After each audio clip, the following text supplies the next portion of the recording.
Holy shit, my headphones are loud. What the fuck? What the fuck? Alright.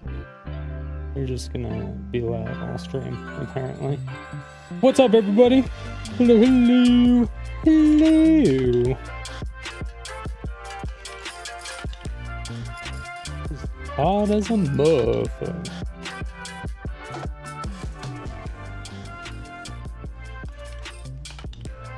Jesus.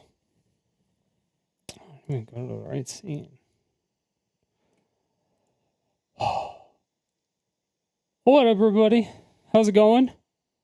Hello, hello, hello, hello, hello. Holy shit, what the fuck is going on in the world right now? Because somebody needs to explain this to me. And by this, I mean everything, because everything is fucked up. Like, everything. Everybody is... Yo, what up, Galgi? Everything is messed up. Everybody is doing crazy stuff on all corners of the world.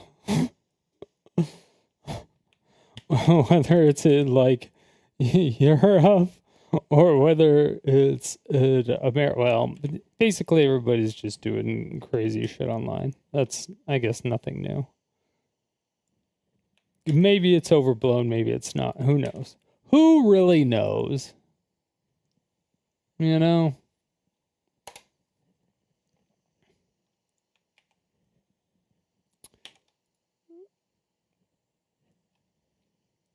I mean, we could know, but, I'm sure we'll figure it out. Well, we might figure it out. I'm not sure. I'm not 100% sure. So, if you're unaware of all the stuff that is happening right now, is that there is. You gotta do. No, I don't know how to do a crazy laugh. I don't have a crazy laugh. I just like laughing at people and their misfortunes sometimes. Like the people that deserve it. Oh, fuck, I love it. I love it. I love it.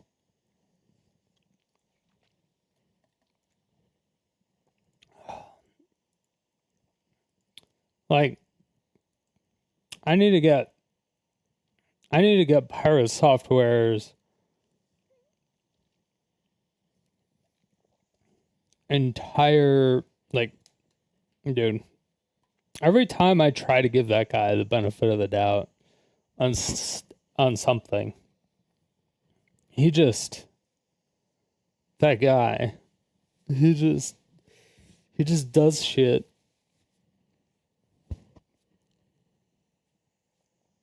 I don't know. I feel like I really liked him for a while.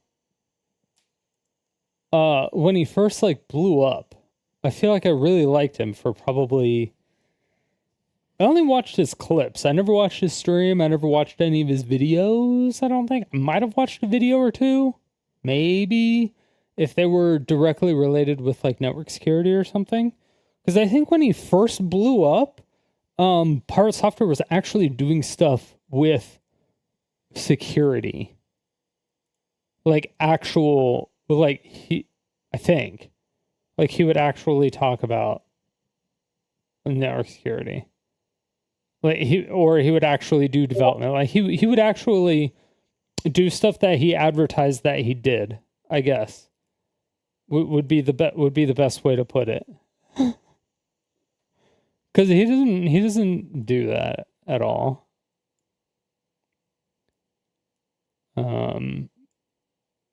Like at all. But yeah. What do you do now? Because honestly, you can't give two pieces of shit for Roach or Core WoW. Yeah, I don't think anybody ever. Well, I mean, the people involved in the people directly involved in that dungeon cared about him roaching, and then the guild cared. Like the most directly, or the people most impacted by him roaching were the people in his group that died, obviously, because the time they invested in that character, obviously, is gone. And then the next group of people would probably be,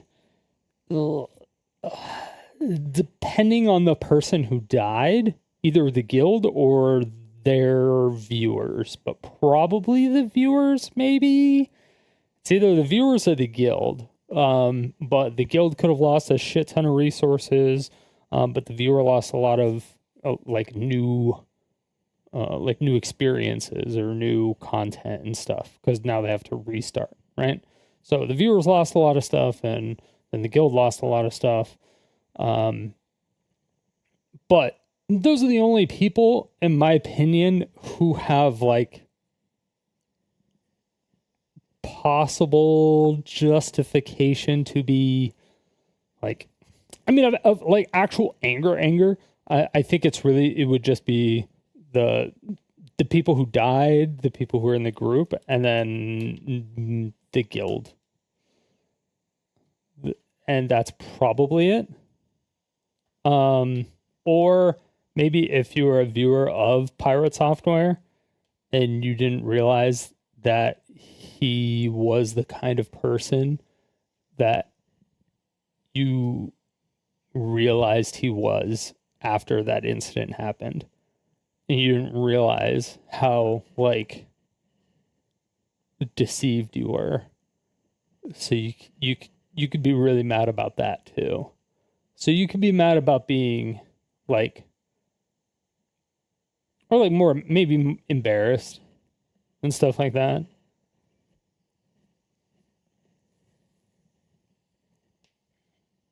And depending on the type of person you are. Like for me, I've said it a few times in the past, but like I used to watch Destiny a lot. Um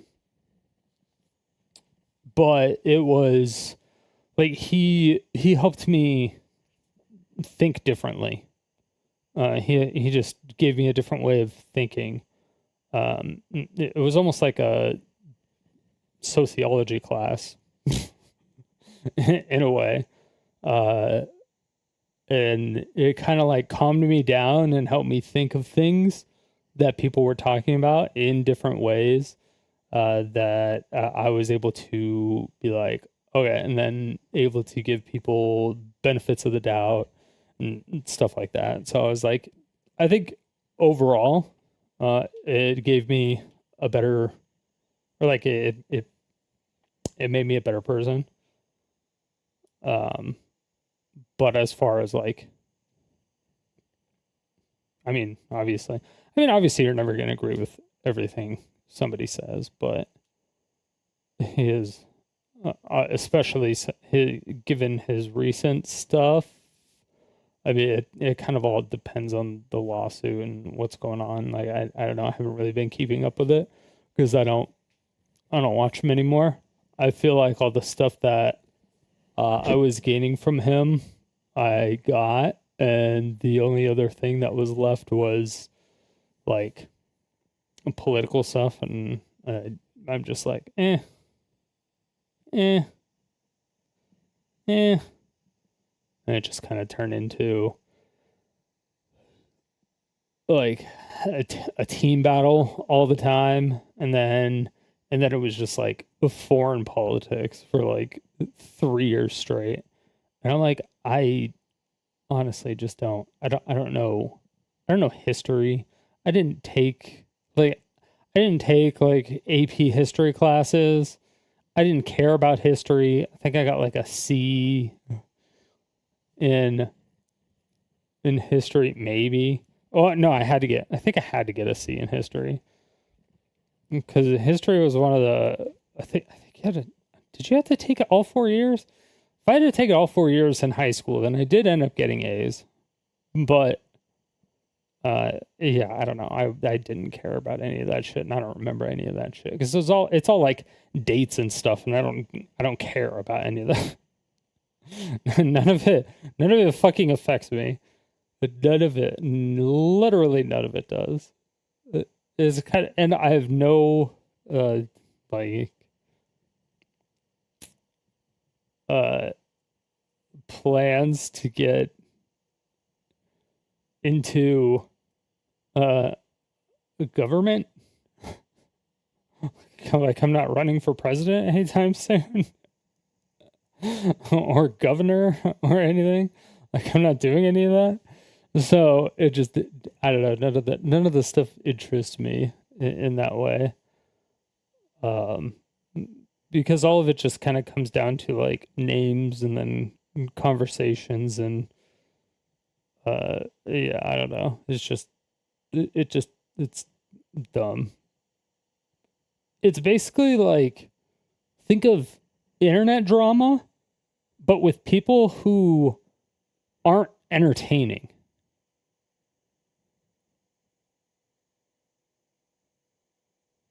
And also they have to have a filter and they have to talk dryly. So it's just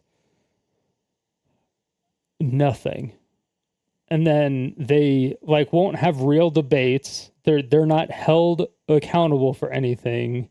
They can't like pull up video proof and force them to answer anything.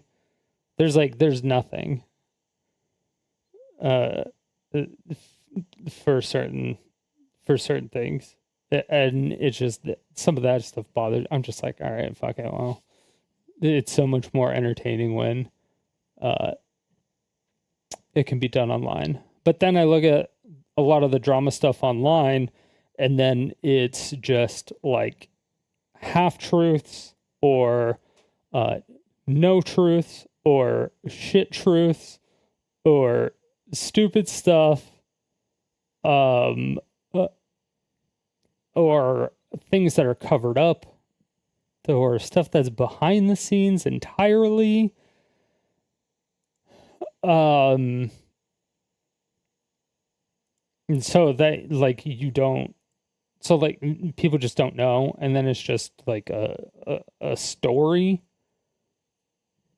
and so you don't actually know what the real story is at that point in time, because it just goes through people's mouths and recollections of what happened, and not actually what happened.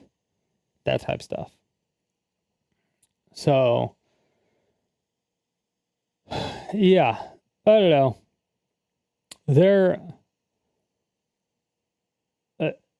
It's two different problems in two different sectors, and yeah, I don't know. I feel it's just it's weird that people call news stations like slop, or like they'll call like commentary channels and stuff like that like slop content, and then they'll look at news stations as like super like credible and all that other stuff. And it's like, you're missing so much context, and you're not getting real answers. You're getting like half answers and things like that.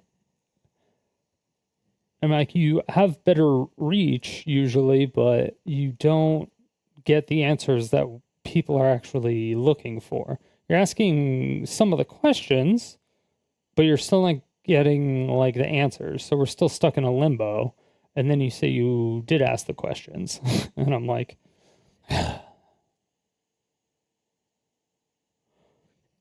but it's like, and then you go online, and a lot of the commentary channels, like one of the ones that, like, take Markiplier, for instance. Like, I think he does this. Or did he go back to just doing Five Nights at Freddy's again? Didn't he do like a daily news update thing that was like 5 or 10 minutes or something daily? Or am I tripping? Am I crazy?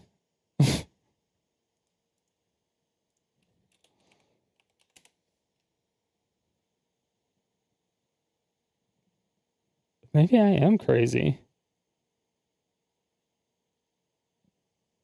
I could have sworn it was Markiplier. He has a really deep voice.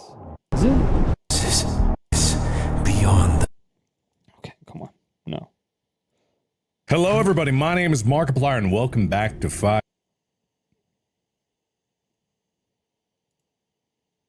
Who does like the shorter news segments? Because I know he does like nothing but Five Nights at Freddy's, it seems at this point. Liar's Bar. I remember, who the fuck did it though? The Plan? The Plan. I want to know what the plan is. You think he stays away from that stuff these days? Maybe throw a bit of social commentary? Yeah, it didn't seem like social commentary. That's what I mean. It was more like a general news. It was like, hey, in today's day, you know, we have Moist Critical fighting with PirateSoftware over the Stop Killing Games news, and this happened, and then yesterday, PewDiePie said the N-word on stream. It's like, let me know what you think about the news down below. that type of shit. No, I'm not thinking of PewDiePie. I could have sworn it was fucking Markiplier, but I could be crazy. It's somebody in this sphere of content creation. Who does Markiplier has his tendrils on? Who does he touch with? What big content creator does Markiplier collab with a lot?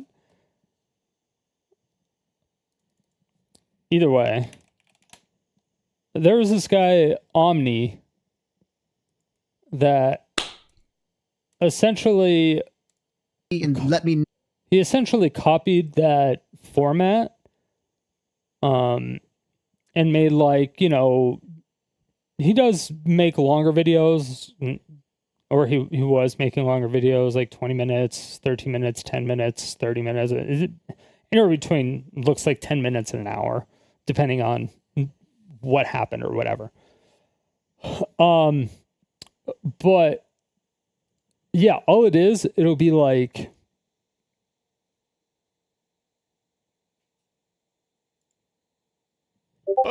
saving children, that was great. it'll be like, and gloating about how Saving children, that was great. But saving y'all was get the f out of here. What's up, guys? Omni here. You guys know how it goes. Another day, another video. Last night I tweeted I sleep. What recent news, topic, tweets, videos you want me to talk about tomorrow? A YouTuber by the name of Fusi.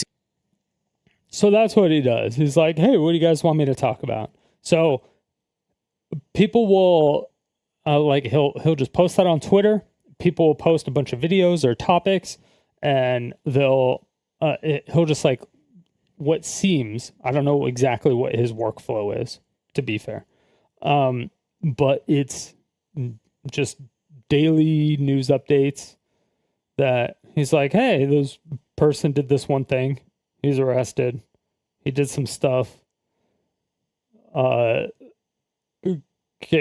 got hijacked. The Sonic gets new supersonic form. Abba and Preach explain why Fresh and Fit deserves worse. YouTuber press conference. Logan Paul addresses. Twitter post. Stuff like that. Which is fine. But it's like, it's not like everything that's in here is just a headline. And anything that's longer than just like an article headline, a news article headline, is like a clip that was provided to him almost. It seems.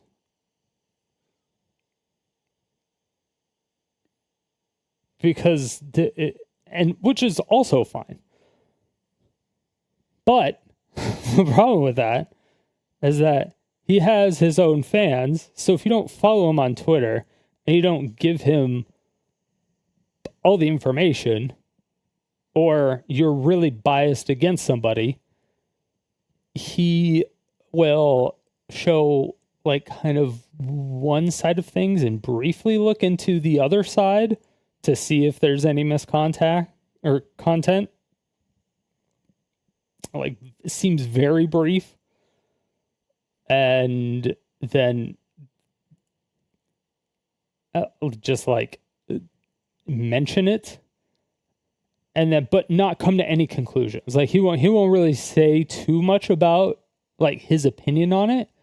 He's like, he'll try to be almost as neutral as positive, or as neutral as possible, almost like a Ludwig type situation.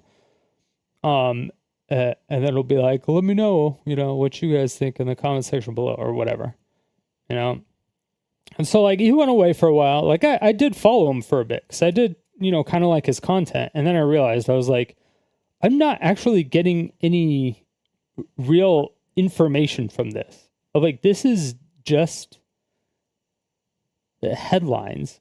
It's literally like, you're not doing any information, like deep dives. None of your like minions are doing any information deep dives, and like there's just no, it's just not that kind of channel.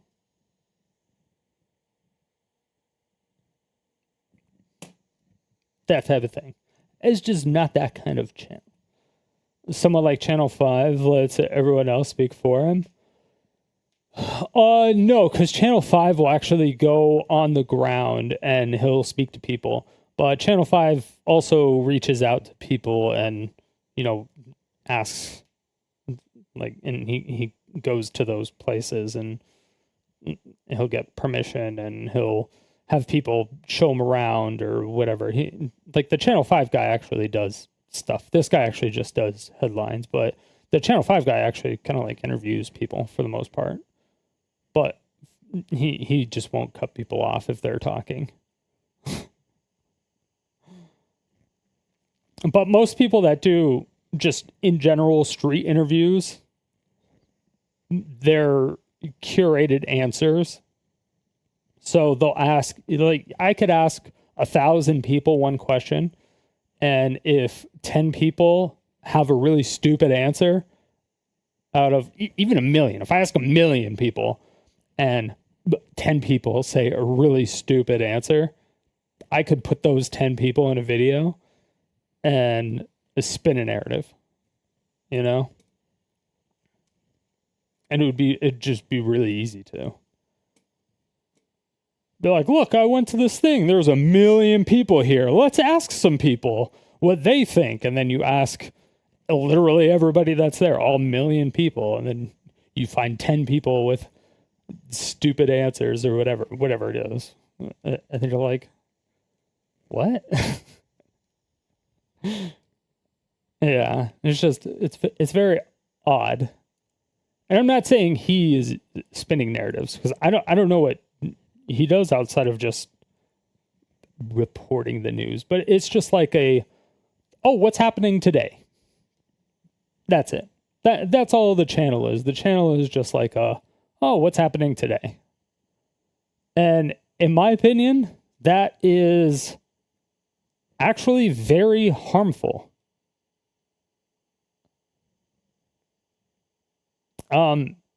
Because it's essentially clip chimping. Like very much so, clip chimping. You're clip chimping a lot. Every single story that you do is a clip chimp because it's short. It has almost zero research done, if any. And a lot of it probably has not even been done by you or a like hired producer / editor that will like confirm that the information is correct. Like you probably don't have a full-time researcher doing this, which is why you ask your, fandom on Twitter. But you're not hiring people to do this shit for you. And you're not actively going out and looking for this stuff. You're not digging through VODs. You're not digging through clips. You're not looking for stuff. You're not like on whatever Kiwi Farms or like 4chan or just something. Like you're not looking for shit. You're not actually like internet news and commentary. Like I don't get any news from this. Like I get some news, but it's like the bare bone basic news. And then there's just all of the context missing and everything else. I made it halfway through this video. And let me I made it through the Ludwig part, the mango part of this video. And there was just so much missed information in here that it was crazy. He originated from the Smash scene, but he left because the Smash players are Smash players. Which I don't know what's worth at this point. I'm not sure if it is a Smash player or a Minecraft player. I'm decided. I'm not exactly sure. Because if you're a Minecraft creator, you're either like a furry groomer pedophile, or if you're in the Smash community, you're like a drunken sexual abuser, rapist, pedophile, or something. It's like, what the fuck is happening in these communities?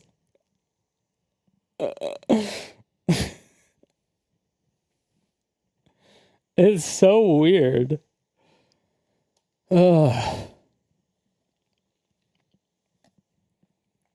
It's so weird. Know that But yeah, it was just, there was a huge thing. He mentioned like one of the incidences, and he showed a clip of Ludwig saying sorry. I think he showed one clip of Mango humping Maya, where she was visibly uncomfortable, very visibly uncomfortable, and also said no, lean forward, and then like kind of like a get away from me type thing. There was like that, and then when someone said get Mango, they were like, oh yeah, or they were like, get Mango a water. He was like, oh yeah, I've seen him way worse. I'll get him another beer or whatever. And then he just like walked away. But that part is cut out of like every clip that is circulating, because nobody's watching the actual VOD. People are only watching like little clips here and there that people took, but people aren't watching everything around it. And so I was like, because I didn't even know that it happened until the next day when I just saw the whole humping situation online just blow the fuck up.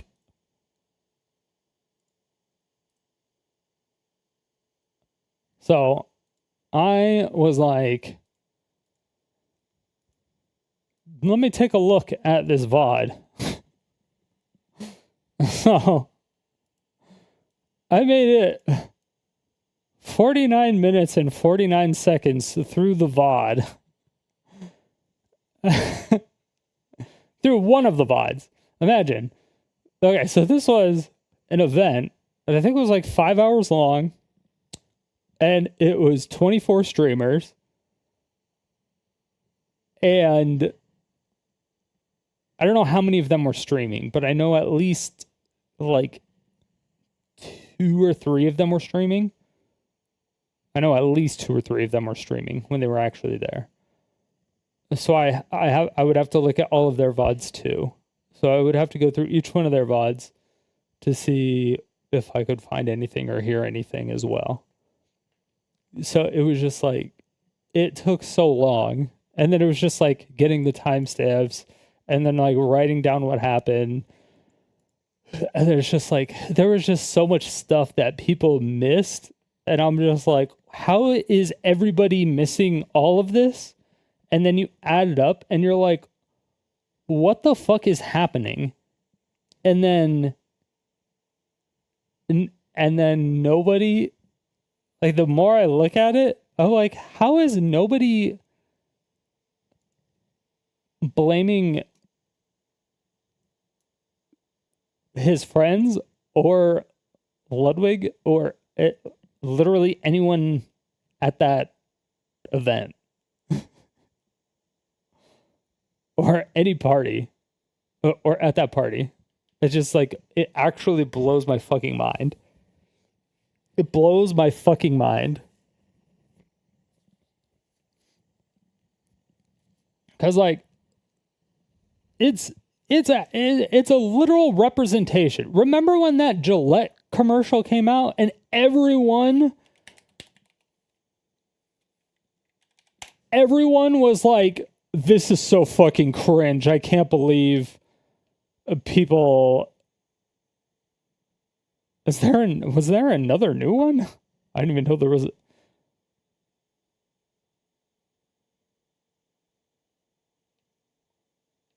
I don't even remember which one it was. What? Was it this one?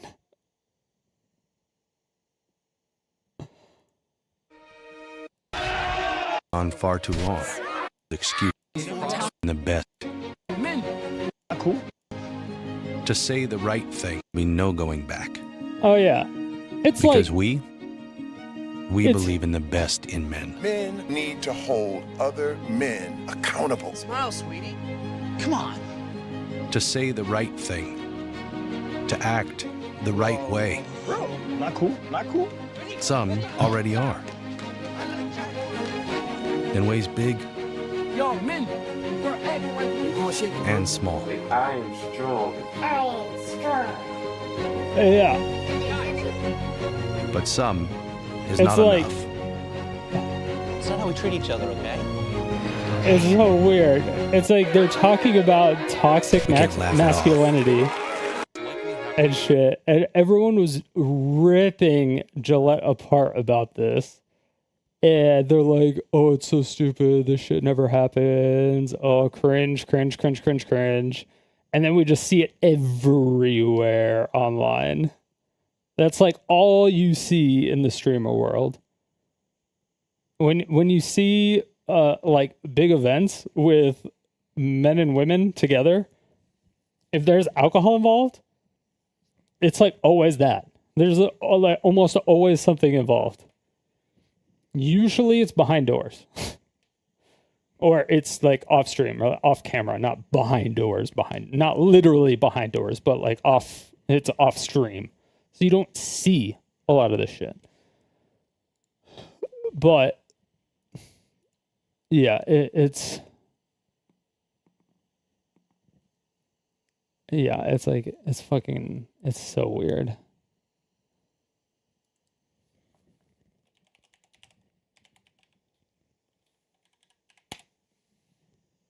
And I didn't even really notice it until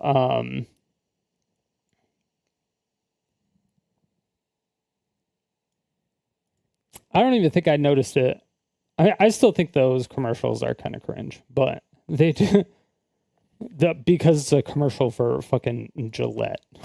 That mainly, I think that's probably what it is more than anything else. It's just the fact that it was a fucking ad for Gillette and toxic masculinity.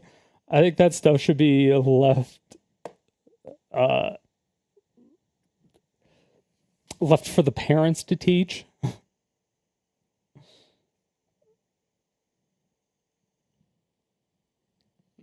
Or, I mean, and then obviously, like, you know, you should hold your friends accountable and shit like that. You know, there's always things of that nature. But like I can even show you.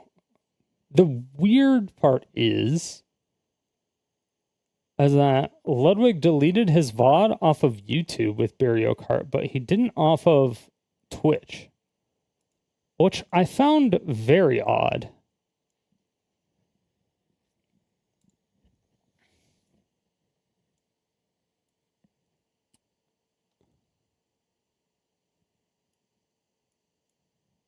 I did find it very odd. Okay. Here was one clip I had. That's fine. It's fucking confusing. Yeah, I was playing at like 2x and 1.5. So I could get through the... Okay, this is only relevant Okay, I'll explain it. That's fine. I'll explain it. It's fucking confusing. because of the hat.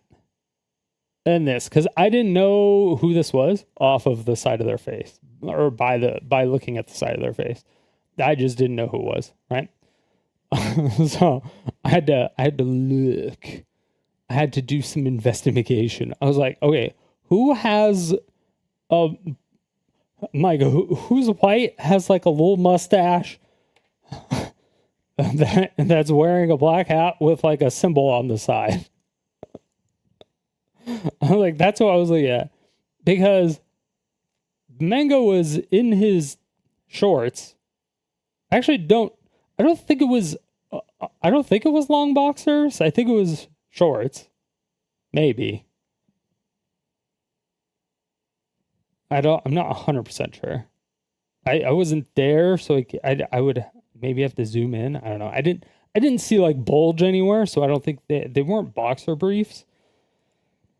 They would have had to been pretty long, so it almost went down to his knees. So they seemed more like basketball shorts than anything else, almost. Anyway, but he didn't have a shirt on, and there's this beanbag chair that's over here in this corner, or in this corner over here on the other side.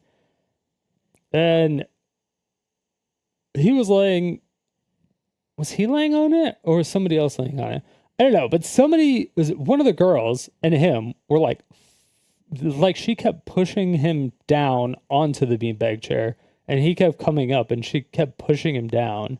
And I was like, I don't know if that's play fighting or if that's her trying to like push him off her, like if he had his legs wrapped around her or like wrapped around her feet or something. Like I couldn't tell at all because it was like in the corner of the camera, and it was like completely off screen and stuff. You could only see like flashes of like you could see their upper torso. That's all you could see is the upper torso. That's all you could see. And then I just saw this guy is staring at him with a smile. So I'm assuming it was play fighting, but I don't know anything about this guy. I don't know anything about Ellum.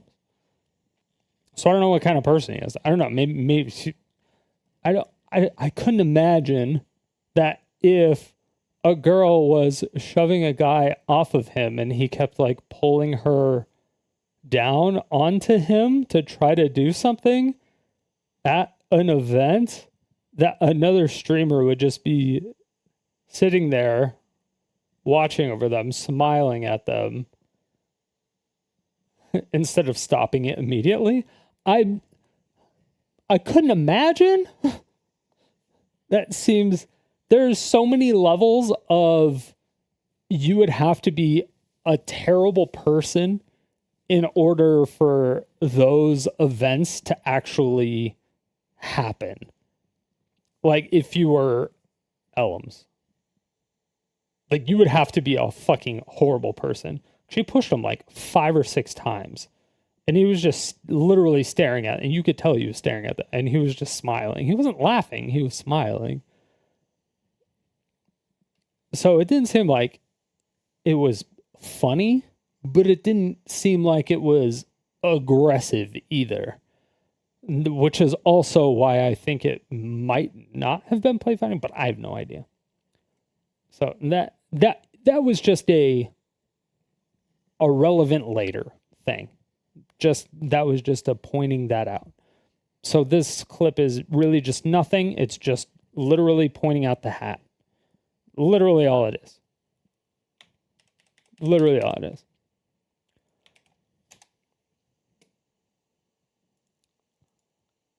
Before races, we'll see though. All right. Wait, hold on before. Ray, how are we feeling? So, Ray, how are we feeling? I'm actually a little worried. I'm actually a little worried. About what aspect? About what? Not because I don't really drink, and usually I'm like a 2-beer wonder. I'm like a 2 beer. And so today I'm gonna probably have more than 3. You can throw and try to win the sober bracket. So the way they had it structured, it was like there was different brackets. There was like more of a, okay, you know, some people are short. There's a lot of small Asian girls there, and Asians genetically do not process alcohol the same way as a lot of the other races, right? That's just a known thing that is not a racism thing. I mean, I guess it kind of is, but which is why they get the Asian flush or whatever is what they call it. So they a lot of times they get just drunk faster, and with them also being like fucking 90 pounds, they're all like 5 foot tall. Like one beer weighs like as much as they do. So they're drinking their body weight in 3 beers, but they have to do like 6 races. So they have to do a minimum of like 6 beers. Like they have to chug 6 beers. Chugging 6 beers when you're like 100-pound, 5 foot, like little girl is, I say little girl, sorry, petite or small, like you're a 90-pound girl or a 90-pound woman, whatever. You're fucking 90, you're 100 pounds and you're 5 foot tall and you're chugging 6 beers. It's not, you're going to get fucking destroyed, especially if you're not a drinker, like a normal drinker, right? That's just normal. I don't want to. I'm not going to try to throw. I would. She's like, I want to try to throw. But yeah, the way the structure they had like, okay, you could be like a drinker, or, you know, there was a not so heavy drinking type thing. And then after like the first round or two, when people had like 2 or 3 drinks, then it would go to like you could throw, quote unquote, and you could be at a like more of a sober bracket to where you wouldn't have to drink anymore, but you would have to throw the race. And so Ray's like, I don't really throw a race. So Cinna. Also don't really. Put your flat down, bro. Sorry. Keep the W out. I also don't really drink. You don't drink or drive well. I love. I don't even know what she's doing here. I meant like I can do either or, not together. But I don't really chug beers either. Oh Yeah, and you will have to. I also get really cold and I might throw up when I chug beers. This is why Mango was saying that shit earlier. Mango's been practicing drinking beer for a week. She said Mango's. I don't think she knows Mango, and so she's overly concerned here. Maybe, or I don't know if she knows Mango, but she might be overly concerned here. But she looks very concerned just saying this. So she's like, he's been training drinking beer for a week. I also get really cold and I might throw up when I chug beers. This is why Mango was saying that shit earlier. Mango's been practicing drinking beer for a week. The first thing Mango did is Mango is like an alcoholic. Mango's like an alcoholic. Mango can drink 30 beers and act the same he does off no beers. So Mango can drink 3 beers and act like no beers. And then, you know, this person in chat, she thinks it's been a week. His whole life. The more you drink, the better you get at driving, my uncle said. Practice drinking. Lamau. Mango's been practice drinking his whole life.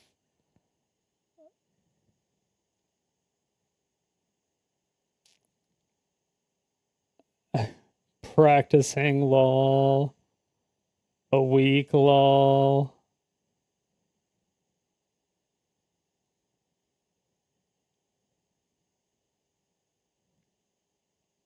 I mean,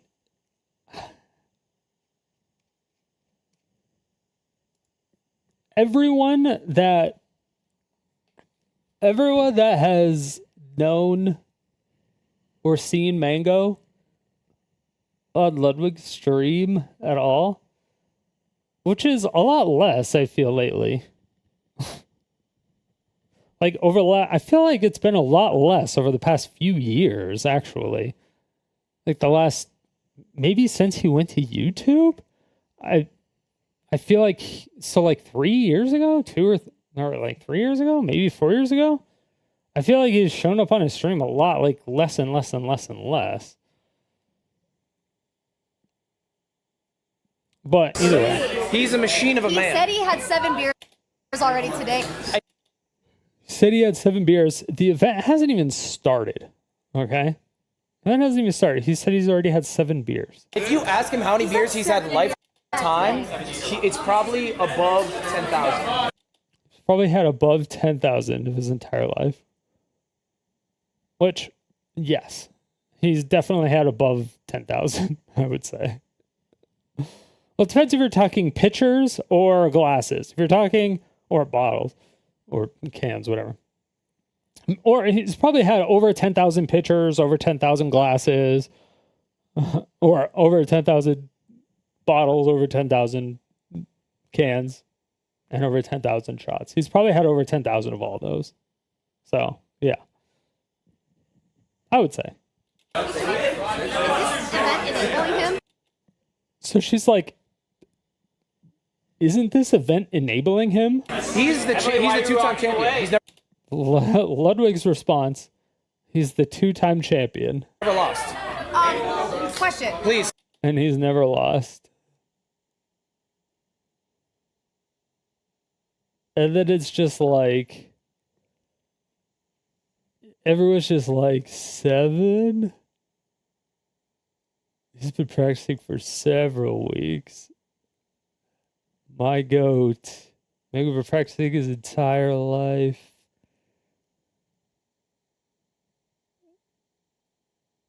Practicing, Lamau. Did you lose more millions than she'll ever make? No, you will. He has not lost more millions than Ray will ever make. Not even fucking close.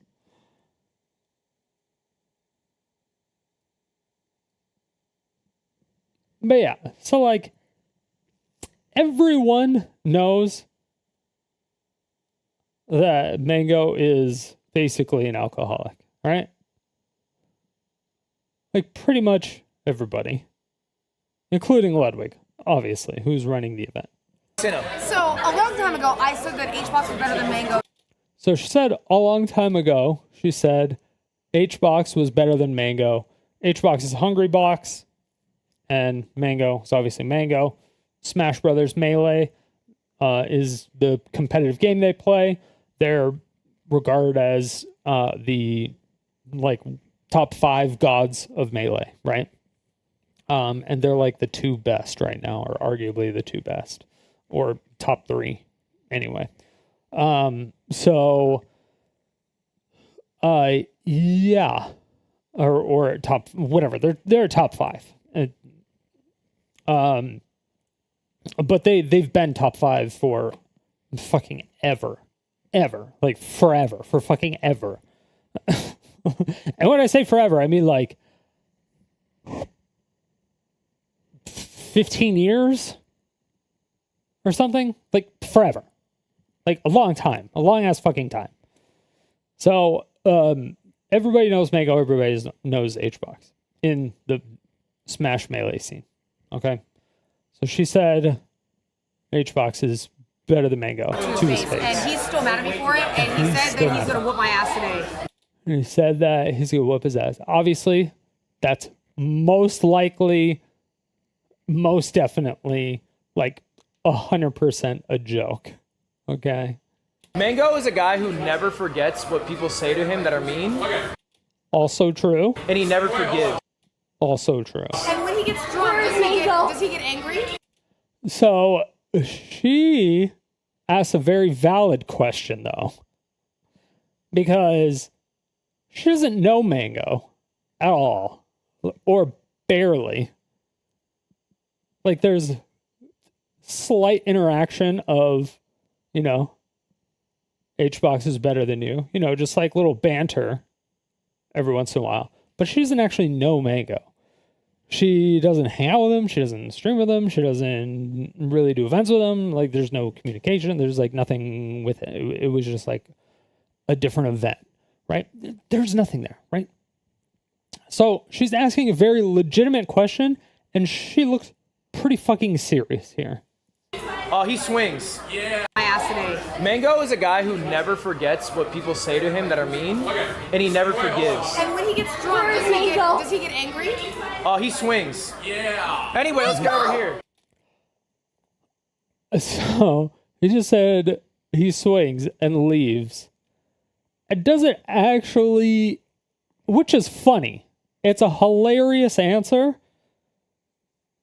but the whole situation is kind of ridiculous because, obviously she said that HBox is better than him to be a dick. He said that he was going to beat the shit out of her to be a dick. Because I would say nobody believes that he would, because nobody fucking would believe that he would. But at this point, I don't know what people would believe. Because fucking people believe anything nowadays. But she brought up a valid thing when she's like, oh, he's an alcoholic. Oh, he's been practicing drinking for a week? Okay. Is he an angry drunk? Because Ludwig's like, yeah, he'll act the same on 30 beers that he does on 0. And he can get very aggressive, verbally, usually.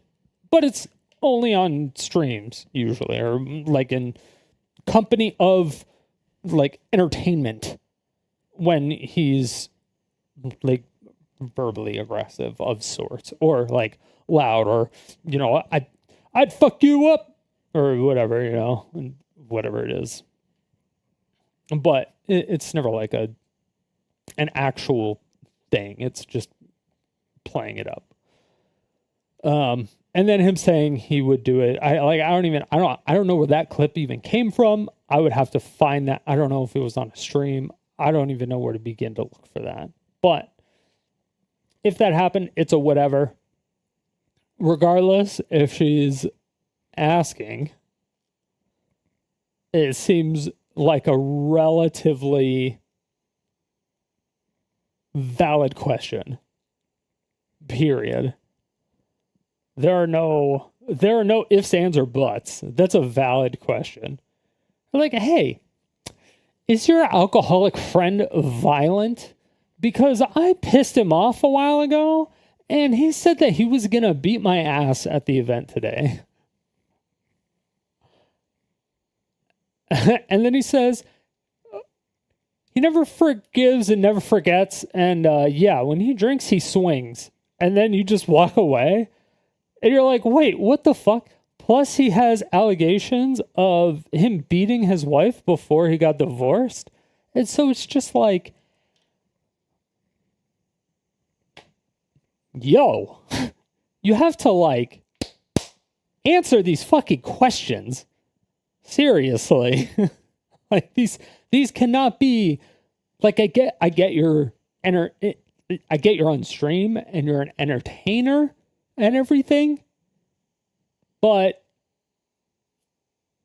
he might have said something off stream. He might have like gone off stream at some point in time and said something, and I just didn't get to that part of the stream because I only made it like 50 minutes through, and it took me like 3 hours. So I was like, this is way too much work. So I would have to go through everybody's streaming, or everybody here, to see who streamed it, to find out all the information, get all the clips, and to get all the context of everything if I want it. And I was just like, I don't know if I care this much.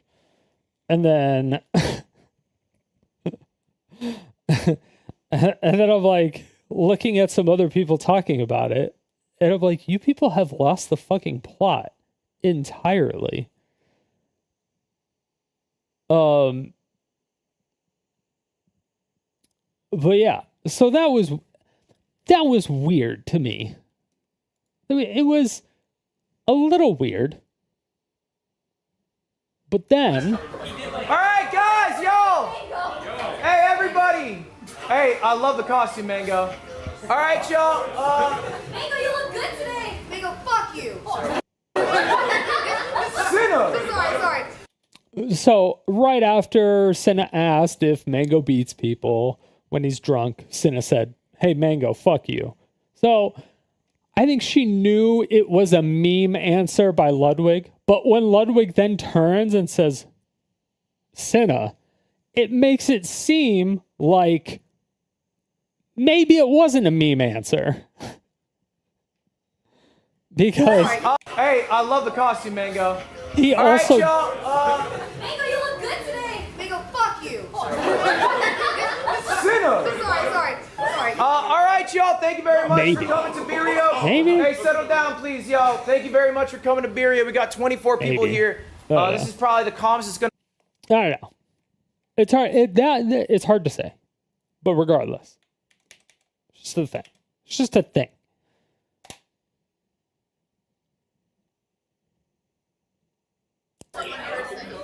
Oh, you can just swap the two. Yeah. So I'm gonna go Alpine Chai. So these breathalyzer things are super inaccurate. Super inaccurate. These ones specifically, and they pretty much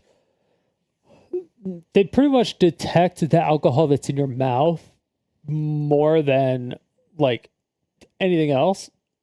So if you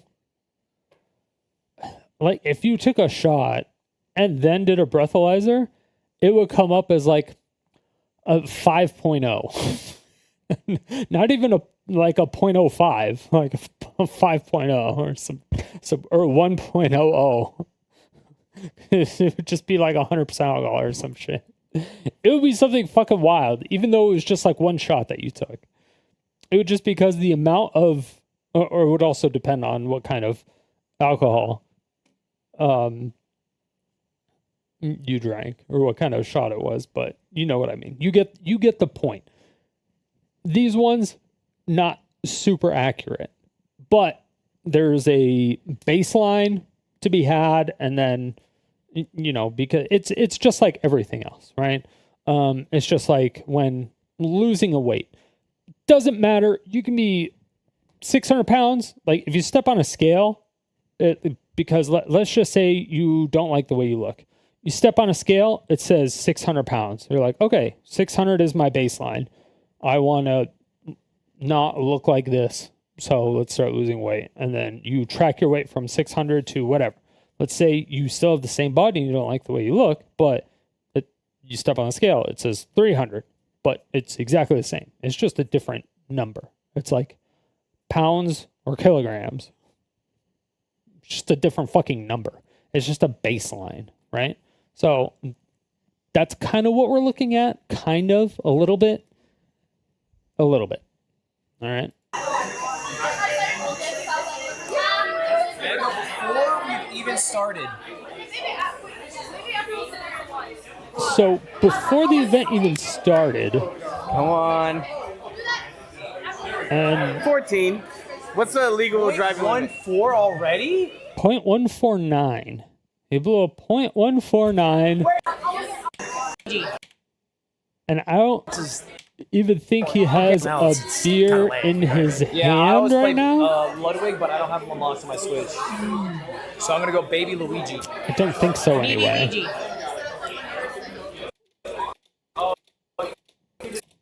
He does not. I don't know if he has drank anything yet at the event.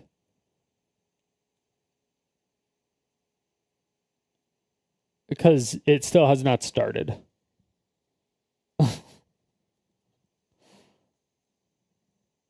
Yeah, I don't really see anyone with drinks. I don't know if the bar is fully set up yet. But 0.149. That's essentially our baseline.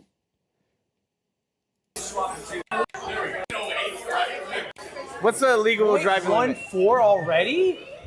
Wait, Mango's already at 0.14. What is the legal driving limit? 0.08. Dude, we haven't started. How many beers has he had? Wait, is that not actually insane? He already knows. He's a king among men. He is the drinker of all drinkers. Liv, you might need to keep this plugged in. Chat, which character should I drinker play? of I'm all asking you drinkers. guys right now. I'm going to chat. Type it in chat. Who should I play? Nasty got him. And then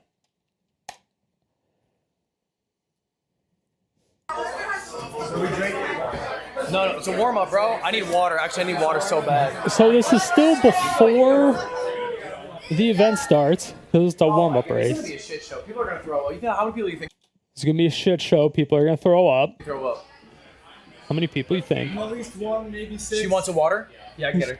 At least one, maybe At least six. one, maybe six. I would say 2.5's the line. I would say. I don't know what he means by 2.5 is the line. I don't know if he means like if 3 different people like throw up, then you kind of gotta stop the event type thing. But 2.5 would be like the same person throws up multiple times, or 2.5 being the joke, just a joke as a half a person, and being one of like the really really short people. Over under 2.5, and I think it's gonna be close. I think I'll go over though. I saw about to start. But All right. he just kind of specifically said 2.5 is the line. I don't really know what that means, but take that for what you will. No, I lost to Cinna. I lost to Cinna's. That's embarrassing. That is embarrassing. Dude, I accidentally. Okay.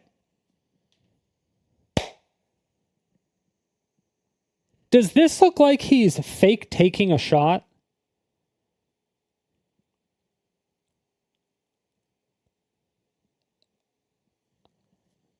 It looks like he fake takes the shot and then spits it back out.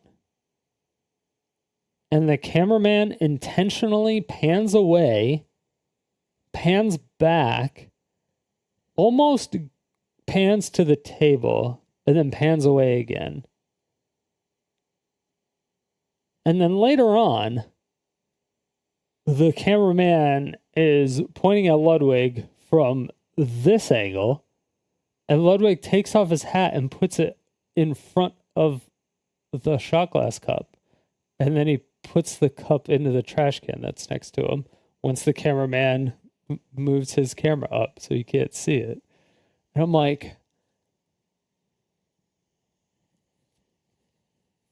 how drunk was Ludwig?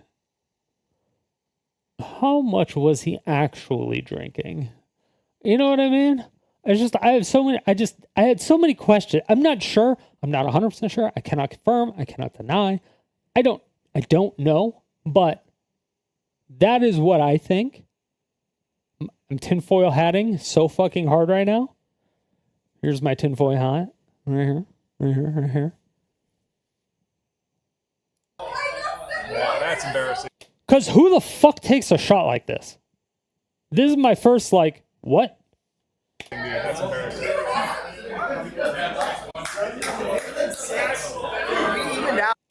And does...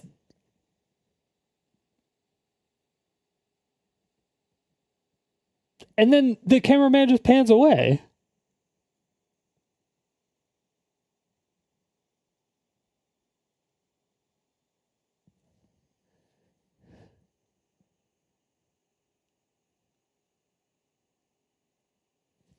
Higher than you guys. You lost to me, by the way. It was a warm up. You lost to me. All right, everybody. Hey, everybody, great job. That was a warm up. Now, everybody, go get your beer. And then... All right, everybody. But like... Now higher than you guys.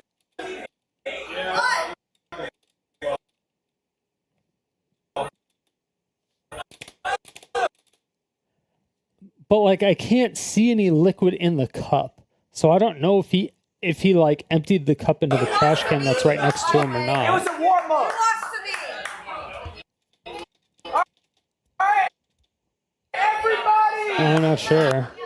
Hey, everybody, great job. That was a warm up. Now, everybody, go get your beers. Everyone needs one beer or seltzer. One beer or seltzer. Huh? I had smart steering on. A lot of people might have it on by default. Yeah, It's No, it gotta be, weird. because it has to be in a large amount of liquid. You know that Japan alcohol diet. Now you need that good old-fashioned American beer. Booty. Yeah, but you also lost to me, so you're also You did ass. good. Real shit, you did good. I would have tried harder if you was gonna. Was it here? Okay. Oh yeah. Everybody got a beer? All right, So go. this is right after he got the Just for beer. knockout. You guys can drink the moment the countdown completes. You are not allowed to drive until your drink's completely done. Hey, everybody want to crack on 3? Yeah. All right, get it ready. Get it ready. Get ready. On 3. On 3. I think that was a shot glass, but it's too blurry. I can't tell if anything's in it. You Everyone know? crack. All right, 1, 2, 3. Oh, that's satisfying. That's satisfying. That was a very satisfying sound. I'm not gonna lie.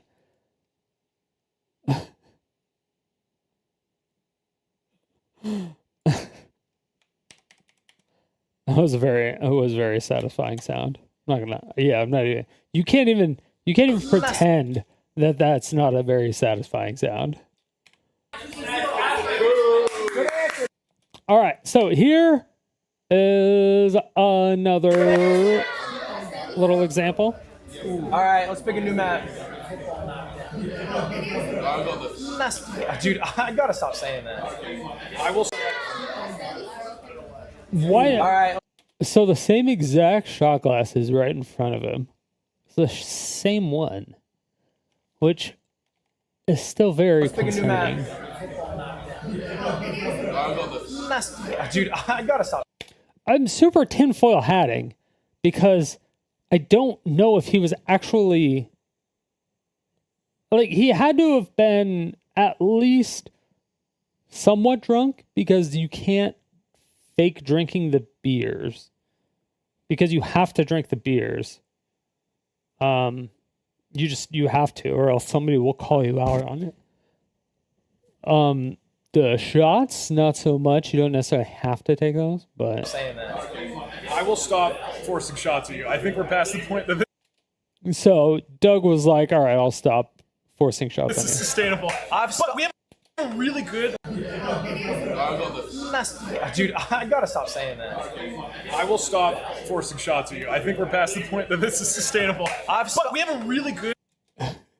He said, "I think we're past the point where this is sustainable." Like, okay, you and I with the I'm amount we drunk just already. drank, we're He said he was drunk already, and this is the first race. That was the practice race that they just did. This is the first real race where they actually have to drink. He is saying he's drunk already when the first race hasn't even started yet. we hit the boost on 2. You know what I mean? Let's check how drunk I am off of Doug's 3 shots he made me drink. I put in the battery. For the record, I'm with it. All right, I'm 3 or 4 shots. He can't figure it out because he's stupid. Oh, we're so. So it takes a while, but he blows a .54. Spoiler alert. I'm too dumb to figure out.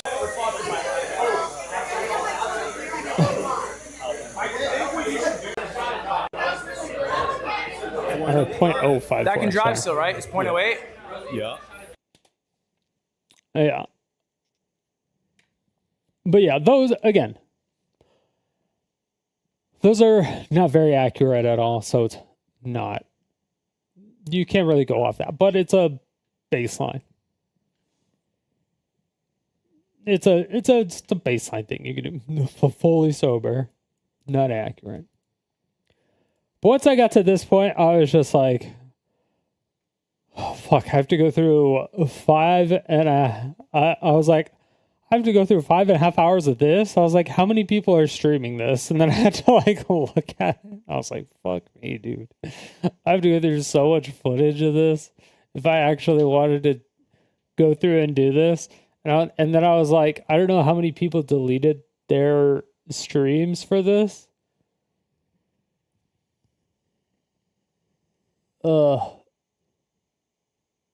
Yeah, I was like, I don't know how many people deleted their streams from it or not.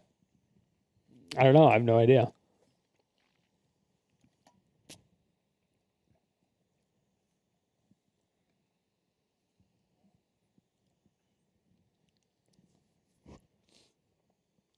However, them having 3 different brackets, and one of them being a quote-unquote sober bracket, and Ludwig being the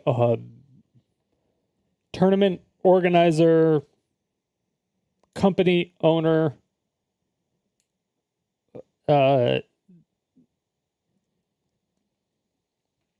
show host,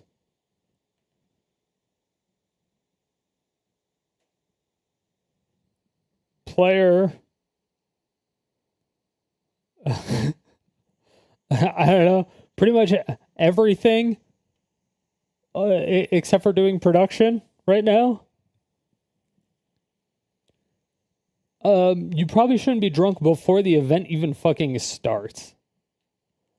Or you should go into the sober bracket with your team and not into the heavily drinking bracket.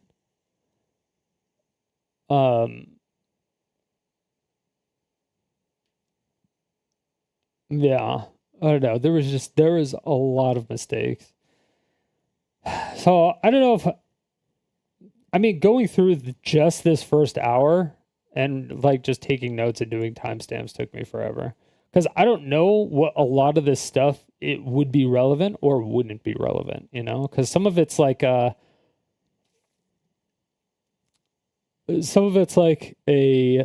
oh, that's a nothing burger. And some of it's like, oh, that's a big deal. Or, oh, that's a nothing burger, but then becomes a big deal when put in context with other things. Or one thing here becomes a giant snowball. But you wouldn't know until you see, you know, all of the timestamps from all of the VODs from everybody that was recording it. Yo, what's up, cheater?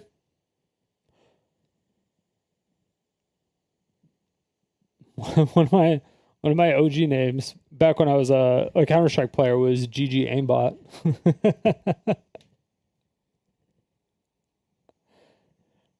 All right, I'm chilling, bro. That's not even that bad. Mango was 0.14 before the event started. Okay, no, hold on. These things are bullshit. I know, but Mango being He's like, these things are bullshit. 0.14 before it starts. That is the most believable. Like, can we get a clock? Hey, everybody!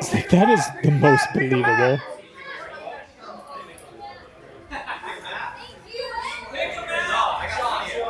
Damn, Yo, well thank you for all the left. prompts, chat. I really appreciate it. I haven't got one yet, but I think it's gonna happen. Just joined since you saw your stream at YouTube, Serge. Oh, awesome. Thank you. Well, welcome on over. So I'm just preemptively thanking you guys. I appreciate that. That's some cool Babe Ruth type shit right there. Call the shot. Yeah, call the shot. He goes out to the plate. Dude, there's so much. I just don't know if I want to go through and do. The thing is like, because I never played Smash. I never did console games. I was not a console player. I was a computer player forever. I did Magic the Gathering, and we went to a card store, but they also had a LAN center inside of it. And then when Counter-Strike came out,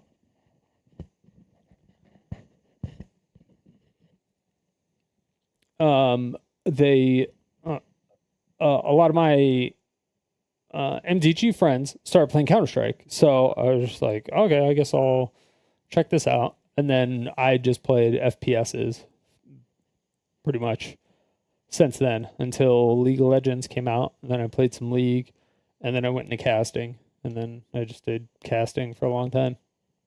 And then And then I got out of video games for I don't even know how long. And I came back, and now I feel like I'm completely out of the loop, and I don't have my teenage angst anymore, and I can't yell at people as much as I want to. But I do have like personal experiences and stuff with Mango. And drunk Mango. So, I mean, I can share those stories, but they're, if you want to yell at people, just buy an Xbox. I know, right? No, I'm just not really a console player. Well, I'm not really a controller player. I like keyboard mouse. Oh yeah, I'm a keyboard mouse player, pretty much through and through. But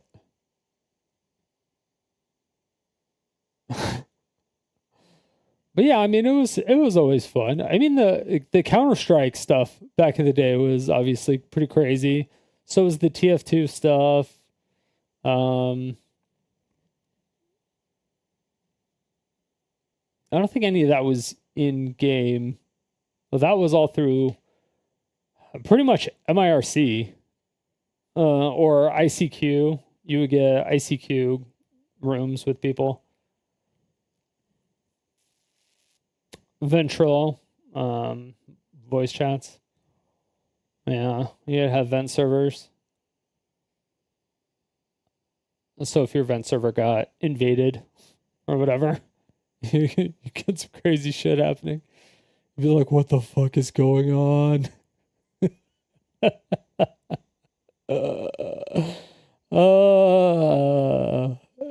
those are the good old days. When stuff happened and you just had no idea. I mean, it sucked because the people that made the applications, there was no tools to like fix it or like mass fix it. So if there was like 500 bots or something that entered your vent server, you're like, what the fuck am I supposed to do about this? I mean, to be fair, when you had a vent server, I think you paid per user, so you were capped, but you were capped based on how many people were currently in the server. So if you had a 10 user server, you could have 10 people join at a time, but it didn't necessarily have to be 10 specific people. So if you had different people joining at different times, it was fine. And so you would have like server hijacks and stuff. And it was sometimes difficult to get around it, but it depends on if you were running it yourself, like in your own server, or if you had another company you were going through to do it. But like sometimes, I mean, the server takeovers were hilarious. Obviously the trolling ones, dude, the vent trolling ones. Oh my gosh. Oh, those are some of my favorite videos ever online. Oh my gosh. What's it? Yes, the ventrilo harassment. Oh. The ring. The ring. Oh no. Can't copyright on that part. I fell into a burning. I went down and the flames higher. Hey, you know what? I need to go to Black Fathom Deep's BFD. Gotta go to two BFD. drops on pants in there. I got a ring in there last night. The bosses you're talking about, is it the last two bosses that you're looking for to drop your pants? He's in like a little cove, like a little. I got a cave ring off in there to the last side. night. Yeah, you got that ring? I don't know why that just said that, because I said that like 5 minutes ago. Yeah, what the hell is going on with that? I don't know, I heard it too, and I'm going, what the hell? We're getting feedback from outer space. Yeah, got lost somewhere in vent. It bounced off the moon. But yeah, the leech pants are off that last boss. I got a ring in there last night. Did you hear that? There it goes again. Yeah, that's weird. That's weird. Why is it bouncing around like that? That's strange. No idea, hubby. There was just a flagged ally and a horde fighting here a second I got a ago. ring in there last night. Like they're saying, like, bounce off the moon. Dude, that just, like, kills me. That sounds like shit that people say now about things. And I'm like, how is this, like... I feel like that was a joke back then. Like 20 years ago, or whenever the fuck that this actually happened. I mean, BFD, when did World of Warcraft come out? BFD was like 20 years ago? I mean, the video came out 16 years ago, so whatever. We'll say, whatever, 2010. Let's say 2010. But it probably happened in like right around that area. Right around that era. So, dude, people are like, oh, it's bouncing off the moon. Like, people believe shit like that now. And that was like a huge joke that we made about like stupid old people, how they think stupid shit all the time about tech stuff. And why is this? And I feel like we're still in that time. There it goes again. There it is again. You hear that? Yeah, that wasn't me saying it again. I mean, that's weird. I got a ring in there last night. Damn, there it is again. What the hell is going on? I had no idea. That is freaking weird. Guys, I must be awful proud of that ring. I won't shut up about it. Oh, that's funny as shit, ain't it? Yeah. Oh, that's wild. You might want to get close to me at this point. All right, let's try not to kill anything. I forgot, you don't want any EXP. I got a ring in there last night. Hey, there it is. That is freaking weird. Now, how in the hell does it keep doing that? No idea. That is freaky. Hey, Carmel, you got a ring in there last night. Yeah, I did, didn't I? Sounds like I must have got 5 of them. Drop your pants? That ain't me saying that either. That's weird. Freaking, it's the aliens. We're in a twilight zone. Okay. I want you to stay in the water, and I'm going to go down here and start clearing. You won't. I got a ring in there last night. Ah, jeez. Okay, I'll stay in the water. Well, if you stay in the water, you should be okay there. Alright. I'm going to put the pet on crazy. I got a ring in there last night. Hey, I can hear it ringing. Did you get a ring? No, doing it more often. Weird shit only happens to me. I've never seen it do that. Oh my gosh. I got a ring in there last night. This was legendary back in the day. Yeah. I wonder if I got to get off vent and get back on. Let me try that. I got a ring in there last night. Right again. I had enough. God damn it. I'm going to turn vent totally off and start it up. Okay. Maybe that corrected it. I got a ring in there last night. It didn't work. Drop your pants? Drop your pants? Drop your pants? I got a ring in there last night. Oh my God, getting worse. Okay, I reconnected You you. just soundboarded these people. I got a ring in there last night. It's gonna really get annoying, isn't it? Now, I'm gonna tell you what, that tells me everything set on vent can be trapped and kept in cyberspace here, guys. Yeah, it's floating around in the atmosphere somewhere. I shut vent off, I've floating in the atmosphere somewhere. done all that, reloaded it, nothing's doing any different.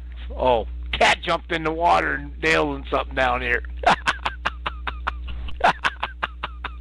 Oh no, my laughter's echoing too.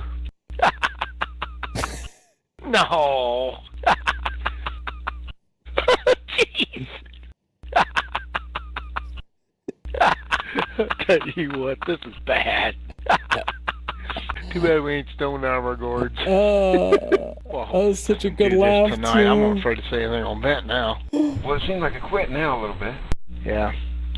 But I'm sure I got a ring last night again somewhere along there. I got a ring in there last night. I told you. I told you. It ain't gonna just go away. That one really stuck. I still can't believe. That and me dropping my pants. Went and got me a beer so I can put up with this. You might want to get close to me at this point. Like pulling on a Barbie doll string or something to keep your feet right. You might want to get close to me at this point. Annoying as hell. You watch it say, you might want to get close to me at this point. Drop your pants? Can you see it coming? You might want to get close to me at this point. Drop your pants? Oh no. I got a ring in there last night. Yo. Sup, Welcome Butters? to the Twilight Zone. You're gonna hear me saying stuff that I'm not saying. I can't believe that this shit's still going. Don't start it, Heavy. Don't go. Why is this thing drop your pants? Oh, drop shit. your pants? Damn it. Very nice job, Butters. The damn vent's all screwed up. We don't know what the hell's going on. It's got segments of what I've said, and it keeps repeating them over and over again. I keep getting this damn ring, and he keeps dropping I don't remember how you hid yourself. I don't know how you did that. Shit, but nothing like this. Well, Butters, you are gifted. You ever anything like this happen on Vent before, Goku? What up, Cheater? Dude, Yeah, I was afraid it's just me. I can't even believe. Got one more this shot even here. We got the happened. last boss that can do it. You might want to get close to me at this point. Yeah, I got a fart. Yeah, I got a fart. Oh, shoot, they're all around you. Come to me. Come to me. Yeah, I got a fart. Oh, no, it recorded that.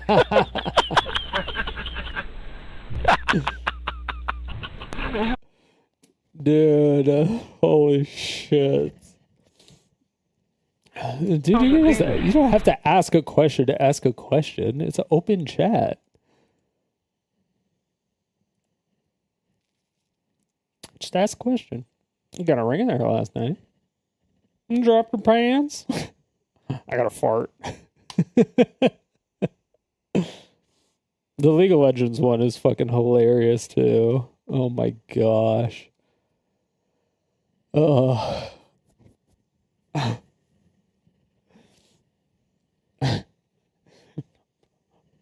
Might want to get close to me at this point. Drop your pants? I got a fart. I got a ring in there last night.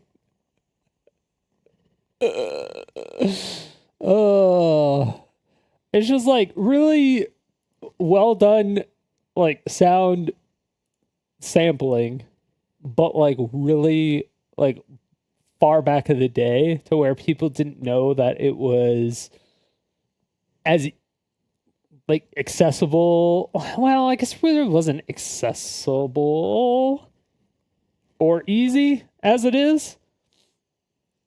I mean, it is, but it isn't. Because like you still need some stuff, like you'll need a thing of software, you'll need to know how to do it, but like YouTube wasn't really a thing where people were doing a ton of tutorials and shit like that and all that other stuff. But yeah. So yeah, I'm not sure if I hardcore want to go down the the Ludwig rabbit hole. I mean, I actually don't know if I watched this. Did I watch this one? And this is why you can't have drinking events in reference to Mango's.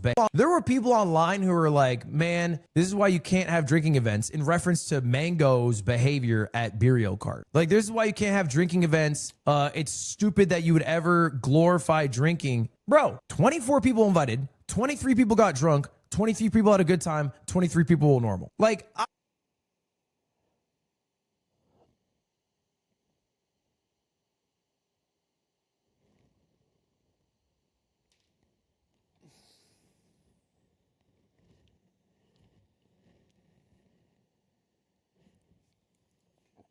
I mean,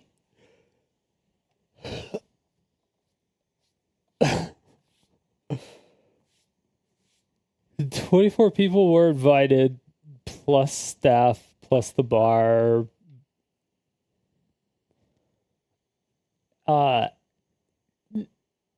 you specifically said somebody wanted to leave early. You specifically said someone had to leave early. You specifically said some people wanted to leave early, but couldn't.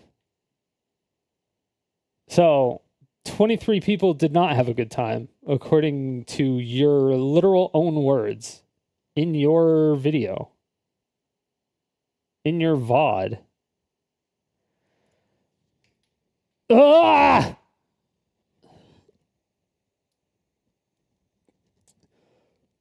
What did Mango do?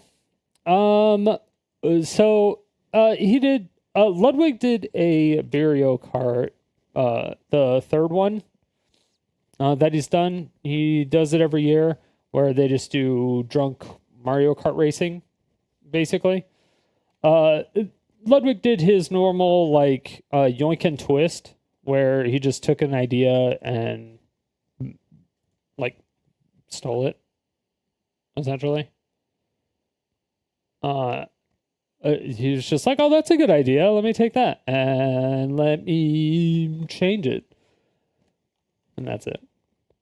But it is different. It's definitely shittier than what was that? So the OG one was from the Warp Zone from 14 years ago. This is what... Hey guys, Davis here.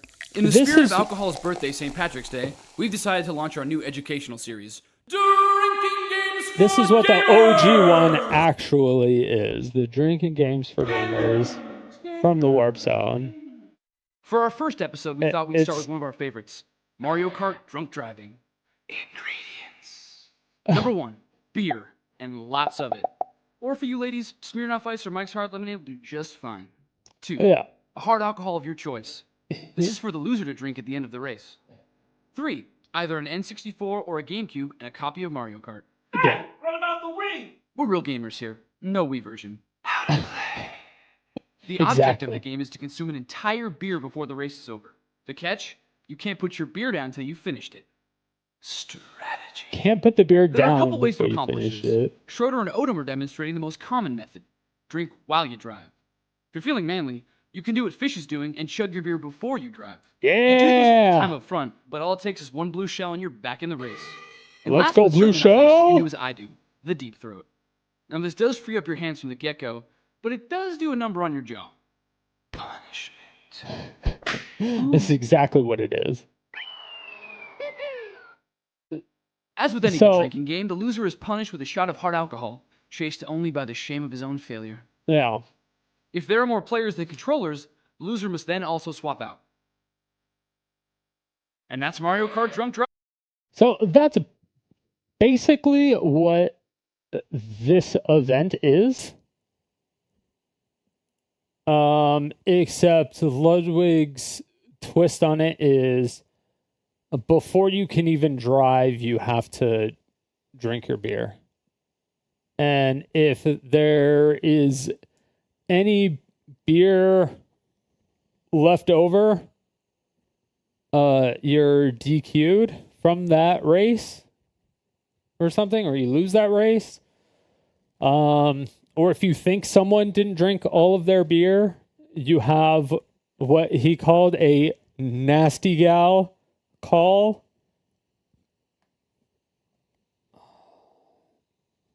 Which I still cringe every time he says it. And the fact that that's what he was calling it was so fucking stupid. So the nasty gal call was like, if they still had beer, if it filled up the shot glass, then they didn't drink all of their beer. But it's like, it was one of those, like,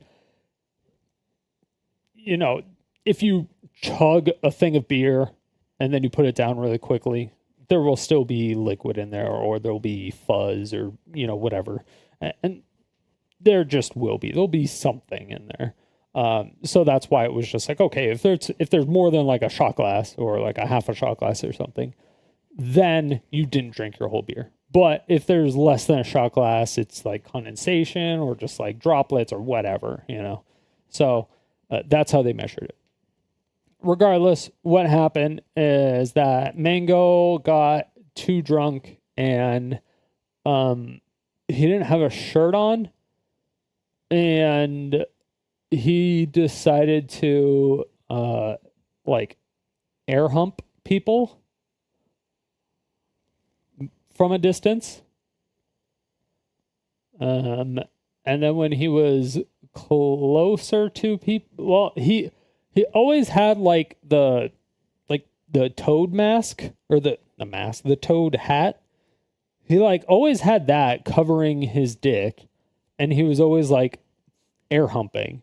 But he seemed to always have like a pretty far distance away, and he was just like not even really doing it. Like sometimes he was doing it at people, and sometimes he would just be like doing it at a chair, like behind, like there'll be the two casters, like it would be like me and then the other me, and then he would be like way back here. He would be like 7 feet or whatever, like 4 feet behind them.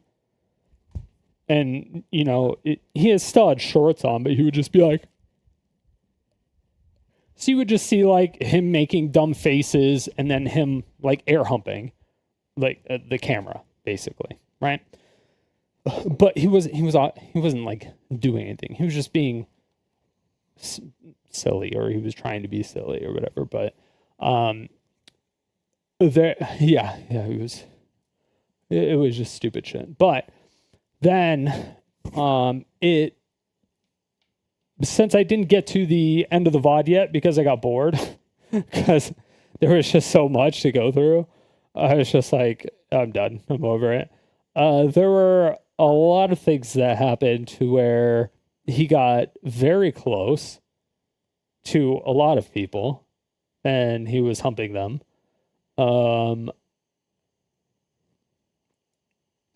He still had like clothes on, obviously, and he still pretty much always had that toad hat covering him.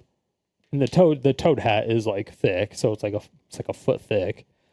So there was always at least protection. And then I don't think he really ever made contact with anybody, as far as I know, until like he brought out his cardboard cutout of himself, which I think was himself, but he had his C9 jersey on. It was like a cardboard cutout of him in his C9 jersey, and he put it over Maya, and he was like humping himself over Maya, who was like casting on stream. Yeah, but he also went behind the casters, and they're like, no, we're not drunk. And then Mango showed up behind them. He was like, didn't have a shirt on. They're like, Mango, on the other hand. And then Mango stands up on a chair and starts like air humping Maya's head. I was just like, I'm like, what? And I'm like, dude, you're doing this on a live stream. You realize this, right? And I was like, you don't know this person. You realize this, right? And I was like, she was visibly uncomfortable the first, like, when he came up behind them. Like, if he just had like no shirt on, like if he didn't have a shirt on and they were sitting there and they're like, we're not drunk, and he just showed up on the camera and he's like, and he didn't have a shirt on or whatever, and then he just continued to walk by, and then they were like, Mango, on the other hand, is clearly fucked up. Then I would have been like, okay, that was kind of funny. I wouldn't call that sexual harassment. I would call that funny. He didn't have a shirt on, and he just like screamed at the camera or whatever as he was walking by. Like, I would say, yeah, he's just being a drunk fucking idiot, right? Did this, yeah, like that's it. right? But it would have been funny, and it would have been, to me, it would have been acceptable. I would just be like, oh, that's kind of funny. You know, it would have been an entertainment value type thing. But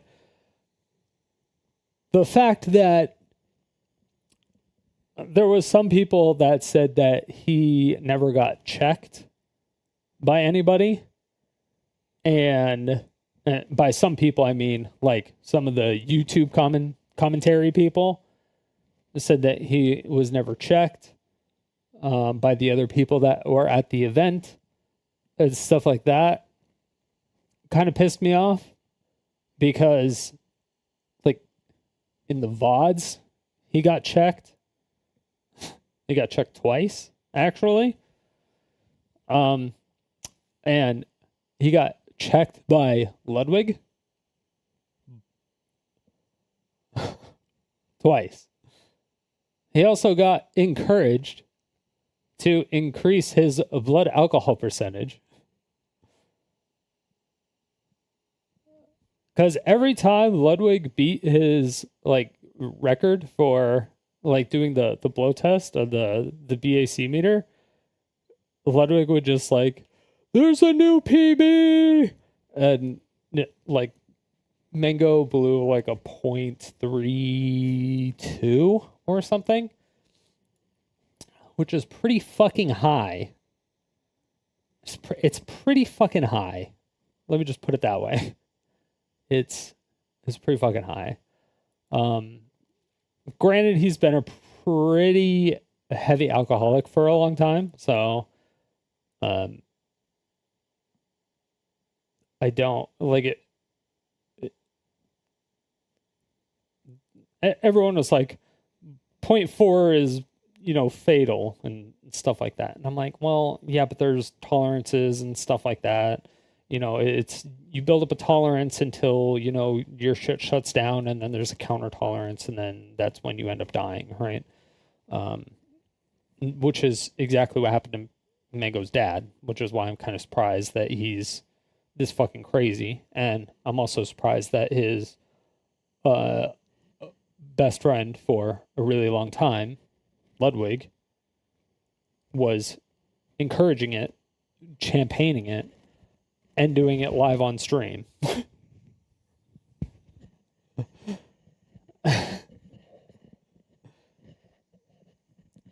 Now, if, like, I understand having, like, an event. Like, if you realize,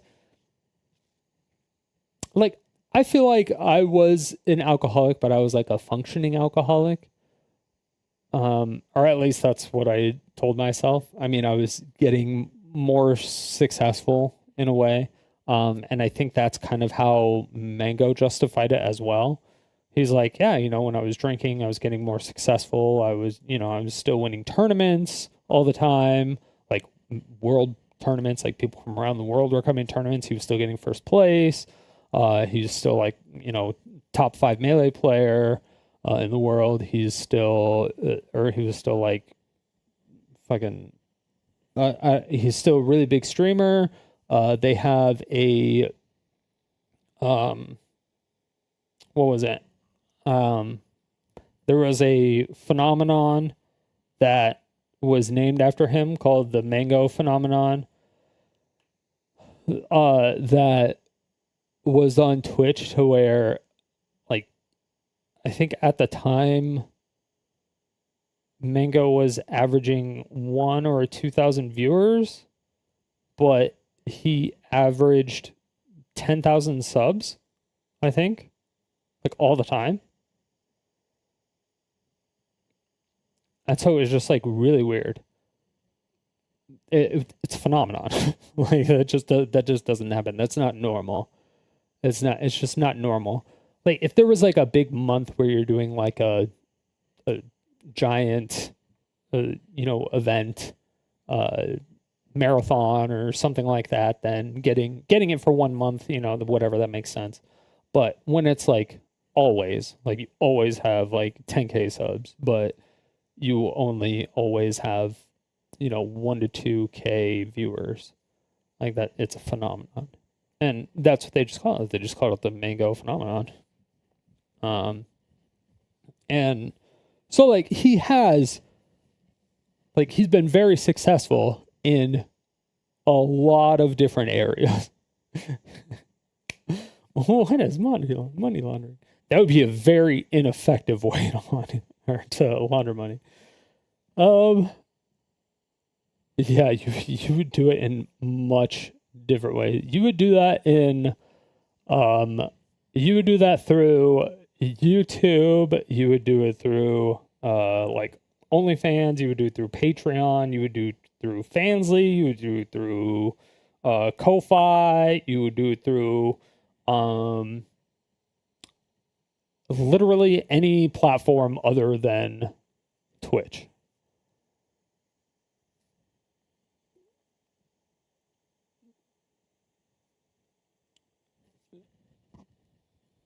Because Twitch takes just such a big cut.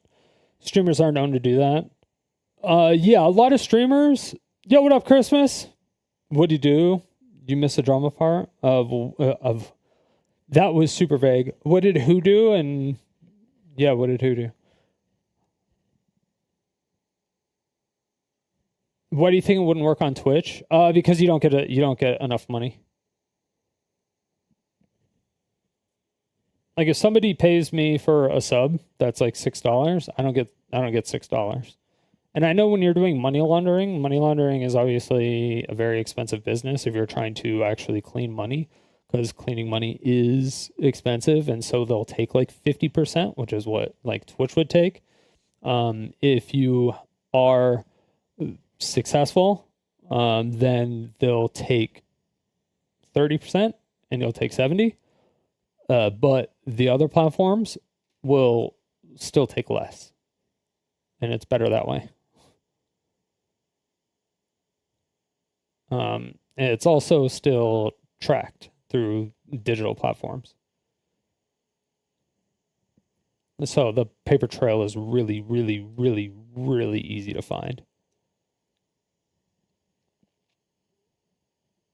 But yeah, a lot of streamers, what they end up doing is they take like 50% of their income, and what they'll do is they'll or take like 50% of their Twitch income or something.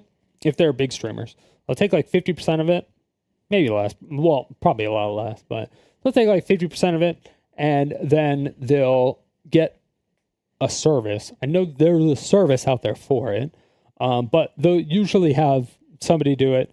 They'll get either a whale, quote unquote, a whale to do it, but really they'll just give them the money and say it's like a family member or whatever.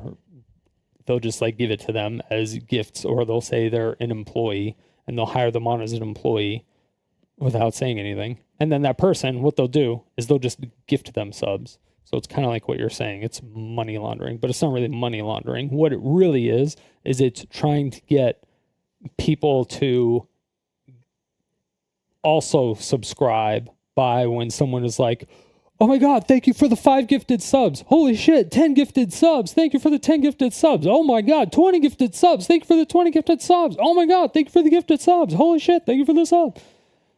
And they do that. So they try to set up like hype trains, and they try to set up the hype by paying other people to doing it.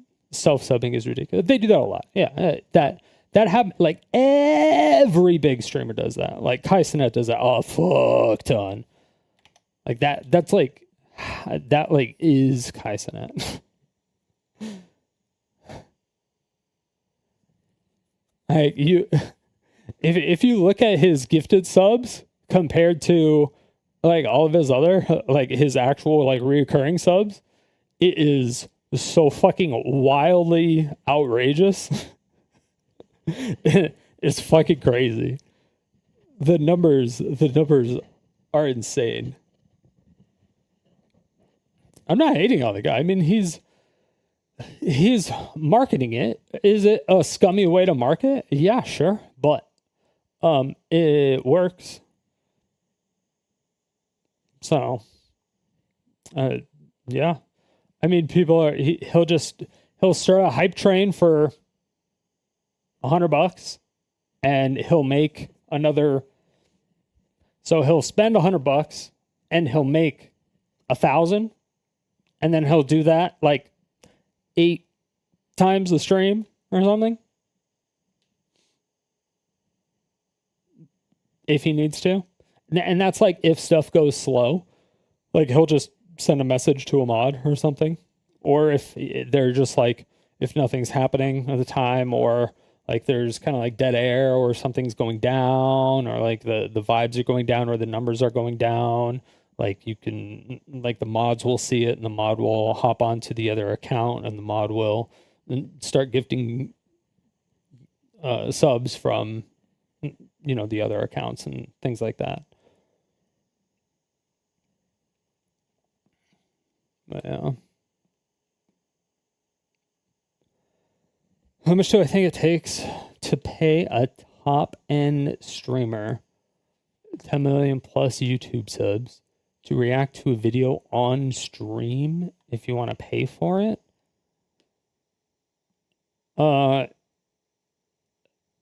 It depends on the YouTube video. It depends on what the YouTube video is about and how long it is.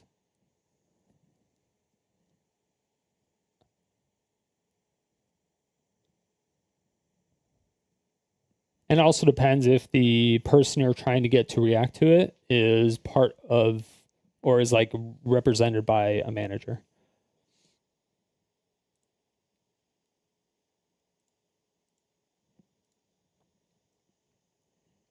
Non-controversial gaming. Something non-controversial about gaming or consumerism. That I have no idea what that means. Well, like I know what that means. Something non-controversial or consumerism, 30 minutes long. Like I get that. What is it?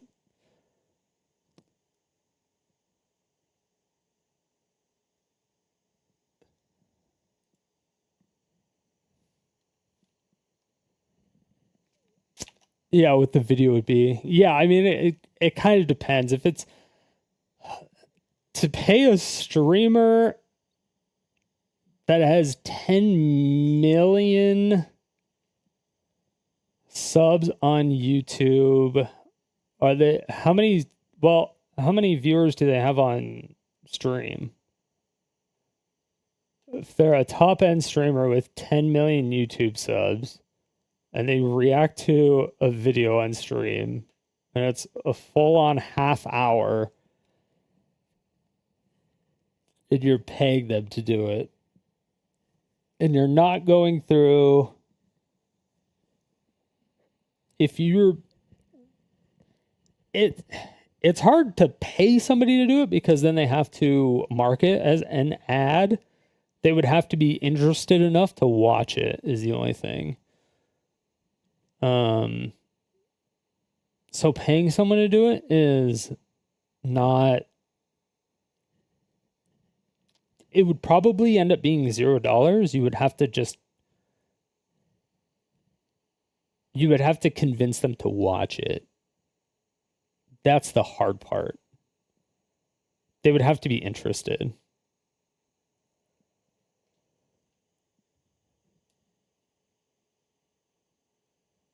We're assuming you can get around the mark as an ad thing.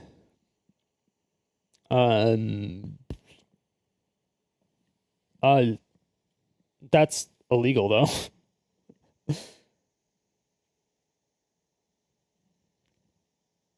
That's illegal and also against the terms of services. Well, because it's illegal. It's a gray area. I mean, it's illegal.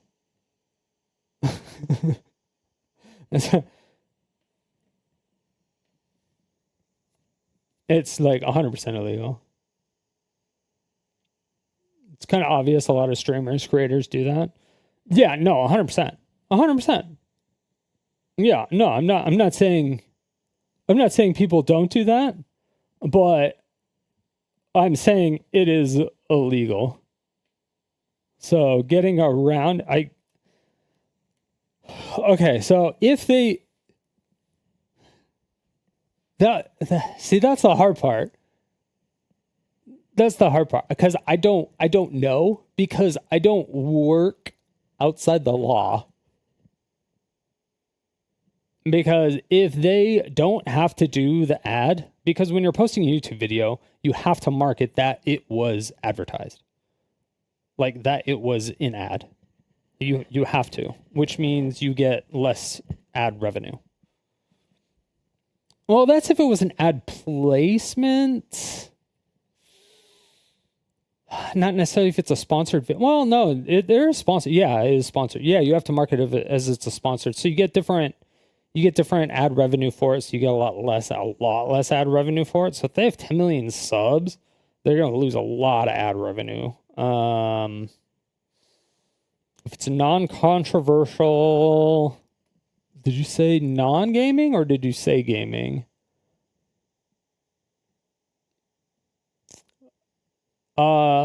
Christmas, it's a lot to talk about. Mango was humping people at an event. He was drunk. He was just being drunk. TLDR. But I mean, yeah.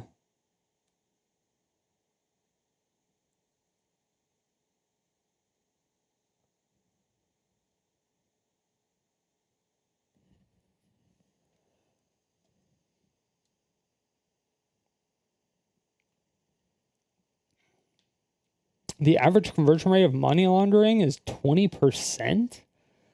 The average conversion rate of money laundering for money laundering cash might, if you're doing cash or digital, I don't know. I don't know what the difference would be, but I also don't know what the average is.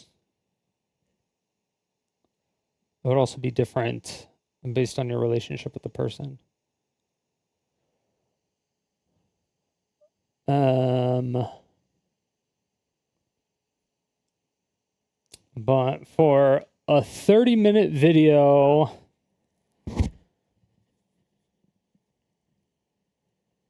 so let's see. We have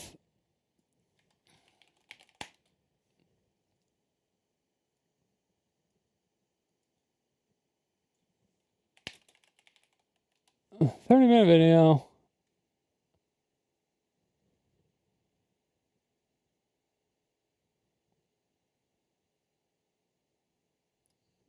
And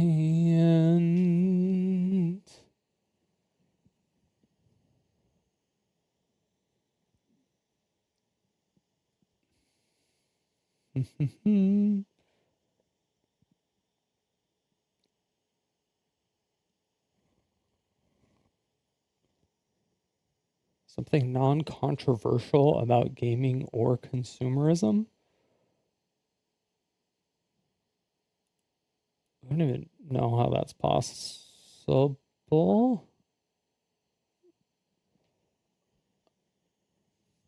I don't know if it would really matter if it would be non-controversial.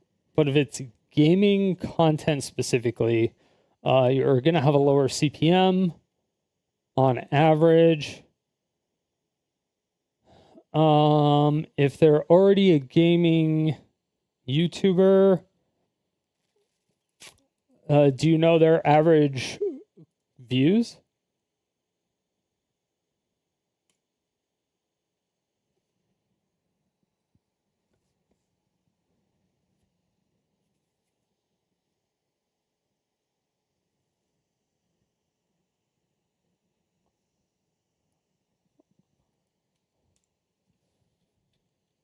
So 30-minute video, I'll say do a 33-minute video. All right, so we do a 33-minute video because YouTube does ads every 3 minutes, but you want 1 minute above 3 minutes because they won't do a commercial at 3 minutes if your video is 3 minutes, or if it's 3 minutes, 30 seconds, they won't do an ad and then play 30 seconds of a video. but they'll play an ad and then play a minute. So you do it in increments of 4, essentially. Or things that are divisible by 3 and then like plus 3 usually. Just give it a little bit of a grace. So we'll just do like 33 minutes. So we do like 33 minutes, 3 million.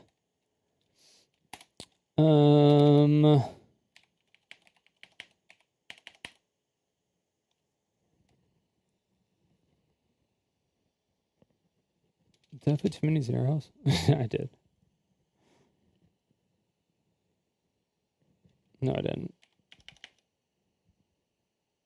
Is that too many? Why am I crazy? No, I'm not. That's fine. Yeah, that's 3 milli.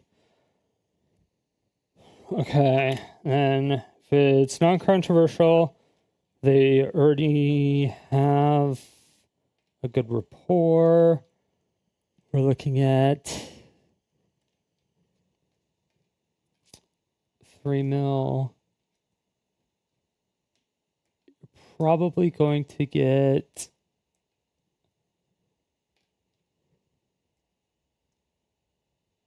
if it's gaming oriented, it's probably going to be 12 CPM. Clicks per mille.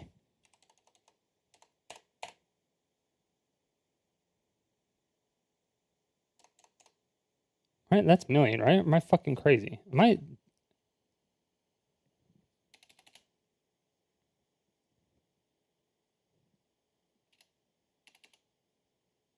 Yes. No, this is 3,000. Jesus Christ.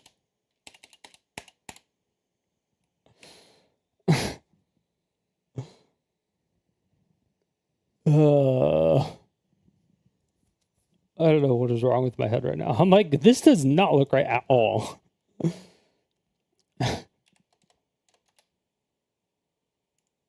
Okay, so we're gonna 3,000.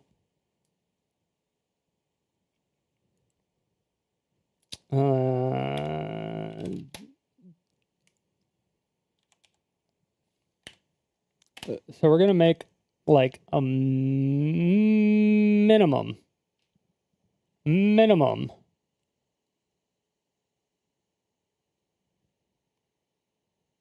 of 36K per commercial ran on this video. Probably. If it hits 3 million views.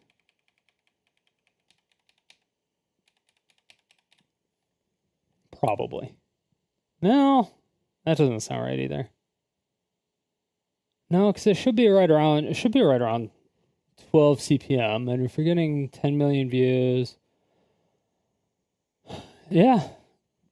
No, yeah, it should be 36K.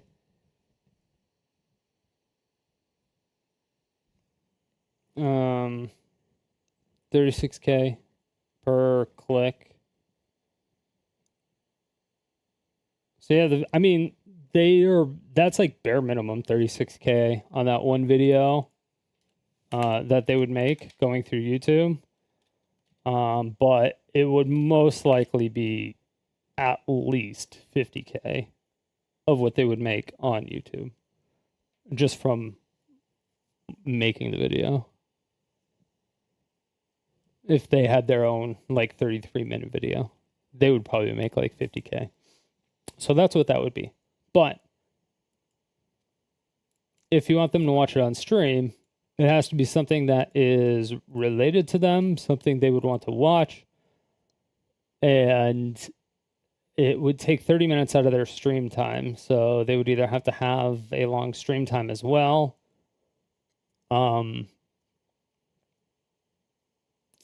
Yeah. And then if they go through a management company, if you want them to make a YouTube video about it as well, you can do a product placement, which would cost you another 50K. And then Yeah, and then again, if there's like a management company middleman, you're probably looking at like 100-ish K, I would say.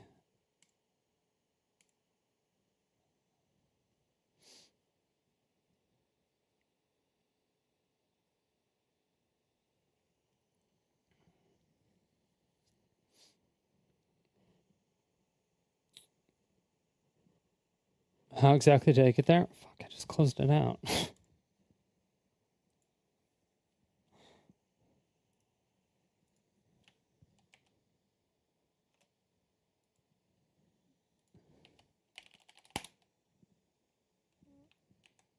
Oh, I can't reopen it. I don't know if like I didn't save it.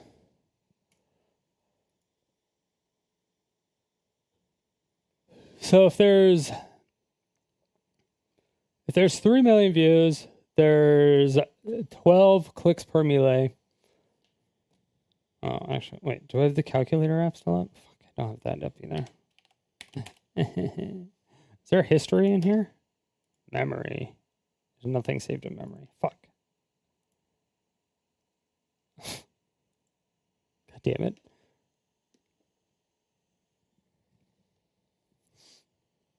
You have 36 clicks per ad. Well, an ad doesn't get played on every 3 minutes. A potential ad gets played every 3 minutes. So it depends on the person. That's why it's hard to say. That's why there's such a big range, because you have people who have ad blockers, but an ad gets played every 3 minutes, and it's a potential ad. So if you got an ad served to you at like when you first clicked on the video or at 3 minutes, you're not going to get served another ad for another like 12 minutes or something. But sometimes some people won't get an ad for like 6 minutes, or some people won't get an ad for like 5 minutes or something. Like it's weird how YouTube does it, but the way you're supposed to do it algorithmically is do a 33-minute video type thing. That's why everyone has like the 8 minutes and 1 second length videos, is so they can like squeeze out an extra potential ad out of people. Because if they can get one extra little ad, that's all that matters.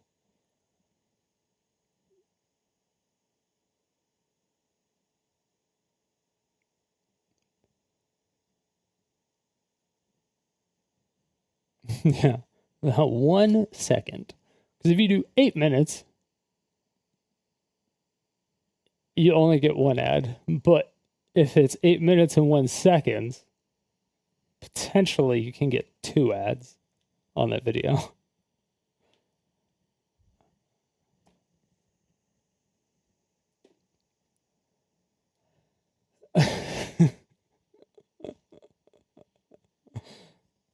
Yeah. And so, yeah, you gotta factor all that into. And then, of course, again, all the ad blockers, and then people who have YouTube Premium, you get a portion of that revenue as well. Which I don't know. I need more drink. Oh, it's hot as fuck in here. Yeah, it's a lot. It's not even that it's like complicated. It's just that there's so many unknown variables, and the variables, not even unknown variables. Well, I guess they're unknown. They're just always changing. They're just always changing variables because of the fact that it's a human-based variable. And any human-based variable is going to be an undetectable variable that you're not going to be able to do anything about.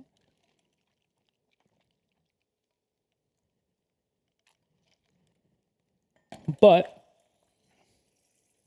if you're going to want to pay somebody to watch a 33-minute or a 30-minute ad or a 30-minute, essentially 30-minute ad, because it's going to be on your channel. If you want to watch the video, first of all, good luck doing that. But first of all, good luck. It actually probably wouldn't cost $100K, because to get, it might. It depends. Again, it kind of depends on the video. It depends on how interested they are in the topic, because in order to get somebody to play a game for like 2 hours with that type of reach, with like, or actually for like 1 to 2 hours, is going to be about 100 to 200K.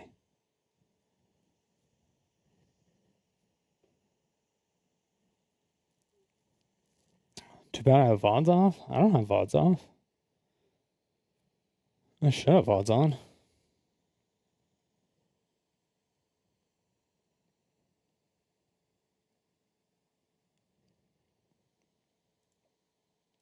Unless it...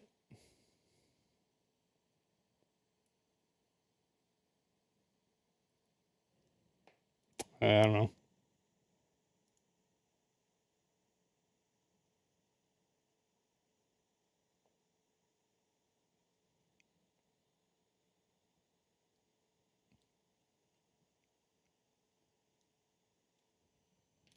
I wonder if it's VOD, and maybe it's just VODs on Twitch that are stupid. Twitch just disables VODs. Twitch is just such a dog shit platform. They have no fucking idea what they're doing, technologically speaking. Every feature that they've added, they've stolen from another company. Except for the ones that they've made. They've fired all the people that have made them. Which is ridiculous. They're just so fucking stupid. Wait,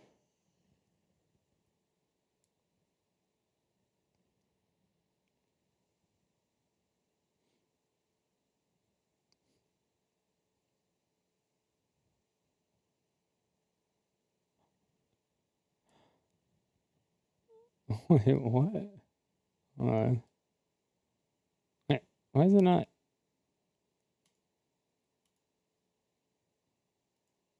Okay, I have zero copyrights. Why are you not like auto publishing my shit?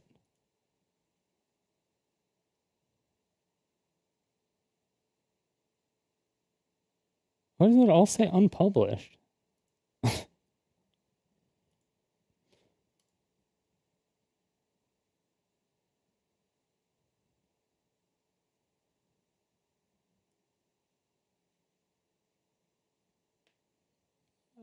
All right. They should be there eventually. But yeah, for the most part, it's gonna be hard. I do know that paying someone to play a video game for 2 hours of that magnitude is gonna cost you at least 100K. But for reacting to a video, that I'm not 100% sure of. That's all I know. But yeah, the VOD is definitely on YouTube. YouTube is a vastly superior viewing experience.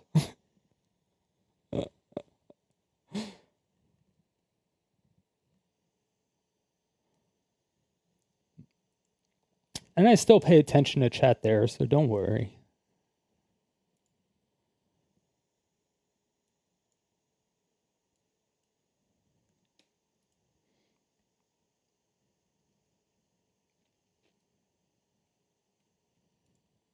Mango or something. No? In light of recent incident past weekend involving competitor Mango, we made a decision we'll no... Jesus. Okay. So, kind of depends on what we want to do here. There's a lot.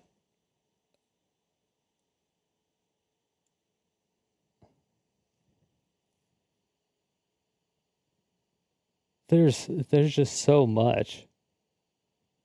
it's one of those, you look at it and you're like, where do I start now? I know almost nothing about this Stop Killing Games initiative thing. I know a little bit of it from like a year ago, and that's about it.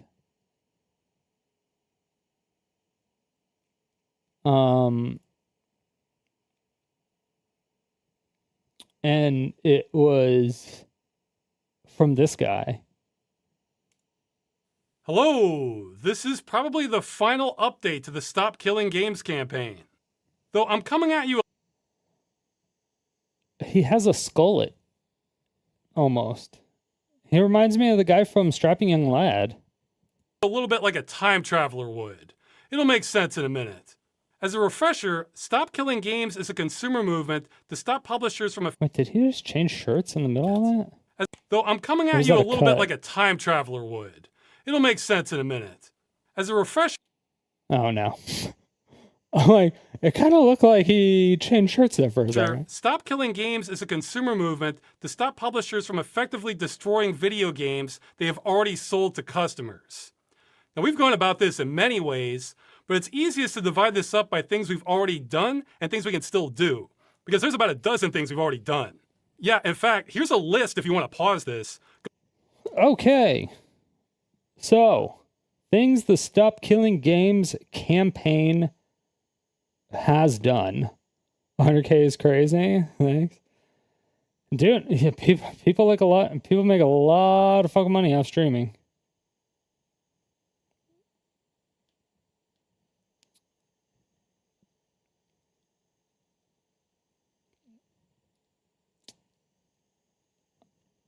No idea what that is, but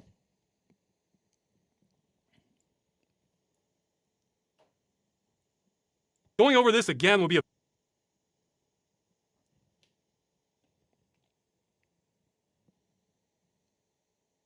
video in itself.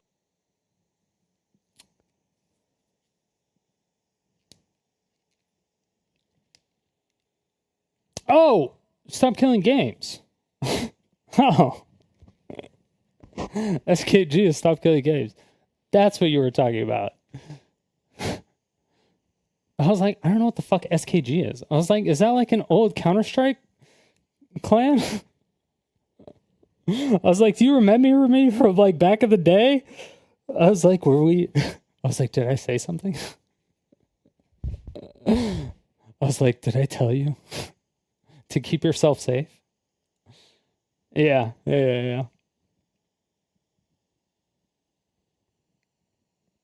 I didn't know you were one of the founders. Okay. Well, that's cool.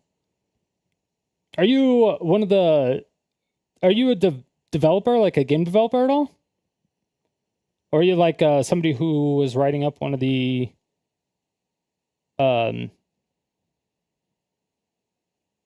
writing up legal documents? Or I guess probably not legal documents, because this is primarily being done in the EU right now, I would assume.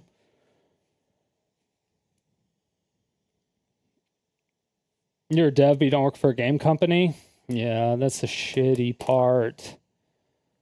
Because, like, I know a lot about the systems. I know a lot about not, like, actual developing, because I'm not a developer. But I've done scripting. Like, I could do scripting. I can read code and be like, okay, it does this, but I don't exactly know what this does.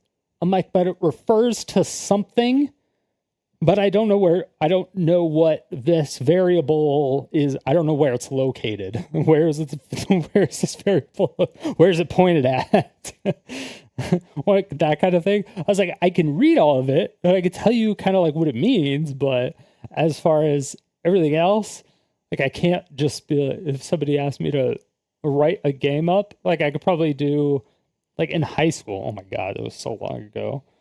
I did a game in Java, but it was just like a little tiny game, because that was just what you had to do for the school year. Yeah, it was it's like my third year in programming. We just had to make a game. That was our thing. And I did a little putt-putt thing. I learned about like frictions and anti-frictions. It was more math than fucking developing at that point. And I think that's because I was programming it correctly. Which is why I don't develop anymore.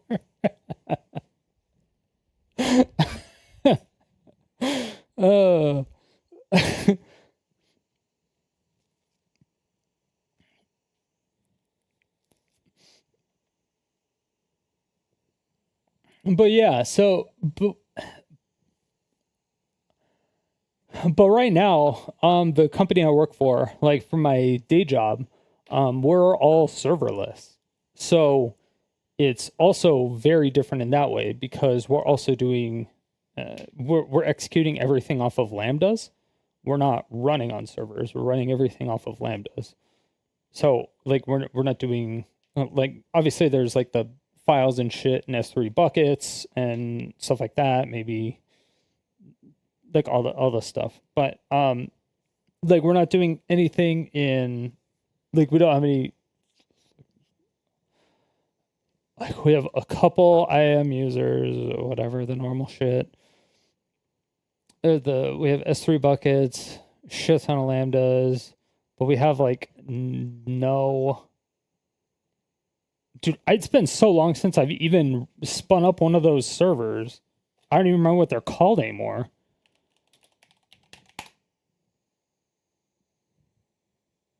Server service name.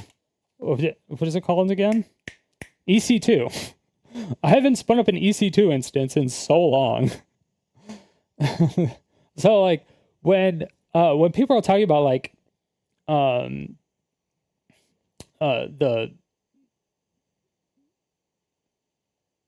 the live service games and everything, and how they're just turning off live service games, I don't understand how there was even live service games to begin with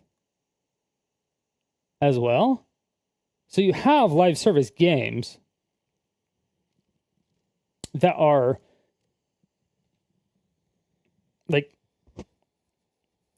I don't know. It's hard to put it all into one coherent phrase because I haven't thought about it enough. And I'm not 100%, and that's why I need like an actual like AAA game dev to talk to, because I know some game devs, and game devs like that stuff's like super simple and basic. But like some of the stuff could be difficult. I just don't know what the differences would be, because I mean PirateSoftware, but coming into this, if you're going to end up watching this on YouTube or anything else, I am hardcore biased against PirateSoftware. I fucking hate that guy. I think he's a pompous piece of shit. I fucking hate that guy. I liked him at first when his shorts came out because he was talking about like network security and stuff. And I was like, oh, this guy's fucking awesome. He's on Twitch. He's talking about network security and how people need to keep themselves safe, not like actually like, but in like a literal sense, not in the kill yourself sense, but like in the actual keep yourself safe sense. But he was doing it in a way to where he was attracting a lot of people. So I was like, oh, this person might actually get Twitch to get YubiKeys, like get a YubiKey system.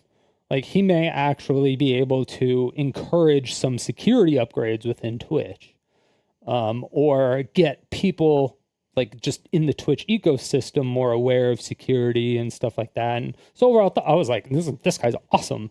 Plus, I really like, network security and stuff like that. And I just thought it was cool.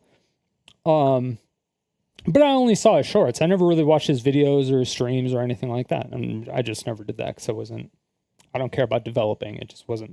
I'm not good at it. Or I guess it just wasn't really anything I was interested in. So I gave up on it. And I like network security a lot more. So I do NetSec stuff, which still requires some coding, but not the same type of coding. A lot of different types of coding. But you're also working with enterprise level softwares and doing it. It's more scripting than coding. I don't know. Scripting, I feel, is so much more different than coding.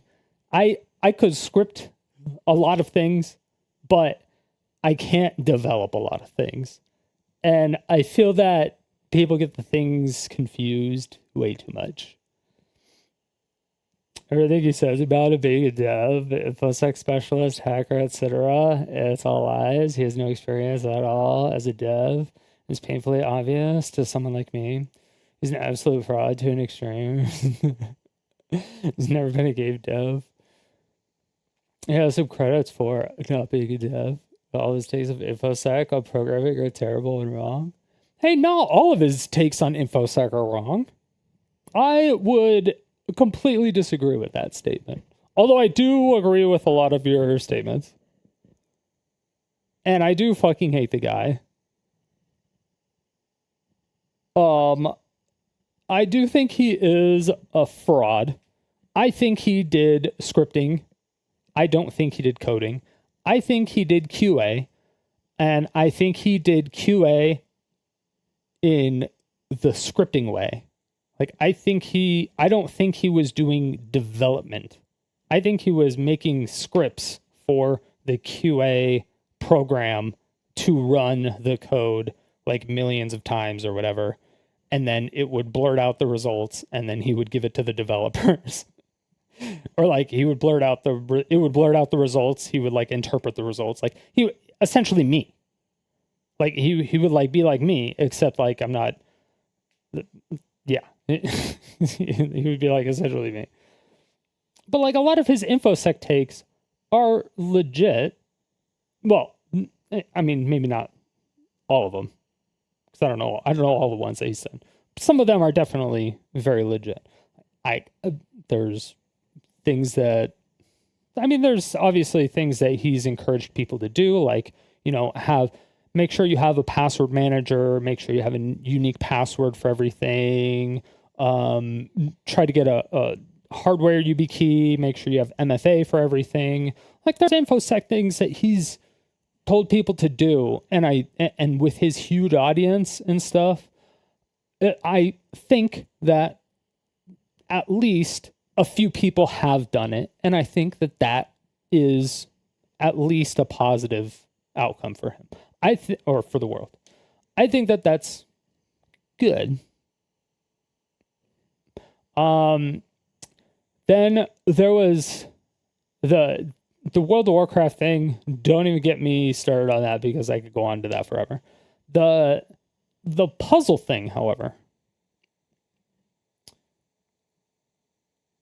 that is something that the DEF CON, the puzzle thing that everyone says is a fake.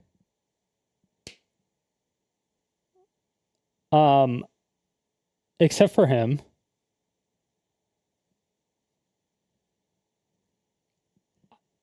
And I was on board until I was taking a closer look into his DEF CON stuff. Because I was like, again, I'm more NetSec-y, right? I suckle on the tits of network security.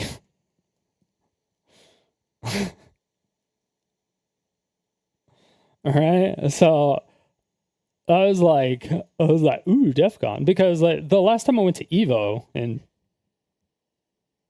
2018, like the fighting game tournament, DEF CON was the same weekend.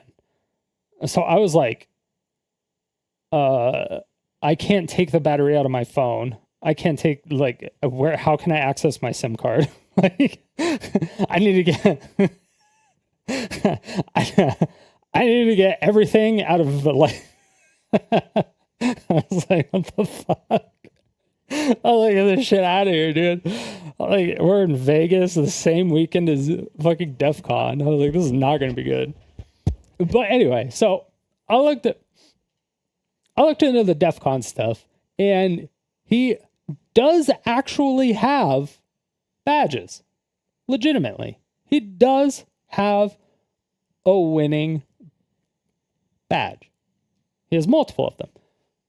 The thing is, the biggest thing is, whenever I've heard him talk about it, because I've never actually attended a DEF CON, I've only like seen them, like seen like shots of it or seen presentations and stuff like that. I never actually attended one. The closest I ever actually got to one was that year I went to Evo, and it was like they were literally right next to each other in the same fucking convention.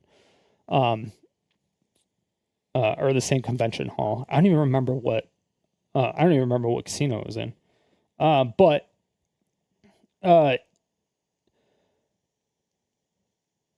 every time I hear him talk about it, he says, yeah, I won the black badge at DEF CON,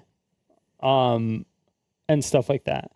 And for a really long time, he said, I won the badge, or I won a badge, or I won a badge, I won a badge. And then I finally looked into it, and I was like, okay, what is this badge? What actually is this badge? Because I don't know what this badge does. Because the only thing I heard about the badge was that it gets you access. Like, you just don't have to pay to go to the next year's thing, and that's it. or you never have to pay to get in, and that's basically it. Yeah, exactly.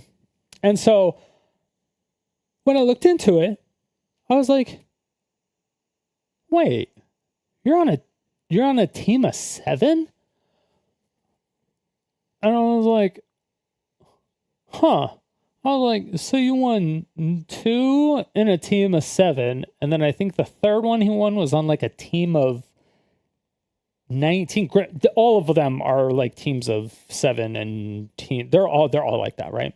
But he was like, he was like assigned to the puzzle stuff, or like he figured out the weird puzzle things, and there was, I want to say there was like one puzzle, and this is actually like on their DEF CON site. I wish I'd just saved the link, because I was just looking through it, because I was like, has anyone looked into his DEF CON shit ever? Because this is like the one thing that everyone like either like bukakes all over him with like ferret cum, or they just like actually want to like send him to the moon, right? They just hate him and they want him out of existence, right?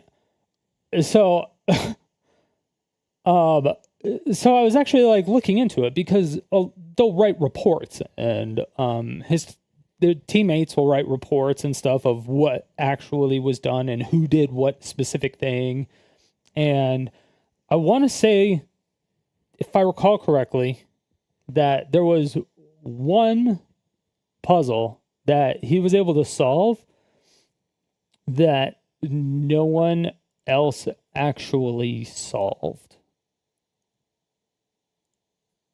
once.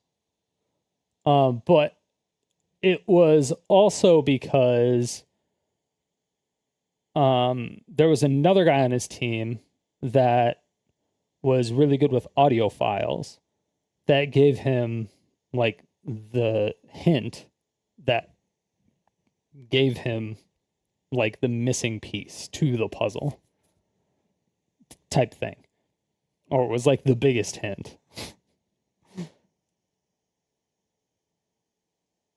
And yeah, but still, I mean, we're still talking about DEF CON, right? These are still some of the brightest like people or hackers, stuff, InfoSec people in the industry, a lot of them, going to this convention.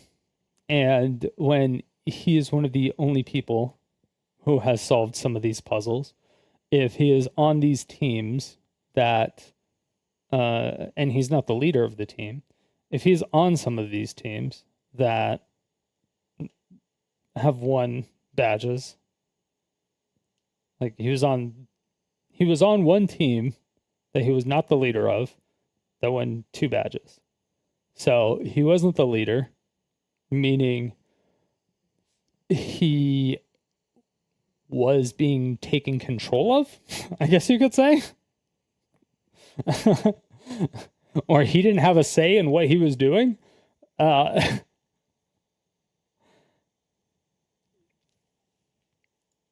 Look what you said before that. This Papio takes all that shit and learn from what CNET.com and Hollywood movies. Oh, probably. Oh, and that it's like that. And he probably talks about the same shit that other one guy did. I don't actually know if that guy's a real hacker though either. But he talks about like the skimmers and certain little devices and stuff, and he was on a couple podcasts, and he was like, yeah, I made like these little adjustments, but it's illegal, I can't really turn it on right now, blah blah blah, all this other shit. He was like a really skinny white dude.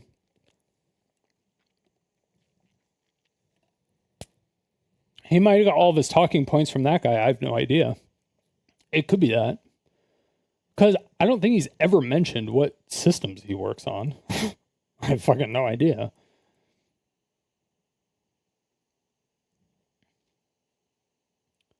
And also, if you're in InfoSec and NetSec, you're the one that's doing the training. You're not,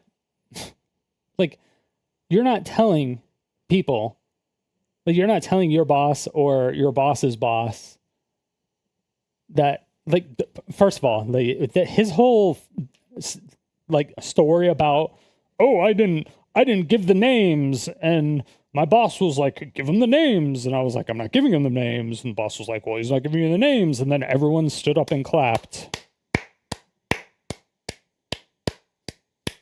Like, that whole story is fucking just retarded bullshit. He's fucking stupid.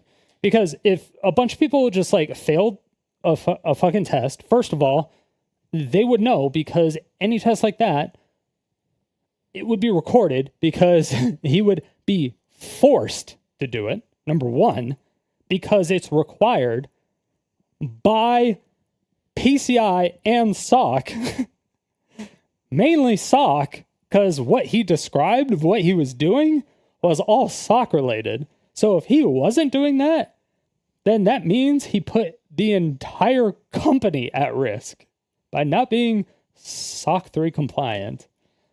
And I'm like, this doesn't make any sense. And I'm like, wait. You didn't give the names? I was like, wait, that doesn't mean... that means you didn't run the test, or you didn't know their names, or you didn't tell them that they failed afterwards and tell them how they need to improve and get them to sign it, because you have to have a meeting with them afterwards and have them sign something and tell them, hey, here's where you fucked up, here's what you need to improve. Like that, you have to do that. You literally have to do that. It's like, that's a compliance thing. Like you have to pay like 50 to 100, depending on which one. Because like if you're PCI compliant, like if you're storing credit cards, depending on the size of the company, I mean, you're paying like $50,000 to $100,000. Being SOC compliant, you're paying like $20,000 to $50,000 for a small company.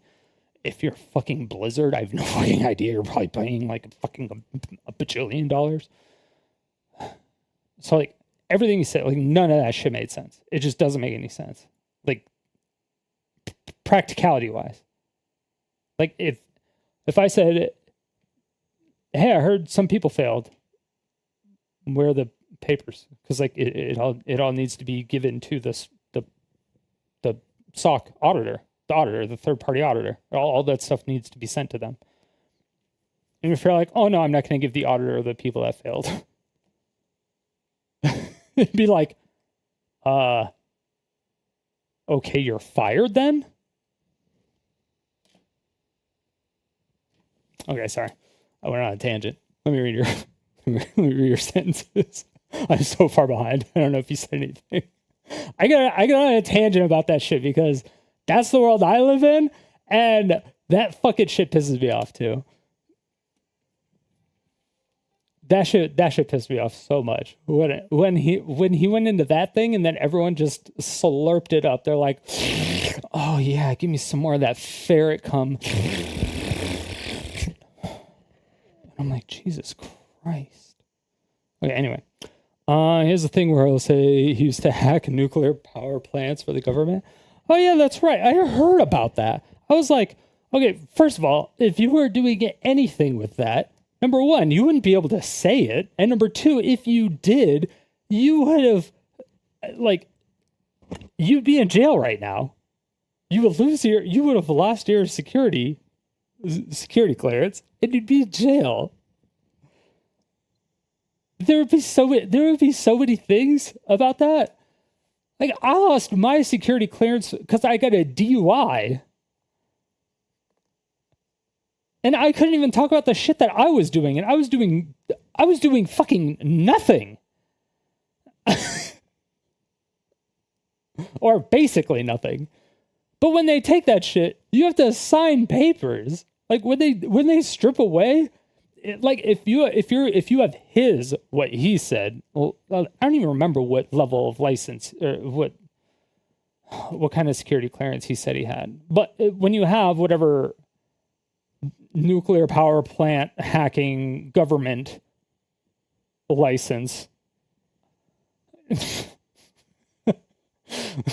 whatever security clearance you need for that, you have to sign a shit ton of papers. Or they're just like, you blasting out there. You're like, oh yeah, I used to hack this shit for the government. Like, you're going to blast that out into the world? So people are just going to come pick you up? Like, foreign agents are just going to fucking kidnap you and be like, oh, so you know everything about the internal infrastructure. Why don't you tell us about that before we torture you and all your ferrets? It was like, shit's so ridiculous. Anyway, I looked into it because these docs are actually public. Turns out he was doing physical security. As in, you drove up to the area, checked the windows are open. Dubious he did that at nuclear power plants. He was probably checking like neighborhood transformers and stuff. Oh no, usually those people, the actual physical security people, if they aren't in the military, like if they aren't high ranked in the military, they are usually. Now, this is my experience, like being on Marine bases specifically. So I don't know outside of that. But if it's if they're building, like if it's a construction site, like if they're in the process of building it or like remodeling it or something, then they'll have like a contracted company come in and do it. But they don't have like government, or they don't have government employees do it. They just contract some people for a little bit until it's done. But then outside of that, then they have like physical security, like actual physical Marines, like standing outside, like doing the physical checks and physical walkarounds. At least when I did all this stuff for the few years I was doing it.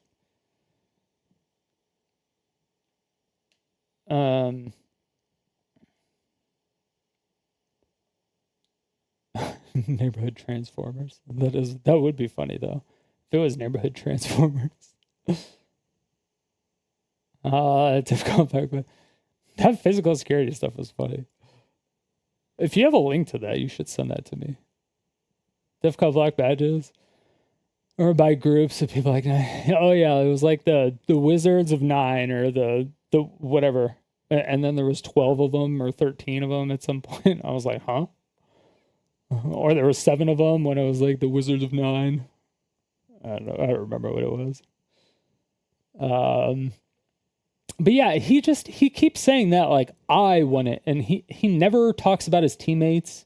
He never talks and says, "Oh yeah, we did this, and you know this person did this." Like I think I heard one story from him talk about his teammates or talk about a teammate, and that was it. Every other time he only referenced himself, and so I thought it was just like a personal competition.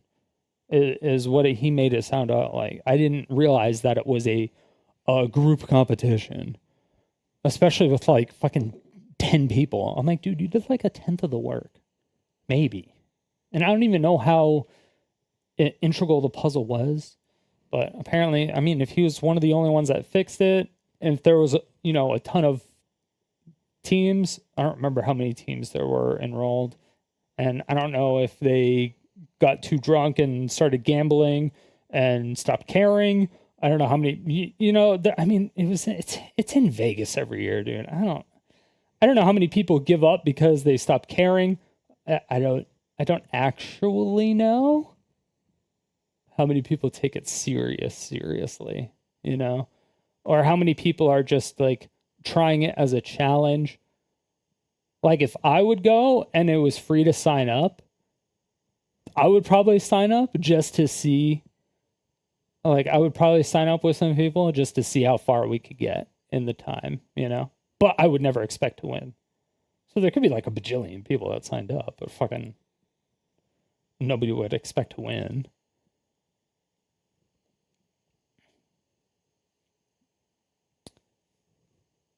The puzzles were like guess someone's password and their birthday or whatever. Or like kindergarten's understanding of hacking? No shot. Really? It's nonsensical to try to equate that to real InfoSec work? Is it really? There's no shot. I thought it was like intricate puzzles.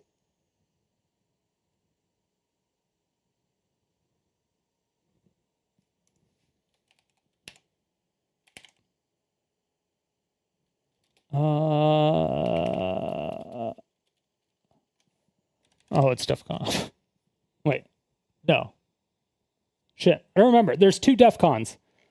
One's the hacking one, and one is the music convention.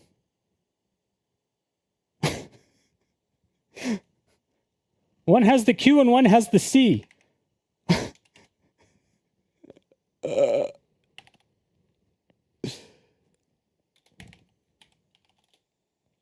Badge drama. No, DEFCON 2024 badge. Puzzle? No.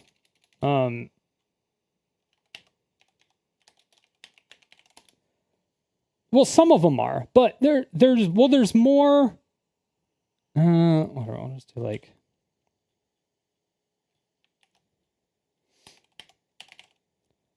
DEFCON black badge winners. Jesus Christ. Oh, it's 2 words. Whatever. Okay.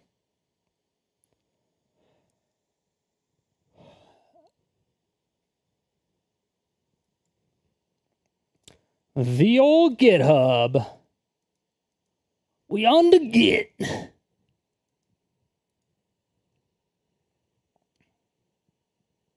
Because I do know that there's multiple events.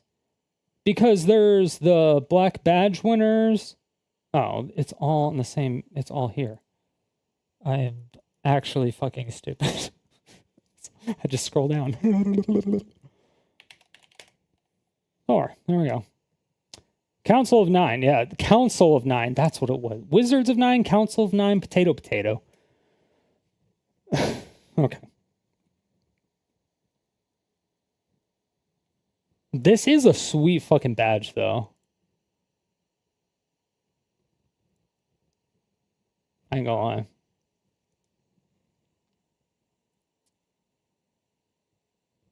Social engineering, CTF. Yeah, so there's like the badge challenge, but then there is the capture the flag, the, capture the pocket.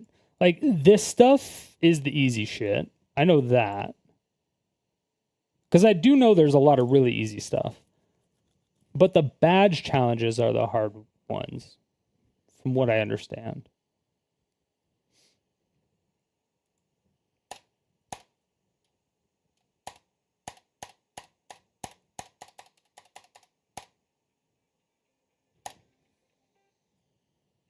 Didn't he win? I thought he won 3. Did he not win 3? I thought he said he won 3. Am I stupid?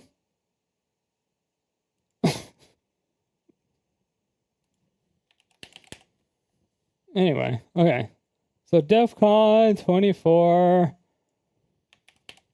Black badge.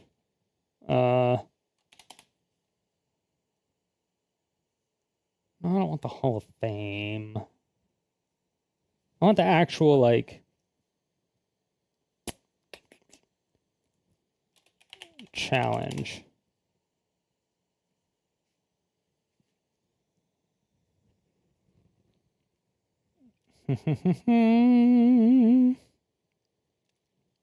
The badge. I don't know if that... No, that's 26.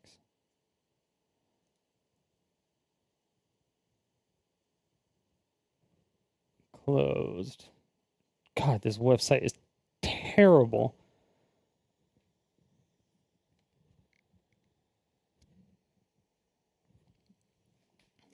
I remember there was like a website for it, but I thought there was like...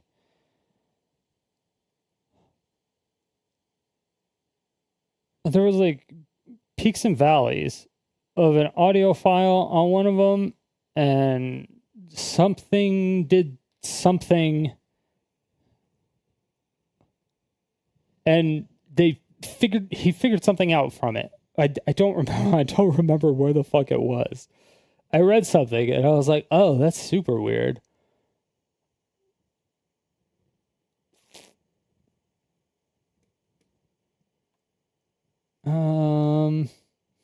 Black badge.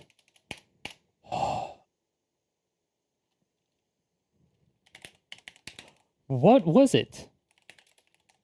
What was the DEFCON Black Badge Challenge? Is it gonna actually tell me in here? 24. Badge challenge.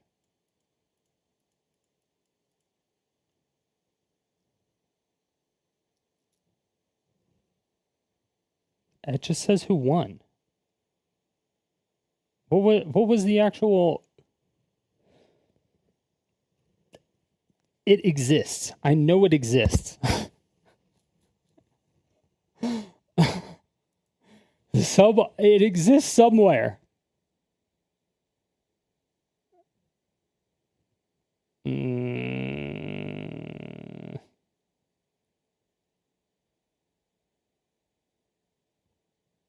Info about counterfeit badge contest. There was a counterfeit badge contest?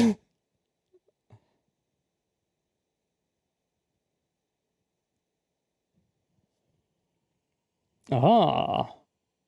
Official and unofficial contests. Okay.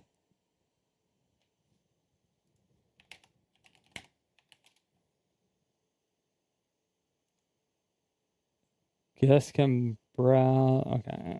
Black badge. Oh, it's going to show me everything. Oh, this is the old school forums.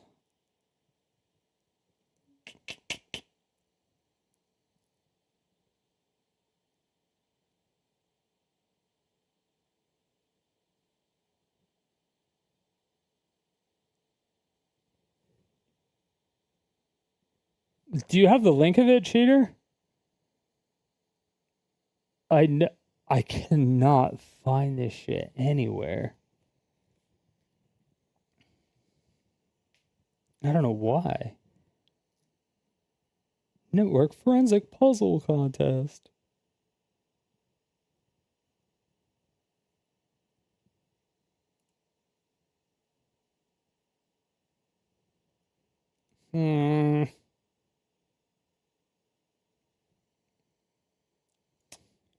How do you get a black badge? DEF CON.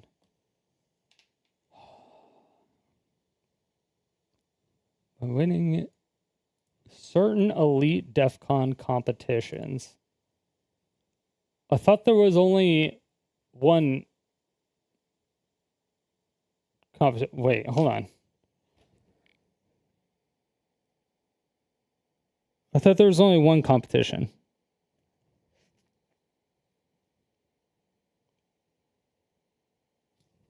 Wait, hold on. Sorry, wait, hold on. Hold on.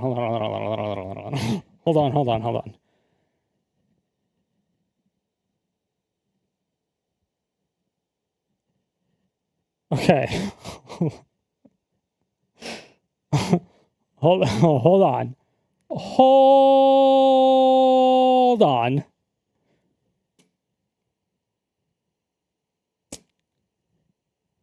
You earn a black badge at DEF CON by winning certain elite DEF CON competitions. Still gonna just show me that. Okay. Well. Highest award. It's considered a highest honor bestowed at DEF CON. Has he shown his black badges? Because you can just get regular badges.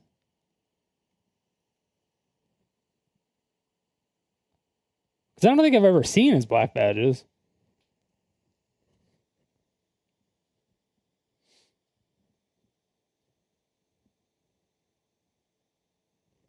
I've always been curious about the badges. Me too.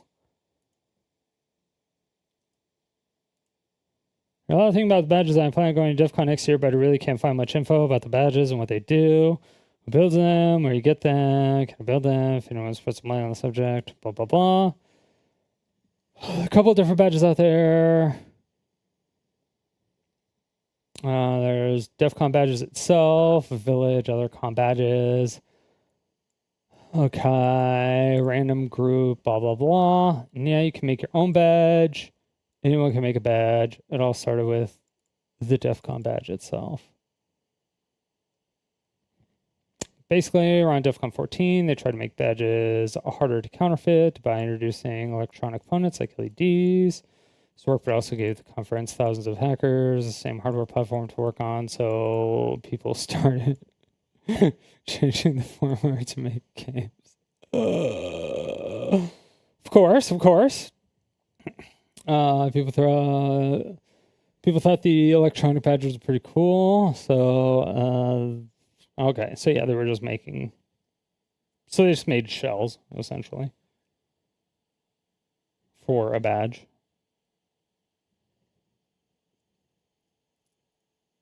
Wait, so that even if he had a black badge, it could be a counterfeit black badge.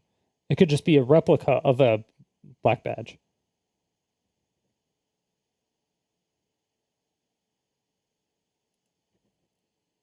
Well, no, it does say on the official site that he had it.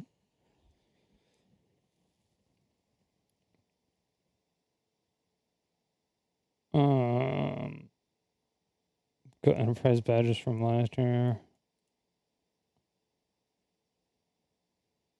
A good place to start. Badge life.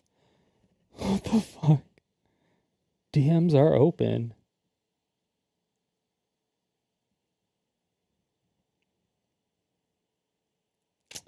All right.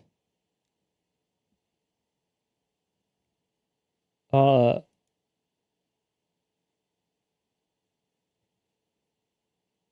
what?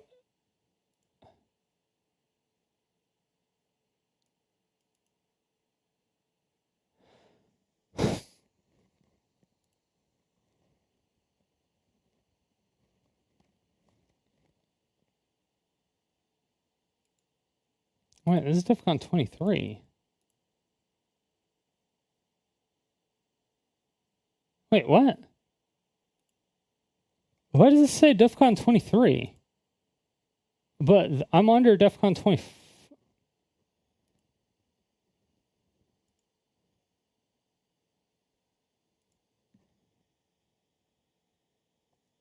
Oh, they just use the same picture.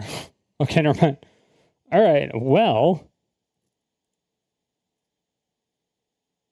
Okay, anyway.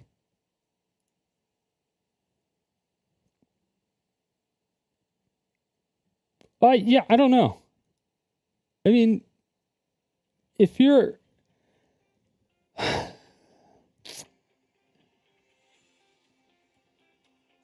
That is the alarm to take medication. Med check! Where the fuck is the goddamn med? Or the goddamn badges? Dude, this is gonna piss me off.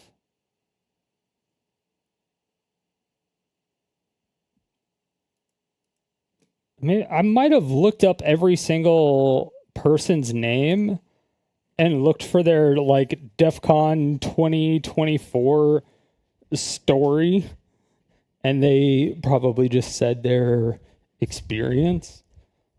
That must... because I know I did that, too, and I think I read, like, 3 of them. I think... Oh, 2 of them. So I think they were the only 2 that had it.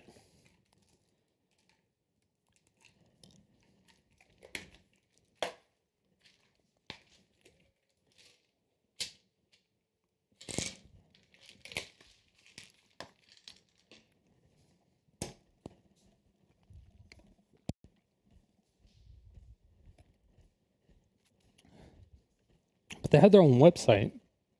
It was just like text. I just clearly remember something about some audio file and some waves from some audio file. And I remember thinking that it wasn't really that impressive. But I was also thinking, well, it's a puzzle, so I guess it's kind of interesting, not something people would probably think about. And it's only a weekend, and you're going against a lot of people, so you don't want to make it like super, super hard, but you kind of still want to make it hard because you don't want people to solve it like immediately. Because I don't even know how long it took them to solve these. I don't know if this took like a half an hour or an hour. But yeah, I don't know. I can't find it anywhere. But regardless, okay. I do remember him initially talking about the Stop Killing Games initiative or campaign, I guess. I don't know what the difference is between initiative and campaign, legally speaking.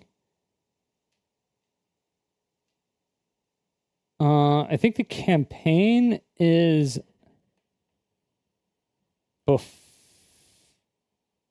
wait. The initiative is after the campaign. Or no, you initiate it, you get the signatures, and then you campaign for it. Or you campaign for the signatures. And then you campaign for the votes. You get the signatures and then you campaign. So you initiate it, and then you get the signatures, and then you campaign for the votes. Because you need to have, like, 25% of the voters in that area of signatures to even show up on a ballot to vote for it. I think. Something like that.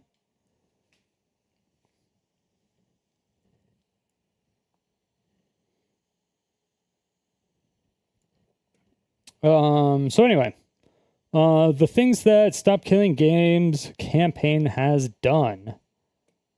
They have submitted complaints to the European Consumer Centers Network from multiple countries.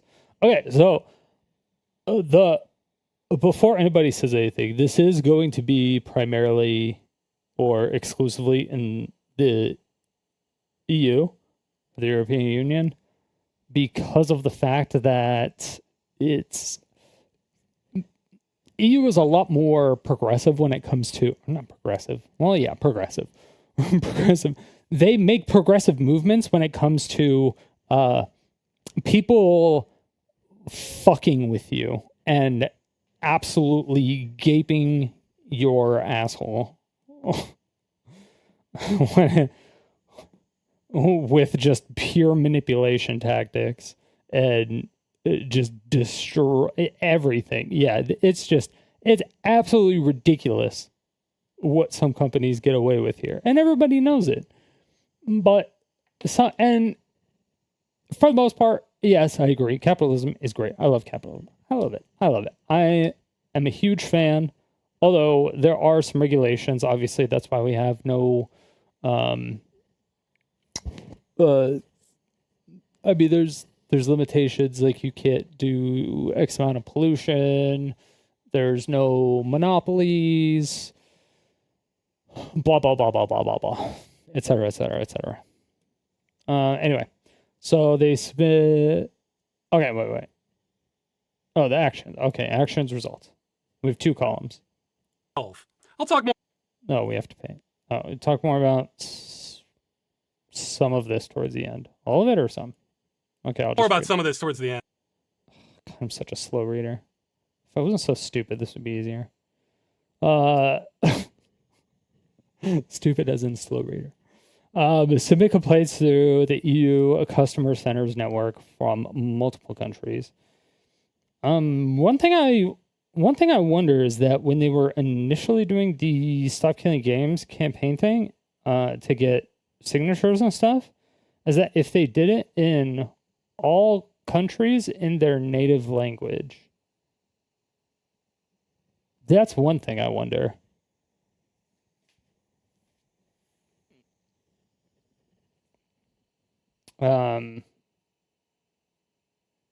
Because I know that in a lot of European countries, most of them know English, but it's like if you don't try to talk to them in their native language or anything like that, then they'll just like automatically hate you, basically.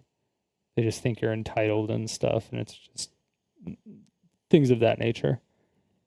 Just because you understand, they'll talk to you like that.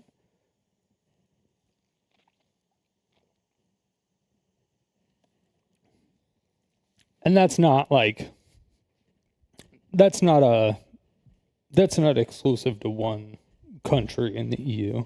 And that's like before it broke up. That's like all of fucking Europe.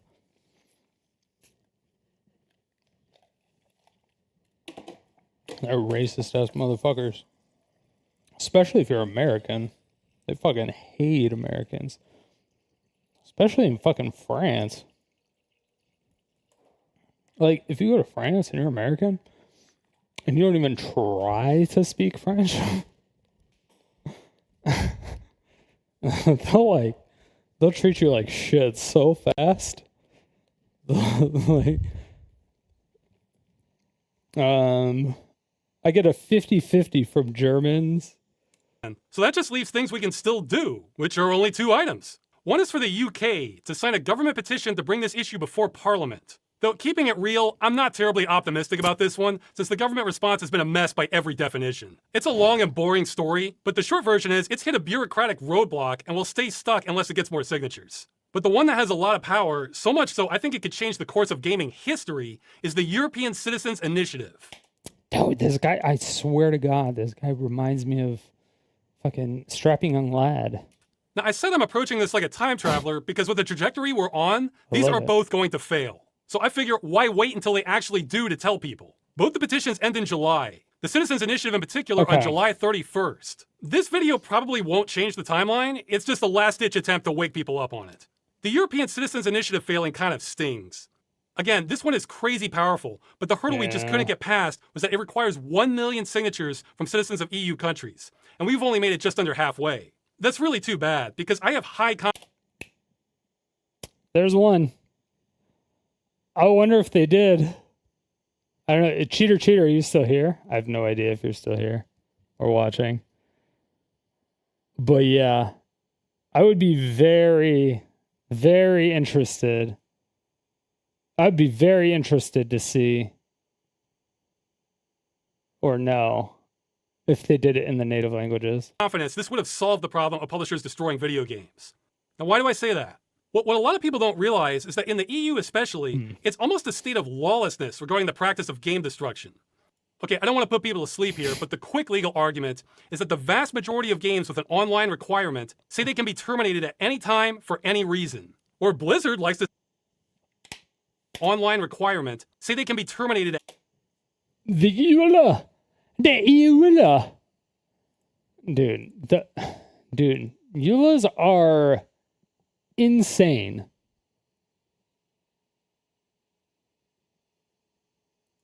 Insane. Ubisoft is crazy. But then again, I mean, the problem I have with Ubisoft, I think more than other companies,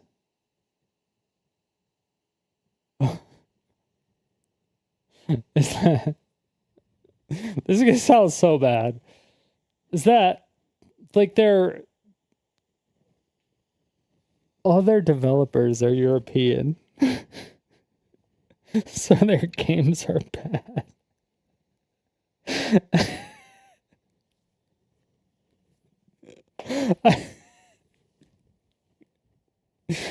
I feel really bad for saying that, but it's because there's a reason. There's a reason. It is strictly because they get paid like 50% of what the developers in the USA cost. So it's like, if you're a really good developer, you're going to come to USA to develop. You're not going to stay in fucking France and get paid like $50K when you can come to USA and get like $150K. at any time for any reason. Or Blizzard likes to say any or Blizzard reserves the right to terminate this agreement anytime for any reason or for no reason, with or without notice to you. Is this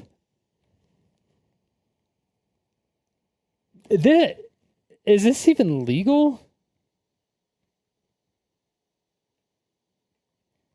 End user license agreements. I don't even think EULAs are enforceable in court.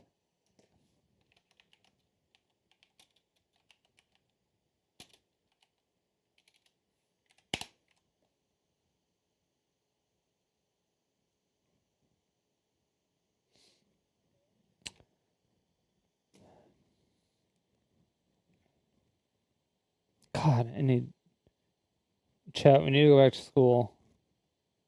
Let's go to online school. Let's take the bar. Let's become lawyers so we can figure this out. We're going to Harvard, baby. Easy. Shouldn't take too long, right? We gotta do that, and then we'll be, then we'll do a whole bunch of NetSec stuff, and then we can do all that, and it'll be fine. It'll be great.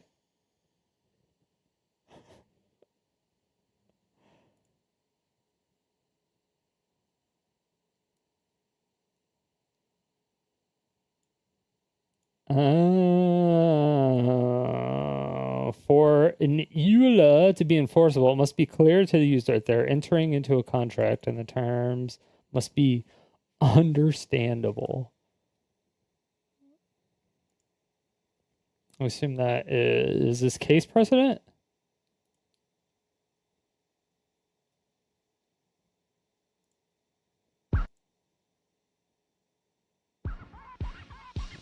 I think everyone's favorite 90s pastime was breaking open their coveted Pro CD copy of Select Phone to read the riveting copyright clauses in the end user license agreement.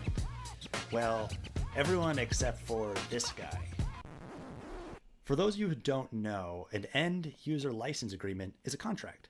It gives the end user, i.e. you or me, permission to use the author's software or hardware under their conditions.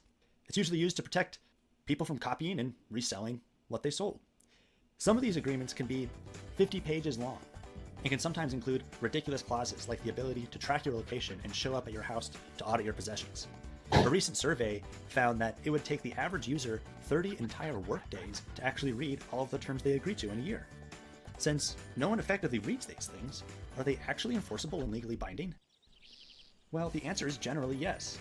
And the guy I mentioned, his legal battle with ProCD is often cited as a precedent for the enforceability of end-user license agreements. Okay, ProCD. In the mid-90s... Wait, okay, what? And legally binding? Well, the answer is generally yes. And the guy I mentioned... Why are you not saying his name? Are you not allowed to see his name? I remember ProCD back in the day. His legal battle with ProCD is often I use ProCD all the time. For the enforceability of end-user license agreements. In the mid-90s, ProCD spent $10 million to compile... Dude, we used to make, allegedly, there was a lot of people, not me, that used to make, burn CDs with stuff. A list of 3,000 different telephone directories. And guess what? Of all the phone directory CDs, this one was the best. And they had two options to customers. First one was the full directory for non-commercial private use, people like you and me. And one for commercial use, which was a lot more expensive. Okay. Matthew, the savvy businessman he was, saw an opportunity. You see, phone directories are not protected by copyright. So Matthew thought that he could purchase the non-commercial use option and upload it to his website, where he would charge visitors a fee that was less than what ProCD charged commercial customers. But like many of us, Matthew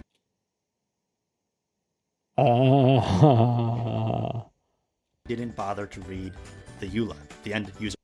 I was gonna say, I was like, that's not the way that works. Their license agreement when he clicked accept.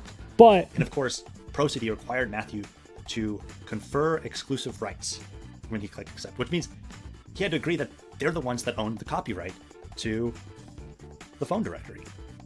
Long story short, the court sided with ProCD on this one.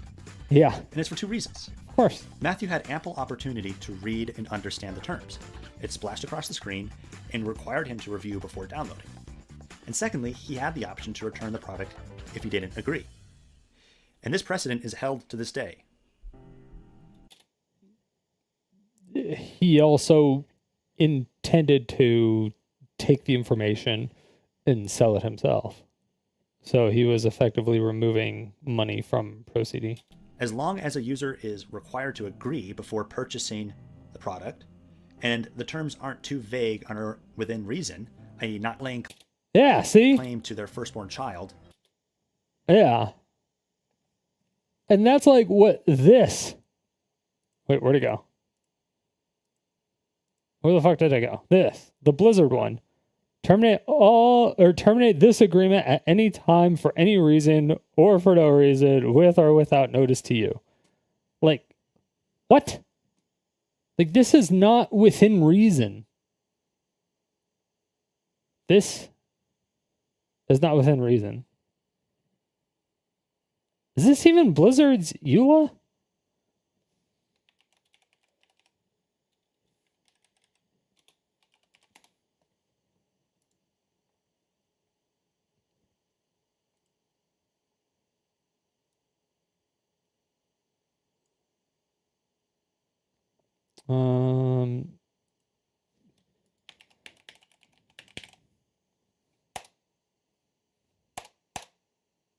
Looking for B, termination. You may terminate this agreement at any time by notifying Blizzard. Oh, no, okay. All right. So you may terminate this agreement. Let me start at the top. Okay. Well, let's start at number 10 because the whole thing is 10. This is a snippet. All right. What was highlighted here, Blizzard reserves the rights to terminate this agreement at any time for any reason. We don't know what the agreement is. We don't know if it's the whole agreement or just this part of the agreement. Okay? So, this is what we're looking at. All right? We get real information here. We're not fucking around. Term. This agreement is effective upon your creation of an account and shall remain in effect until it is terminated or suspended by a new agreement, or if neither of the foregoing events occur, foregoing being B 1, 2, 3, as long as you continue using the platform. In the event that Blizzard chooses to cease providing the platform or license to a third party the right to provide the platform, Blizzard shall use the reasonable commercial efforts to provide you a prior notice. Okay, so Blizzard can cancel their... So if Blizzard...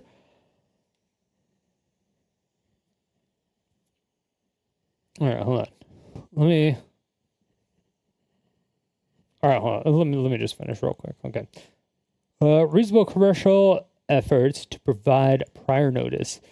Unless the discontinuance arises from the matter that is beyond Blizzard's control or causes the provision of such advance notice not to be possible or feasible, neither the platform nor Blizzard's agreement to provide access to the platform should be considered a rental or lease of time on the capacity of Blizzard's servers or other technology.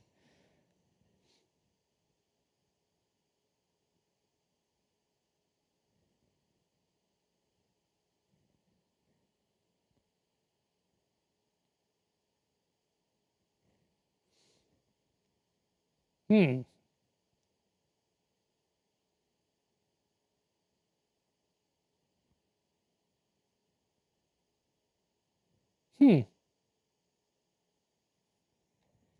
Interesting. So far, that seems relatively reasonable.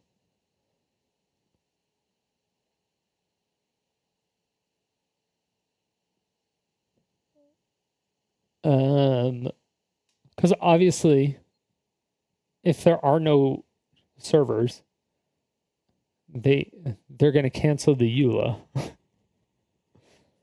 Like if Blizzard goes out of business, there's no EULA. They can't, or if like they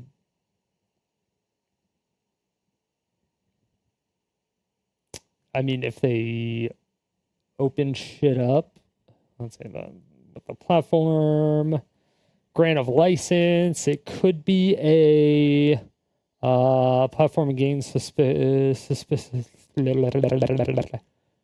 Blizzard's ownership. Okay, they own everything. Likeness, yeah, they own all. Yeah, it's just copyright shit.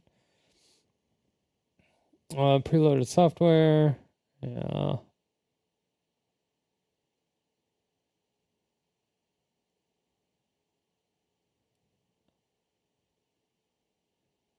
As long as you continue to use the platform. Yeah. Even if the Blizzard chooses to create, providing the platform. Oh, to cease providing the platform. Or license to a third. So, technically, I guess, in the event that Blizzard chooses to cease providing a platform. I think I missed that word. Chooses, because that would indicate that there would be a choice that they would cease to provide the platform. So if they choose to cease providing a platform or a license party, okay, wait. So, question then: What about World of Warcraft Classic? Like before Classic WoW came out. Like Cataclysm. When Cataclysm happened, it changed the map around a whole bunch. Stuff blew up. There was like a raid that changed and moved locations. There was like a whole bunch of stuff that changed around the entire map, and a whole bunch of stuff that happened. So like it didn't even look the same way as it used to. Yeah.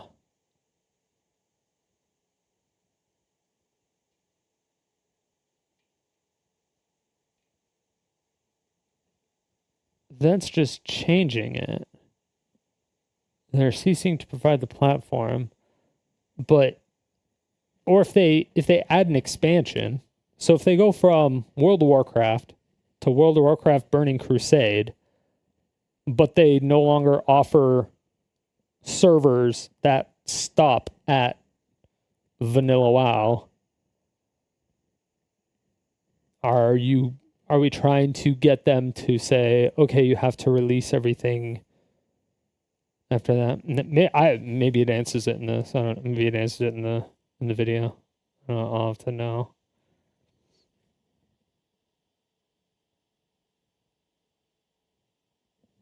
Because that is interesting.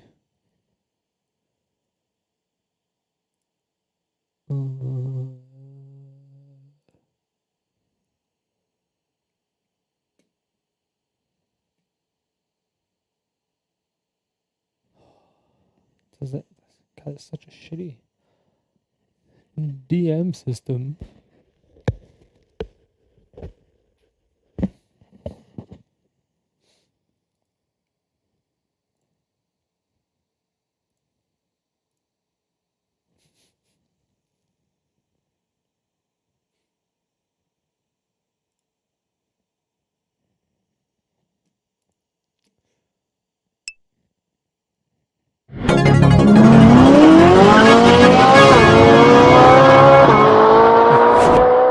We'll see if he comes back. Who knows? So they reserve the right to terminate this agreement anytime for no reason, with or without notice. Yeah, because when they sold everything to Microsoft, I don't know if they were running everything on physical servers or virtual servers.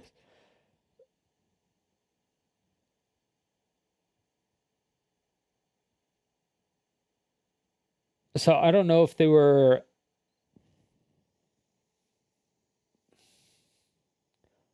Because if they're running everything off of virtual servers, like imagine if a company was like running all of their shit on, I don't know, let's just say AWS, right? They were running everything off AWS. And then they sold the game to Microsoft, and Microsoft's like, no, we're not using AWS. We use Azure here. We're Microsoft. Would they have to like recode it to work with Azure, or would they just say fuck it and continue to use AWS? I assume they would just continue to use AWS and they wouldn't give a fuck. That's what I would assume, because fuck changing all that stuff. And then you'd have to train everybody that works there to use Azure instead of AWS, which is probably why they would lay off like a fuck bitch load of people. They'd be like, do you know how to use Azure? No? You're fired.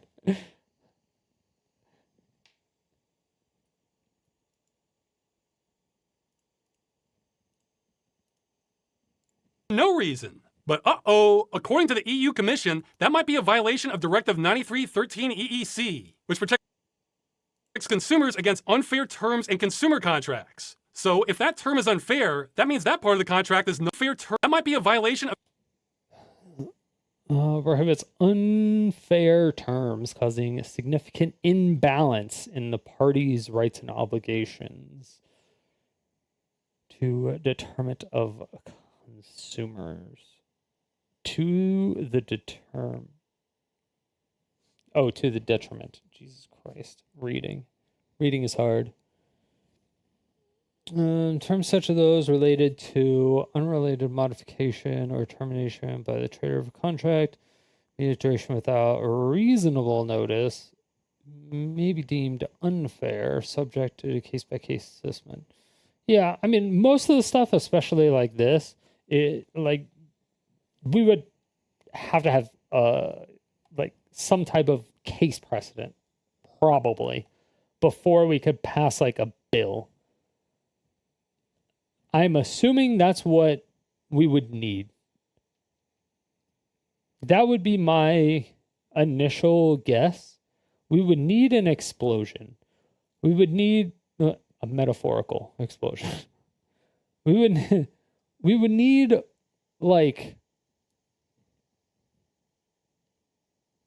need World of Warcraft to stop existing.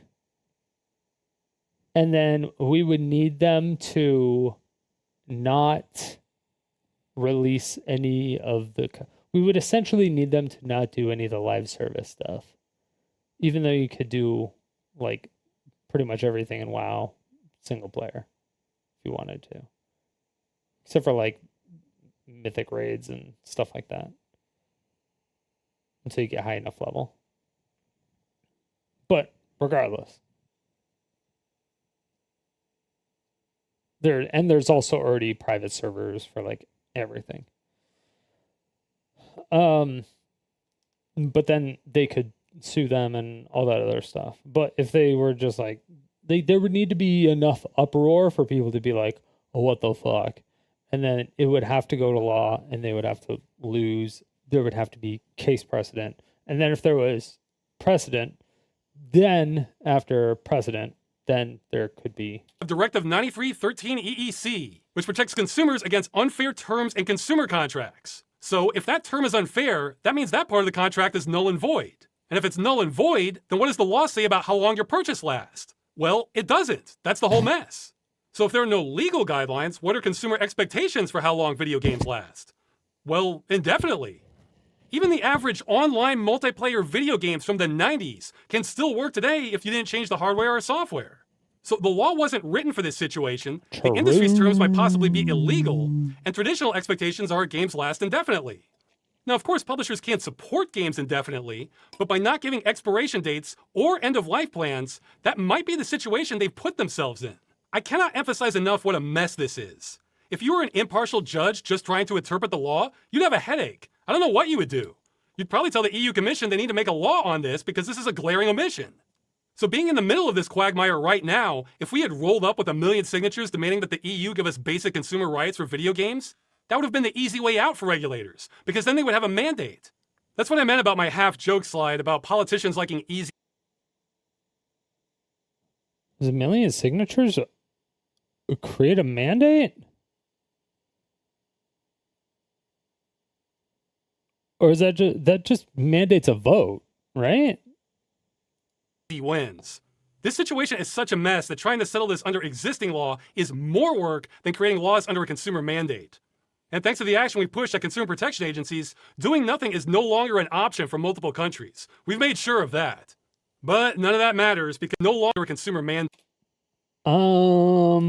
Politicians like easy wins. I mean, they like doing less work. The thing is about politicians liking easy wins is that politicians want to keep their jobs. So if you go to a politician and you say, hey, I'm going to get 1 million signatures for this because this is a problem that a lot of people care about.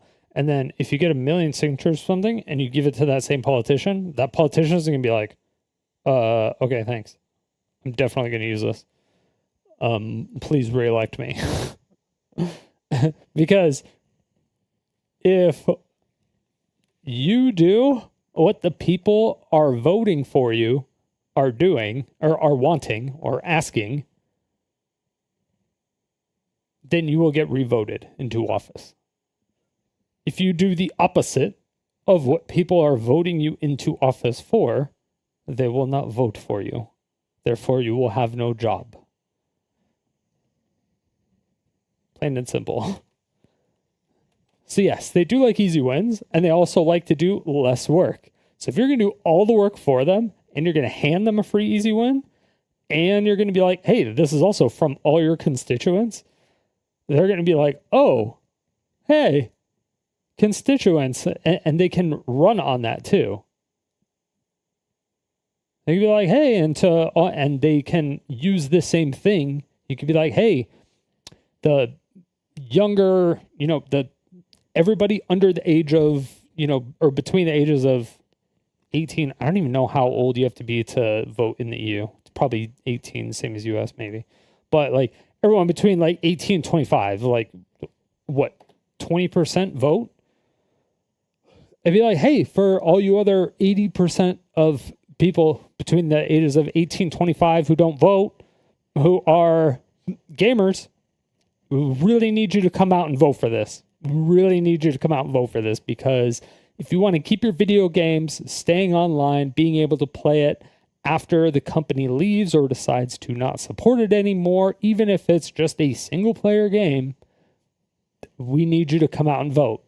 So, I mean, it's just like, it gets younger people involved too, because young people like video games. So you'll get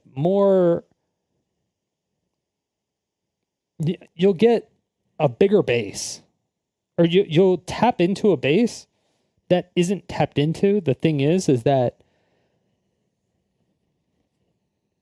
well, I mean, it's tapped into. It's just right now it's tapped into,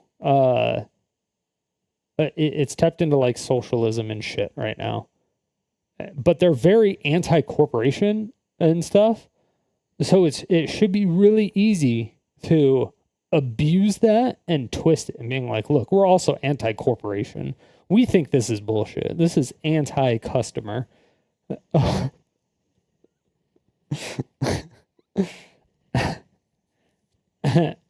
you could do that. You could steal those people. I don't think those people vote either, but you could still use it for it. And thanks to the action we pushed at consumer protection agencies, doing nothing is no longer an option for multiple countries. We've made sure of that. But none of that matters because the initiative is failing. Now, my original thought was that ironically, it's difficult to get gamers to care about games because a whole lot of people are cruising at maximum apathy these days. But I think it's more than that. For most of the past year, the initiative has bounced back and forth between being the third and second most popular active initiative in the EU. The only ones that topped it were far more serious social issues. So that says to me, the problem isn't getting gamers to care about games, it's getting people to care about anything. And frankly, that is a checkmate move. If people can't care enough to write their name on a form to protect their rights and stop things they care about from being destroyed, then yeah, I can't do much with that. Yeah. I am not a Care Bear that can shoot light out of my stomach to make people give a damn. Plus, it's hard to know how many people don't care and how many never knew about the initiative in the first place. It's certainly not for a lack of trying. I have tried to push this everywhere I can, though I'm an amateur at all of this. I have a medium-sized YouTube channel for making comedy videos involving gaming. That's it for my advantages. Yeah. He needed to talk with some people. I mean, he did talk with some people, though. He talked with big people, didn't he? I swear he did. Now, I've tried to leverage this to push the initiative, get as much help as possible, but I've never been great at marketing and networking, stuff you need on a campaign. Yeah, in fact, I never wanted to do any of this. I've been beating the drum on the problem of game destruction going on 10 years now, but the problem only got worse and worse, and nobody was doing a damn thing about it. So when the opportunity to do something finally presented itself in the form of the biggest game shutdown from a European company, I pounced. The Crew? Yeah, but it's Ubisoft. Everyone already hates Ubisoft. I don't know if anyone cares. And what the fuck game is this?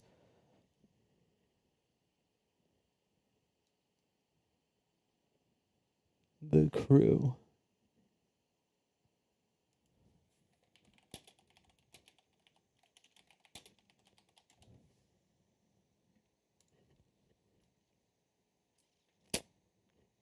When did it come out? 2014. So it was like 9 years old. Oh, and The Crew 2 was in 2018. And wait. 2 sequels, Crew 2 and Crew Motorfest. Okay. Ubisoft shut down the game servers in 2024, rendering unplayable. Wait. Did they shut down all 3 games or just the first one? I mean, it doesn't really matter, but I was just curious. If the single player campaign was 20 hours long, that's crazy. A 20-hour long single player game. Okay, how much did it net?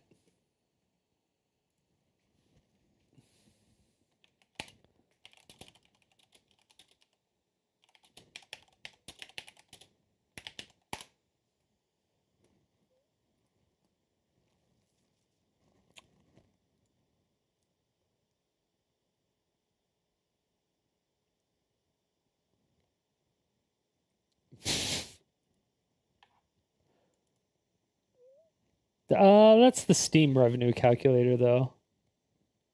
The Steam revenue calculator doesn't... I don't believe it will...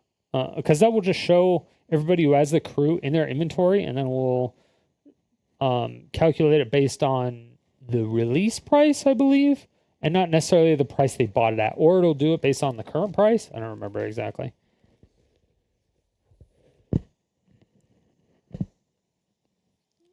But still, 20 million. Ouch. For comparison, Crew 2, the sequel, had net revenue 13 mil. Most recent, the Crew Motorfest had a net revenue of 5 mil. Ugh.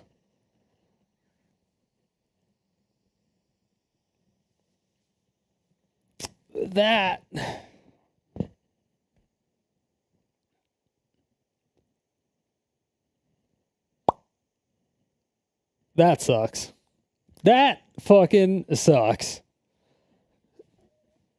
Yeah, this game went to shit real fast in 10 years. This game went from 20 mil to 5 mil.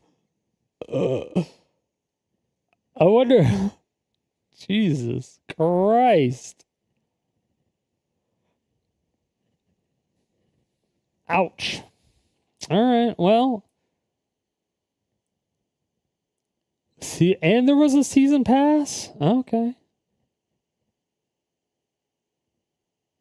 Oh, it's Ubisoft. Of course there was a season pass. On it as hard as I could. So, but also I still feel like 30 or 20 mil is not good net revenue for...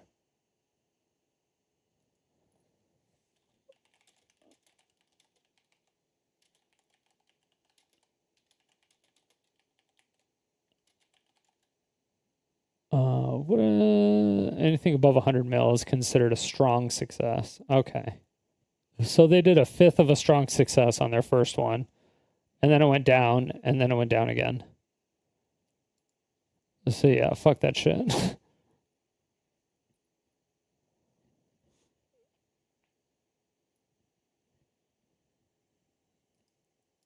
I've hated doing almost every aspect of this campaign and will be very happy for it to end. God, but I would have hated myself even more if nobody stepped up to do anything. So in light of that, I think our exposure has been phenomenal. We've gotten a lot of support or just fair coverage from major YouTubers. Some ordinary gamers, Young Ye, Louis Rossman has been a bro especially. Gamers Nexus, Linus Tech Tips, Game Linked, Philip DeFranco, Asmongold, Black Panther. Asmon. I'm surprised. Oh, was this guy I was talking? Philip DeFranco. He's the other one that does like just the news headlines, but without the news. That's who I was thinking of. Philip DeFranco.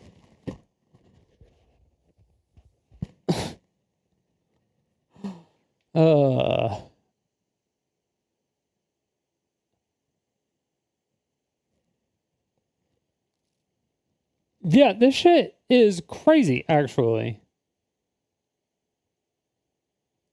Antha, Second Wind, including Yahtzee and the Other Frost, Spawn Wave, Civi 11, Mandalore Games, Bellular News, Digital Foundry, Josh Strife Hayes, Tech Tangents. Bellular is there too? Damn. Honestly, it goes on and on. I'm leaving out a lot of people. My apologies on that. Oh, left out Chud Logic. We've gotten game news outlet coverage. PC Gamer, IGN, Rock Paper Shotgun, Kotaku, TechSpot, Eurogamer, PC Games N, Destructoid, Game Rant. There's more. And regular news outlets, Metro, Euronews, Variety, Forbes. Also many non-English outlets for France, Germany, Italy, Poland, Hungary. There's a lot.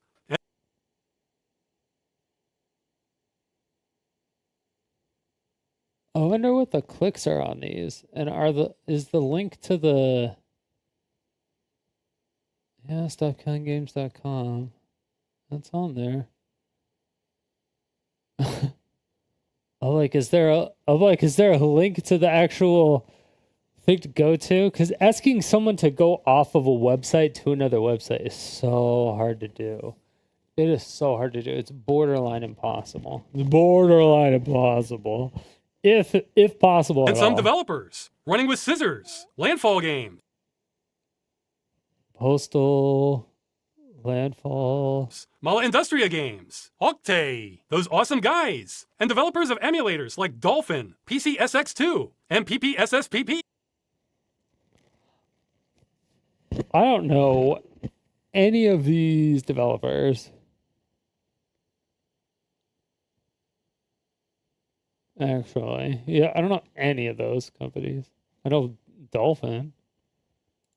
And some more indie developers I may have lost track of. I'm sorry. And this last one is hearsay, but it's my favorite if true. Developers from Ubisoft Ivory Tower. The people who made The Crew, which is the game we used to get all this action rolling in the first place. Yeah, it turns out a lot of developers who spend years of their lives working on something don't like seeing it destroyed by publishers. Who'd have thought? And I've been saying yes to almost all offers for interviews, questioning, or any kind of outreach opportunities that came our way. I honestly don't know how many interviews I've done on this issue at this point. It's easily dozens, though not all of them were on video. One was even for BBC Radio. And then there would be the spontaneous offers that would pop up throughout the entire campaign. Like working with members of European Parliament to push through questions to the EU Commission. Having meetings with the BEUC as another route to the EU Commission. Meetings with representatives from GOG. That one was looking promising until they fired the representatives we were talking with, then backpedaled. That sucked. Meetings with representatives from Heineken. Yeah, I didn't see that one coming.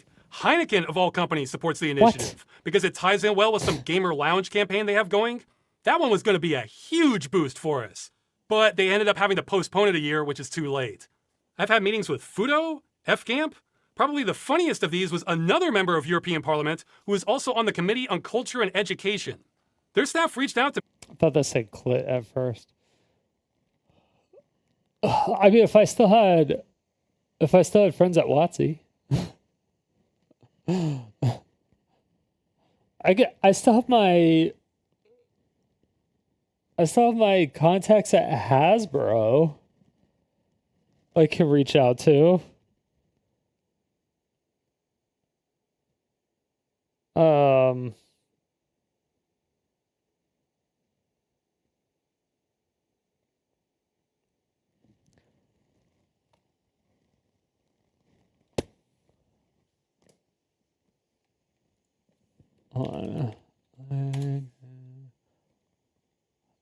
I have to do this off. I don't want to dox myself.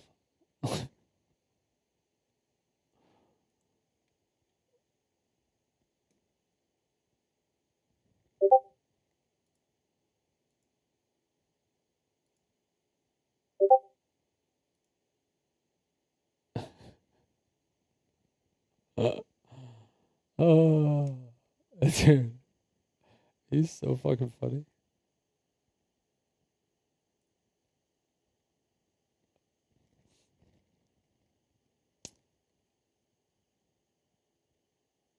That's right. Where is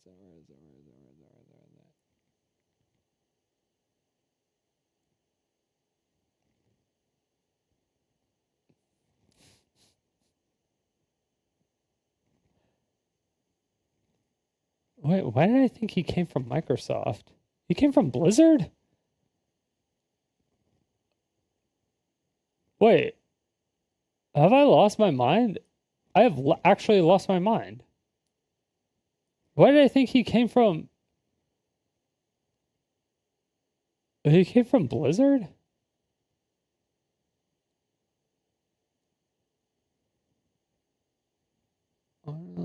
Oversaw all game development and operations for the Warcraft franchise, World of Warcraft, Hearthstone, Warcraft Rumble, and Warcraft RTS games.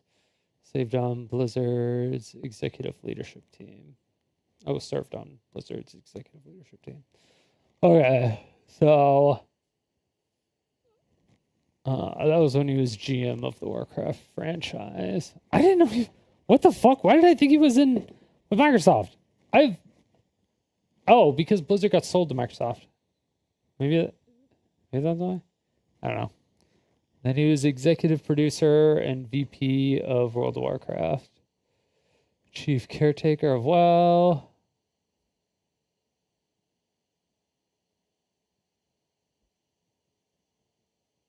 For 10 years. Chief caretaker for the World of Warcraft. What the fuck does that even mean?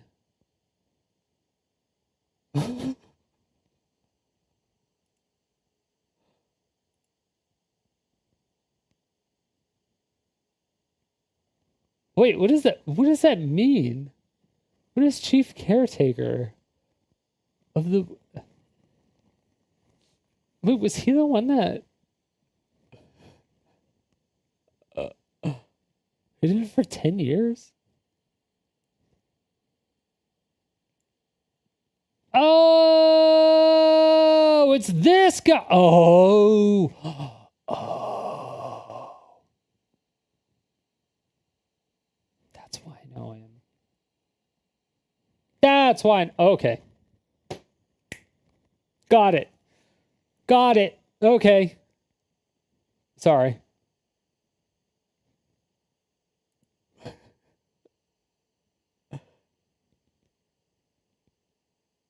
Yeah. Okay. Holy shit. Okay. I didn't know he did all that on. It sucks that he's on the executive team. He can't give me fucking any information at all. He can't do shit.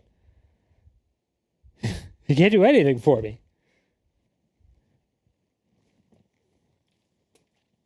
Fuck.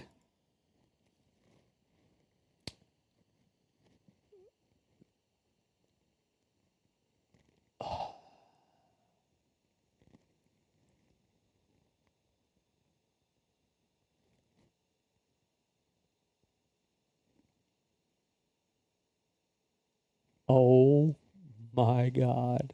Did he actually just say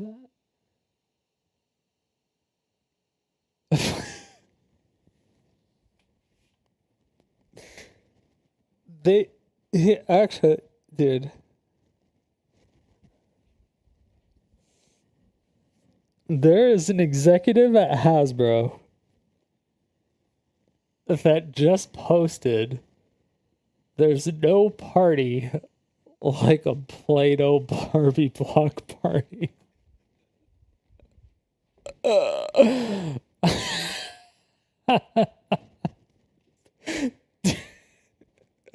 don't even, I can't show you. I can't show you. But what the fuck, man? What are we... That's a wild ass fucking post. That's a wild post for an executive of Hasbro to fucking post on their public fucking shit, dude. Holy hell. That's fucking wild. Dude, that is so out of pocket. I can't believe they didn't get anything right. Dude, that's fucking hilarious.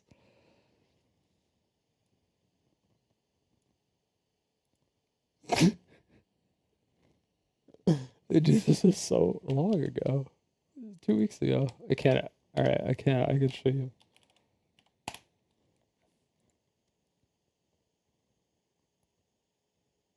It's posted on a Hasbro account, not his, so I can't actually show you. There you go. There's no party like a Play-Doh Barbie block party.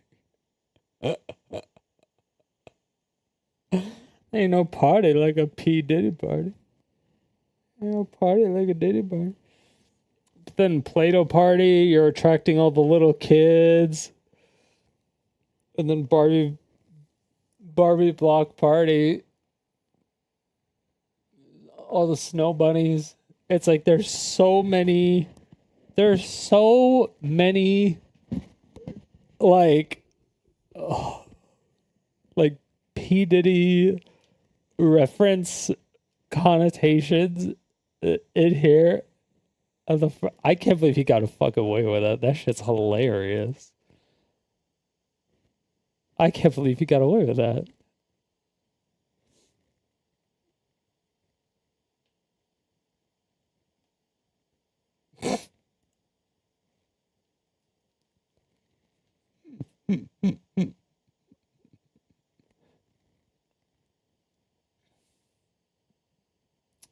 Oh, yeah.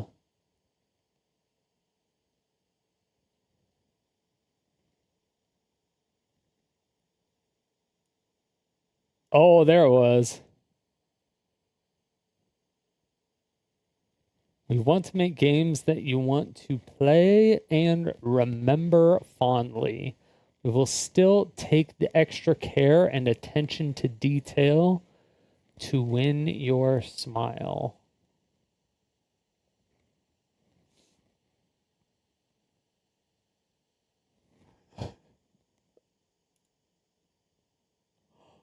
What?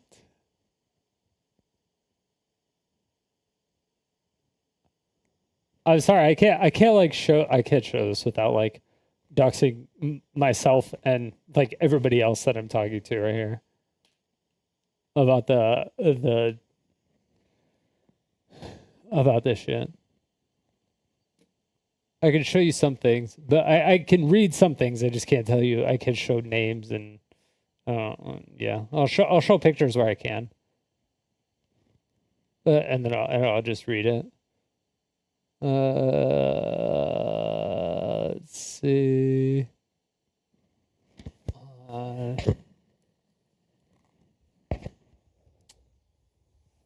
Oh!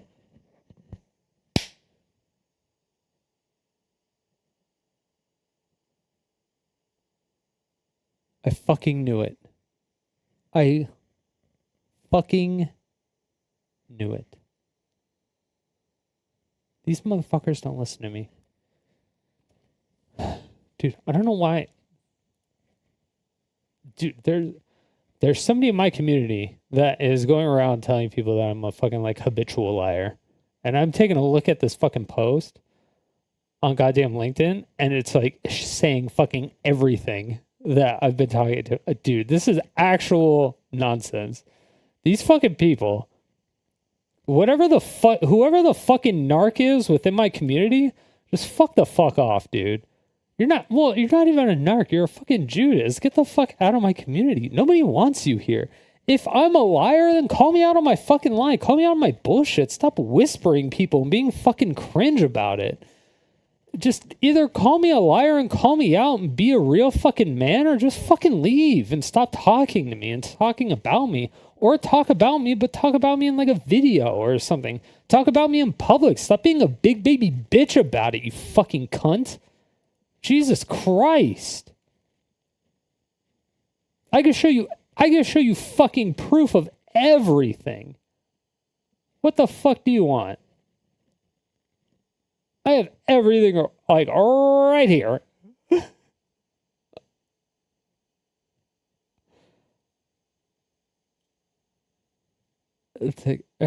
Holy sheesh.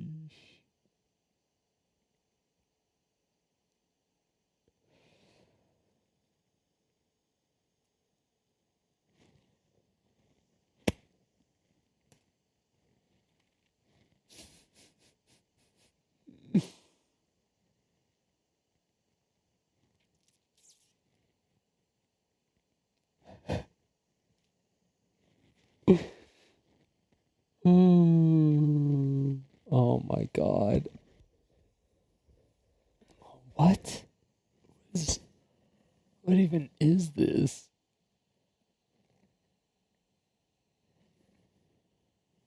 Oh, dude, I should have went to MagicCon Vegas last year.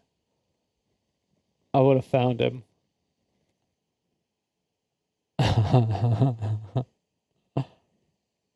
I could have actually talked to him. Oh, without having to go through PR first. Because that fucking cuck Blake. Well, he probably would have still just been like, hey, you gotta go through PR. Maybe other people often the best aspects of a game are made by people that shun public attention. They truly thrive in bringing joy to players. I'd love to see more balanced posts on forums and threads from players citing what they enjoy along with what they feel like could have been better.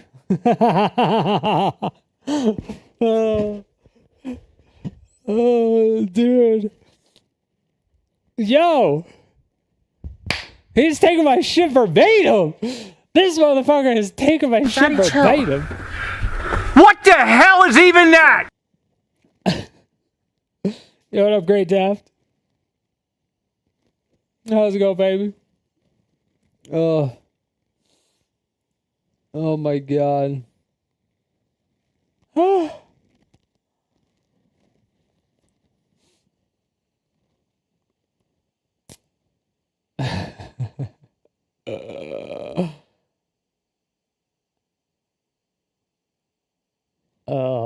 Even more proof. Okay. Holy fuck. That was a long ass post. Okay, cool.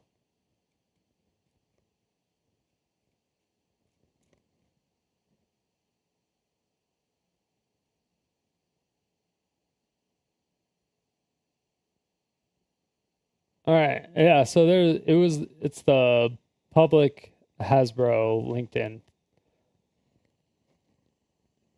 So if you go to that and you look at some posts, everything they've announced about Magic Arena is close to word for word. Okay, maybe not close to word for word, but anything that's quoted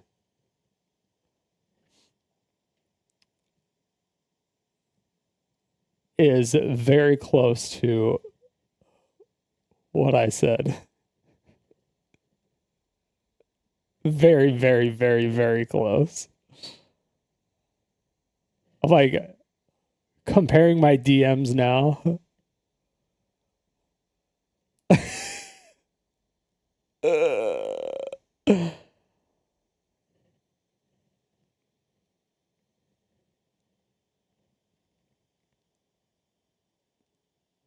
To be fair, they've already implemented 3 of the things that I told them to do. Granted, they're things that that were less important, well, at least to me.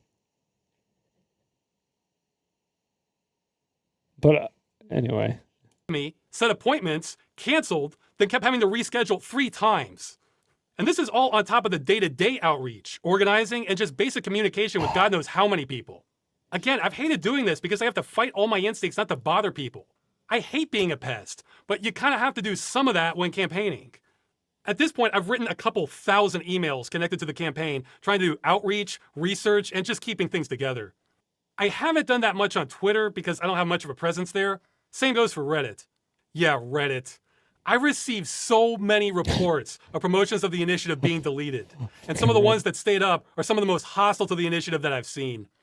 Yeah, isn't Reddit just a wonderful place to be nowadays? We did get a Discord launched where people could independently organize, so I wouldn't be bottlenecking anything if others had better ideas on what to do.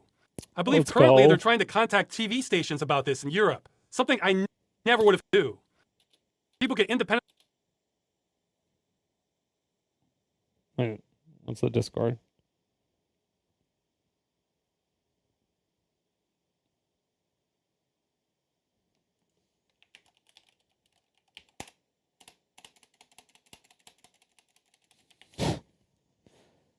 God damn it!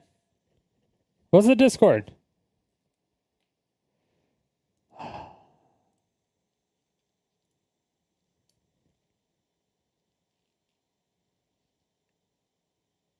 You have to be in the UK, right?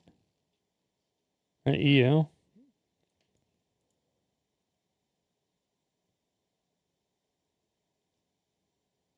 Where is... Oh, join our Discord. Oh, God. It's not boosted. Oh! My heart. My heart. My heart.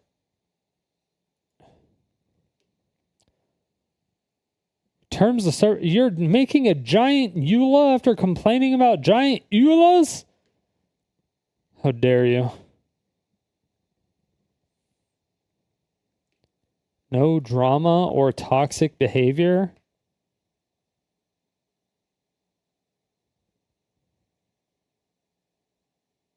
I don't know if I can agree to that. Stay on topic and avoid misinformation. Oh, no, I'm definitely going to misinform everybody. Prohibition of NSFW content. Oh, no, titties everywhere. No spam. But spam sandwiches. What if I can't afford?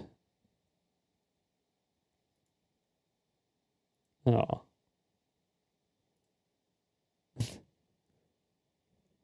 Communication be in English and should remain legible. For example, avoid excessive leet speak.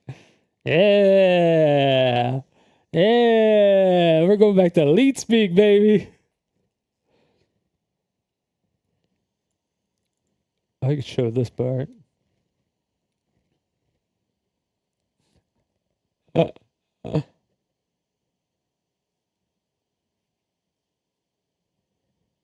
Zero tolerance policy towards hate speech. Oh my God, but I hate everybody. English.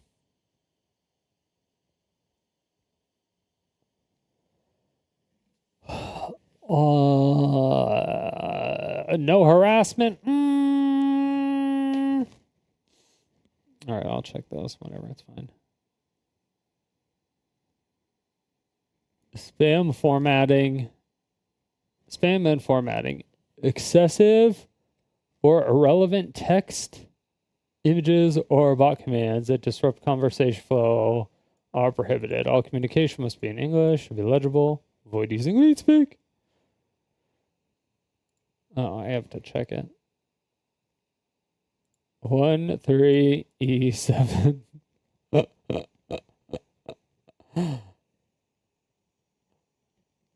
Staff discretion, SKG files reserves the right to take disciplinary action. Ooh, spank me, daddy.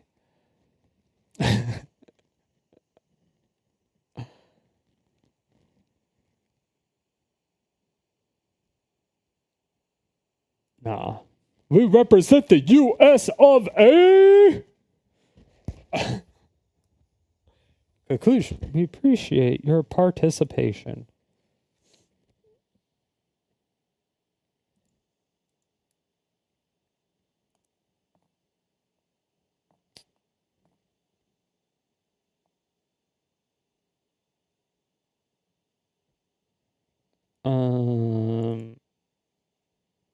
Welcome.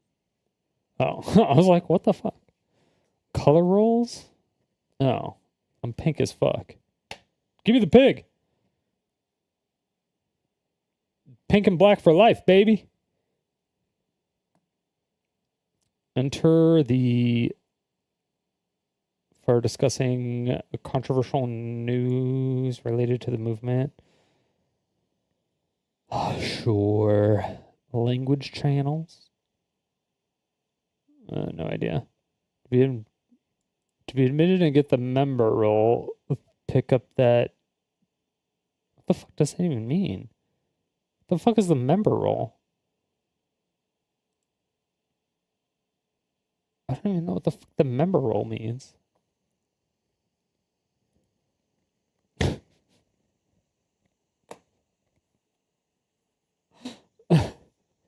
I don't know what that means.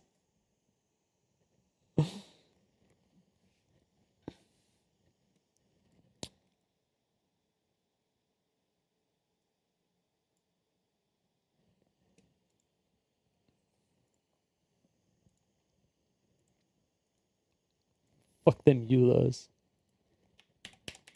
But if you are in the EU and you want to stop killing games like a good person, you should definitely do that. So go sign this fucking petition, motherfuckers. Before I kick you in the dick.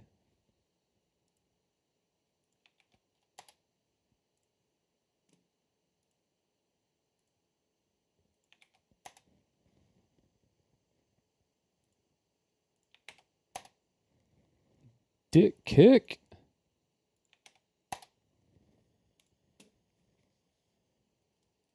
That definitely helps. Every signature helps.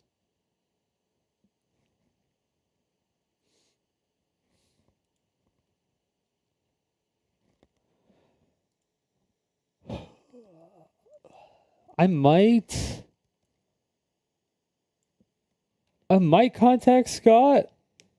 Oh, Scott. I might contact Ross.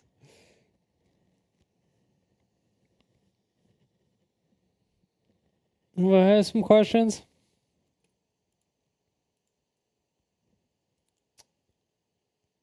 Organized, so I wouldn't be bottlenecking anything if others have better ideas on what to do.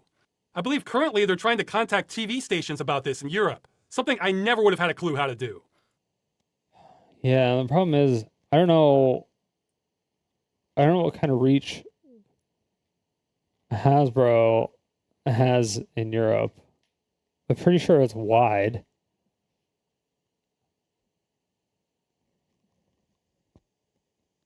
Hasbro is definitely in EU, right? That's exactly the sort of thing I was hoping would emerge. Yeah, I really want to emphasize that from the second the initiative launched, nothing had to go through me.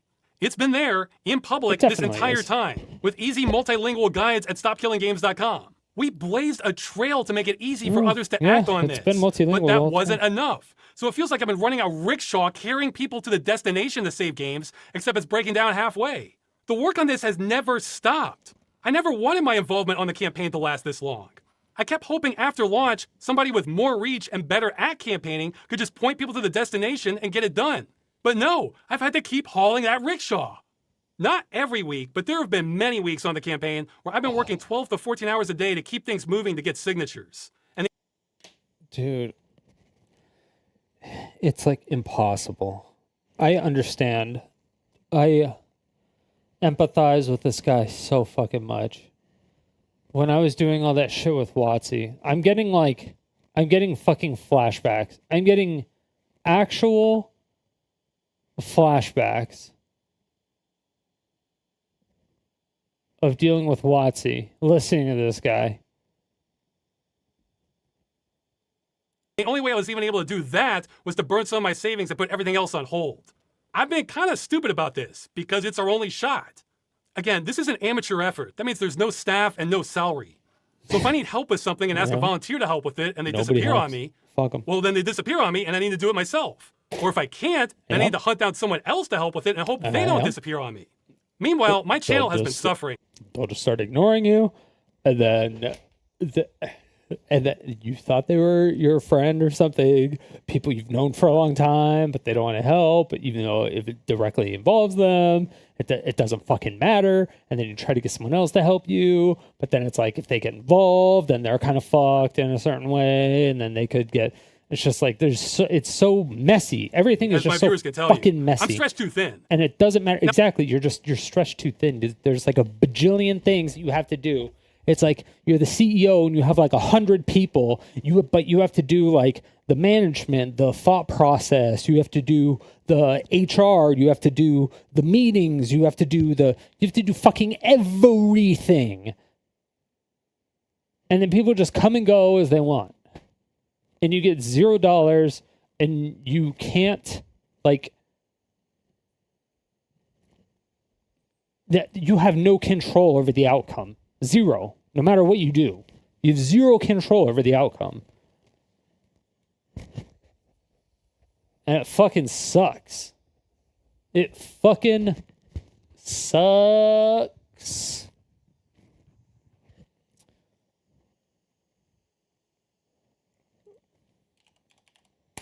How is Magic Arena doing right now, though?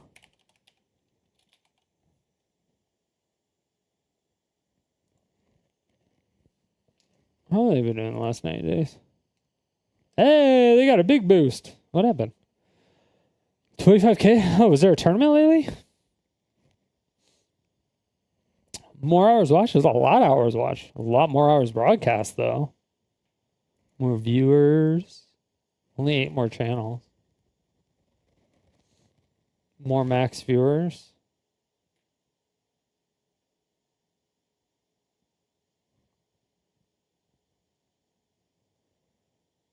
More broadcast. Wait, what? Hold on.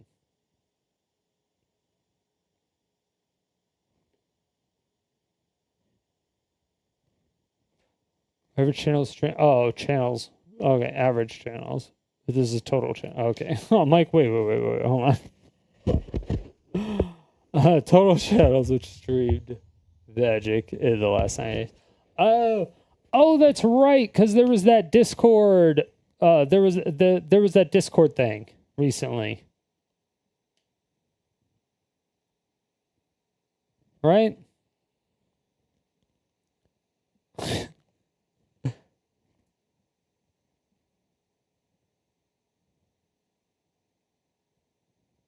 It's nice to see all your numbers are still going down, even when you tried with Discord.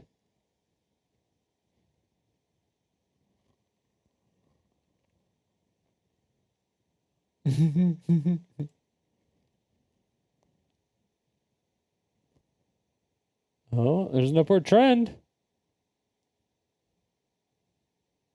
Oh, we have upward trends, though.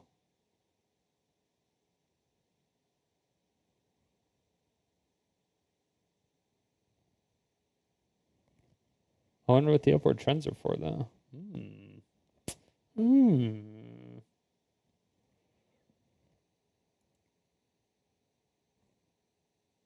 Compared to the last year, still not good. It's like the same exact, like 64 channels, average 64 channels, average 63. It's like there's literally the same exact channels, it seems. There's 80 channels.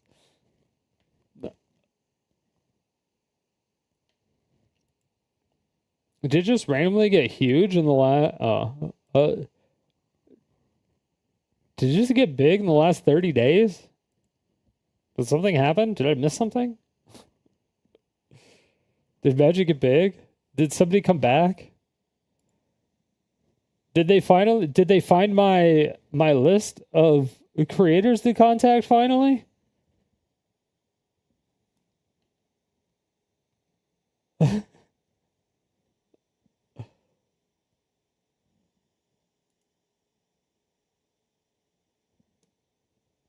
I wonder.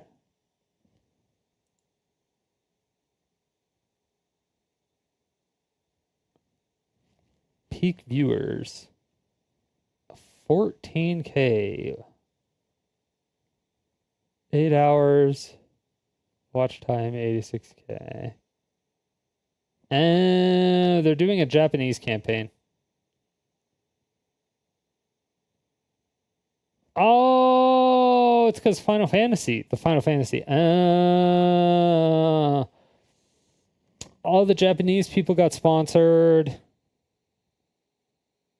Yeah, because 1 hour, 3 hours, 1 hour, 3 hours, 2 hours. Yeah, they sponsor all the Japanese people. Yep, okay. Yeah, it makes sense. Now it all makes sense now. I was like, oh shit. Are they turning stuff around? And then I was like, nope. They're trying to buy viewers. Yeah, they're stupid because they're bad at it. Oh, man. One day. I have been maybe fairly criticized for not running a fundraiser for this. There are reasons for that. The first is, until recently, I didn't know where we would spend it.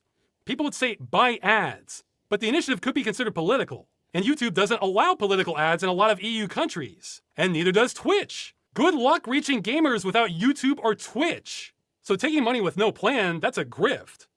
And another reason is I am one of the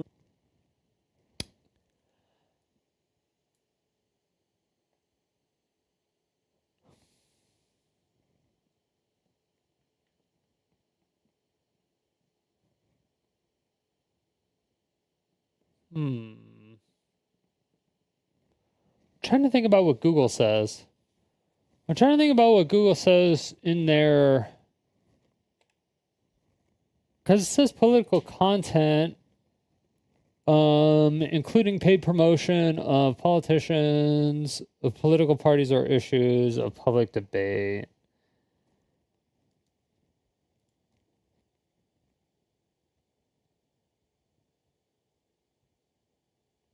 Wait. This isn't... Oh, yeah, this would be for ads. Yeah, that would be an ad if you were paid. If you were paid to put it... Like if you just started paying creators to do it. Political parties or issues of public debate.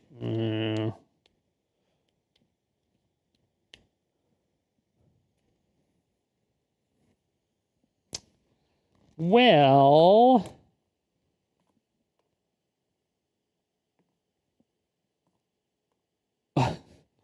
Wait, they don't allow cannabis products, but they allow you to advertise alcohol products? What? What the fuck? You can't even do, like, a cannabis related... You can't even advertise, like, a pipe or a bong or anything? But you could take, like, advertisements from Jack Daniels and shit?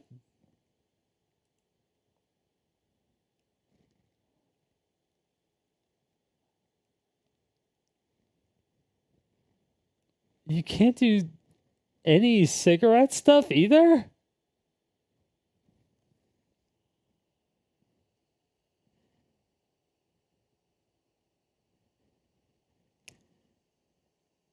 Okay, so you can't do anything with tobacco, can't do anything with cannabis, but you can do it with alcohol.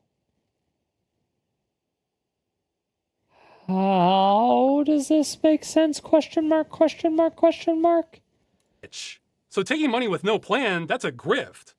And another reason is I am one of the worst people to manage that sort of thing. Financial paperwork is an Achilles heel of mine and seems to take me 10 times more effort than anything else. I mean, I can do accounting. Dude, fucking, I feel you, dog. Budgeting, math, that's not a problem. No, I mean having knowledge of all the obscure forms you need to fill out, what all the tax laws that apply are, what all the specialized terminology is, and just all the hidden rules. Now you might say, just hire an international tax accountant for multiple countries. Okay, there goes a third of our funding then.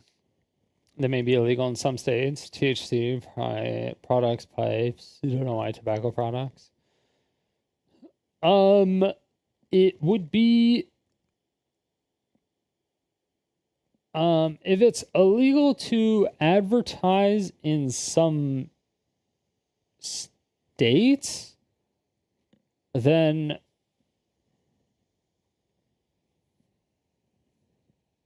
I'm trying to think. What about in other countries then?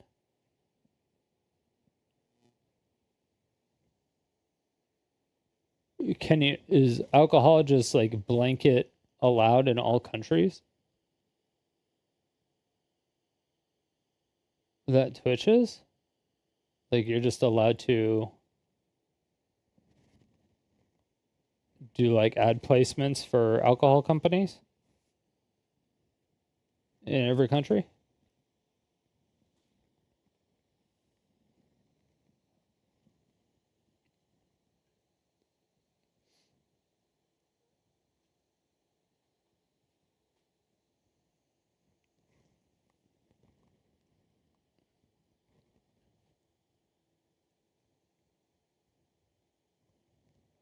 I'm trying to think of,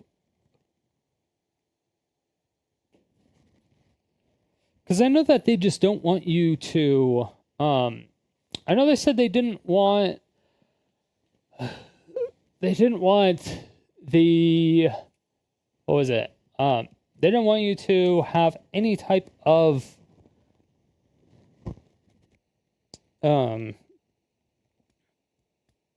like, delivery service advertised at all. So like I used one called Mood that only delivers to some states, which means it would only be allowed in those states. So even if it was illegal, it wouldn't be delivered, like you couldn't deliver it to those states anyway, all right? So advertising it there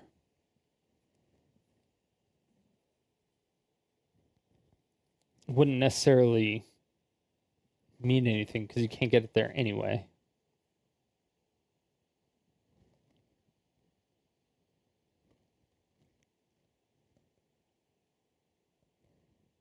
So what are we? International knowledge, all the obscure forms, and just all the hidden rules. Now you might say just hire an international tax accountant for multiple countries. Oh, oh yeah, like that's cheap. Okay, there goes a third of our funding then. So what are we even doing? Yeah. I cannot emphasize how much I struggle with financial business crap like that.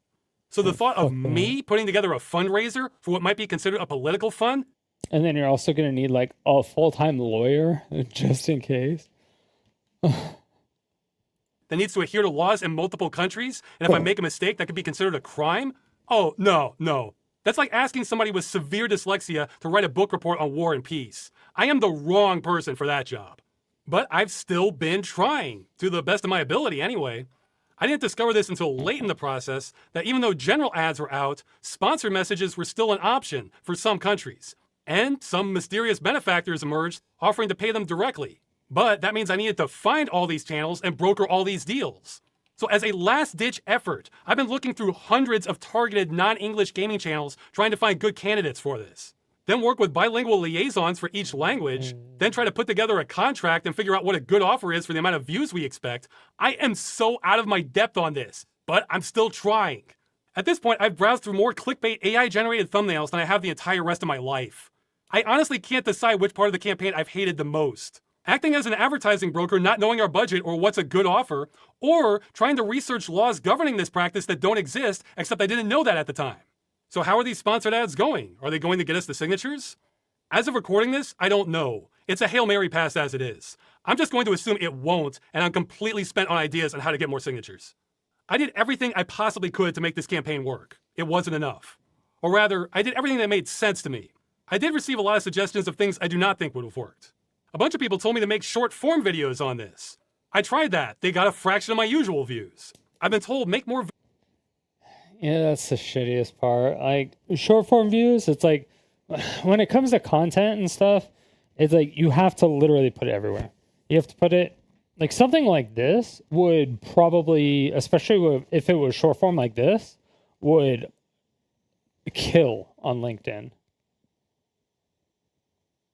Is this posting on LinkedIn?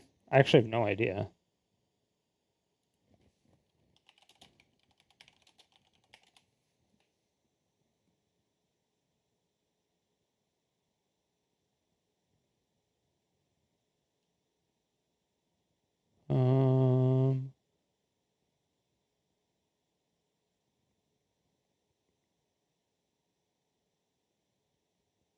It doesn't look like it.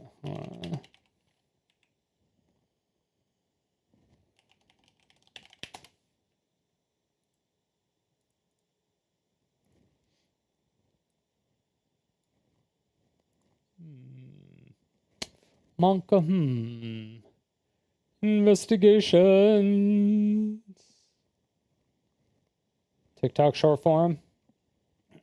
Yeah. That will help with like the kitty kids. But you would probably have to get other people to do it for you on those platforms.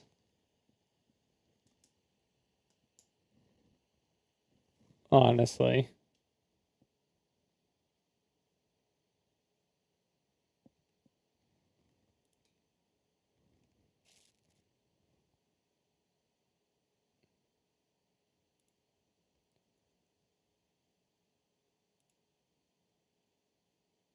Yeah. I don't know. What the fuck is with...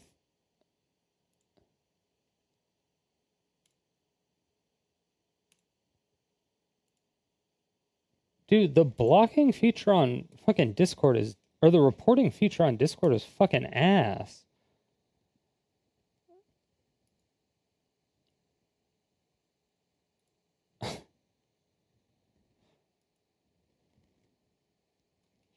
I feel like it's spam or something. Just, you can't report to spam. They don't care. They're like, no, okay.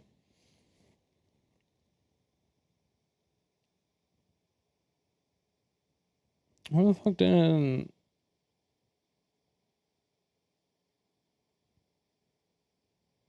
Yo, Carl Watt. Okay. Yeah, TikTok would work, but you like TikTok, Instagram, and YouTube Shorts. Those would work, but you would need like somebody else to do it. You would need somebody young.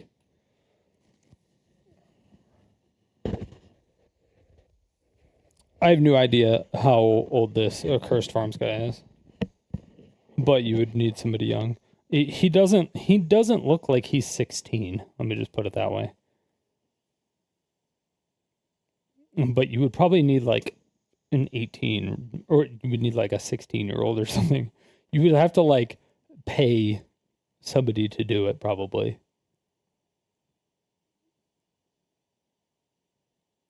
Or get somebody of that age that is on board with it.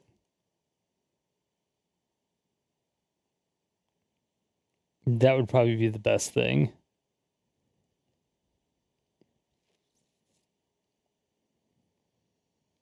Now I'm trying to find who.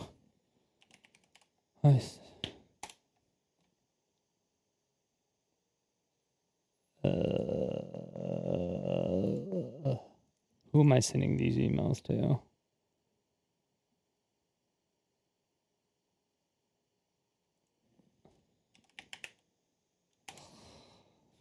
I don't want to talk about this. I hate this guy. I hate this guy so much. Okay.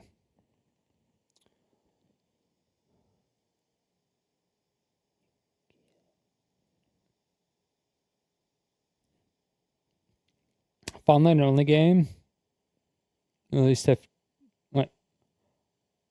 online only game, at least tell you how to support the game on package. No, I don't think they need to tell you anything necessarily.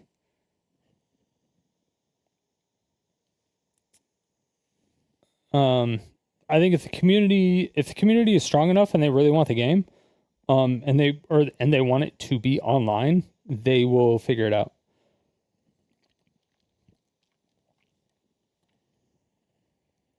And they'll make it happen. I don't think there should be any required additional work by the by the developer to do it. If it becomes end of life. In that way. I don't think that the developer should have to do any of that.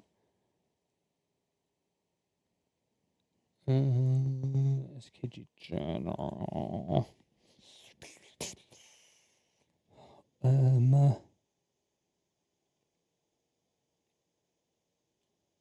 Like to know end of life date? Yeah, but end of life date should be on the package. They need, but I still don't think single player that's just fucking stupid. Like the single player mode requiring online is just the most ridiculous thing I've ever heard in my life. That doesn't make any sense. Like, you have to be connected to our servers. Like, I get they don't want it. Help us crack down on piracy, but it's fucking dumb. It's not DRM, it's DERM. It's dumb. It's dumb.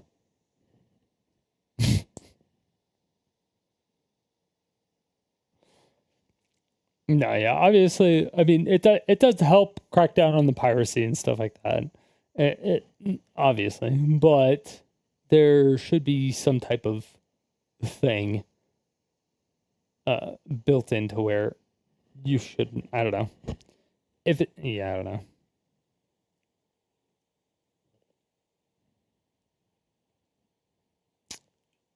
I'm not sure.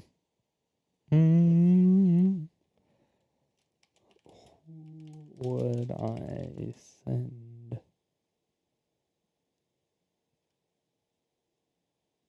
my contact?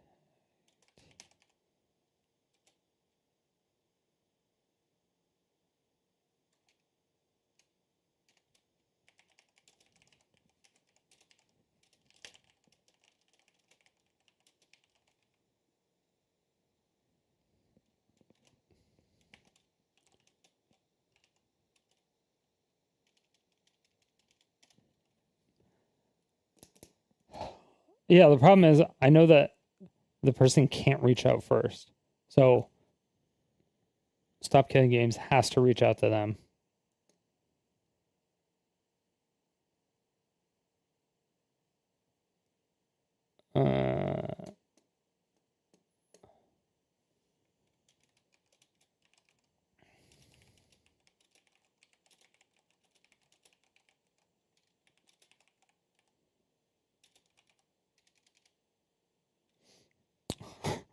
I almost said cucked, but I don't think I could type that in the channel. I think that's too aggro.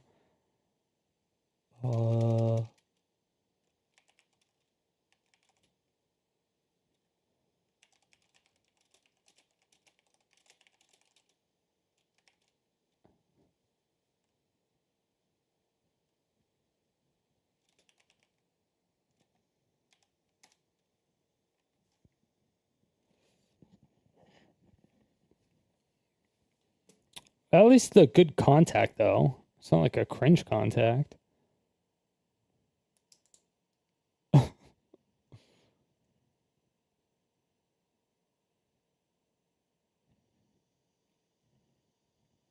H3 drama is fun. Dude, there is a bajillion dramas.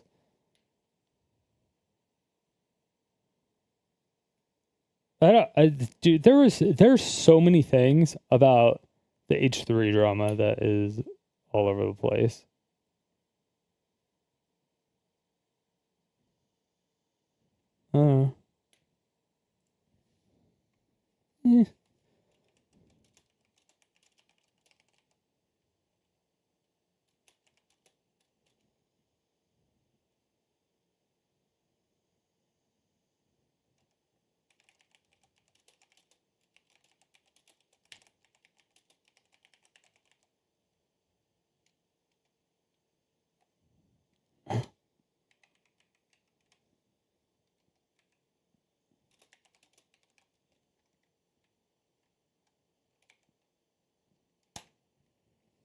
Yeah.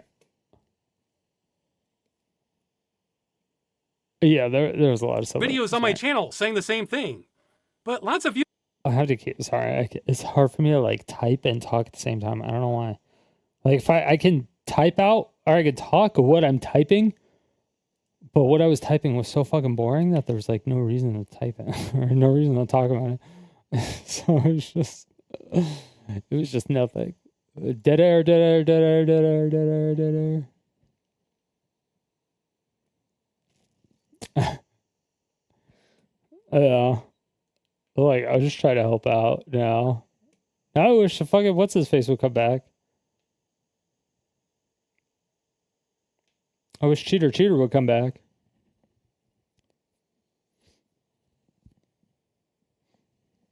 This on my channel doesn't help if it's all the same audience, because people can only sign once. We have to reach new audiences. I've been told become a full-time streamer. That is the worst fucking... That is the absolute worst idea I've ever heard in my life when it comes to this right now. And forever. That is by far the worst idea that anybody could have ever given you. I might consider it if I thought it would work, but I don't. I'm so happy you think that. I've been told I should have made a bigger deal about countries crossing minimum thresholds. Well, I didn't want to celebrate that because that's an arbitrary number. They're the minimums. All that really matters is that 1 million number, and we're a long ways away. Now, another suggestion has been to make a celebrating minor achievements when it comes down to stuff like this, it can bolster numbers. He made his point. Don't fuck with me.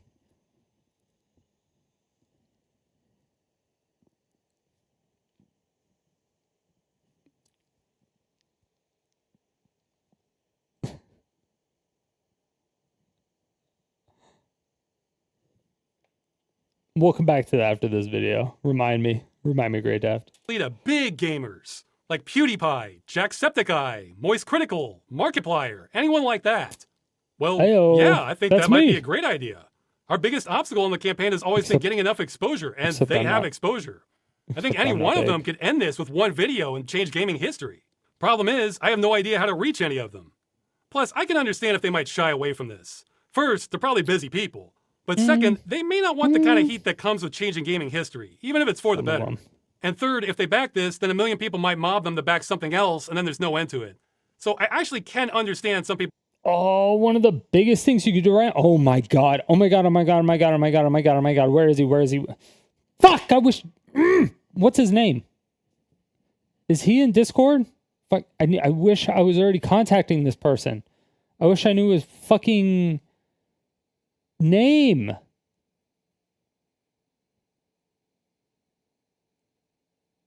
I wish I knew his name in the server. This is the perfect time to contact Ludwig. The perfect time to contact Ludwig. Because Ludwig is in the middle of 2 big dramas right now. And what he needs is a win. And if you gave him this... Oh, wait, no, he owns Off-Brand. I forgot. Never mind.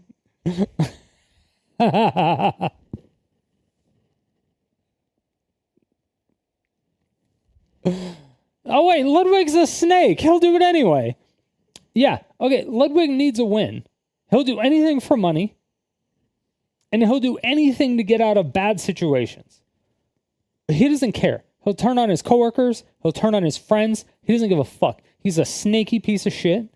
If you can get a hold of Ludwig, like right now, or in the next, like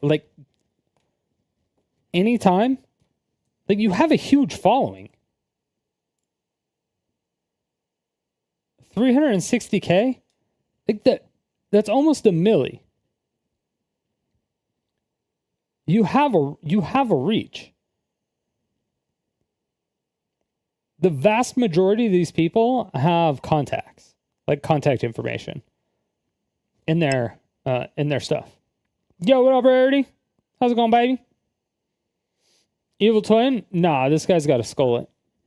He's the evil twin of the lead singer from Strapping Young Lad.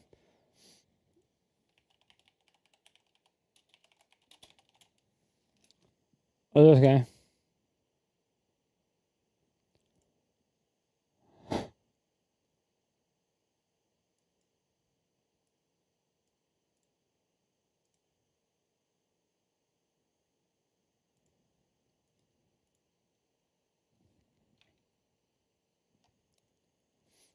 That's his brother? Yeah, his evil twin. That's what I just said.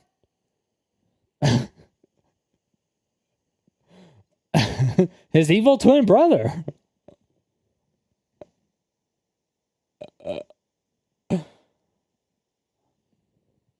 I wish there was a meme section on his channel. Or on his server. Oh, that's main chats. Oh, I think I was in the wrong section. Volunteers. SKG creations, legal petition, games, stats. How many signatures did we get yesterday again? Sheesh.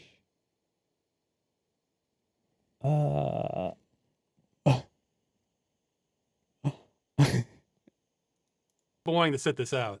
I mean, yeah, it really sucks that we can't get enough attention on this badly needed change in the games industry, but I'm not shocked either. Honestly, I'm already punching way, way above my weight class on this. My main promotion video for it got a little under 250,000 views, and about 15% of my audience is from EU countries who are eligible to sign. So that means I shouldn't have expected much more than 30 to 40,000 signatures from my audience, and we're over 10 times that. It's almost like a lot of people out there don't... Yeah, he already made a video of it a while ago. Like having their games destroyed. Anyway, most of the criticism I've seen for how I've run this campaign kind of comes down to be more popular.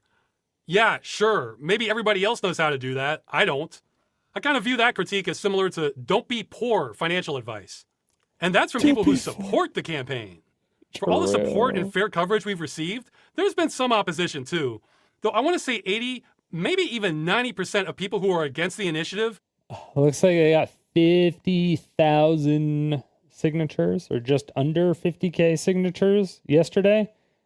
That's because Moist Critical came out with a video yesterday about it. Are against it because they think it's doing something it's not. For example, the #1 criticism about the initiative that we've never been able to shake is that it's unworkable because you can't expect publishers to support games forever. Yeah, we know. That's why we've never asked for that. I must have said this 100 times now. It was written on the website from day one, but this keeps coming up over and over again. See, that's the thing. As soon as you say 3 words on requiring end-of-life plans, gamers especially will jump to some conclusion, and I never know where they're going to land. Ironically, non-gamers tend to be much better at understanding the initiative, because they're not coming with a whole bag full of assumptions. A couple other criticisms are how this would violate copyright law by forcing publishers to give up their intellectual property. No, it wouldn't. Some of you may want to pause this. I actually do wonder how this wouldn't. The initiative wouldn't conflict with copyright law for 2 reasons. One, the customer would have no additional rights beyond what they were sold in the first place. The ability to run a copy of the publisher's game. The only difference between now would be the publisher would no longer be able to permanently revoke the license without any fault from the customer, i.e. hacking or online cheating, etc.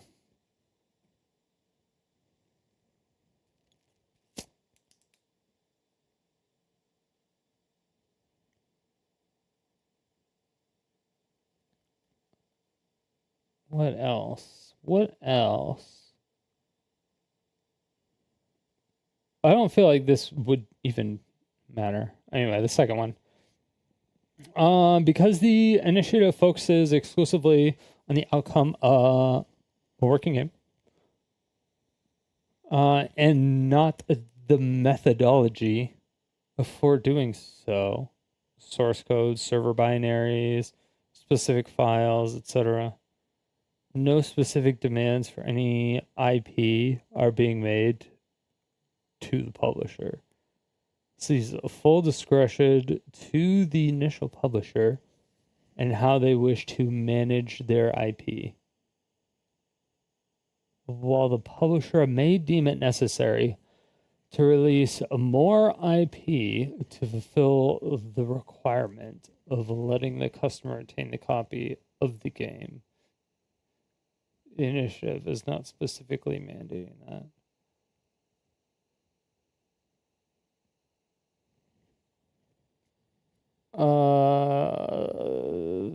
This is going to increase the price of video games.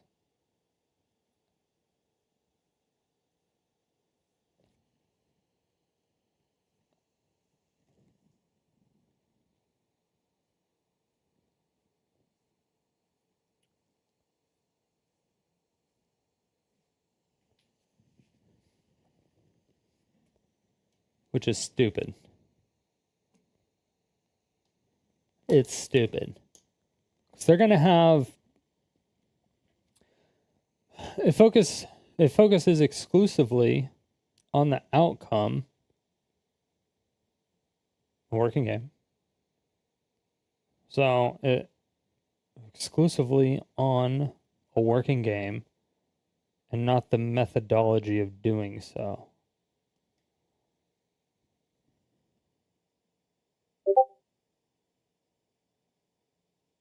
Okay, wait, so how do we...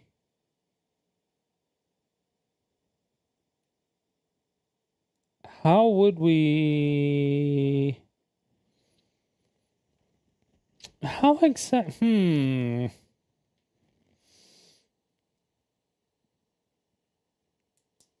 Okay, so how...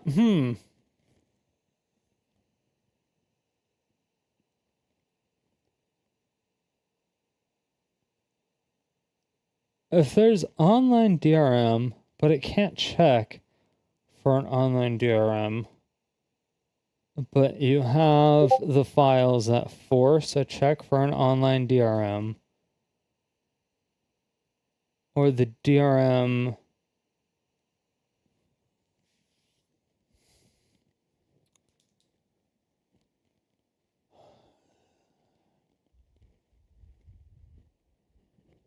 I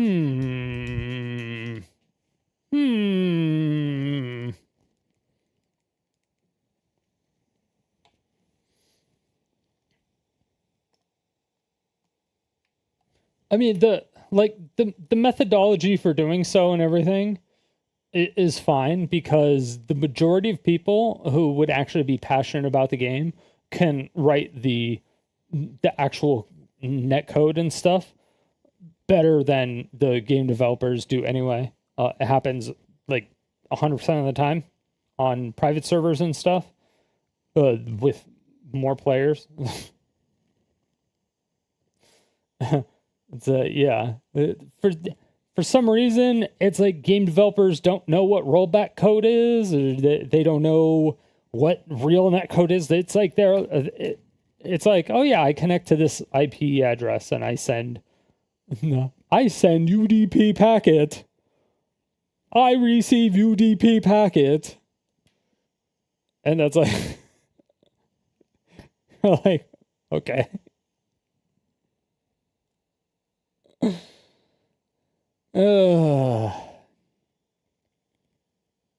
Yeah, it's so weird.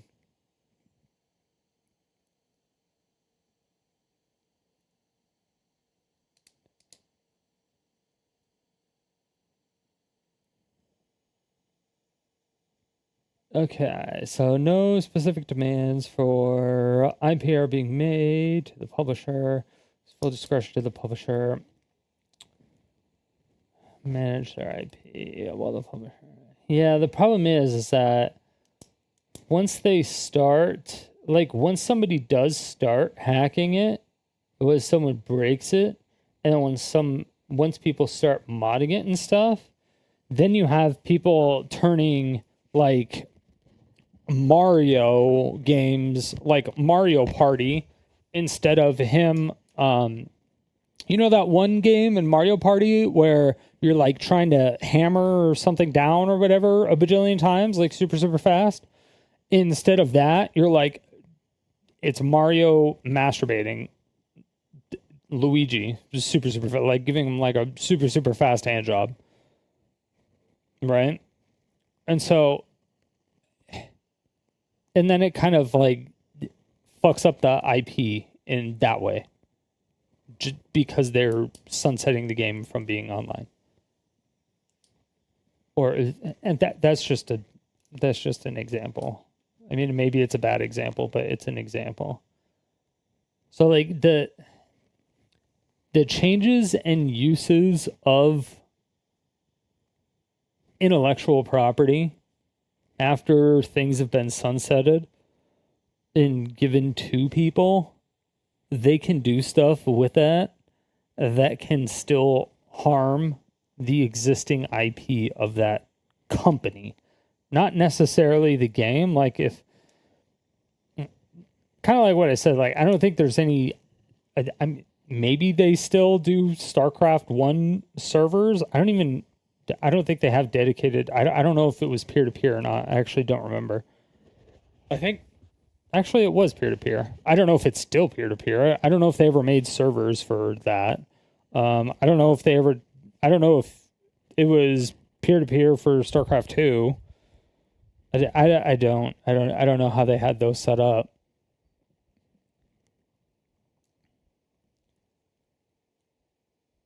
StarCraft 1 had to be P2P. Yeah, StarCraft 1 was definitely P2P. So was Warcraft 1. Because it took forever to fucking get your friend online and play a game with them. It took fucking forever.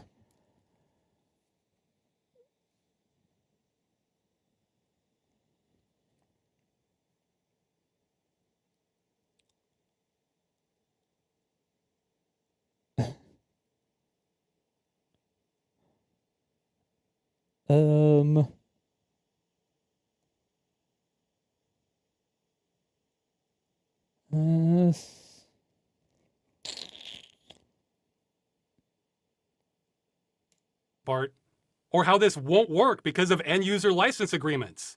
That's also not a problem. Or how this isn't possible because publishers already have agreements with other companies and don't have the rights to distribute that code. We're aware of that. Yes, the initiative is still possible. Those are the ones I've seen most organically. Beyond that, there is a clear patient zero where others come from. Okay, I really don't want to do this next part, but it's become a liability for the campaign for me not to.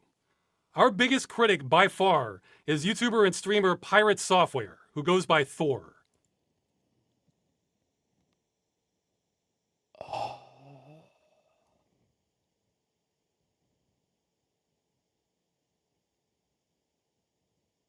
Again, warning ahead of time. Warning ahead of time.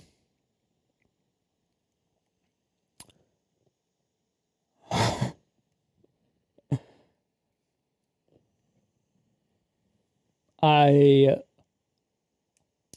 fucking hate this guy. When he did his interview thing with Dr. K, I believe I spent 12 hours on that. And it was like a 4-hour interview or something. I spent it was like 12 hours talking about it and stuff. And then trying to see if, I could get some help from it too, because I felt like I found some of his tendencies in myself, So I was just like, all right, let's see what we got here. But disclaimer, I'm going to try my hardest to put my biases aside.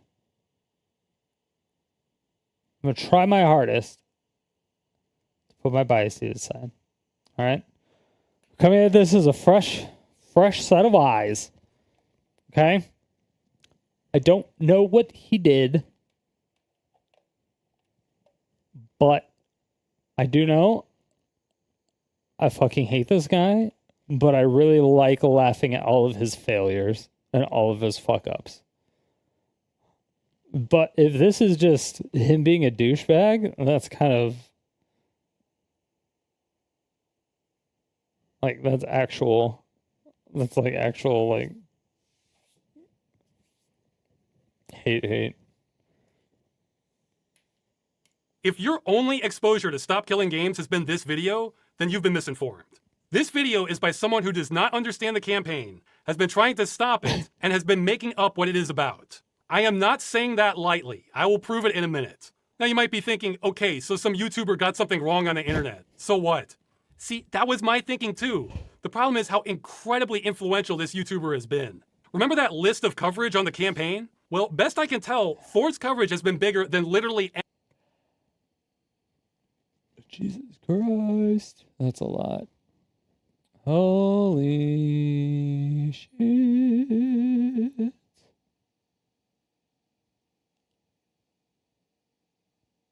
anyone else on those lists, except Asmongold.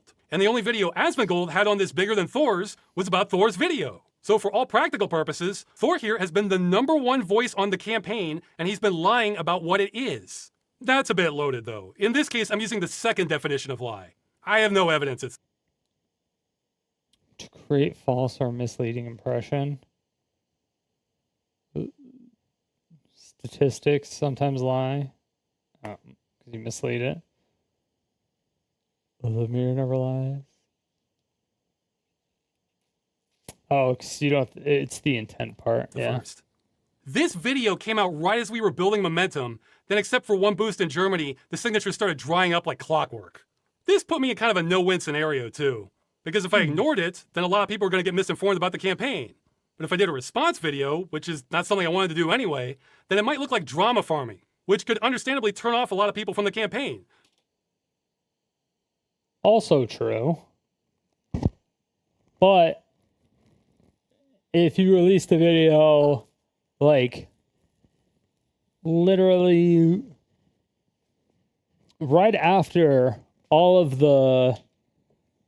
I guess it's... Damn, if this was like... This video came out like 3 months ago.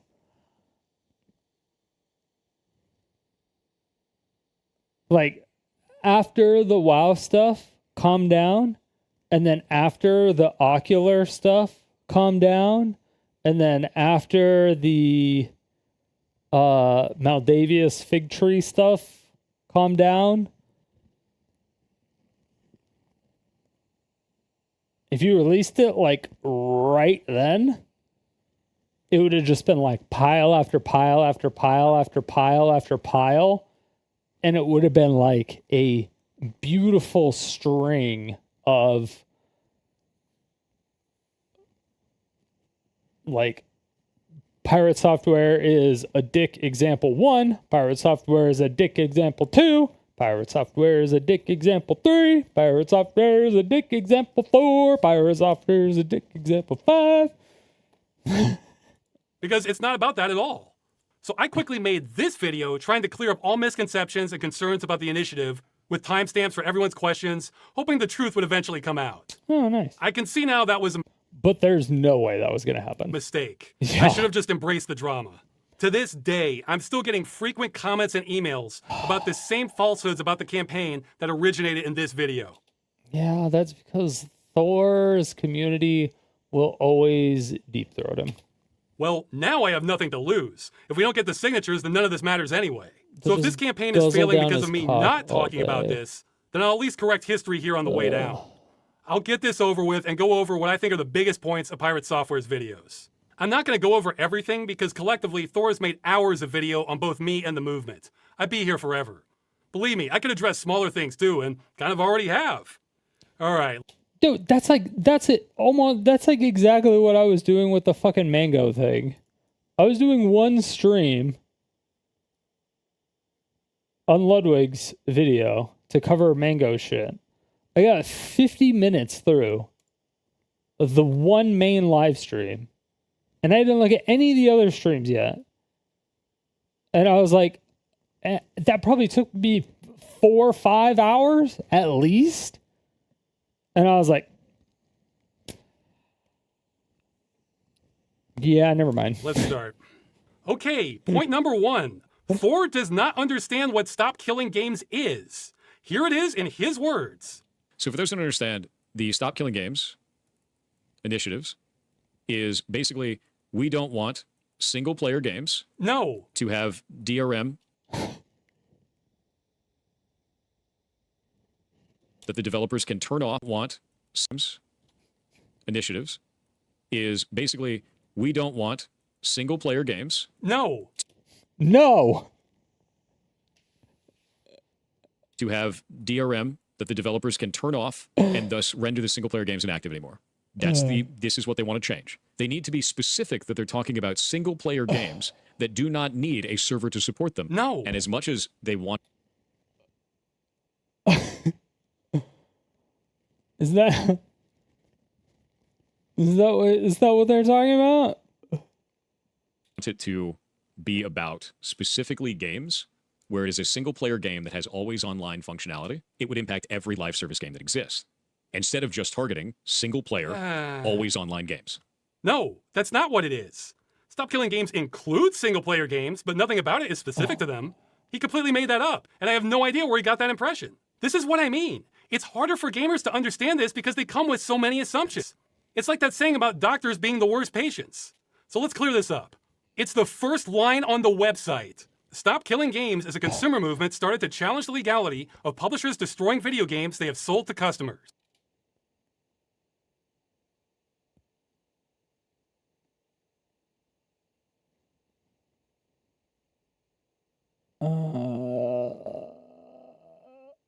They're not destroying them.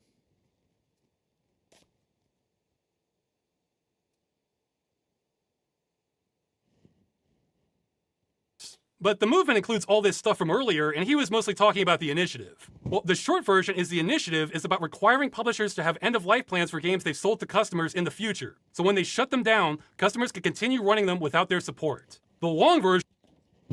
Okay, how are they going to do that? Yeah, how are they going to do that, though? There's just... I do have these questions. I do actually have a couple questions.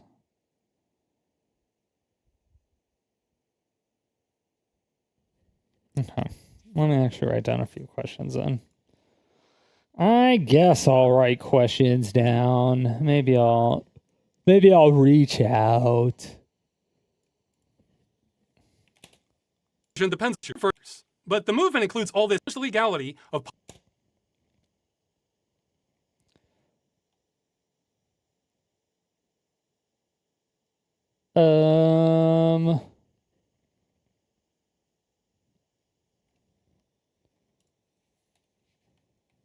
Fuck. I should probably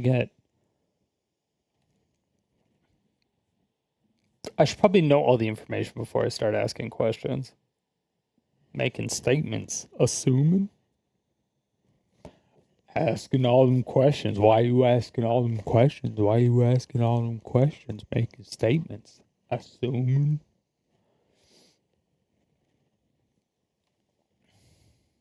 Alright. So, like, what if the publisher goes out of business? That would be a question. What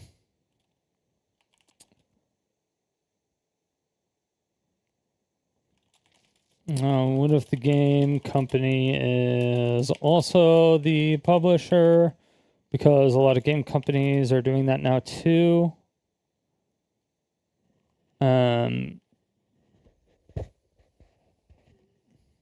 Well, technically.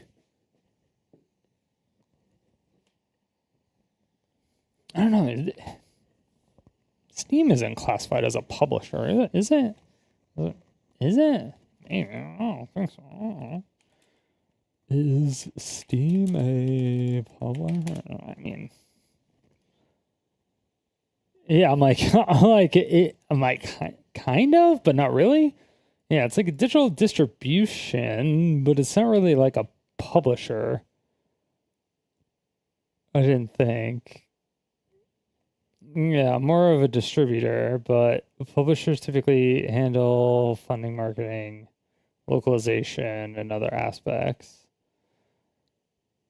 Yeah, but Steam also does a lot of the marketing, localization, and aspects of bringing a game to market.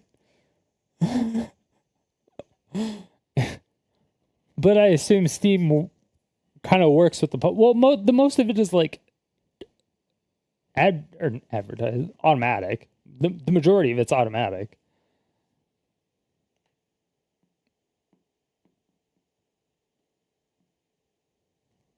It facilitates the sale and distribution of games, while the publisher's entire responsibility of the board of development and marketing the game includes the release of Steam.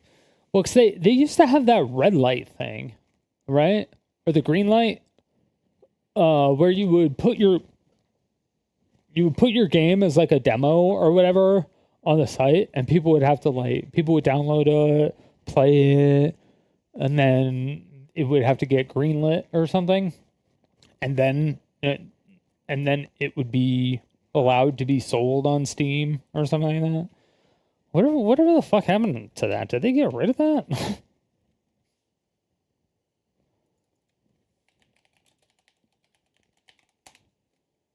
Steam Greenlight system on the Steam platform where users could vote in which indie games they wanted to see on the storefront. It allowed developers to submit their games and gauge community interest before a game was officially released on Steam. Steam Direct replaced it. Okay.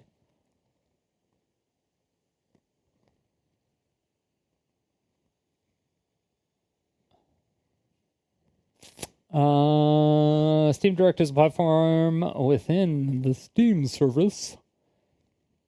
Allows developers to directly publish their games onto the platform. Okay, yeah. It replaced the previous Greenlight system. Offers more streamlined process for developers. Steamworks accounts, review process. No company required. Developers can publish. Yeah. Exactly, yeah. See, that's what I was saying. Okay, so yeah, on Steam, you don't need a publisher.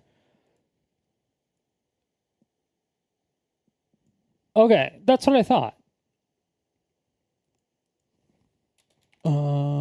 Like if they go through Steam.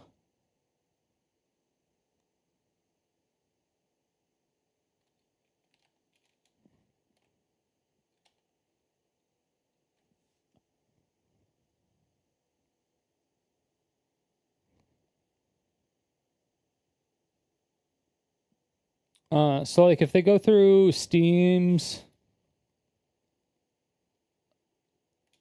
if they go through Steam Direct,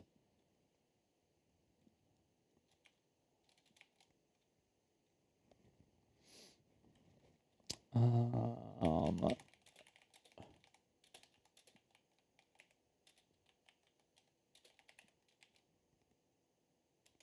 then after that, what if Steam shuts down? There would be a market replacement for Steam. There's no way. I mean, there are already market replacements for Steam, kinda, yeah, sorta. There are already market replacements for it. They would just it would just cost a lot more for indie games to be on there. But if Steam shuts down, but the company is no longer alive, then what happens to the game, right?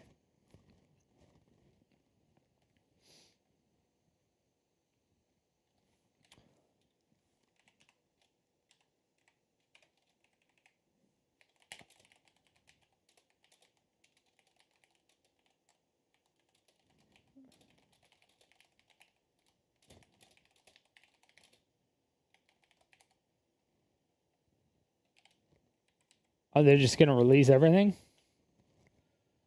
You like GOG? You like gagging? Gagging on GOG? I don't know. I got nothing.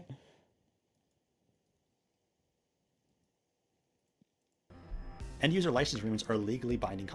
Oh yeah, we were looking at that earlier. Publishers destroying video games they have sold to customers. But the movement includes all this stuff from earlier, and he was mostly talking about the initiative. Well, the short version is the initiative is about requiring publishers to have end-of-life plans for games they've sold to customers in the future. So when they shut them down, customers can continue running them without their support. Implement an end-of-life plan when shutting down the game they have sold.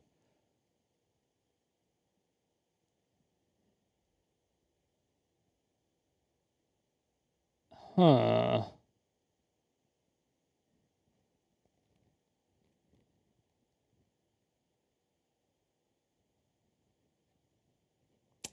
Interesting.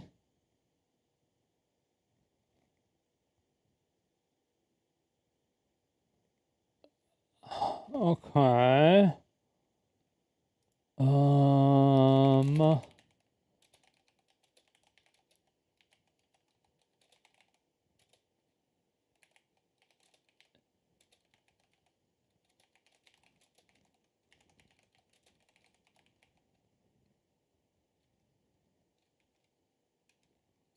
Okay, so what about games like Concord, where they shut it down like almost immediately,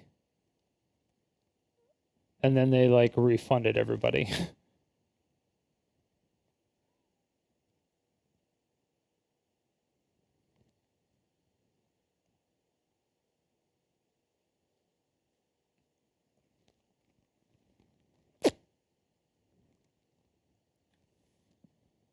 The long version depends on what kind of transaction is being made.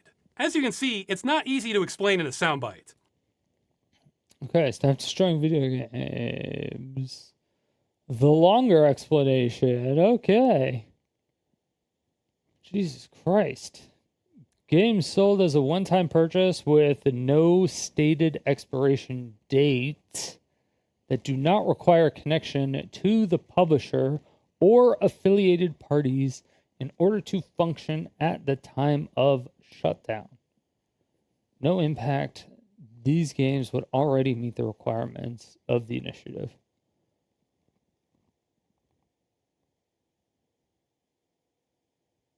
Okay, so yeah, if they don't require a connection, then it doesn't matter. Okay, games sold as one-time purchase with no stated expiration date that require connection to the publisher or affiliated parties to function. Publishers would be required to implement an end-of-life plan so that their support would no longer would be necessary to run the game. Oh, once it's shut down.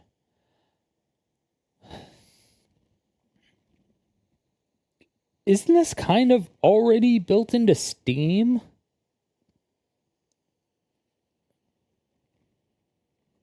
A little bit?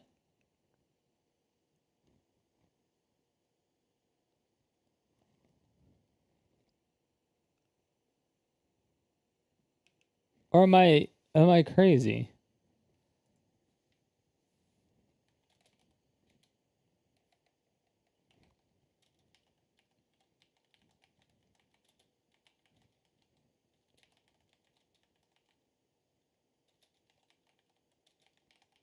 Because there's games that you can't buy on Steam anymore, but you can still play on Steam or launch from Steam.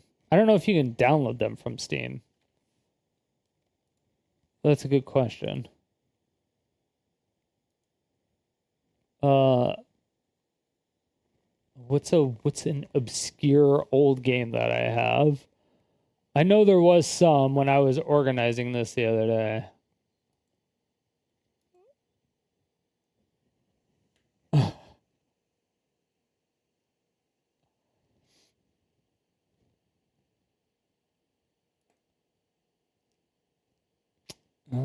That wouldn't be one.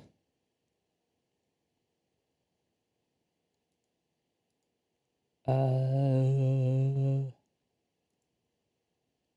don't even know what the fuck that is. Store page. Okay, there's still store page. Jeff Geerling made a video 14 hours ago on the second channel about God. I apologize for the audio. I'm 3D printing a clock right now, and I just wanted to say really quick because Well, I don't know who this guy is. Who is this guy?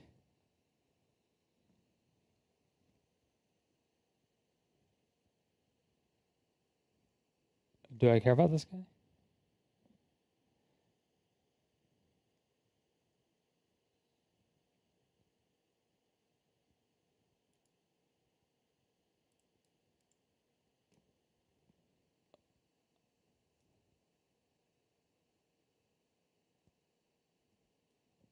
Do we care about this guy? Is this guy smart?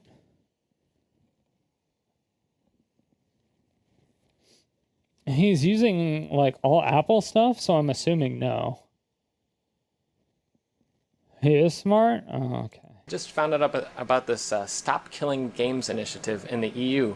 And it piqued my interest because lately I've been getting into old Macs and the games that I played as a kid, and some games I didn't get to play, like both of these games, Star Wars Battlefront and Lord of the Rings Return of the King on the computer. I never got to play them, but as time goes on, I'm like, oh, I can find an old copy of it, I can buy it, put it on this old Mac that I got restored and running, and I have Macs of other generations. These are the computers, or some of the nicer versions of the computers that I grew up playing shareware games and things like that. In my childhood, you'd buy a game and you'd put it on your computer, you'd play it. Maybe it had a thing where you had to open up to page 47 in the manual and find the fifth word or something as a DRM or whatever.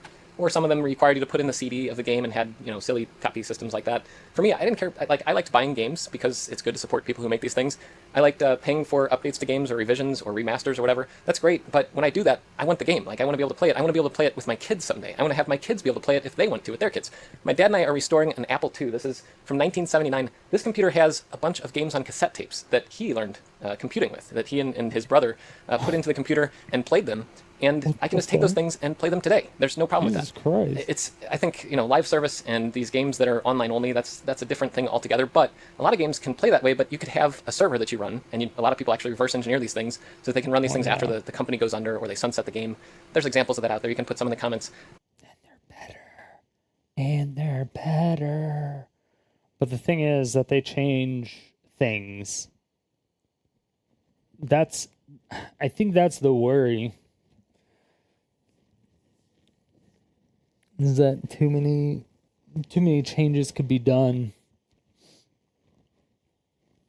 that could hurt the IP, or could hurt the integrity of the IP. But basically, any initiative that says when a game is over, you can't just like, too bad, the game's done forever. Like, instead of that, release the source code, release the licenses so that you don't get the IP rights. You can't, you know, use the cover art and the name and all that stuff because the game company might want to reserve that for a future version of the game. But the game itself, anybody who paid money for it, if you pay $60, $80, $40, whatever it is for a game.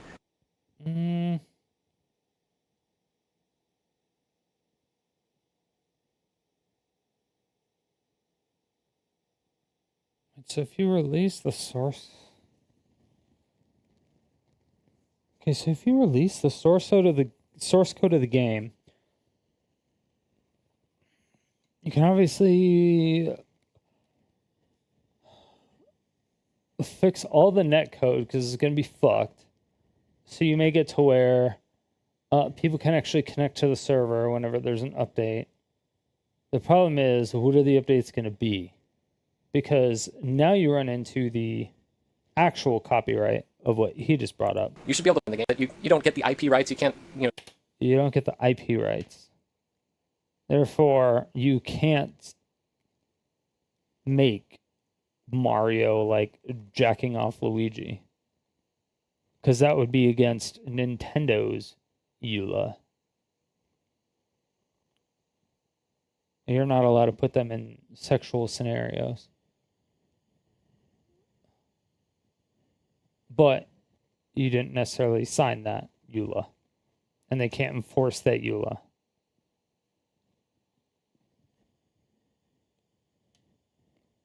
They can give you a cease and desist to just not do that.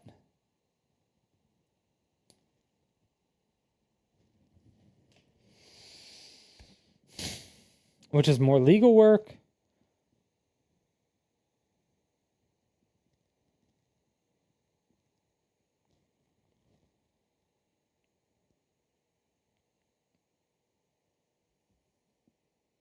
But then how do you know what was messed with and what was not?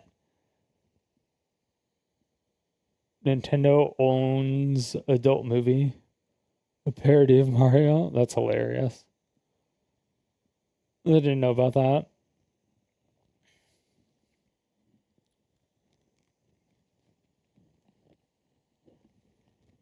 But it's like what I was saying earlier. If it was like, if there was Mario Party, but it was like the best Mario Party, I don't fucking know. And everyone wanted to play it, and that was the best one, and none of the other ones compared. But somebody could take it, and like after it was sunset or whatever, yeah, because I don't even think it's a live service game. It might be if you could play online. I actually have no idea. But if some of the new ones are like live service games, you could create your own games. Technically.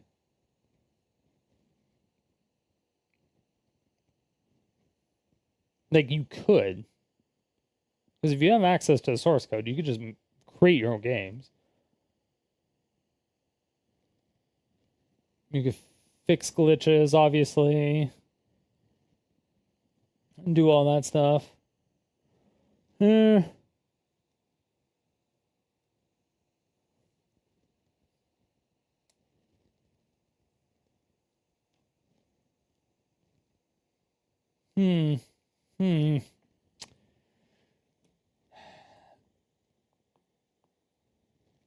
mean, the good thing is that Ubisoft's developers are all in France, right? So if it passes, Ubisoft has to, or if this goes, and actually goes through Parliament and gets voted on and passes, they would have to do it. And then any game going forward would have to comply, or they just wouldn't sell in the EU market.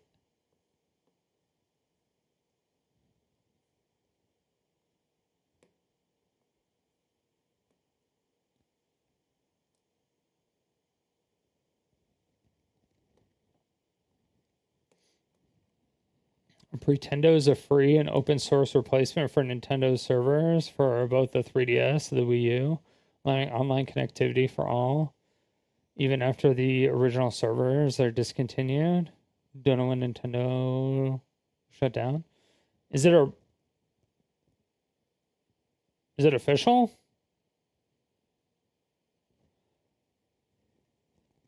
I mean, I'm assuming it's not official, but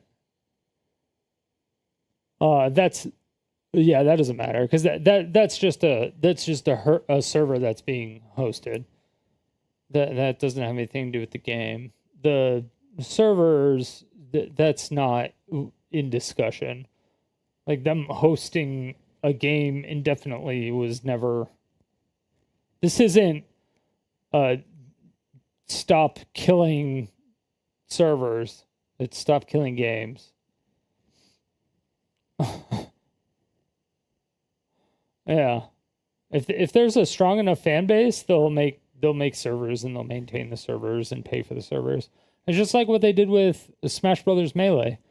They made Melee online. They made their own rollback code. They did all that stuff. They connected to it, and it has better fighting game code than fucking like every single fighting game out there, except the new ones that are coming out are now using the model of the rollback code that the guy that made the rollback code for Melee is using.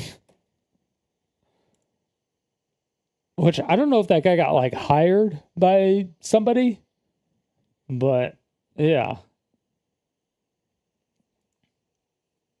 It's just ridiculous. The server stuff is not what was in question. Like nobody nobody would even, that it would just be unreasonable to ask somebody to run a server full time. Do you know how fucking expensive that shit is? Fuck that. Nobody is asking that. Nobody's asking for that. Well, if anybody's asking for that, they're fucking stupid, and it's not these people. It's not the Stop Killing Games people. It has absolutely nothing to do with the Stop Killing Games people. If anyone is saying that, it's probably someone from PirateSoftware's channel, and they're probably also like using a ferret as a fleshlight.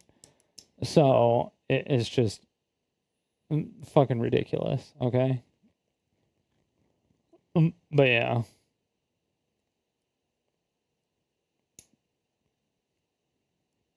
I think most people would be more worried about their IP than anything else. That's it. It's because, like, it's almost like in I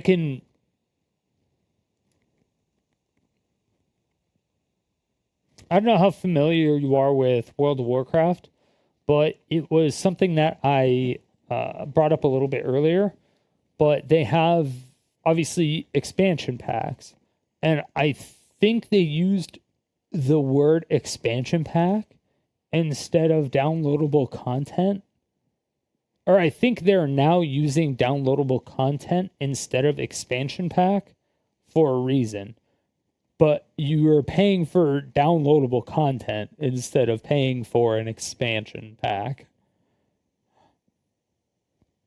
And I wonder what the differences are.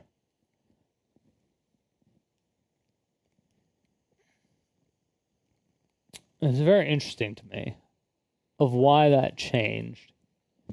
And I feel like it's a legal terminology thing. I feel like it has to be. Like it makes it a new game type of situation. If it's an expansion, quote unquote. So like after Wrath of the Lich King, there was Cataclysm. And when Cataclysm happened in World of Warcraft, all of Azeroth changed. Like the entire world changed. So like fractured. There was like lava and shit. Like some like dungeons and raids changed and things went to different places, and then there was like a new like fucking island. There was a whole bunch of new shit, but there was a lot of stuff that people didn't like as far as changes went. A lot of people just didn't like it. But then again, a lot of people just like classic WoW. A lot of people just liked Burning Crusade and stuff. So there was a lot of private servers. There was a lot of very large private servers. A lot of them. And they shut them all down. They literally shut them all down. So it's like, it's doable for sure as an MMO. It's definitely doable because it's not like they were using Blizzard servers. They got shut down for using Blizzard's IP. They didn't get shut down for using Blizzard servers.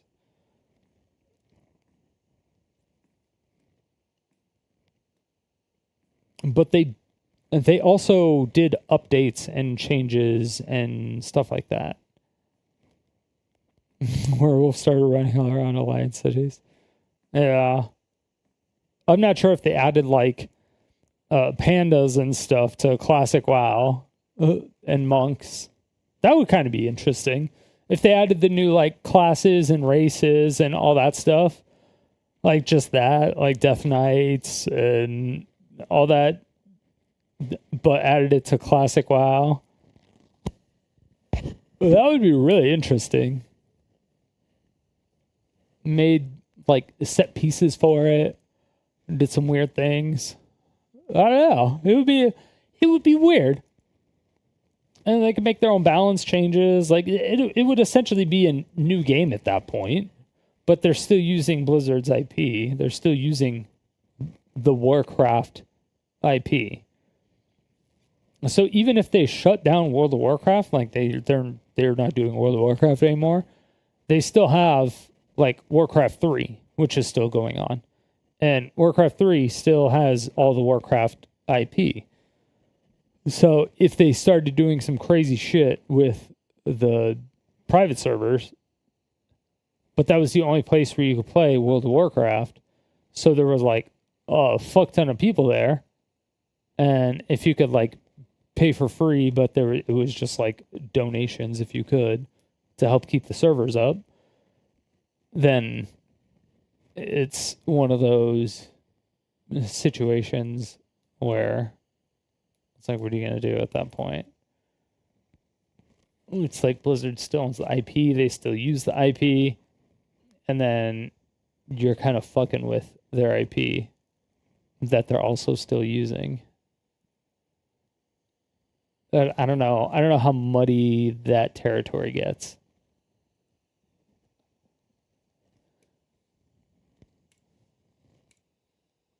Like, just because they sunset the game doesn't necessarily they're sunsetting the IP.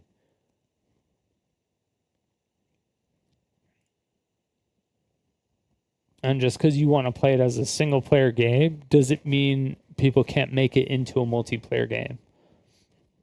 Like what I said with Smash Brothers Melee. They did it with Smash Brothers Melee. And they made rollback code. And they made a ranking system. And they did all that stuff. They did a shit ton of stuff to make it all modernized. They did a bunch of stuff. They made the way they changed the way some of the maps worked. But like the frames are all the same. Everything works like exactly the same. Yeah. So it, yeah, I don't know. I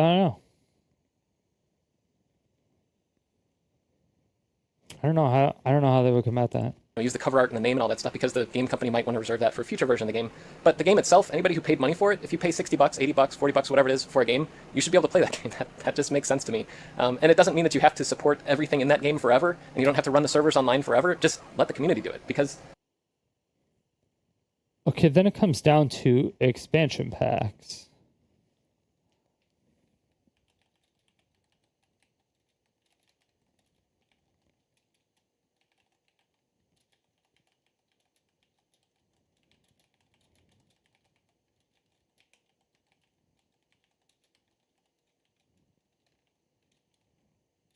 Huh. Like for me, I would spend time building something for this if I had to, and people out there already do that to crack the code to get into the thing if you don't have the manual or whatever. You know, I don't see anything wrong with that. In 20 or 30 or 40 or 50 years, these companies aren't going to be making tons of money off of Lord of the Rings, The Return of the King from 2000 or whatever this was. So anyway, I'll put a link to it down below. Unfortunately, I can't help you in the US because I'm a US citizen. I'm not in the EU. But if you are in the EU, consider signing that thing so that people 100%. In future generations can do what I'm doing here. Restoring old computers, you know, preserving old games, preserving some of the memories and the culture that went around it. Because in 50 to 100 years, is anybody going to know what Roblox was? I mean, there'll be videos of it, but you can't play it yourself. Is anybody going to know Nobody's going to know what Roblox is because everybody who played Roblox has killed themselves or killed each other. Minecraft? Yes, because Minecraft can be run on... Everybody in Minecraft is going to be like 100 years old and still touching 12-year-olds. A Raspberry Pi or whatever computer or your phone or something. And, you know, even if it's an online-only game, it's in a company's best interest. If you want to make any cultural impact, why would you make it so that after your company goes away, your product is gone? Like, I don't know. I mean, maybe if you're just in it for short-term profits, that's great, but... That's exactly what it is. That's the problem. That's the problem I've been talking about. Exactly. There are no more game developers. There are only developers. There are only code monkeys. It's just like the majority of the people that... Dude, it really is just the majority of the people. Fuck, I got squirreled by your comment, Great Daft. Yeah, I heard about it, but I didn't watch the video yet. A lot of the people who made the games is gone. Like, I don't know. No, yes, there's no more game developers. There's only developers. It's like when people were just like, oh yeah, technology is the new thing. You'll always be safe with technology. So just get a tech degree. Just get a degree in programming because programming is the future. So everyone just like learn how to program.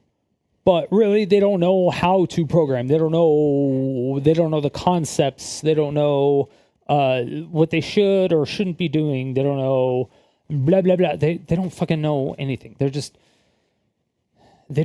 fucking exist. They're just fucking code monkeys. They don't care about the game.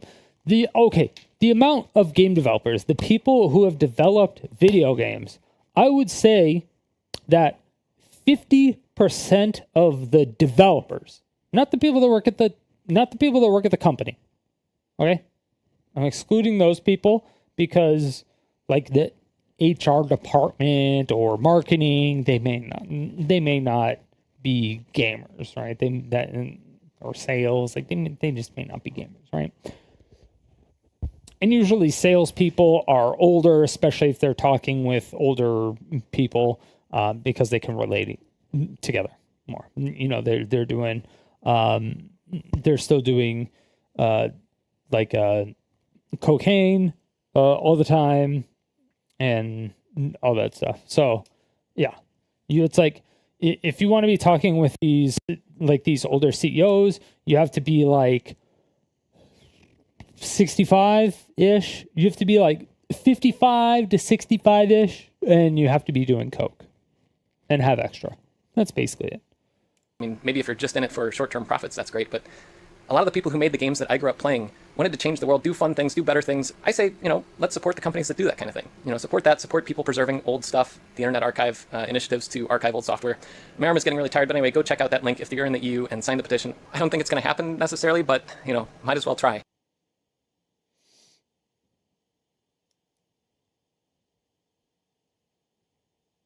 All right, that gave me that. Why? What was the purpose of that video?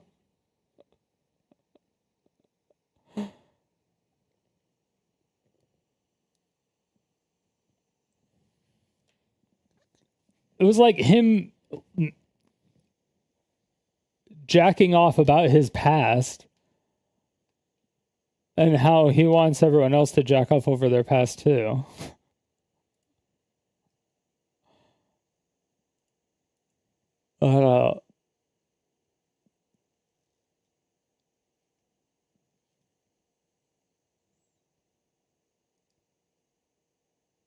Okay. Anyway, going back to actual But if information. you notice, we don't make a distinction between single-player and multiplayer games. That's because the law doesn't either. So why make this even harder? Both the movement and the law are making distinctions on how games are sold. Also, that part he said about it affecting all live service games? Yes and no. It would affect most live service games in the future. But the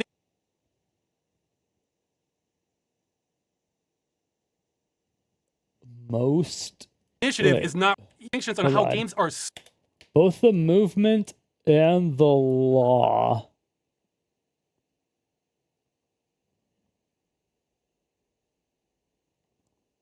Wait, what do you mean both the movement and the law? There is no law. You don't have a law drafted. There's no drafted law, though.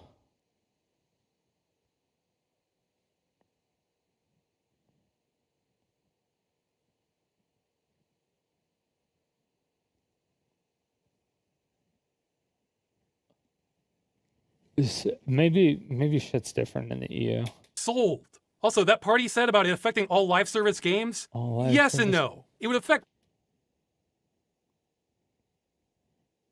affecting all live service games? Yes and no. most live service games in the future. But the initiative Most in the future? is not retroactive. So that's one thing Thor doesn't understand.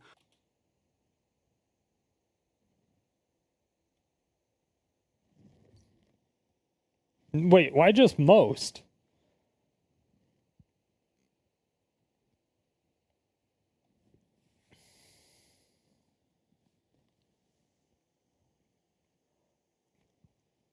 Games that are sold as one type purchase. Okay, wait.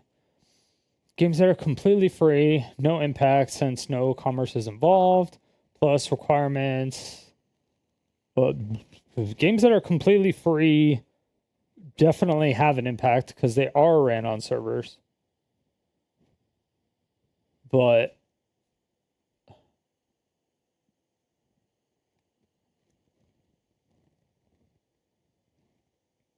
Okay, hold on. Okay. It says no commerce is involved, plus requirements on completely free games we see as an overreach. Okay, completely being the keyword. Okay. Microtransactions for games sold as a one-time purchase with no stated expiration date. Publisher would be required to implement an EOL plan when support ends that the customer's microtransaction would not be permanently disabled.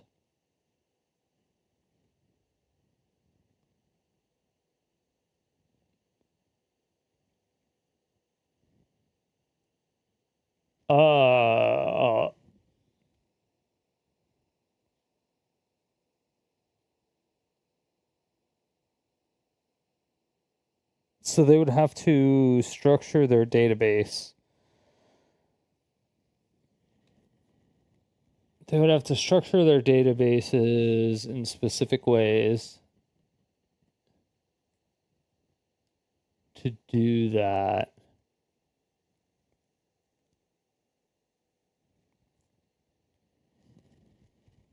What? I don't know if that's possible. Okay, the publisher would be required to implement an EOL plan that states customers' microtransaction would not be permanently disabled.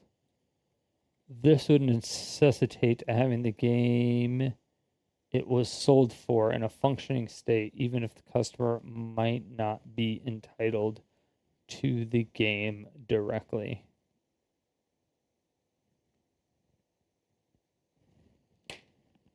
Okay. Sorry, hold on. Microtransactions for games sold as a one-time purchase with no stated expiration date. Publisher would be required to implement an EOL plan when support ends, so that the customer's microtransaction would not be permanently disabled.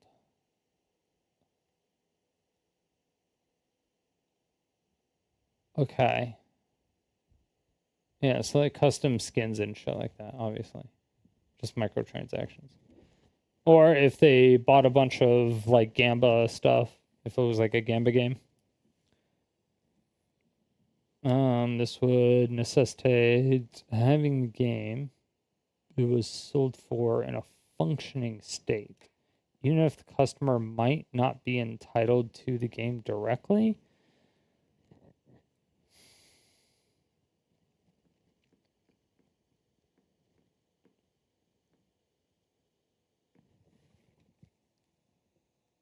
I don't get that part. I don't get that part. I don't get that part. Can someone explain that to me?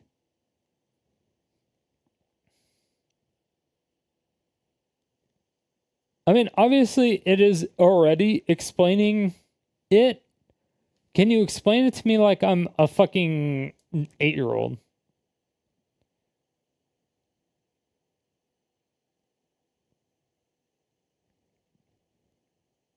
Okay, so game sold as a one-time purchase with no stated expiration date. Okay, so I bought a game. I went to the store and bought a game for $20. There was no stated expiration date. Okay, cool. I spent $5 to get the beginner pack. Woo, beginner pack.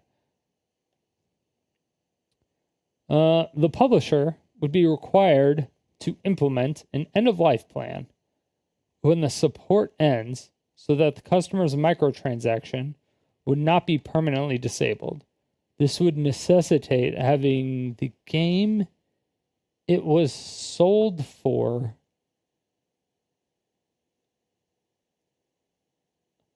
in a functioning state,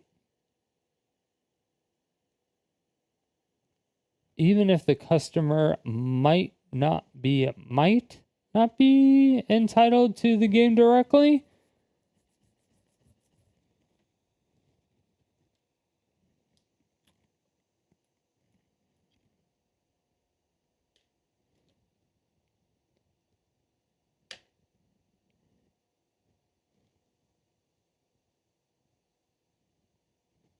So they get rid of the game because it has live service. They release everything.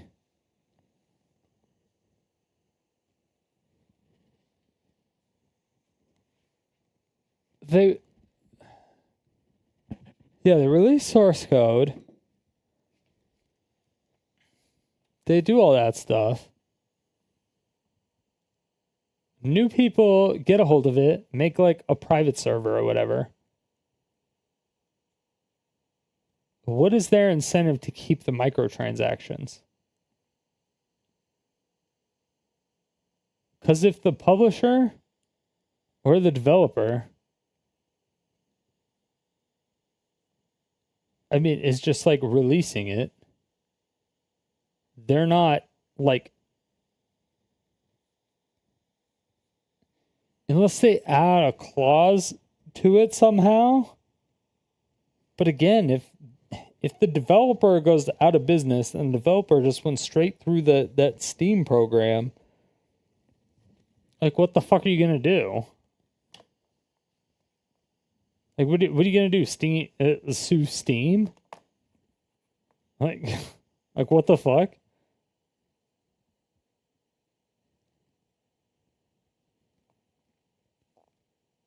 Because the new people could just be like, yeah, we're getting rid of microtransactions, or we're starting from zero.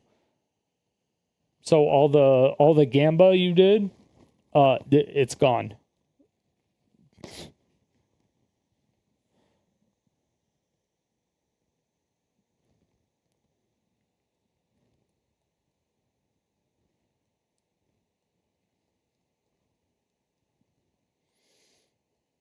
Hmm.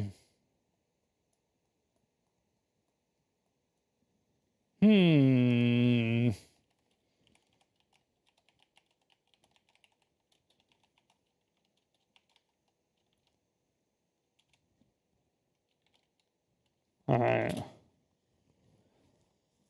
Games that are sold as a service with a stated expiration date. We would attempt to require publishers to have some sort of end-of-life build when support ends, but would probably fail as there is no basis in the consumer law for this. Only our justification would be via art and culture preservation laws, which are very weak.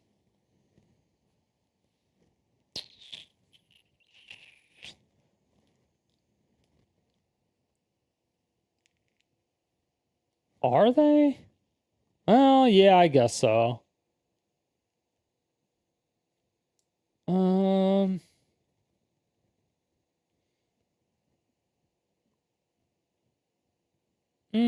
Yeah.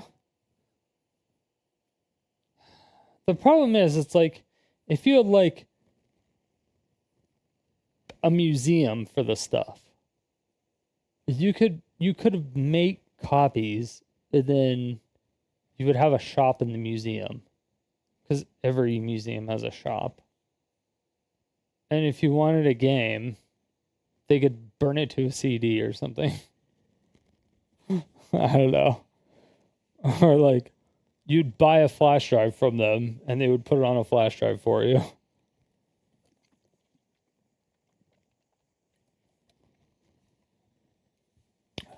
In the future, but the initiative is not retroactive. So that's one thing Thor doesn't understand, but he also seems to think this is about converting multiplayer games to single player. Once again, he made that up, and I have no idea why he thought that. Transitioning an entire multiplayer server-side game into a single-player video game, which means rebalancing the entire experience around single player, rebuilding everything in the entire game. How are you going to do that with Final Fantasy XIV? You're just going to make all the raids soloable? I mean, yeah.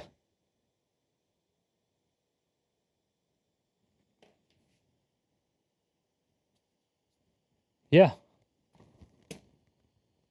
Why not? If enough people care about the fucking game, why not? Also, they can still make servers for it. I don't understand. What the fuck are you talking about? But you have to rebalance. Oh God, rebalancing a single player game. What are you gonna do? You're like, oh God, this game is so unbalanced. I can't believe I coded it and it's so imbalanced. I can't beat this boss. It's bullshit. I did all this rebalancing. Holy shit, this is fucking stupid. Whatever am I to do? It's so imbalanced. I can't believe I spent all this time balancing it and it's not even balanced. What am I gonna do? Oh, I can just fix the balancing like I did the first time until it's actually balanced. Why didn't I think of that? Oh, that's right, because I'm not a fucking piss-drinking dumb fuck like this ferret flesh Imagine using... the day that World of Warcraft shuts down, and suddenly you have to make it a single-player game for every individual that ever bought the game. That's what they're asking for. No. Because they would have to, and suddenly you have to make it a... With Final Fantasy XIV, you're just going to make all the raids soloable? Imagine the day...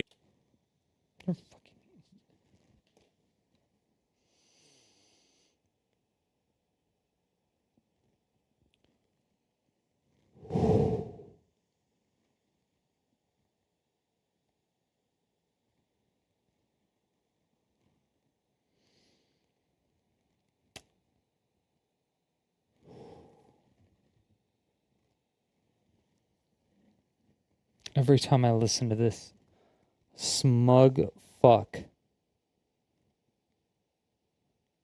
I want to punch my monitor, but it's an expensive monitor.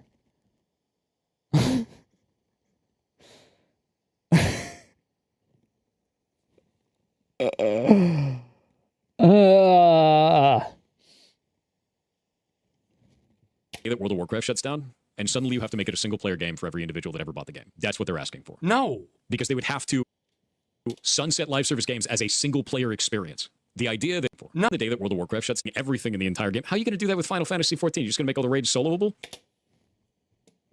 All right. Here.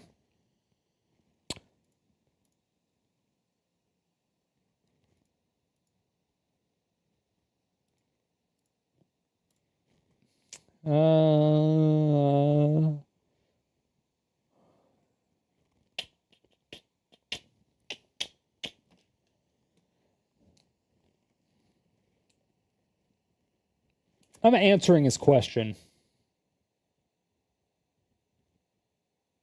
Corrupted data files? Oh, fuck me in the dick.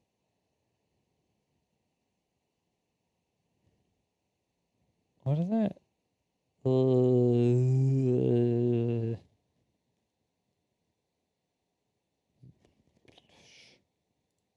Installed files. Verify integrity of game files. Dej. I know, right?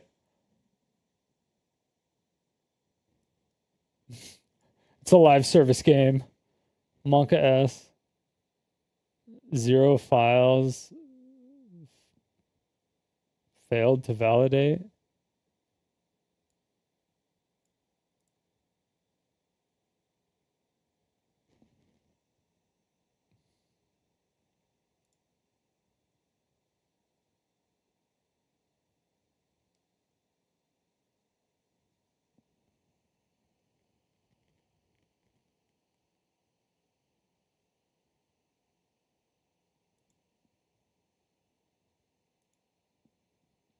I don't even know if that's viewable.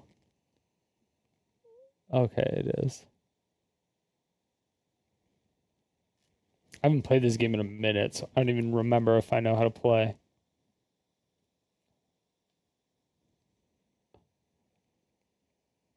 So bear with me if it ends up being bad.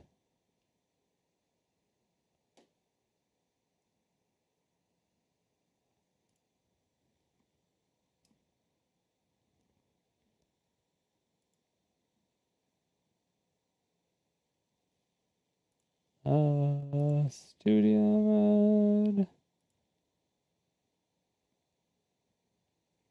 I have no idea either. So hold on.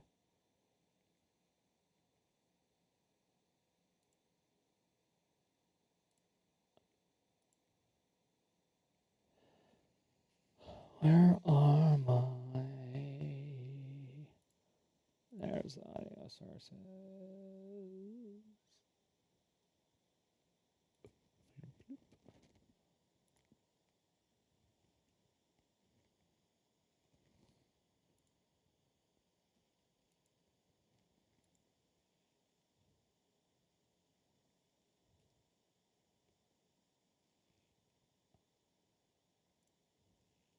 Okay.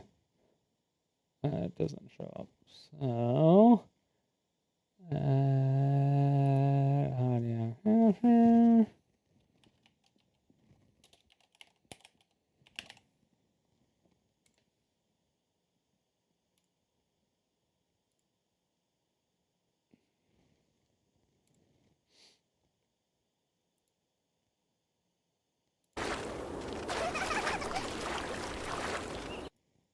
Oh my god, I don't know how loud it's gonna get. Oh,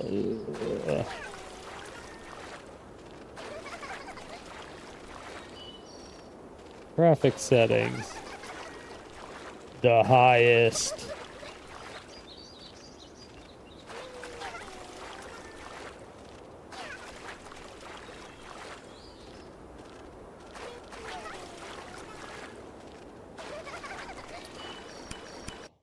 To restart the game.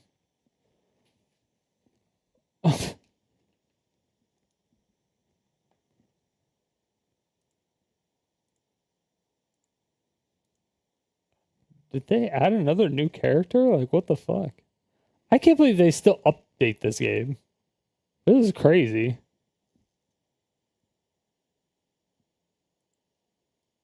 Like, I actually can't believe they still update this game.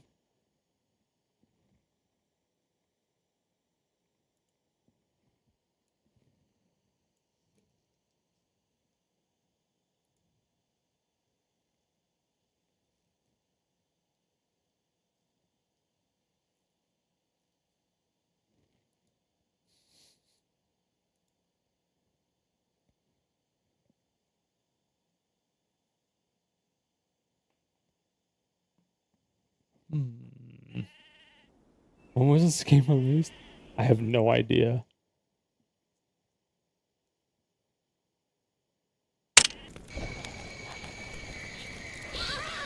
Maybe just like marketplace or mailbox will be disabled. Unlock the gift. Poggers! Oh, hold on.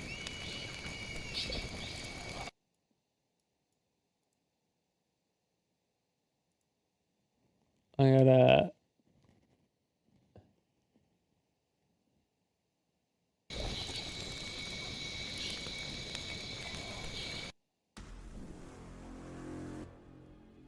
I gotta change scenes so you don't see my password.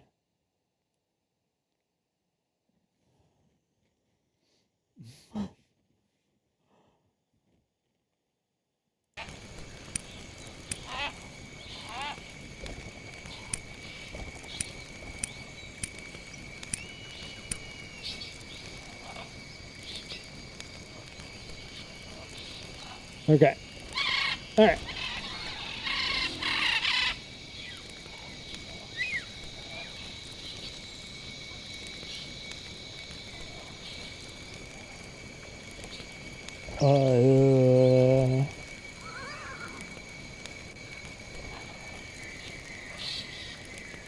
Do I do my OG? Do my level 90?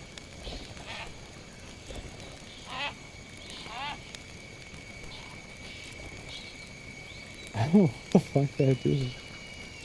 Oh, I'm saying healer? What the fuck did that happen? I don't even remember this shit. It'll be nice working with you. Hey there. Welcome. That's my bang. Take care. What is it this time?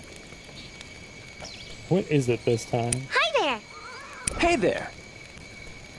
Hello. Hello.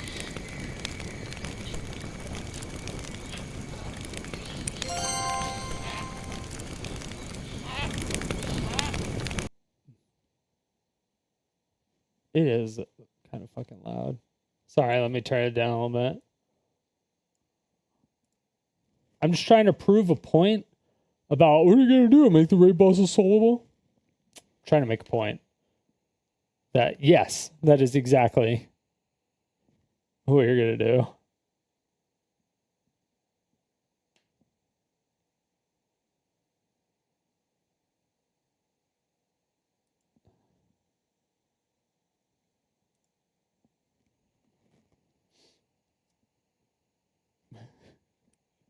It's gonna take a while to load apparently.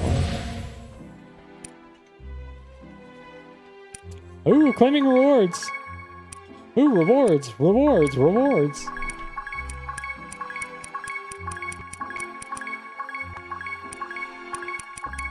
So many rewards. It is so loud in my headphones though.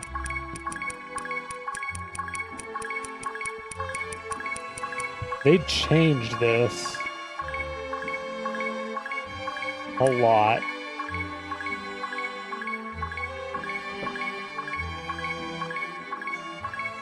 Oh.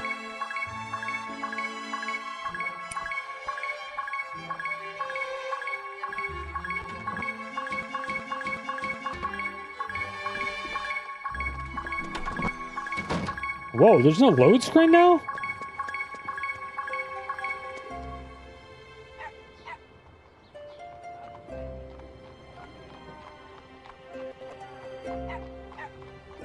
That's new.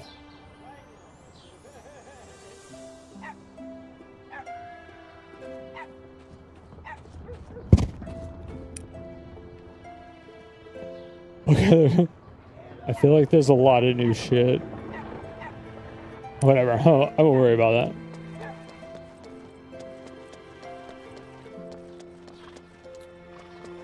Whoa. There's no loading anymore? Oh my god, there's no loading anymore!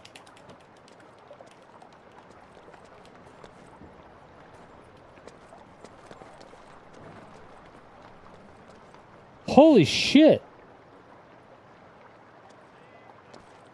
Like that little blue shiny thing, like right here, that used to be a load screen. So you would have to go through a load screen there. This part didn't exist. It would just put you here. And then every single building was a load screen. Okay, they added that. There wasn't a second story. Okay, they changed a lot. I haven't played in a really long time. There's a lot of shit they added. Holy fuck. It's a ferry. Okay, now.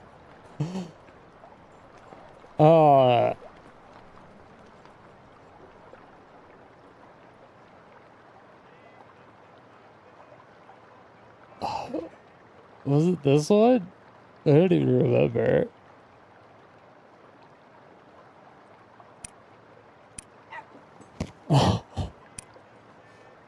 I'm trying to remember where.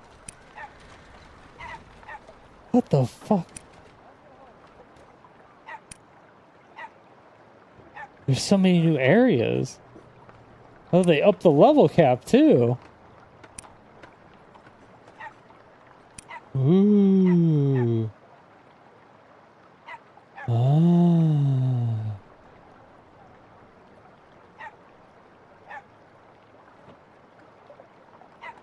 I'm pretty sure it was this, because that's what I was thinking about.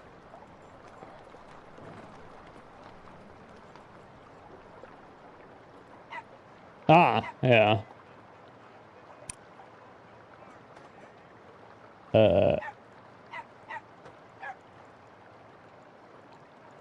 I can't even set it any higher. Whatever.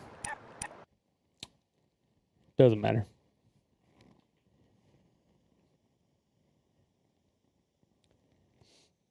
Titties.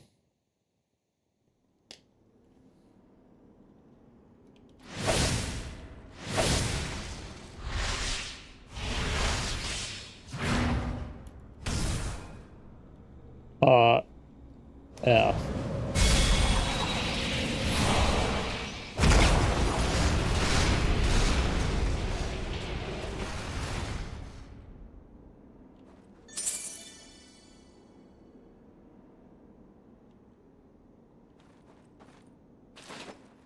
Okay, I don't remember like half the shit. I have bombs. I don't have. Okay, so this is a raid boss.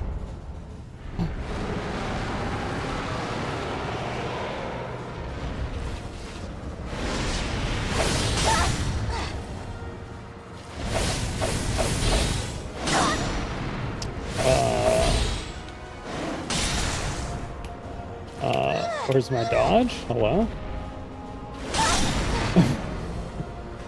I forgot how to dodge. Okay, that's pulling out a bomb.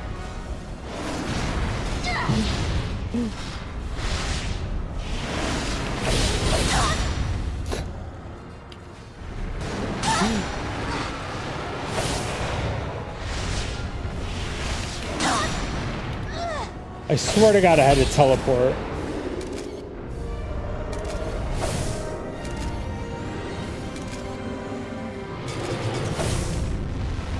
As granted, that's the first raid boss, and I'm overleveled as fuck. It's been a long ass time. I don't remember any of the controls.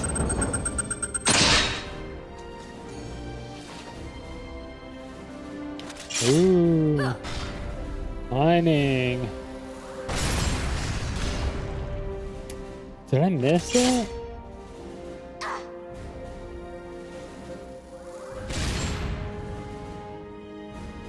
How did that... Are they not mine bombs? They're just actual bombs? Cringe.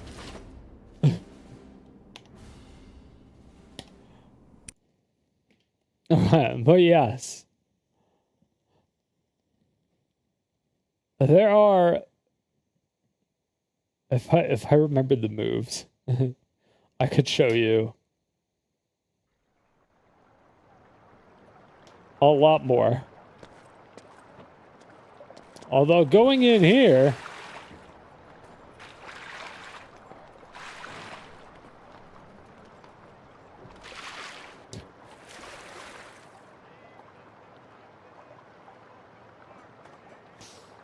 It's such a Coomer game. If somebody puts soap, like bath soaps, in the bath, you hang out there for a little bit and you get buffs.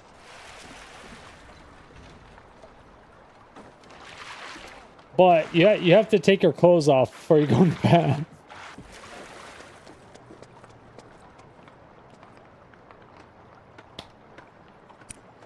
Obviously.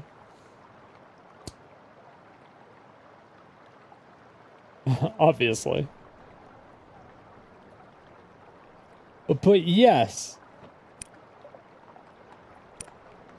You can 100% make a game that has raid bosses and make it soloable.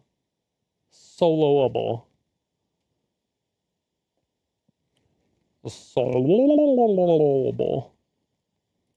You definitely can. 100%.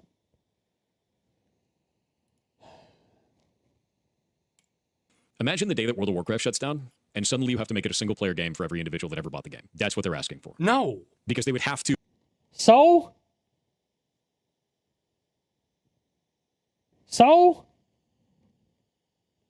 Who cares? Plenty of people play World of Warcraft by themselves. So many people just do fishing. So many people just like make shit. So many people just run around and like do quests and kill mobs. Some people just do all that shit. Some people, they'll go into a dungeon and they'll try to do stuff. They can be over leveled. They can they can farm for shit. They can do whatever. It's just like it doesn't matter. And then if they're developers, they can actually add stuff and they can finish Classic WoW. Sunset live service games as a single player experience. The idea that suddenly you need to make every single live service game playable single player offline? No, dude. Correct. No. This one is particularly baffling to me because I've heard most counter-arguments before, but until Thor, I've never heard this one. That we want the industry to convert all multiplayer games into single-player ones. I keep saying it, you never know where gamers are going to take this. Nowhere in there does it say that it's directly targeting always online single-player games. Oh, he's so...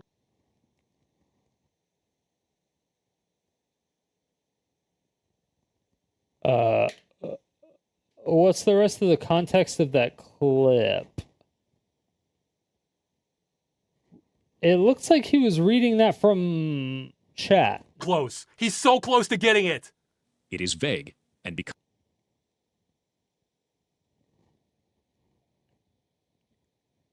It's an initiative. Of course it's vague. It has to be vague. He's not...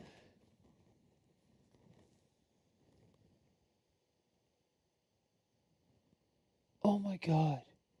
You're trying to get signatures. The signatures...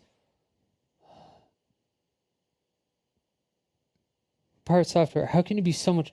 How can you be so fucking goddamn stupid? Okay.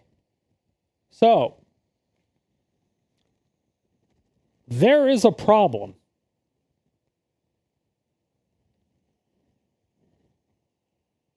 Here are ways to potentially fix the problem. This is what we want. It's like problem, solution. These are things.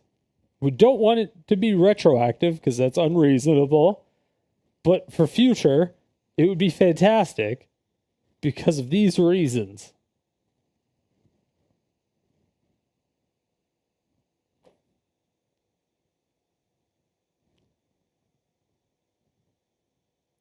And it's like a... Because of that, it would impact... He never... Target. Saying it, you never know where gamers are going to take this. What? Nowhere in there does it say that it's directly targeting always online single-player games. Was that a chatter? Was that a chatter that said that? Oh, he's so close. He's so close to getting it. It is vague, and because of that, it would impact... He never has that light bulb moment. It's supposed to be vague. It's designed to be vague because it's not a bill. If it was a bill that was being passed, it wouldn't be vague. It would have... It would have the fucking law.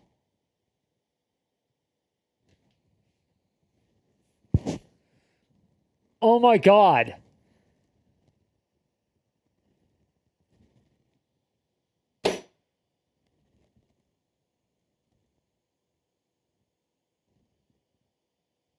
Are you going to write the law for them?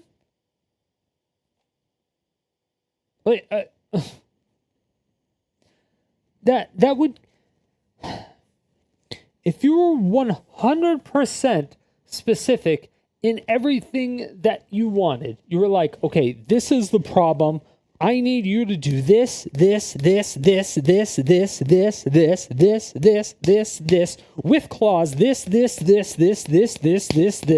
This needs to be included in your EULAs. This, with clause, this, and at EOL, this needs to happen, and you have to exclude this, and this, with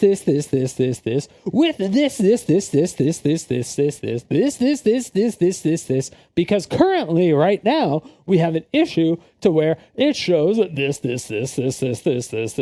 and this is a problem, and then you have fucking like 300 pages of what the fucking problem is, and then of a bill that you wrote.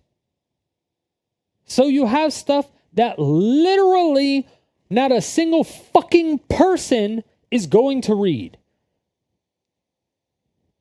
Because you have a ton of current game EULAs that already nobody reads.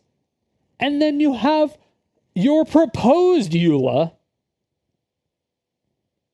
that nobody's going to fucking read because it has more clauses in it.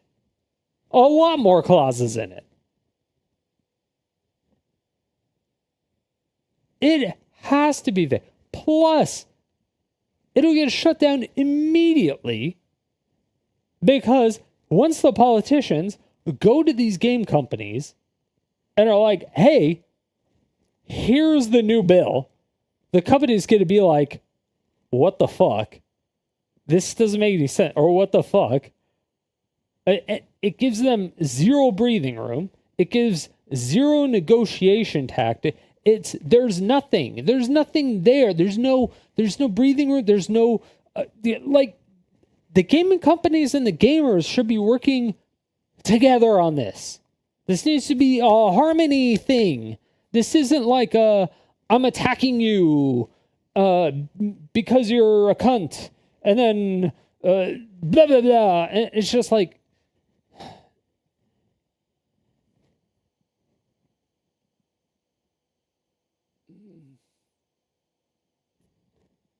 why? It's so obvious. You have to use your fucking logic.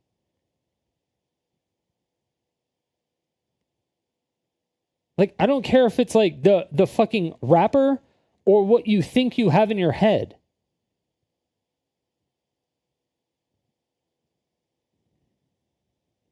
Golden rule applies here. Who has gold makes the rules. Well, Europe has been cracking down on a lot of gaming things or gaming related things that are exploiting like people in general. They've also just cracked down on a lot of companies exploiting customers in general.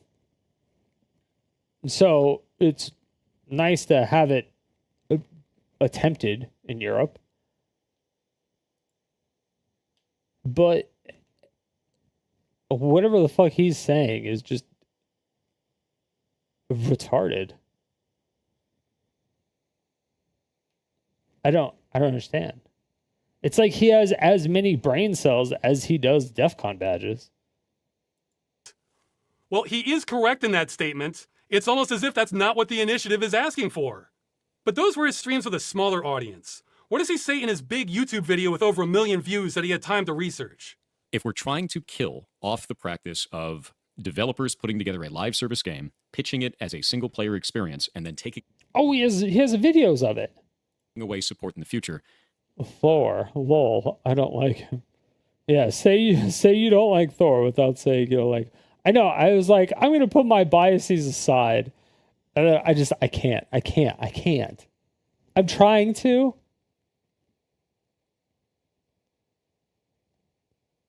Okay, granted, I did have questions, or I do have questions. I do have questions about this. His were very strong statements, though, that didn't make any fucking sense. Now he's changed it again and is making up how it's about single-player game views that he had time to research. If we're trying to kill off the practice of developers putting together a live service game, pitching it as a single-player experience, and then taking away support in the future. Now... Damn. See, I wish this guy knew how to do a video essay. He needed more. He needed more like context, because right now all Thor is gonna just say is, "Oh, you clip chimped me," out of context. That's all he's gonna say.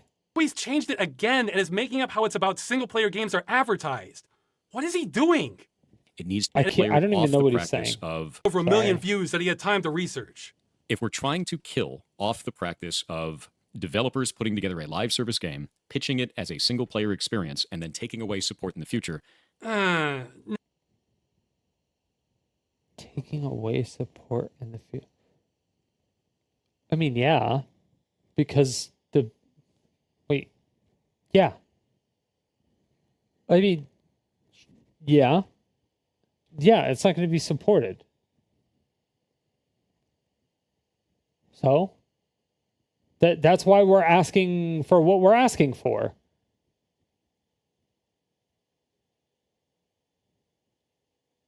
Because it's not supported anymore. Right? Am I misunderstanding this whole movement? Am I the dumb one?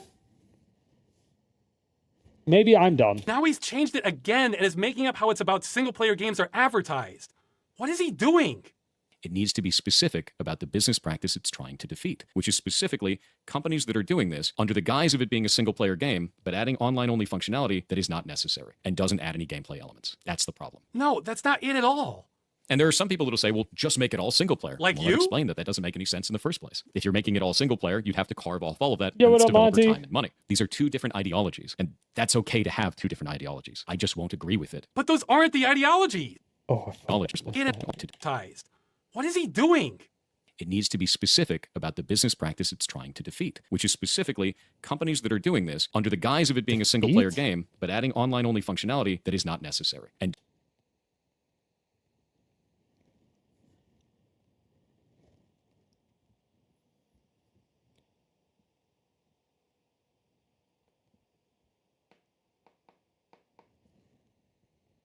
Wait, what? they're doing this under the guise of it being a single-player game, but adding online-only functionality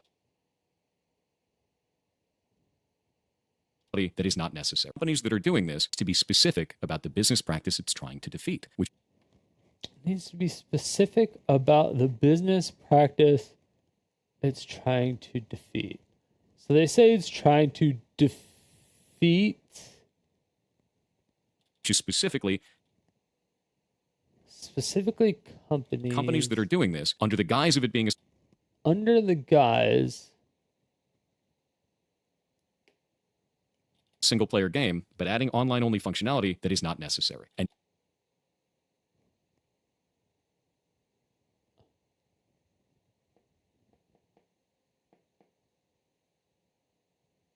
and doesn't add any gameplay elements. Okay, so he's saying that people are stating that it's private guy. What's going on? I know. Listen to Michael B. Paulson.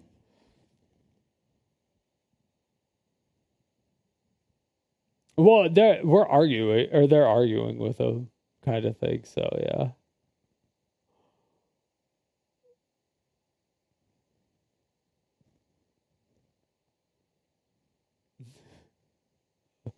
Well, hey, great job. Take it easy. Thanks for stopping in.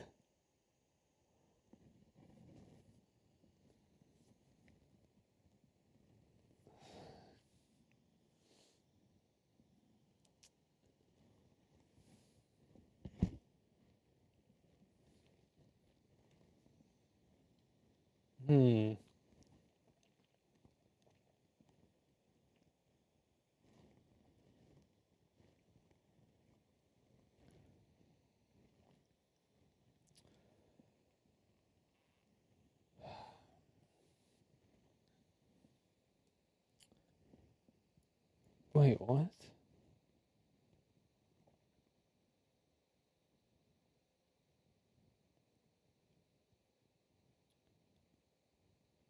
Jesus.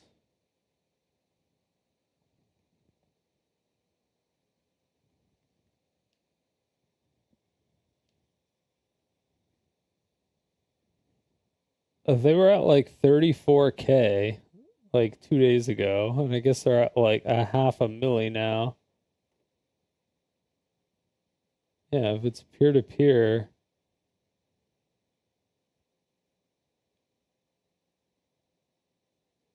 Then you should. Yeah, doesn't add any gameplay elements. That's the problem. No, that's not it at all. And there are some people that'll say, well, just make it all single-player. Like well, you? I'll explain that doesn't make... Okay, yeah. So I think he's saying that some elements from the multiplayer add to the single player, That's kind of what it sounds like he's saying. So, like, if you win some stuff in multiplayer, it'll, like, give you a new car in single-player mode, which I have no idea because I've never played whatever the fuck the crew is. I have no idea.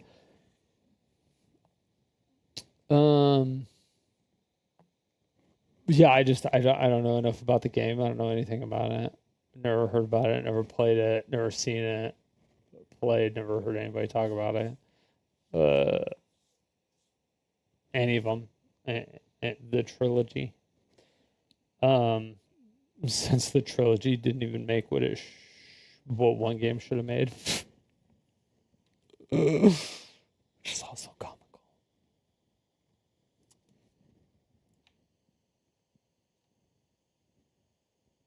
But it's make any sense in the first place. If you're making it all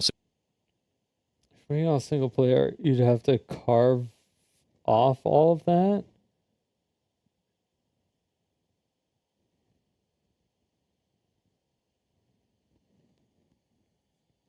Yes. But also no.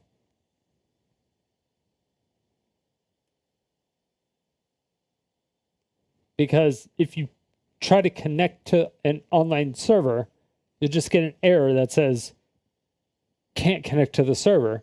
Just like if you were trying to connect to it and you were offline, it would say can't connect to server.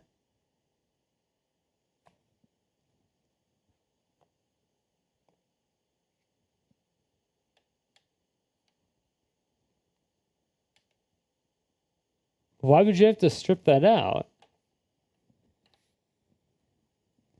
Or if you had the source code, you could make your own online server. I don't fucking understand. single player, you'd have to carve off all of that, and it's developer time and money. These are No, it's independent shit. two different ideologies, and that's okay to have two different ideologies. I just won't agree with it. But those aren't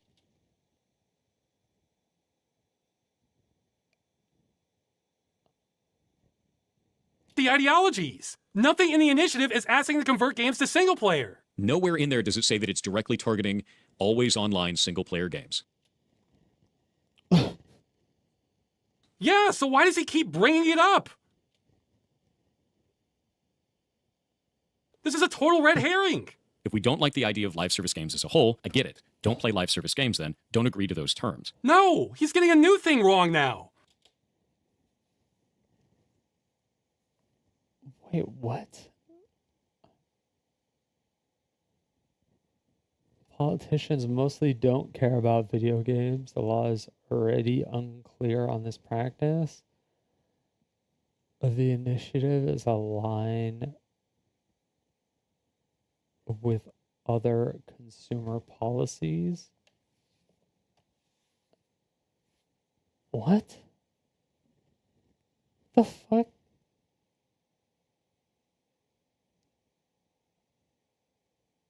No, politicians don't care about video games at all.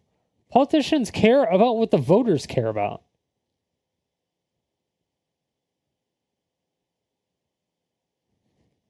Yeah, like, and the vast majority, like 99%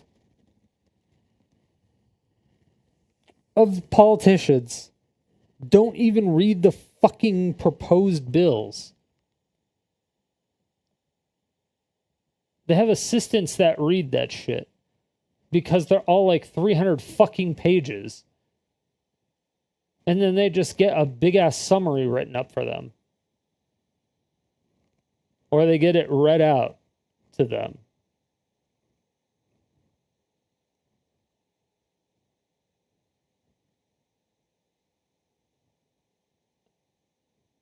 But then if they're like, oh, all of my constituents want it, let's do it. This point is just so fucking stupid. I was already unclear about this practice. Which is...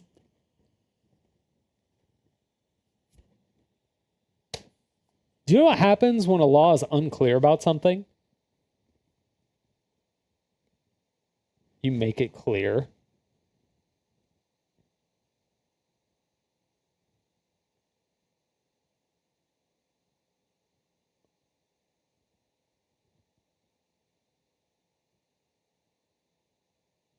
How would you go about doing that?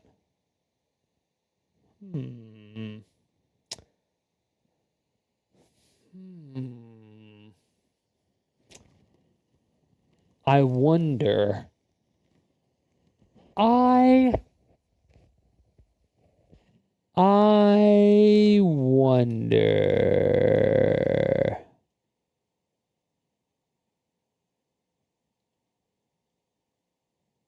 I wonder.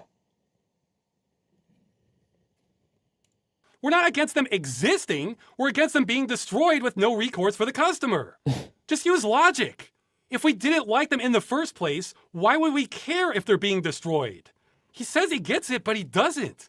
Let's talk about the actual bad business practices. In the case that a studio is making a live service game and they sell it to you as a product, they say that you are purchasing the game or you are buying the game, when in reality you're actually purchasing or buying a license to that game. I think that we should be fighting about that. The initiative is...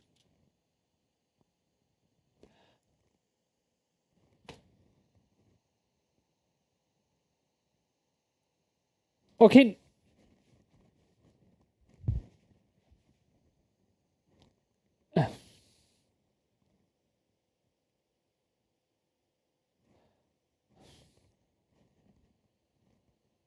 Isn't that...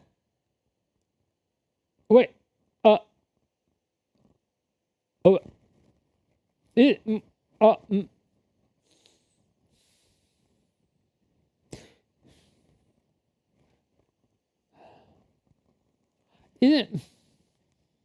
Isn't that kind of like, you know, what this is? Is not trying to call that out specifically. It's trying to say that all games need to stay in a functional, playable state. Yes! Which is not calling out the language that is being used to manipulate the player. Call that out specifically. Okay.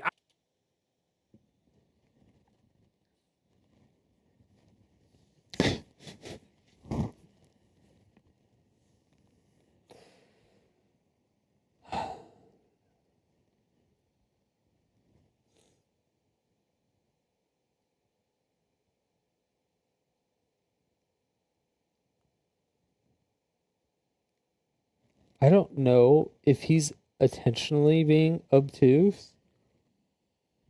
No, actually, no. I'm not giving him the benefit of the doubt anymore.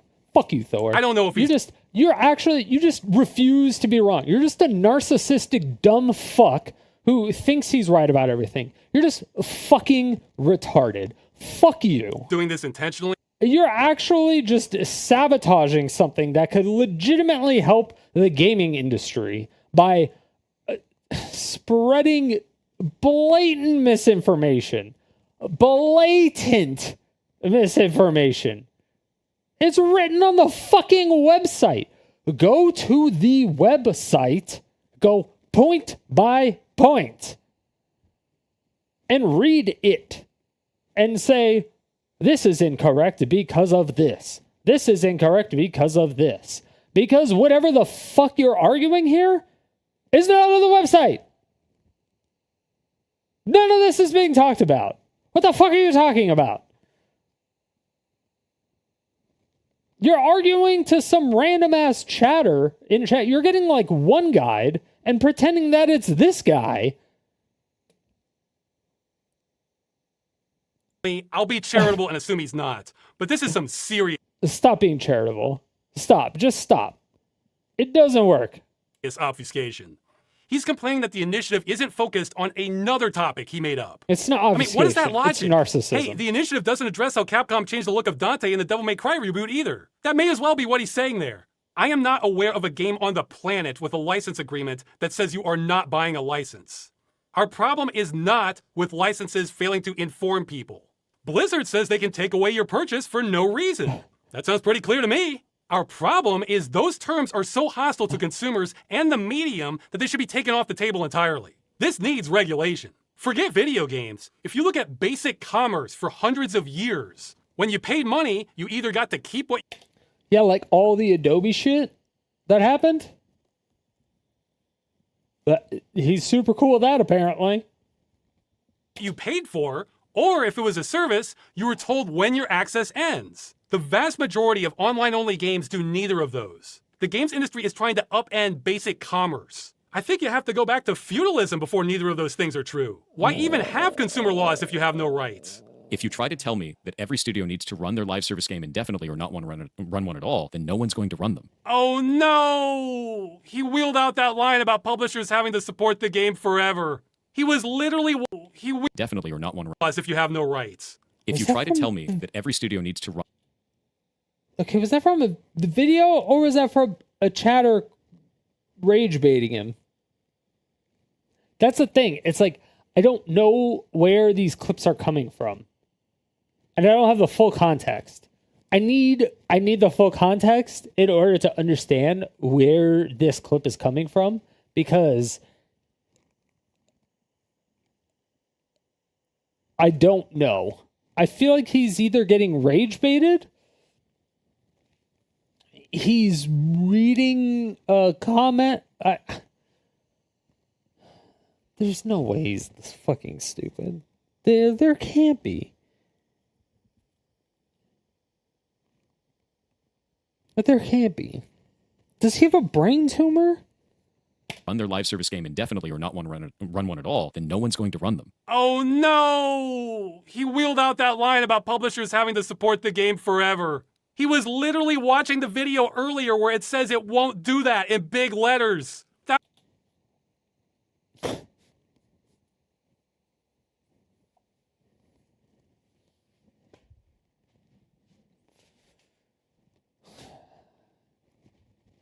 Dude, it's just... Every time I do a video about this motherfucker, it's fucking like, it's 1:20 a.m. Every time I do a video about this piece of shit, I pause it like a bajillion times because I can't fucking take it. It wasn't enough. We just can't stop gamers from going there, even when we spell it out. I admit, guys, this part hurts. To see the biggest voice on this issue get it wrong again and again and again, then put that same wrong information on blast to a far bigger audience that we can reach. It hurts. He doesn't get it. He doesn't understand what we're asking for. Now, to be fair, it sounded like he was getting a little closer in this video. Yeah, despite being called 2, it's at least the 4th video he did on this. You want that to stay in a functional playable state. That means the devs have to release either server binaries or somehow carve off the game to be a single-player experience now. That's better, but he's still talking about converting the single player right to the end. He never completely got it. So PirateSoftware did not understand the initiative. Maybe still doesn't.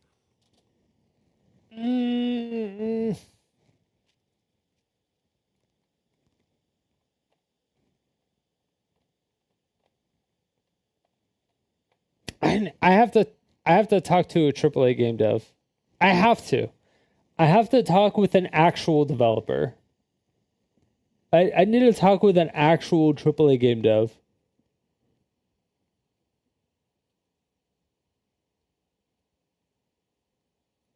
Yeah. Because I know server backend stuff. But I don't know like the development front end shit, like of a gaming thing. I do like a software shit. I don't do gaming shit. And they're different. They're different beasts entirely. They're completely different. So I need to I need to talk to a game dev. I think that's it, really. I think I just need to talk with a game dev. That means the majority of his critique is about things it would not do, like kill all MMOs. If that passes, enjoy never playing an MMO again for the rest of your life. And taking away from every other person. Yeah, private servers never existed for any MMO. Every single Korean MMO never existed after it went off. They never found another private publisher to do it. They never made private servers. Dude, you're such a fucking disingenuous twat. Oh my god, I cannot finish this fucking video.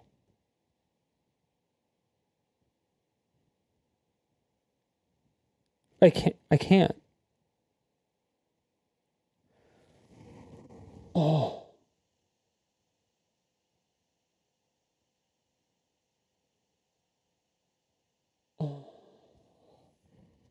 Plays MMOs. It really wouldn't. And I've explained why in that video, but the short version is companies would have to stop liking money for that to happen. Lots of money. But his number one criticism is that he thinks the initiative is vague. Not lots of money. I mean, it all comes down to microtransactions. If people are not buying microtransactions or not playing the game, then running servers is really expensive. Really expensive. Whether it's on EC2 instances or if it's a physical server, like power consumption and then cooling, and then just like the internet, and then having to have not just like the backup generator and constantly maintaining that. It's like that shit's expensive. It's a lot more expensive than people think. It's fucking expensive. It's fucking expensive.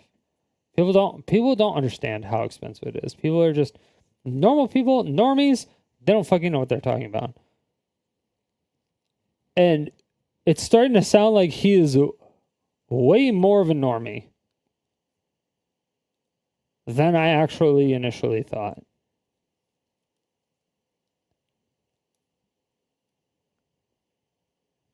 Like way more of a normie. Vague. Too vague. Very vague. Damn vague. It's vague. It's vague. That is vague. Too vague. Vaguely written. Vague. Incredibly vague. Vaguely worded. Vague. Vague. Vague. This is vague. This goes on. Well, from Thor's perspective, his logic is pretty sound for this part. But the thing about logic is it's only as good as your assumed truths. And he's said multiple times now that he thinks the initiative is only about single-player games. So since he's expecting the thing he made up, but that's not what the initiative is asking for, he thinks it's vague. Because for him, it is. Nowhere in there does it say that it's directly targeting always online single-player games. It is vague. Yeah, in fact, if we look...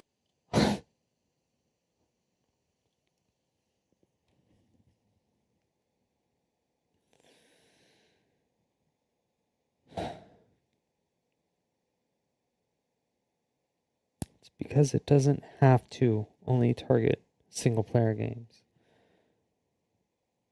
Because there's different ways it can be done. Yes, all of these ways.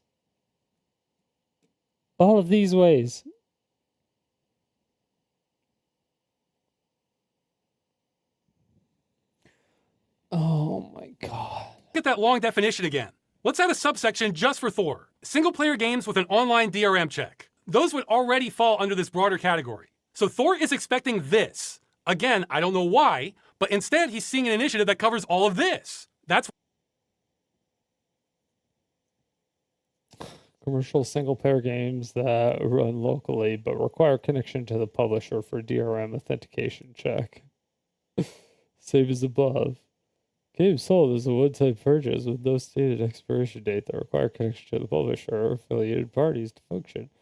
Publishers are required to have an end of life plan so this will no longer be necessary for the game once it shuts down.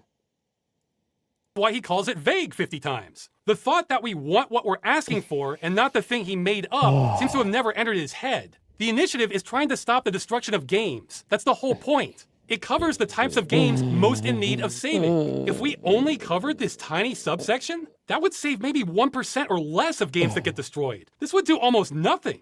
I'm not saying there isn't one, but I literally can't think of a game that meets this criteria. Every game I know of with single-player content that's been destroyed has been designed to run server-side, not locally. Older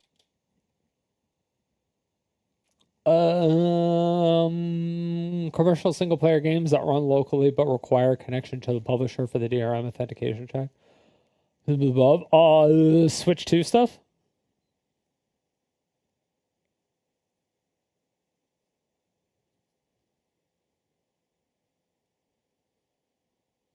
Other ones like that tend to have the DRM cracked, which is not an ideal solution, but that does stop game destruction. And newer ones with the Nuvo or something tend to have it removed by end of life. So I say less than 1%, but this might save 0% of games. I'm not sure. The initiative is actually not that vague. Though to be fair, some people did get hung up on this part. A reasonably playable or functional state. True, that is not 100% specific. There are reasons for that.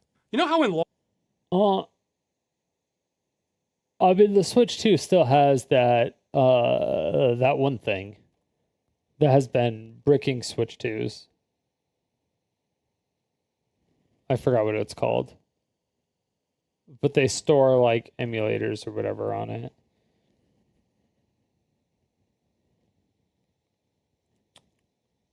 I don't know. Law, police can stop a suspect with reasonable suspicion. But you can't even launch the game without being connected to their online server. I don't know how they would change that, because I think that's hardware and software related. And I think like if Riot shuts down Valorant or any of their products, maybe the anti-cheat system won't work anymore.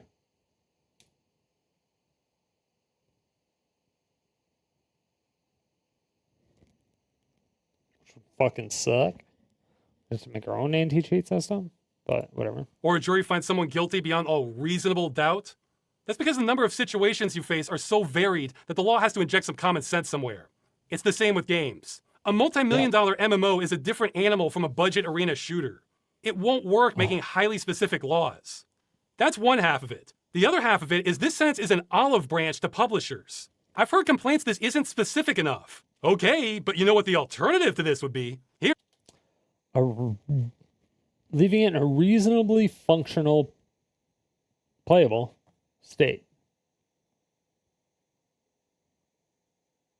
Okay, the initiative calls to require publishers that sell licenses or sell or license video games to consumers in EU to leave said video games in a functional, playable state. Specifically, the initiative speaks to prevent the remote disabling of video games by the publishers. That would fuck over Nintendo.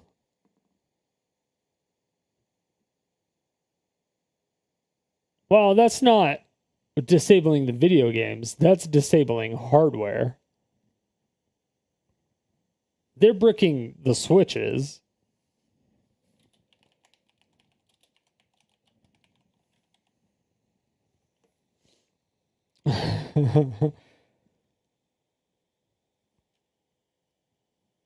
Because I'm pretty sure if they added the hardware bricking to this, especially right now in the midst of the Switch 2 drama, that might push it. That might push it out, possibly. Possibly. The initiative does not seek to acquire ownership of said video games, associated intellectual rights, or monetization rights. Ooh. Neither does it expect the publisher to provide resources for said video game once they discontinue it, while leaving... Oh. God damn.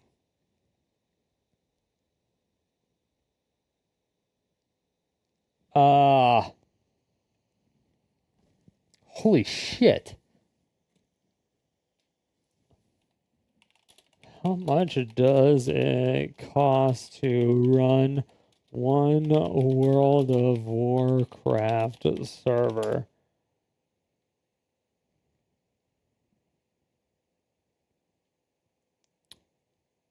Sounds about right.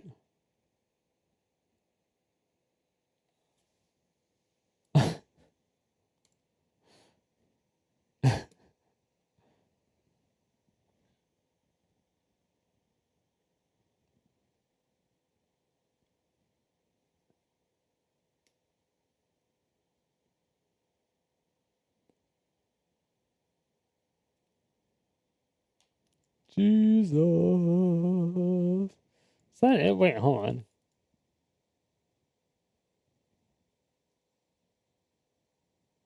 Alright.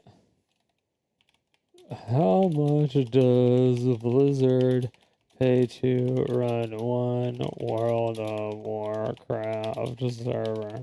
Because I'm pretty sure they pay. Yeah, I was like, I'm pretty sure they pay like that.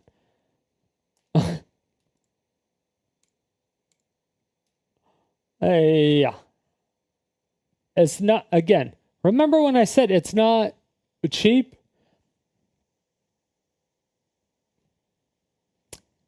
I said it's not cheap. And they have 20 servers? Yeah.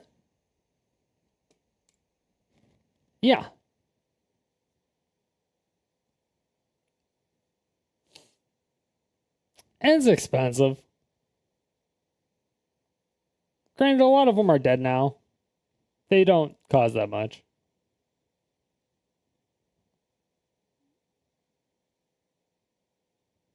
Okay. Should stop costing $50 a month to pay. Sheesh.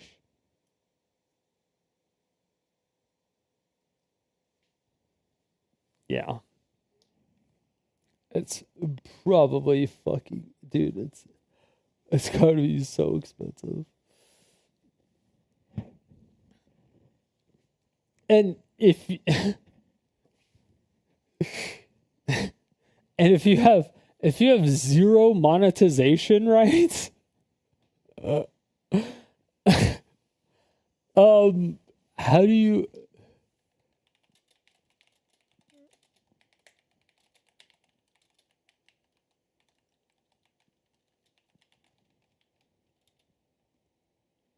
like do you have to open up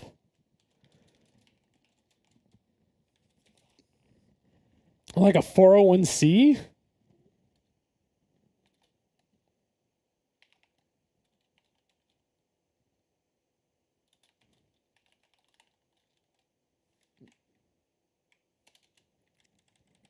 I have no idea. Like a charity?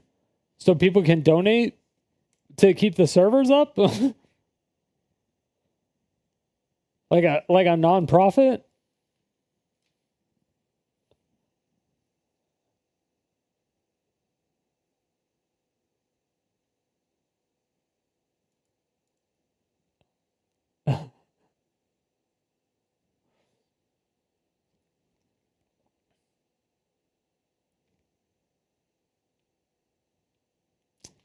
I mean, it could be.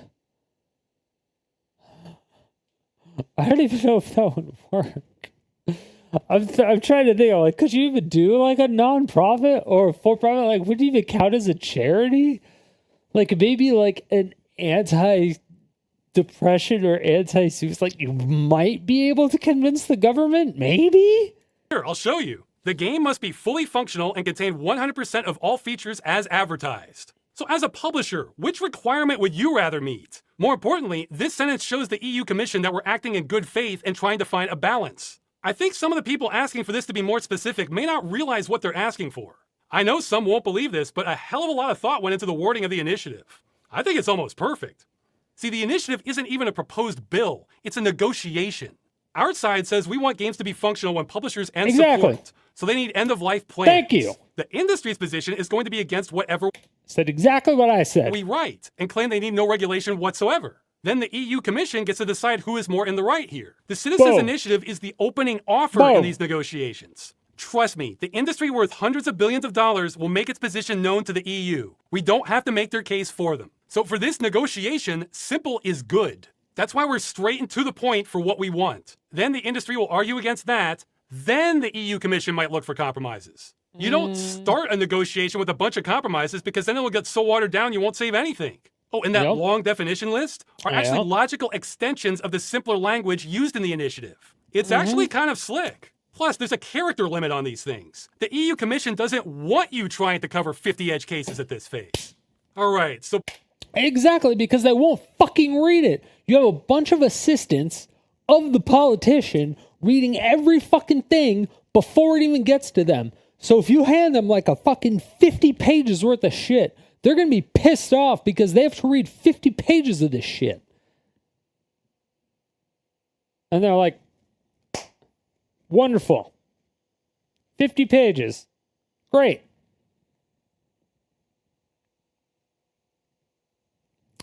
But if you hand them like 3 or 4 pages or 5 or 6 pages, they're less angry.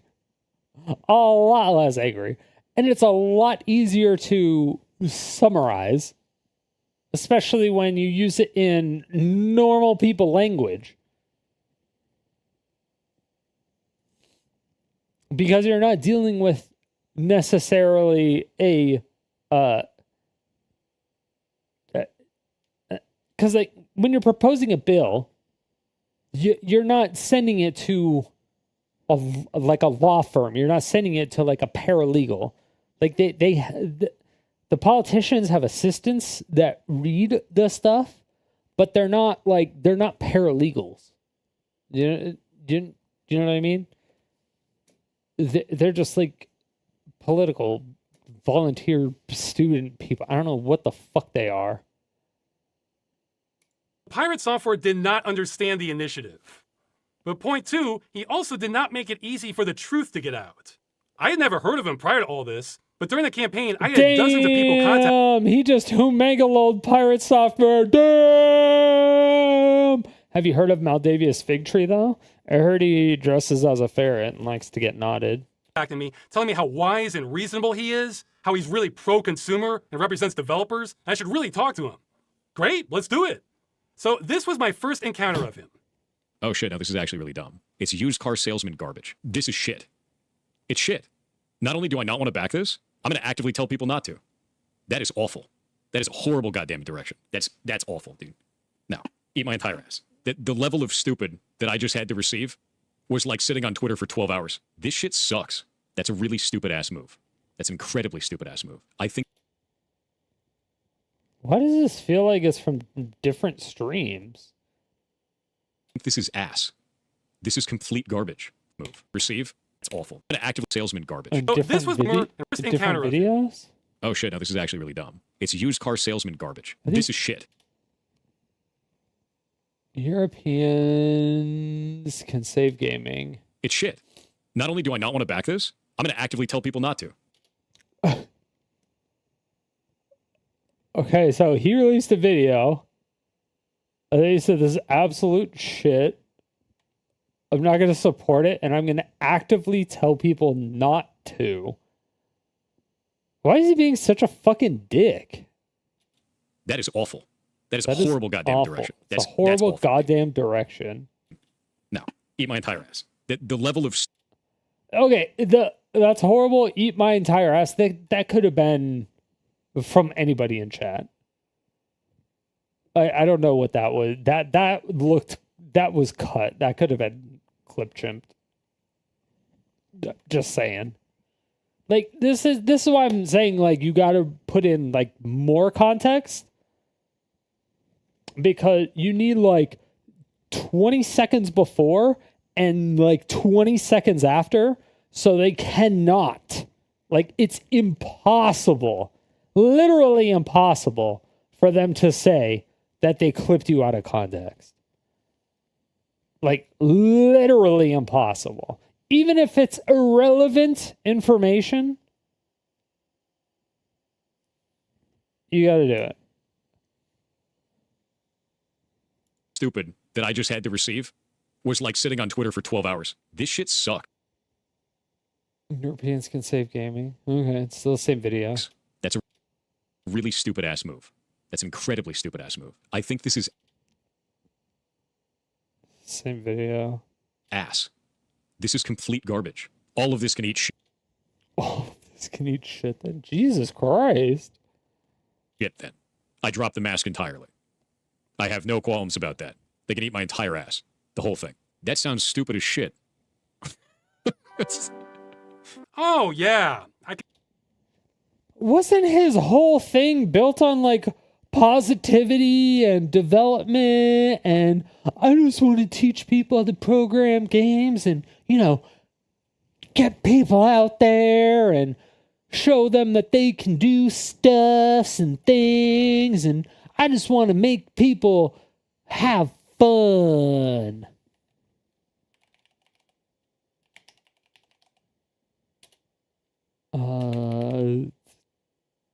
Streamer Awards.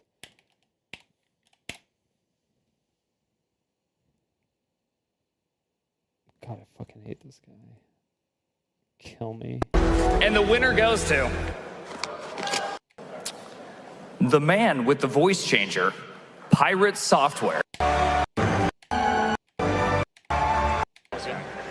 God. Yeah, no, this actually is really heavy. Holy shit. So, it's honestly amazing to me that we even have a category now. Like, the software and game development category is incredible. You guys should definitely check it out. There's many more creators than just me in there. It's definitely not just me. So, yeah, because you don't even develop in that category. You don't even develop.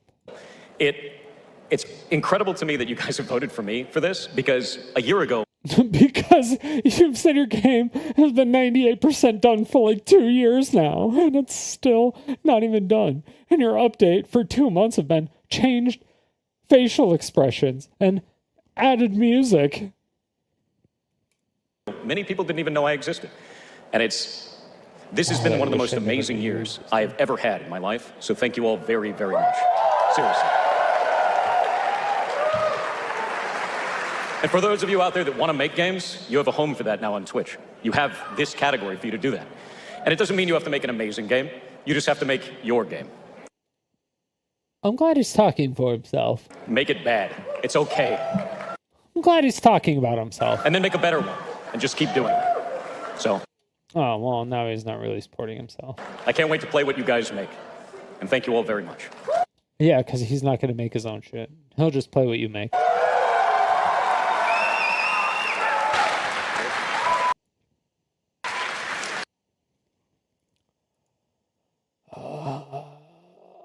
Kill me.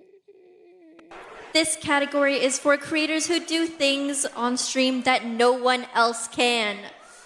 There's a ghost hunter, a sketch comedy group, a coder, and a streamer who plays video games using a device that tracks her brainwaves. Here to present this award is Jacksepticeye. No shot PirateSoftware won this. I've been doing this job a really long time, and I think it's really cool that there's so many people now here, even in this room, that we have an award show for it. And I think it's just insane that QD. The nominees for League of Their Own are D-Tune, Perry Carriol, PirateSoftware, and RDC Gaming. And the Peepo goes to PirateSoftware.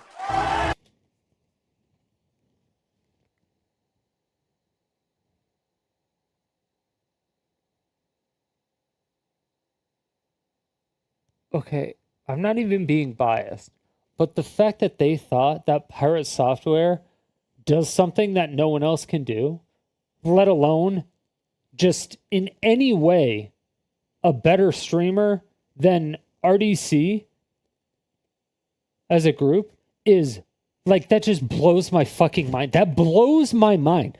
That literally blows my mind. That blows my fucking mind. That's like me winning an award against the fucking RDC. Holy shit. That's like, I'm a basketball player than LeBron James. That's what that was. People may not realize.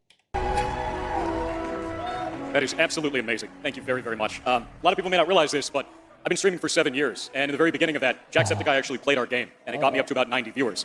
And then they all fell off, as normally happens. And I realized then that I just wasn't very good at streaming. And I watched other people do it, and I learned how to do that over the next 7 years, and now I'm here. So if you ever think that you don't have what it takes to stream, you do. It just takes a lot of time. So don't give up. And thank you. Seriously.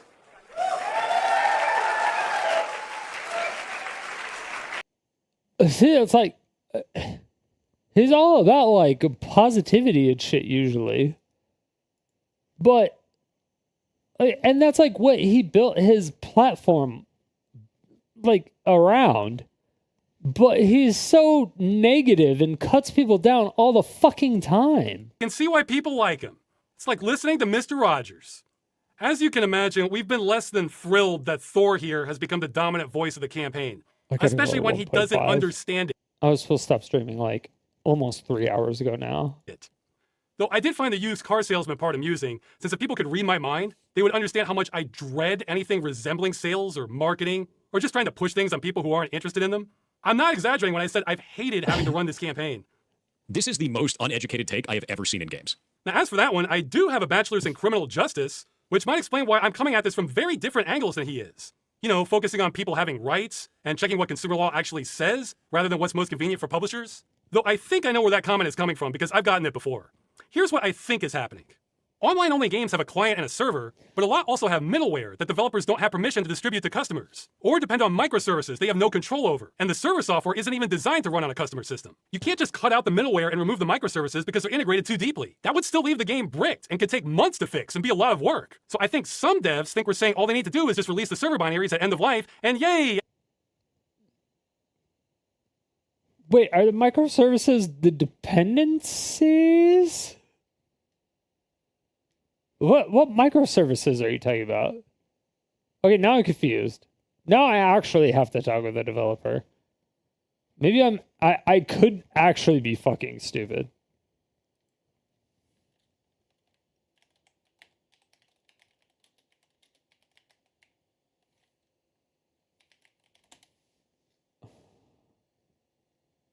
Microservices and dependencies are related, but distinct concepts in software architecture. Oh.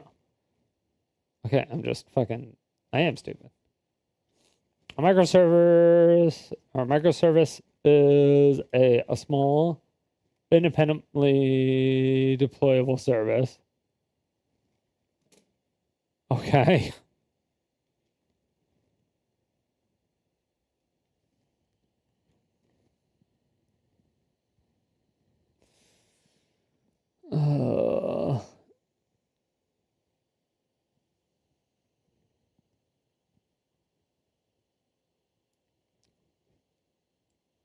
So a microservice would be like PayPal, like a PayPal integration.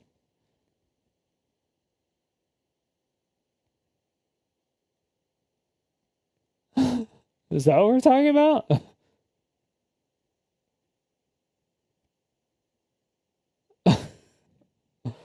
Is that what we're talking about?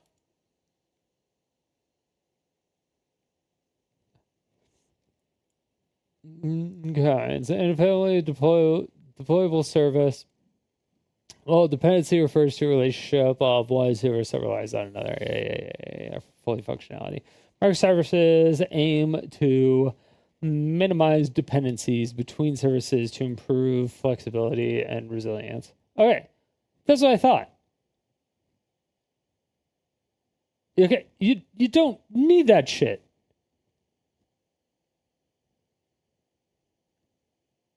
It minimizes dependencies. But if you're releasing the source code,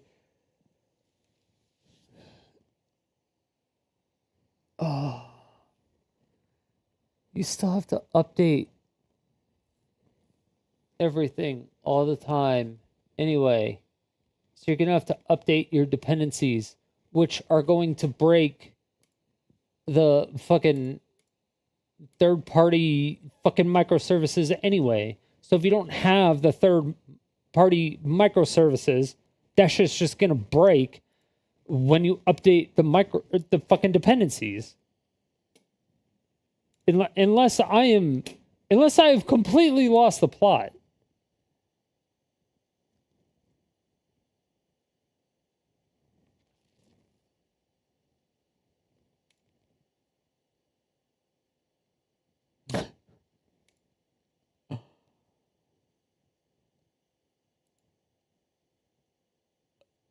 Okay.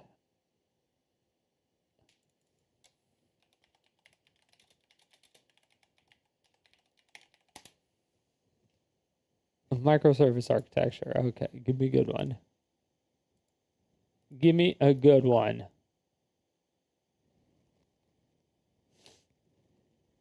All right, so we have file browsers connecting to the web app. The microservice being the account service. Another one being product catalog. Another being cart server. Another one being order server. Or is the wait, what the fuck? Which one is the microservice?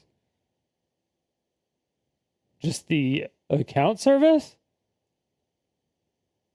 It's just the creating the accounts? So the database? That's the accounts database. The account service is the login page?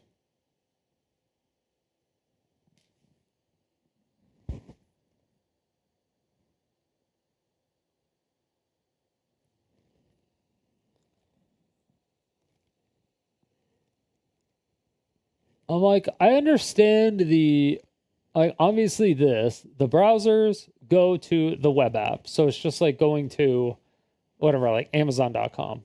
Okay. Like online shopping service. Go to Amazon.com. Or twitch.tv/StriderStone. Right. And you log into your account service. The account service can just be ran on a Lambda that connects to the accounts DB, and the database would still be in AWS. I don't understand. What is this third party? What? Netflix deployed on AWS. Okay, Jesus Christ, thank you. Okay, a real example that I might be able to figure out. Okay, content delivery networks, ISPs, terabits, customers. Okay, so... Oh, this is fucking hell old.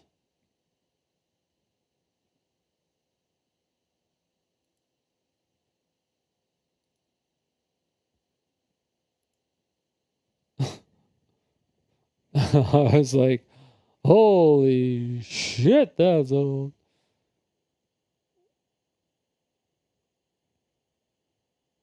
Yeah, UI, business logic at the data access layer.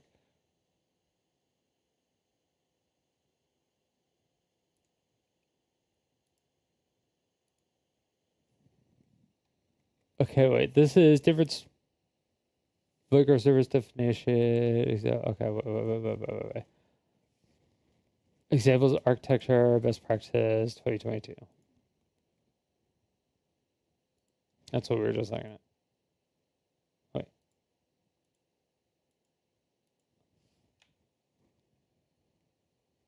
I'll have to figure this out before I go fucking crazy.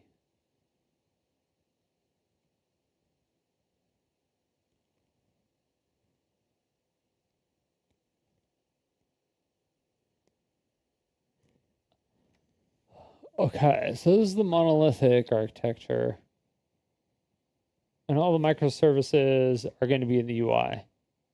So yeah, the microservice is going to be like the cart. So like in my yeah, because designing your own shopping cart in your, like, if I had my own website, right, and I wanted people to buy my merch, and I had like, you obviously wouldn't be able to buy it unless I had a shopping cart for you to put in your information and check out, right? So I would have to make one. That would be a microservice. If I made one. But there are people that have already made shopping carts, because making shopping carts is a pain in the ass, because you have to go and you have to work with all these different banks. You have to work with a bunch of, it's fucking annoying. It's just don't do it. Just don't do it. Or you just go like the fucking API from PayPal, and you have your microservice.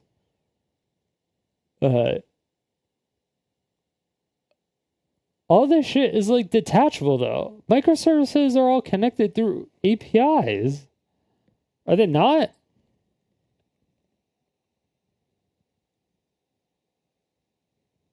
Are people hard coding microservices?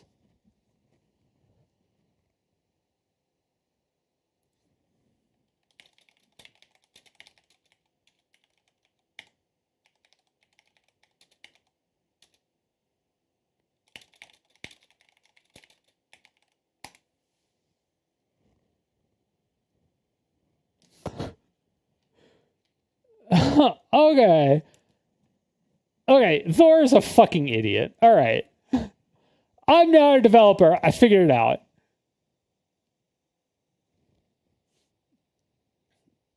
I don't know. It sounds like how a service has multiple servers that could go down to be. It kind of seemed like how a service...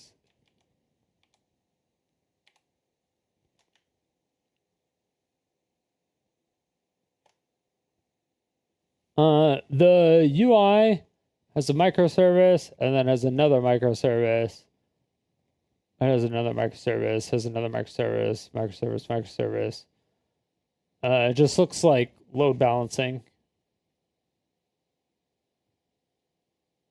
And then more load balancing.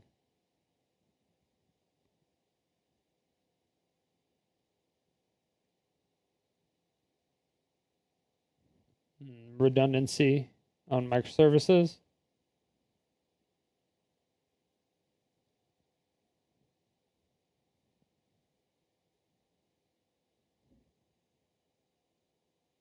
But it's all done through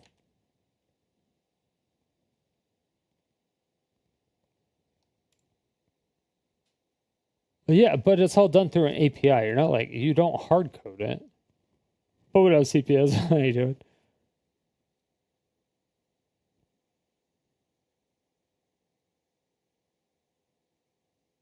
Yeah, you split into numerous components. Okay. See, I'm like not even...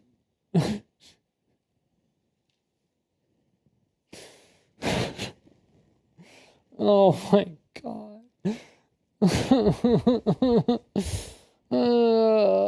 Can this guy just fade into irrelevance, please?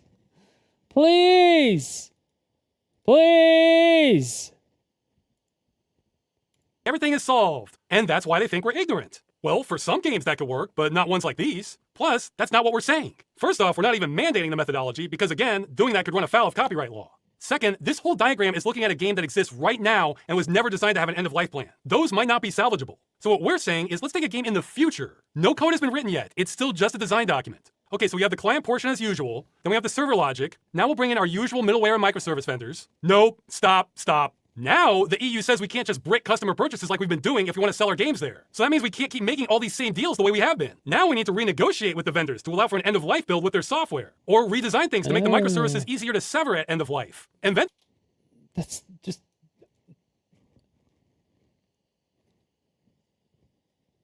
You're already pushing for source code. It's all in an API. It severs itself. You just fucking disconnect the goddamn API.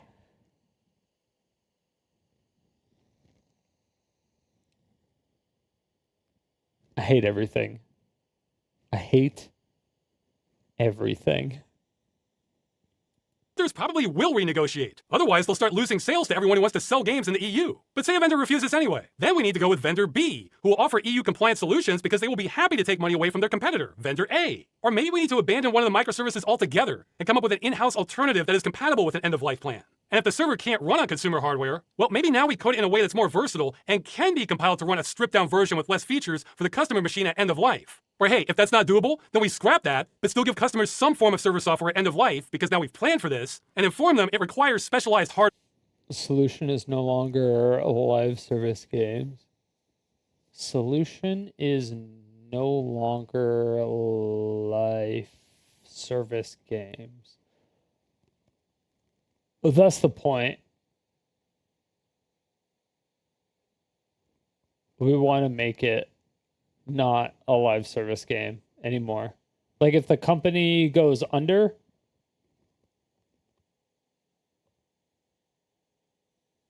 it's live service. LIVE. No more live service games. It's fine to have live service games.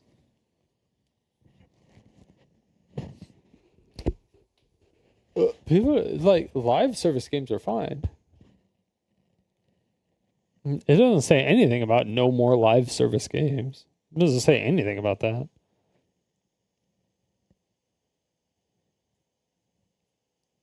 It literally doesn't say anything about that anywhere. Anywhere. It doesn't say it on a website. It doesn't say it in any of his videos. It doesn't say it in his Discord. It doesn't say it anywhere. Hardware, and they're on their own for getting it working. No, it's just that I hate them. Oh, you don't like Accursed Farms? You don't like this? That's weird. Wait, why don't you like this?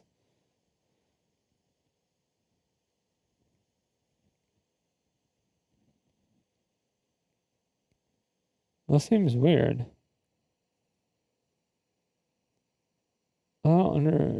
Huh. And these are all just suggestions. The publisher will get to decide how they want to comply. Thor is not alone in developers trashing what I just said. I don't know why, but some of the nastiest insults I've received on the entire campaign have been when I try to explain this is what we're asking for. This part in particular triggers some people to no end. That video made me actually mad. Like real mad. Not like fake memes mad, like actually mad. Like I'm actually mad. Upsetting people is not our goal, by the way. We actually want this transition to be as easy as possible for publishers and developers. However, we are stubbornly against proposals that won't stop commercial games being destroyed, because that's the whole point. Anyway, you heard Thor's comments for me. In light of that, I think I've been pretty diplomatic. I am just trying to get this initiative passed. If that means I have to get Thor was being a fucking dick. Insulted all along the way, okay. So with that in mind, I reached out to him, not expecting to change his mind, but to at least clarify things since he got so much wrong. If you're gonna hate us, at least hate us for what we're actually Dude, what the fuck? Yeah. doing, not for things that are made up about us. I got a message from Ross. There were many other misunderstandings in your video. It's clear that you hate the initiative, and I doubt I would change that. That is correct. I would encourage you to at least hate it for what it accurate is. I do. He says that so confidently. Oh.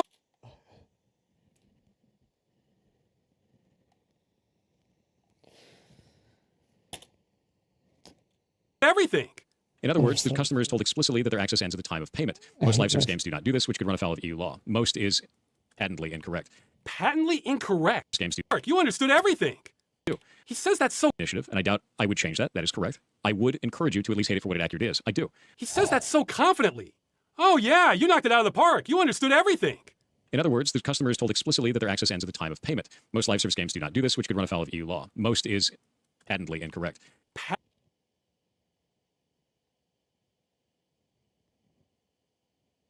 Patently incorrect. How? Where do you get this information from? Do you have a ratio? Do you have like where are you getting this information?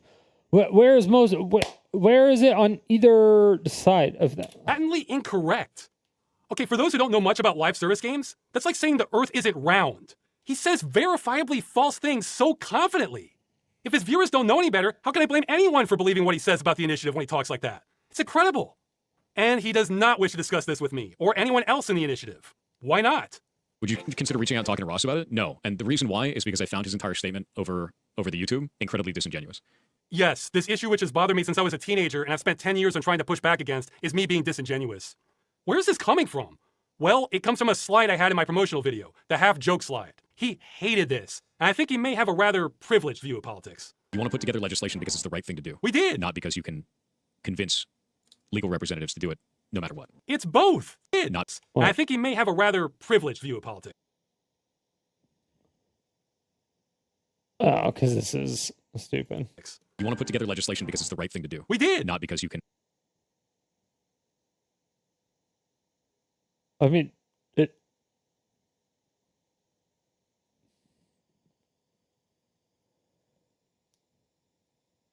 Not. Convince legal representatives to do it no matter what. It's both! These are not Oh my god. Oh my god. Oh my god. Oh my god. Oh my god. Oh my god. Oh my god. I fucking hate this ferret piss drinking dumb shit. I cannot. I literally can't.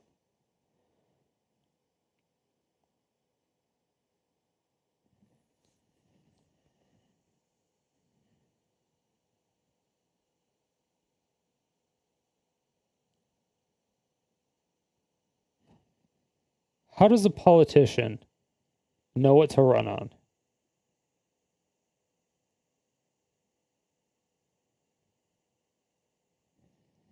Let me rephrase that. How does a politician know what its constituents want? Let me rephrase that. How does a politician who wants votes get votes? Let me rephrase that. How does somebody that is trying to get elected by getting the most votes get the most votes from the most people?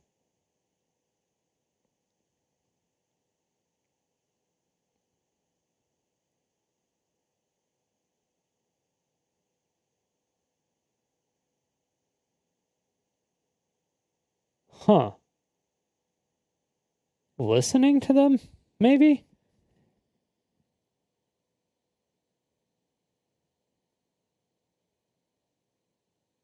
Huh.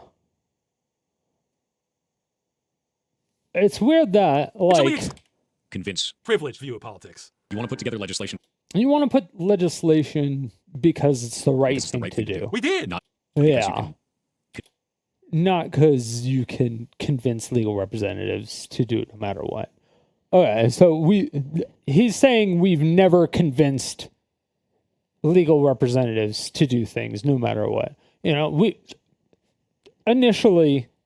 never forced representatives to, make abortion legal. We've never forced politicians to, stop slavery. We've never, forced politicians to, allow women to vote. We've never forced politicians to do anything, because we wanted to do it no matter what.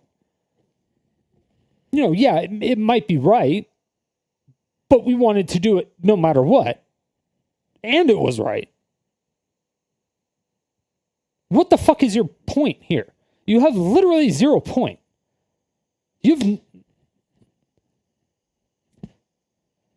Convince legal representatives to do it no matter what. It's both. These are not mutually exclusive things. The idea that we're going to go through this because like if 100% of people wanted something, why would you not give it to them?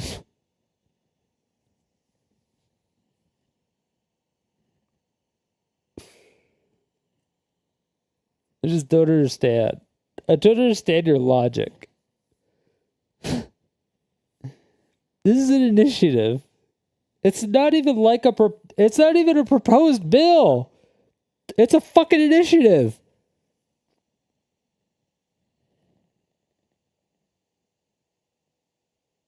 It's an easy win, but not the right win? No, dude. Oh, God. So he misunderstood the initiative and misunderstood our intentions. And in his words, this is why he refuses to have a dialogue with the movement. So now I have to address it. Let's keep it basic. He calls me disingenuous, implying I don't believe what I'm pushing for, that this is some sort of con. That's uncharitable to the point of being silly. Besides video evidence going back 10 years, this is not a hard concept to grasp. I hate seeing creative works needlessly destroyed when people are trying to save them. And video games are where I see that happen the most. Of course I believe in what I'm advocating for. Maybe start from there. I'm a little surprised that didn't sink in. The idea of getting it to pass with an easy win instead of pass because it's good is a problem to me. Absolute problem. Why is it not good? It's not how politics works. Do you think things pass because they're good ideas? Tell that to people who still have lead in their water. A lot of gamers are...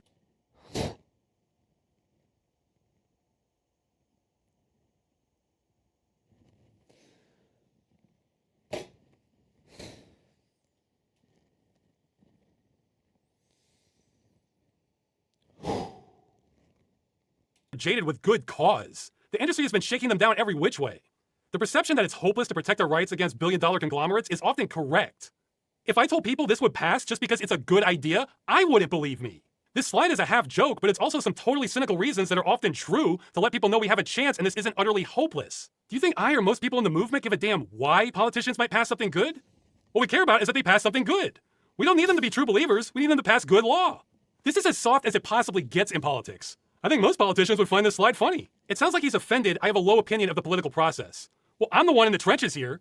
I'm not sure if he's upset at me or just upset at reality. Yeah, I am too. Anyway, he went on to delete my reply to him. Thankfully, someone backed it up, and I figured, okay, he hates this. It was thrust upon him by his viewers. I'll just leave him be. Well, that was a mistake on my part, because then he went on to make more videos about me and the movement, now reaching over 1 million views, still broadcasting the wrong information on us. I guess I'm being petty here, but this is alien thinking to me. Why would you call someone out, then run away from a conversation with them when they say there's a misunderstanding, but then go on to make more videos calling them out? Sir, that is not gentlemanly behavior.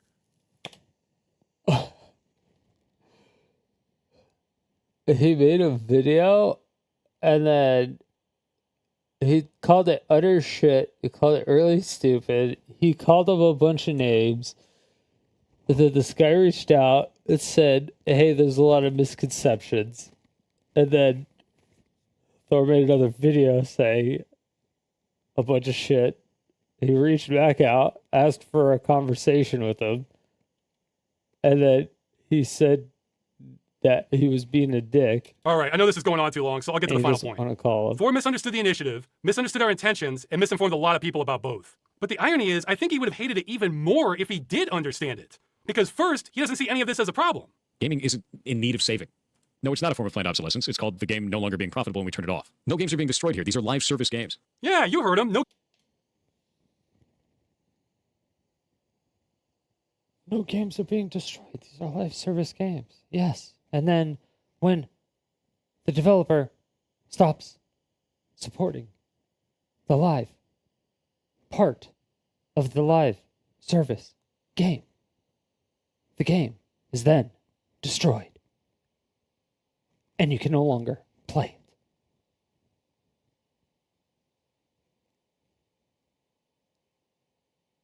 it. Ergo, the game is destroyed. Just like that. Magic. Logic. In your head. In case you didn't understand. Games are being destroyed. Does he just say anything? Is that why he's popular? More to the point, and what I wish he included in his main video, is he supports games being destroyed. A very strange demand from people in the gaming industry where live service games should live forever, whether in the hands of the developer or otherwise. And I can't get behind that shit. I think live service games getting sunsetted is fine.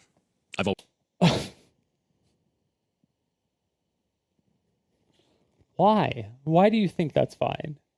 Why do you think that's acceptable? Always thought that. And that's okay. There's nothing wrong with that. There's nothing wrong with that at all. I have no problems with the end of a video game. See, I wish he started his big YouTube video with that message instead of deleting it. Yeah, just start with that. Okay, That's fine that you have that opinion. It's a dumb fuck opinion. I don't understand why you would have that opinion. But it's a dumb fuck opinion.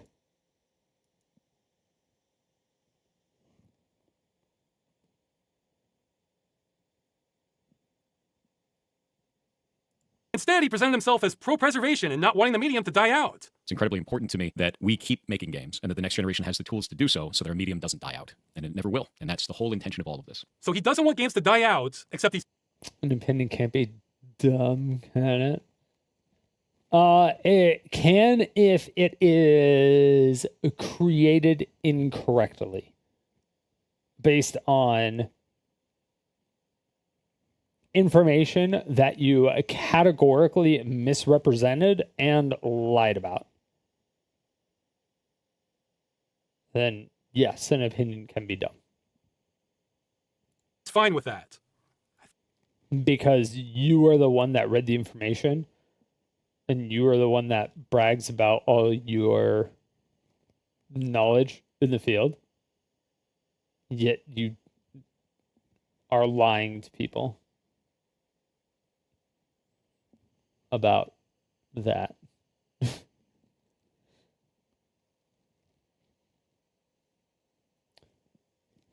If it's dumb, it's not necessarily opinion. It's an incorrect opinion. Okay, there you go.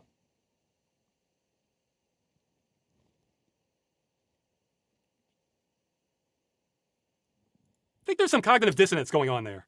And he's against killing single-player games that only have a DRM check, okay? But then says people who buy single-player games with more than a DRM check are stupid, and he doesn't play those. I don't buy games that are always online single-player games. I refuse to play those because it's stupid. That's some tough...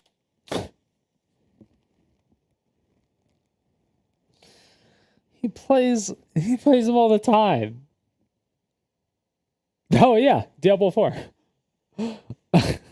Talk coming from a fan of Diablo 4. It's actually really freaking good, dude. The game's fantastic. Itemization is great. Systems design is great. Storyline has been fantastic. The characters are good. The voice acting is great. So is he saying he wouldn't have played Diablo 4's single-player campaign if it didn't have forced multiplayer also, even though he's praising it and appears to be playing solo? Or is he saying that people that just wanted to play Diablo 4 single-player are stupid? I admit I got lost on his stance there. But what's more clear to me is we're not on the same side.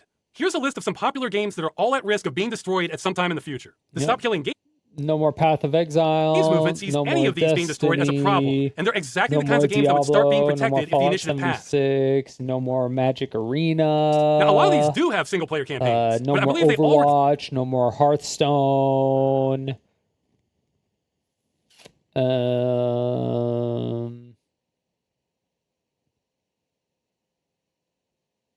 His game is not a live service game either. Anyway. Require more than a simple DRM check. He says over and over that his problem with the initiative is the wording, and it's vague. But there is no wording he would like that also saves games like these, because he's on the opposite side of this. If he's totally fine with games like these being disabled forever, well, guess what? That's the position of the industry causing this entire problem in the first place. And that's the final. Oh, yeah. Wait, did I actually see That's the Magic position of Arena the on industry there? causing this entire problem in the first place. Hey! Hey!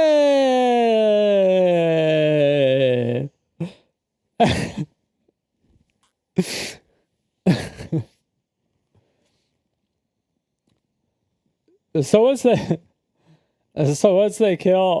they kill Magic Arena,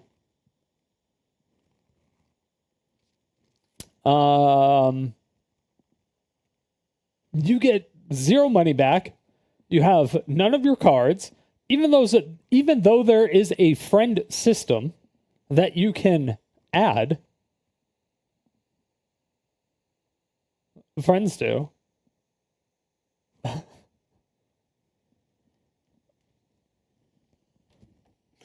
don't even know why I'm saying this. There's a fucking friend system that there's a challenge mode. You can challenge people.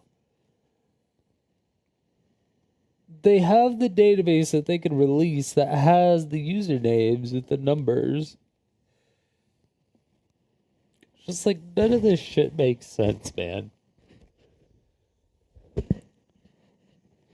But if they had Magic Arena for like 10 years and I had every set in Magic Arena for 10 years, like all the alchemy stuff, all the historic stuff, the new fake commander shit, whatever they're doing, like the Universes Beyond stuff.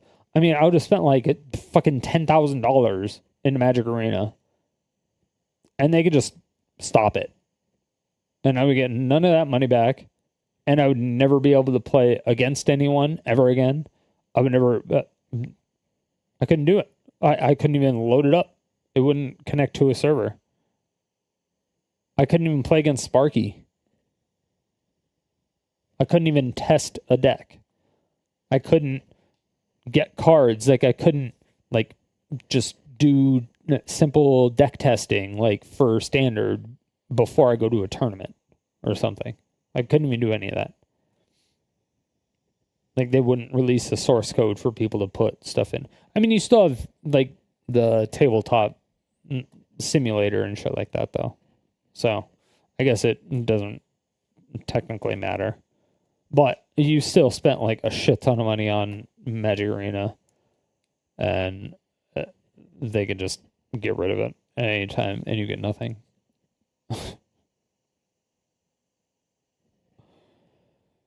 And that's the final point. Can you get What back opposite up to thing Diablo believe that can be 4? destroyed at some time in the future? The Stop Killing Games movement sees any of these being destroyed as a problem. And Diablo 3, Diablo Immortal, they're exactly Diablo the kinds of games 4. It's wrong. What's wrong?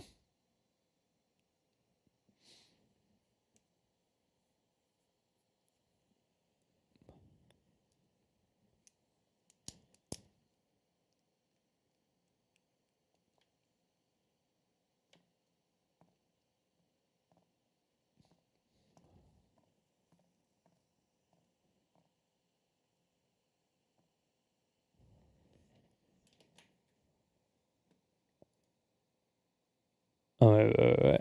I don't know why my chat's not working.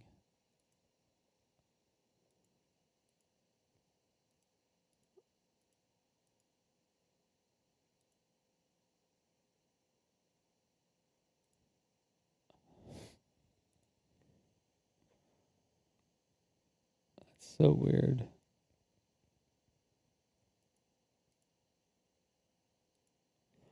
Anyway, guess I'm using this.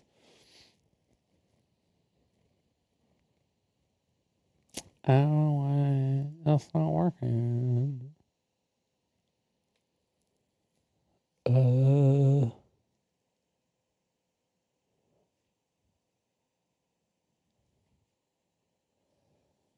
Because he's not the consumer. Yeah, and that was my argument earlier.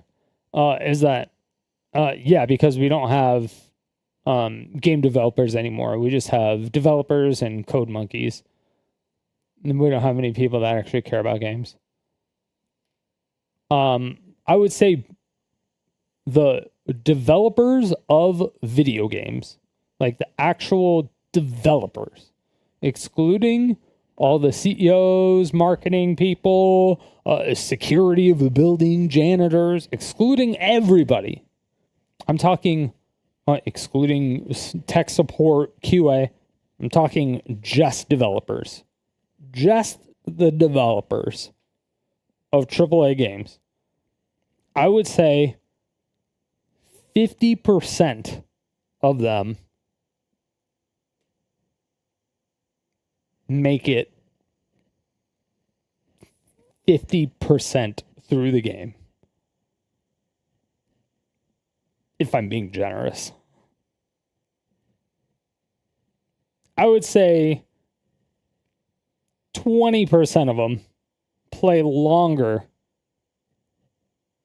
If it's like, I would say probably, maybe, it's hard to say. 20%, if it's a single player game, I would say maybe 10% of them actually beat the game. Honestly, maybe. If it's more multiplayer-esque than online, I would say about 5%.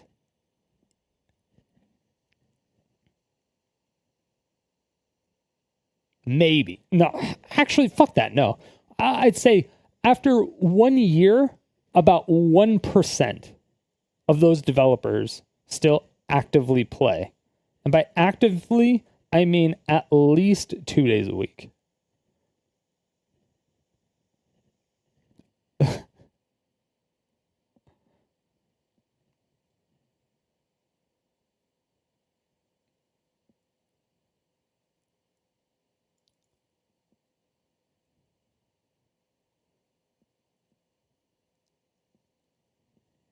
Captions on it. And it said he has a fucking friend sister.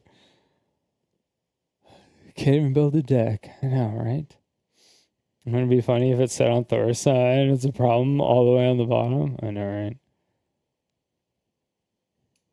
Like reorder it and put Diablo on the bottom. Make it easy to say this is a problem. Programmers, asset creators, script writers, etc. No, like just the developers, not even script writers, not even QA. Like literally just the developers. I don't like the people actually making the game. Well, I'll include the UI UX people too. If I include the UI UX people, those numbers are going down. Would start being protected if the initiative passed. Now, a lot of these do have single-player campaigns, but I believe they all require more than a simple DRM check. He says over and over that his problem with the initiative is the wording, and it's vague. But there is no wording he would like that also saves games like these. IMO scriptwriters are part of the developers. There aren't many scriptwriters anymore. And QA is done by developers now. There's not many scriptwriters at all. Like if you have wait, are you talking about like people that are doing scripts for like voice actors and stuff? Like story writers? Or what do you mean?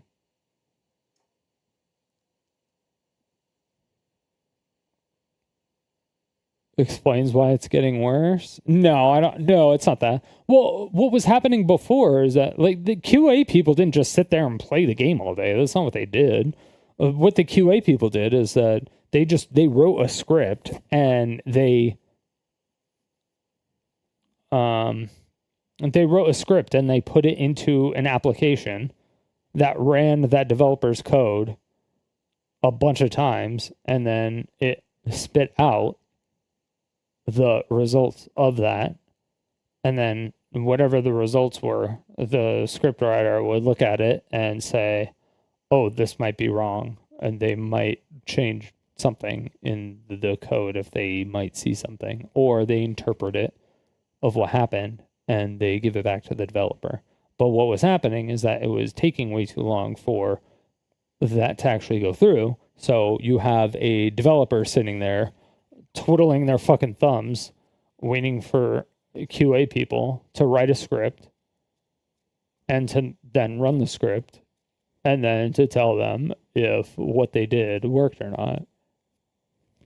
So now what they do is the developers, they developed a checking system, and then they have another developer actually run it, verify that it's working, and if it doesn't work, they say exactly what's fucked up, and then they send it back. So it's actually faster, and it runs faster too.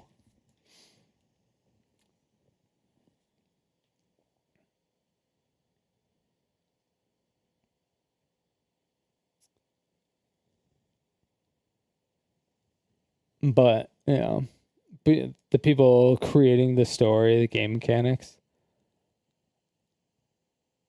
though the game mechanics would be the developers as well. But yeah, if you include those people, then yeah, all those numbers are going way down.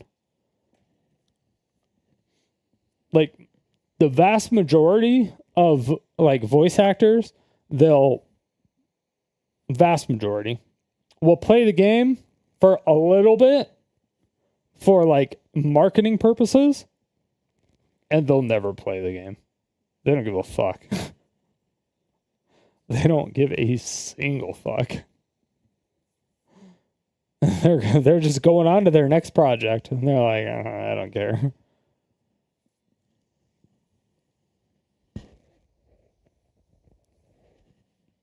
They'll show up to events because they get paid a bunch. And it's like, whatever. Some of them do care. Some of them do care. Some of them do care.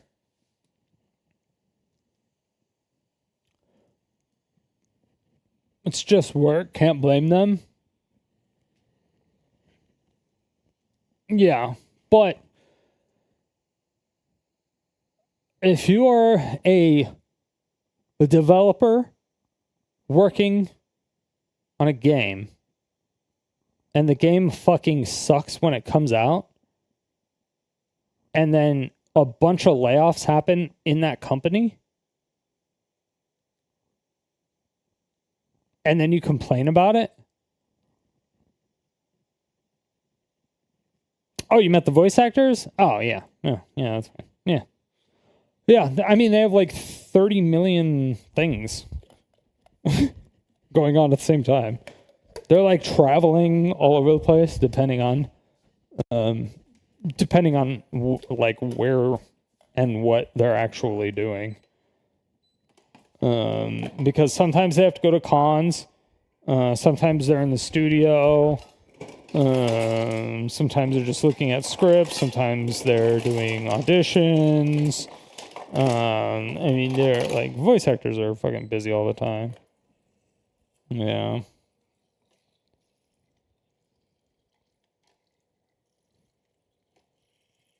But a lot of people say they're going to get replaced by AI pretty soon. It's just because I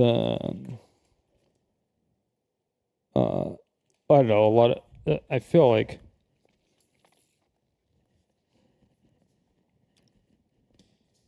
I don't know. Honestly, I think most English voice actors are really bad. Because he's on the opposite side of this. If he's totally fine with games like these being disabled forever, well, guess what? That's the position of the industry causing this entire problem in the first place. And that's the final point. Thor says he disagrees with how we're going about trying to end game destruction. Oh, it's happening a lot with Genshin. Yeah, it's because a lot of the English voice actors were complaining, I think. Or one of them was. And then they got a bunch of people complaining about something. And so the Genshin people were like, okay, we'll just use AI then. But he also disagrees with the goal itself. No, wait, I want to be fair. He's only against 99% of it minus that tiny provision he made up. So once you understand that, then of course it makes sense that he's against the Stop Killing Games movement. Because we're trying to stop killing games. Now, if you're in Thor's camp and think killing all these games is fine and are as things should be, okay, then it's just a values clash. And yeah, you'll hate the initiative too. I'm not trying to tell you Beerio otherwise. But if you think you might have been misled about what the initiative is, hey, maybe look at it again. Tell others about it. Help undo some of the damage. There is still time. It closes July 31st. Thor lying about what the campaign is about, remember, second definition, has caused more damage to it than anything else I'm aware of. Now, I've heard some people say, no, it caused a Streisand effect and led to more coverage. Well, if you look at the signature rate, it suggests the opposite. I've also been told a big streamer, like in that group I mentioned earlier, you know, the kind that are so big they could end this, avoided talking about Stop Killing Games because of Thor's take on it. Remember, at the time he did this, PirateSoftware was a well-respected developer. What? More coverage. Well, if you look at the signature I'm aware of, lying about what the campaign is about, remember, second definition, has caused more damage to it than anything else I'm aware of. Now, I've heard some people say, no, it caused a Streisand effect and led to more coverage. Well, if you look at the signature rate, it suggests the opposite. I've also been told a big streamer, like in that group I mentioned earlier.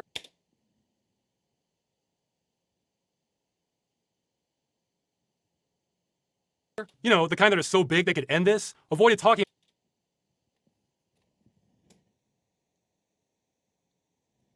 Mark Black. What? He said streamer. Is it streamer? It has to be Charlie. It can't be Charlie, though. Who the fuck is this? Who is this?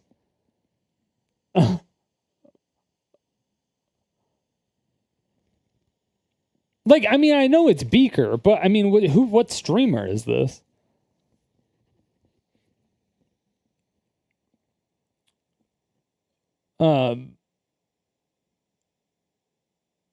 I can't imagine Charlie not talking about it too much. Like, I just don't see that happening. Like, because of that reason. I can see Markiplier not talking about it 100%. Because he it just always wants to be on people's good side. I can see is this Jacksepticeye? I think. I can see him not saying anything about it. PewDiePie, I think he would say something about it if he cared.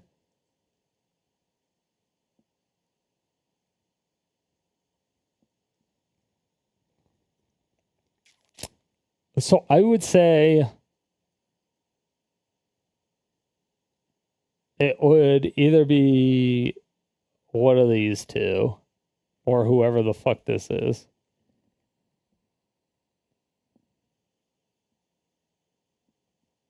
PewDiePie has so much money, Daddy cares. All these people have so much money. I doubt any of these people care. Well, I mean, they might care. But, like, this guy doesn't even fucking play games. Oh, well, he plays Five Nights at Freddy's.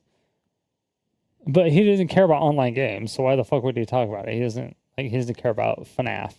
But because of Thor's take on it specifically, the only thing I can think of is actually it might be Charlie. Because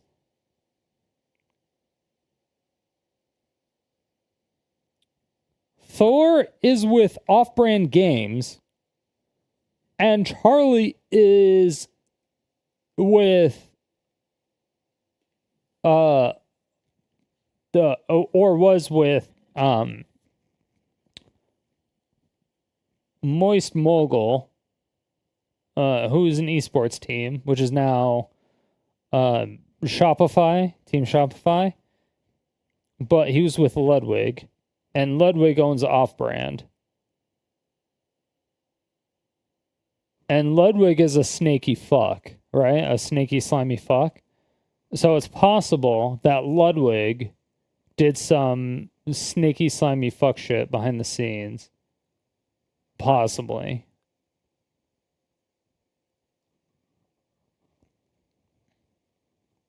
That one's about Stop Killing Games because of Thor's take on it. Remember, at the time he did this, PirateSoftware was a well-respected developer looked up to by the internet community for having good takes on gaming. And I was, and still am, the weirdo with no credentials other than not wanting games destroyed. So with Thor being seen as the smartest guy in the room and firmly against the initiative, I think that led some internet figures to not want to touch this, lest they be seen like a fool in the eyes of Thor. Now, as I understand it, that risk may have lowered since then, but it doesn't really matter if nobody else talks about it, because he was there to kill the momentum when we needed it the most, and we never got it back. Okay, that's it on him. I did not enjoy having to do that segment, but I've had to do a lot of things on this campaign I don't like. Believe it or not, my goal was not to tarnish Thor's reputation. That's incidental. I don't care. He can be hailed as a national hero. Whatever. The goal was to expose the damage done to the campaign to try and fix it. I do think he's someone who would have defended the divine right of kings hundreds of years ago, but I don't wish him ill will. On the contrary, I hope he finds some peace of mind. Now you might be thinking, is this campaign really so fragile that one big streamer can sink it just by misrepresenting it? Oh, yeah, it totally is. It's been an uphill battle almost every step of the way.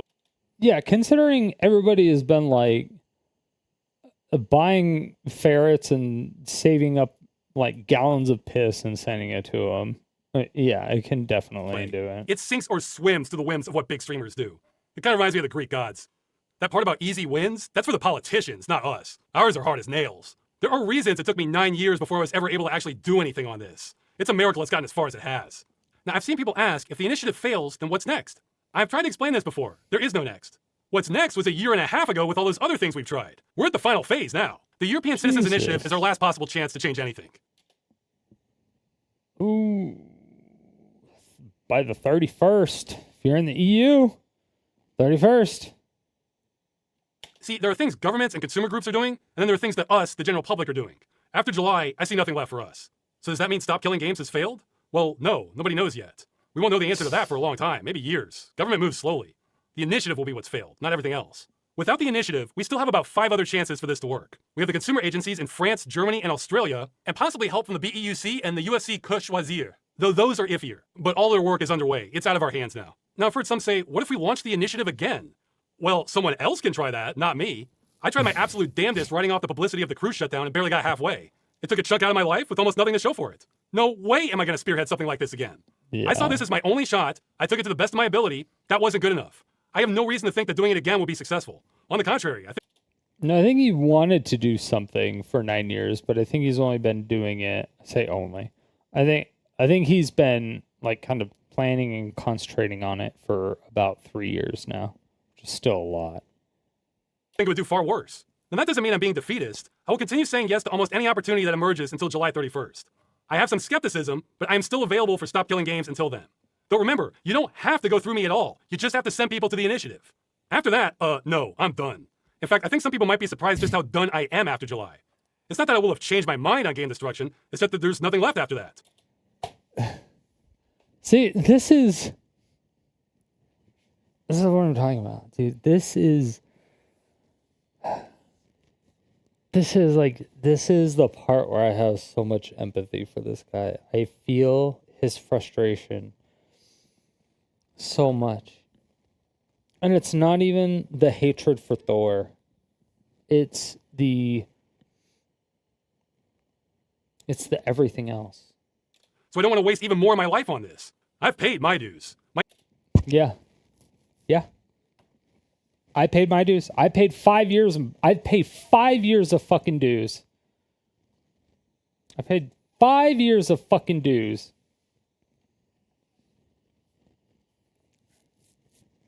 My income's dropped significantly since I started this because I haven't had time to make more fun videos which people would rather watch. And I don't blame them one bit. So besides being sick of running this thing, I have to make it for lost time so I can pay rent.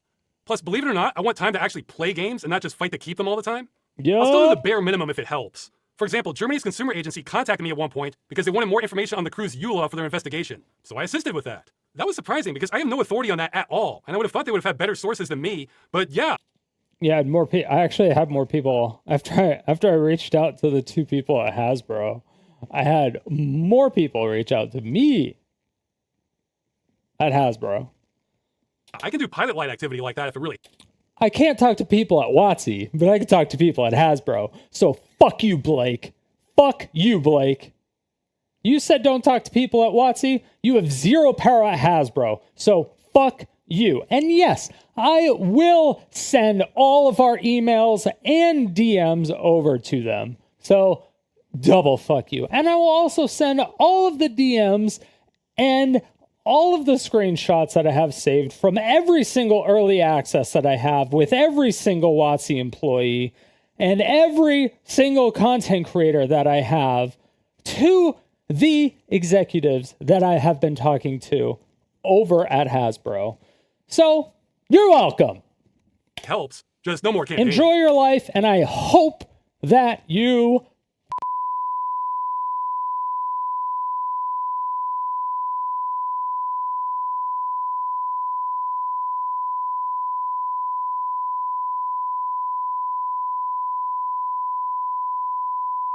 And I hope your game fails.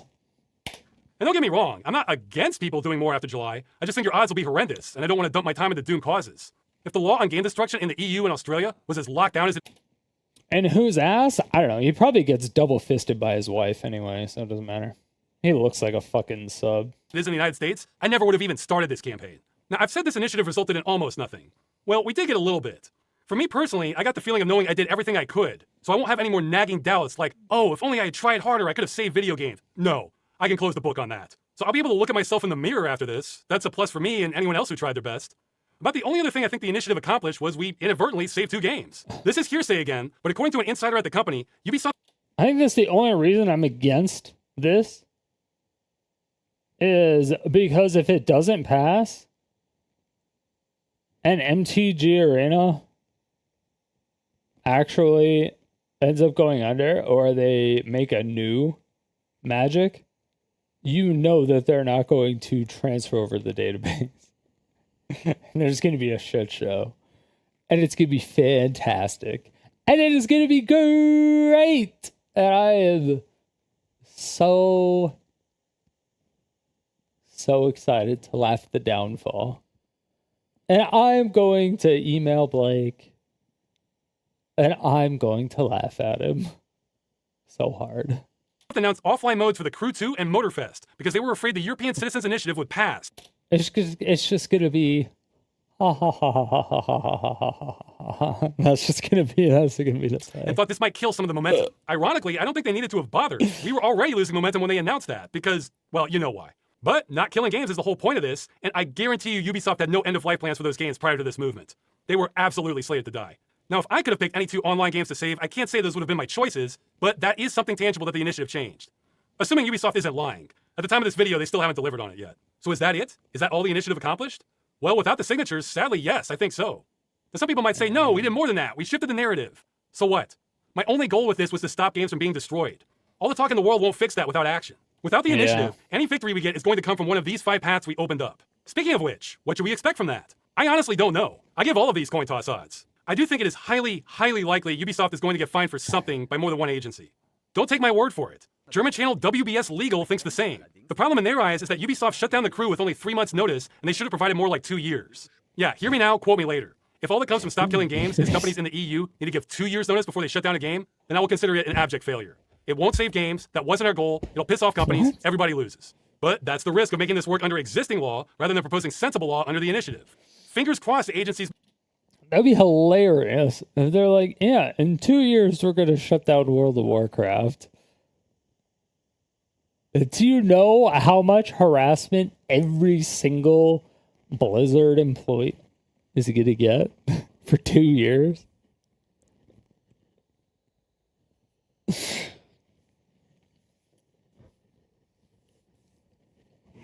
That'd be so fucking funny. Not the harassment, but the situation would just be hilarious. Make a better decision than that. Now, since this is a wrap-up video and I don't know what the outcome will be, I might as well present both scenarios. First, if we win and have a clear victory through one of these avenues... If you have duels in your library, you have access to all cards, I think. That will be put up all the way up to the Microsoft employee. Wait, what are you talking about? Oh, wait. Wait, what? If I have duels in my library, do I have access to all cards?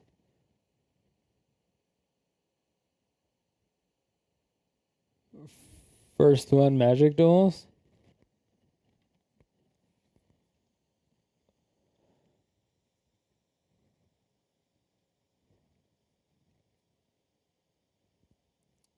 The second one, WoW harassment. Oh boy. If I think, fingers, but that's the risk of making this work under killing games is companies in the EU need to give 2 years notice before they shut down a game, then I will consider it an abject failure. Oh yeah, it'll be put up to the, oh yeah. Yeah, because Microsoft owns them now, yeah. It won't save games, that wasn't our goal, it'll piss off companies, everybody loses. But that's the risk of making this work under existing law rather than proposing sensible law under the initiative. Fingers crossed the agencies make a better decision than that. Now, since this is a wrap-up video and I don't know what the outcome will be, I might as well present both scenarios. First, if we win and have a clear victory through one of these avenues, oh boy. If I think I have threats and hate mail now, I bet I haven't seen anything yet. I'd like to say whatever happens because of these avenues, we didn't write them and never had any authority here. All we could do was report the problem. The European Citizens Initiative is what was written by the movement, and that's what's failing. Authority here. All we could do was report the problem. The European Citizens Initiative is what was written by the movement, and that's what's failing. Now, for people who want my head over this, I doubt they'll care, but I wanted to point that out. I'll say right now, the transition could be bumpy. It all depends on how hard the industry fights it. And yes, it's possible it could end some games on death row prematurely. So games that were designed to die could still die, but after that, almost all games would start being protected. Because I know there's some clown that's going to find one example of a game shutting down early and then use that as proof that enforcing the law is bad, even though the industry is going to kill it anyway. That's the logic I'm expecting.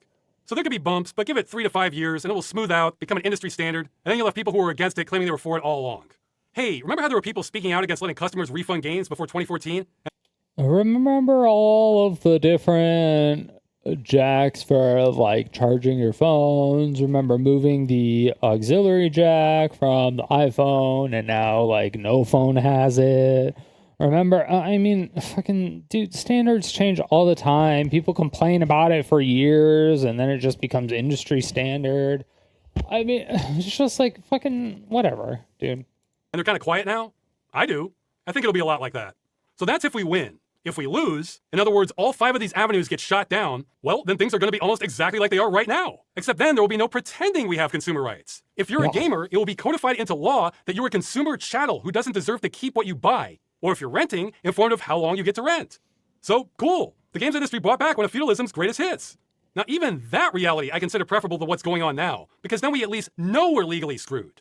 Besides the obvious, what drove me crazy about this issue, and the reason I started this campaign, was because in many countries, no laws were ever passed on this. Nobody voted on this. Companies just started taking away your purchases. Nobody stopped them, and it slowly got normalized. It felt like a coup. So the idea that hundreds of games were being destroyed just because we're letting it happen drove me up the wall. If we're screwed, let's be told that to our faces and not have contradicting laws pretending we have rights. Yeah, that's the one thing I can promise this campaign will deliver, which is answers. There will be no more frog boiling after this. Either the frog hops out of the pot or it's dead. Now, even if we lose 100%, it's not like I'll change my mind on thinking destroying creative works when people want to save them is wrong. I'll probably drift even farther towards trying to save game worlds, at least. I made a video about this sort of thing. I'm optimistic about technology assisting with being able to extract environments from games and port them in the future. So hopefully we can salvage more from the ashes that are getting burned down in games. So that's stop killing games. If you're depending on me to save the initiative, then I think it's going to fail. Skill issue, as they say. My only closing thoughts on this is that this is all just so stupid. It's stupid that we didn't have clear laws on this to begin with, that this practice continued for decades without clear laws on it, that it was going to continue without our intervention, that it takes so much work and so many people to even report a violation, that me, a chump YouTuber, was the one spearheading this, that it was easily derailed by a bigger YouTuber, convincing gamers that having their games destroyed is a good thing. It's all so stupid. I've heard some people say before that we're on the worst timeline. No, things could be so much worse. The fact that Thor explicitly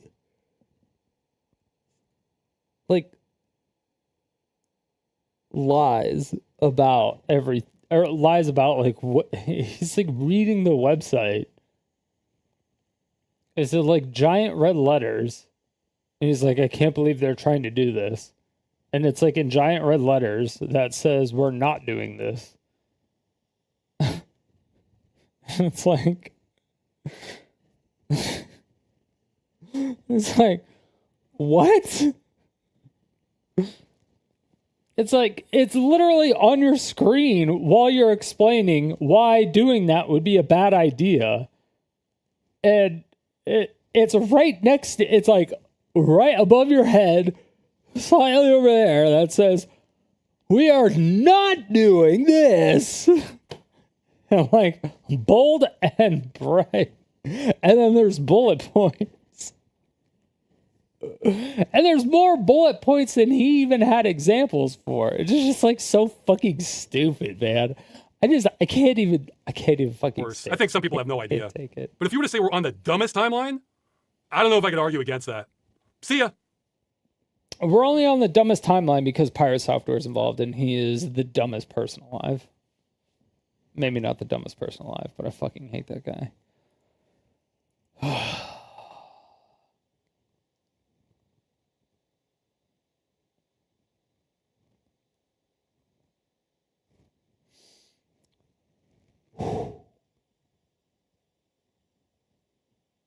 Dude, it is impossible for me to have like a normal fucking React video with PirateSoftware in it without like pausing it a bajillion times and just refuting everything he says and talking about how fucking stupid he is. Showing the tweets that he put up and then deleting them. And that, like there's so many other fucking videos and examples, and he fucking started leaking texts and DMs, and I found other DMs that were leaked, and I found some Reddit threads, and I found some other things. I have a whole lot of shit. I have a fucking bank. I am so ready. I am so ready. I am so fucking ready. Just not right now because it's fucking 3 a.m.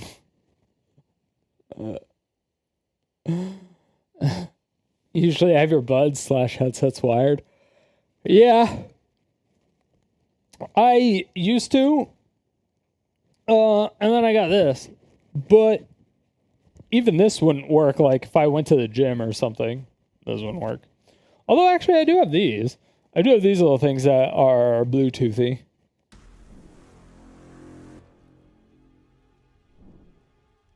Bluetoothy.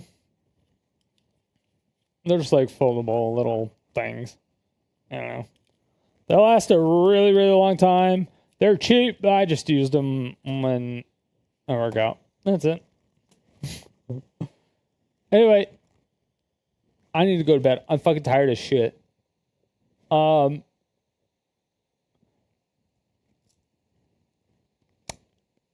don't know.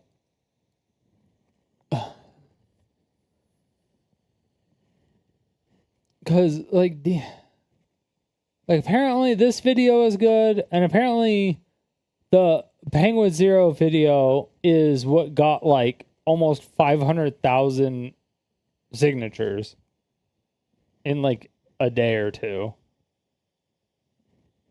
So, yeah. So I want to watch those. Initially, I was gonna go over more of the Ludwig, like Mario Kart beer stuff, with like Ludwig and I think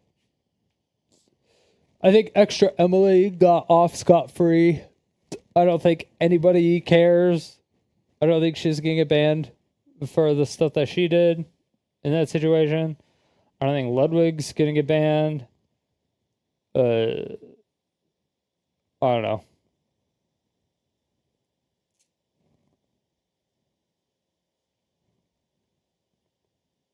I don't know. That whole thing was fucking insane to me. The whole thing was fucking insane to me. I can't believe nobody did anything about that. I've never been to a party. Like, I was a fucking alcoholic.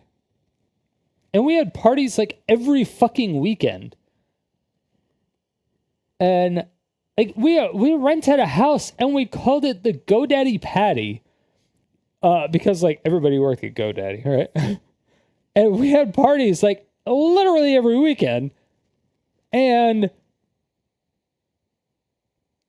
if anything weird happened, we had like a crew of people, or if anything weird was starting to happen, or if anybody got like crazy, especially if anything went even close or remotely close to that, like we had people just like throw them out of the house. Like they were just they were gone. Like, and everybody was obliterated, Everybody was gone. All right. But everybody knew that that shit wasn't cool. Because everybody wanted girls at the party.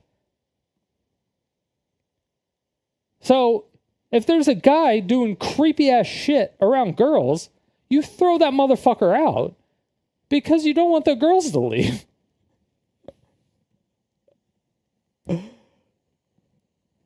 And if you're a friend of Mango,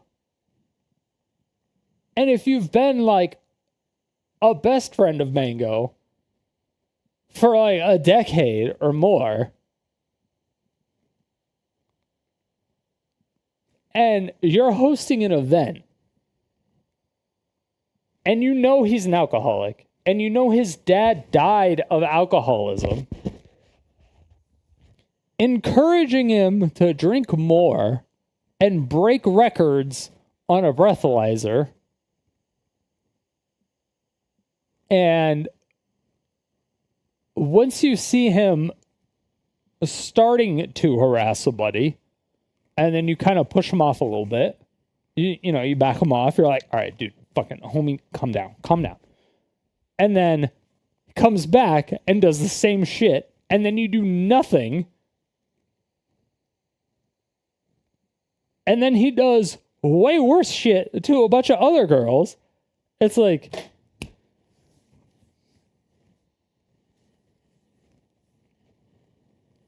how do you take zero liability for any of this? And then how is every streamer there not saying something?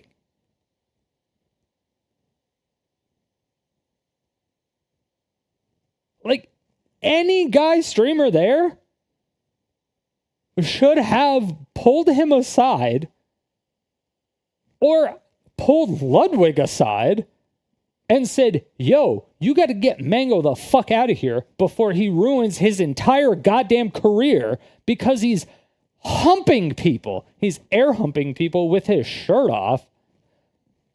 Like, dude, come on. And he's doing it on stream, and he's doing it to girls that he doesn't fucking know. Like, and then he's like, just like touching people's heads and stuff. And it's like,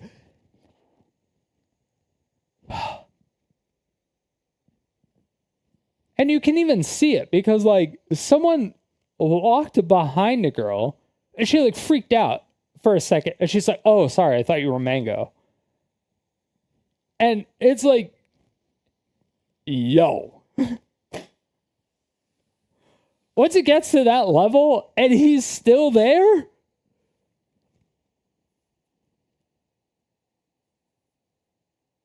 the amount of hatred this man carries, it's not the amount of hatred I carry. It's the amount of ridiculousness that people get away with. I actually like Mango. I've had a lot of really good positive experiences with Mango. I don't think I've ever had a negative experience with Mango, honestly. And I've had like one conversation with Ludwig. One? At a Smash tourney? And it was just like a fucking whatever. It was just like a, hey, what's up? It was a, hey, what's up? Having fun? Yeah, it's cool.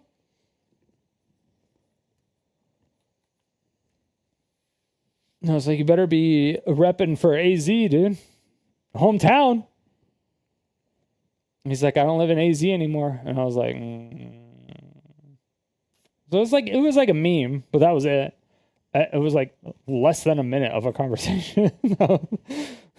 It was fucking, there was nothing. But anyway. Yeah.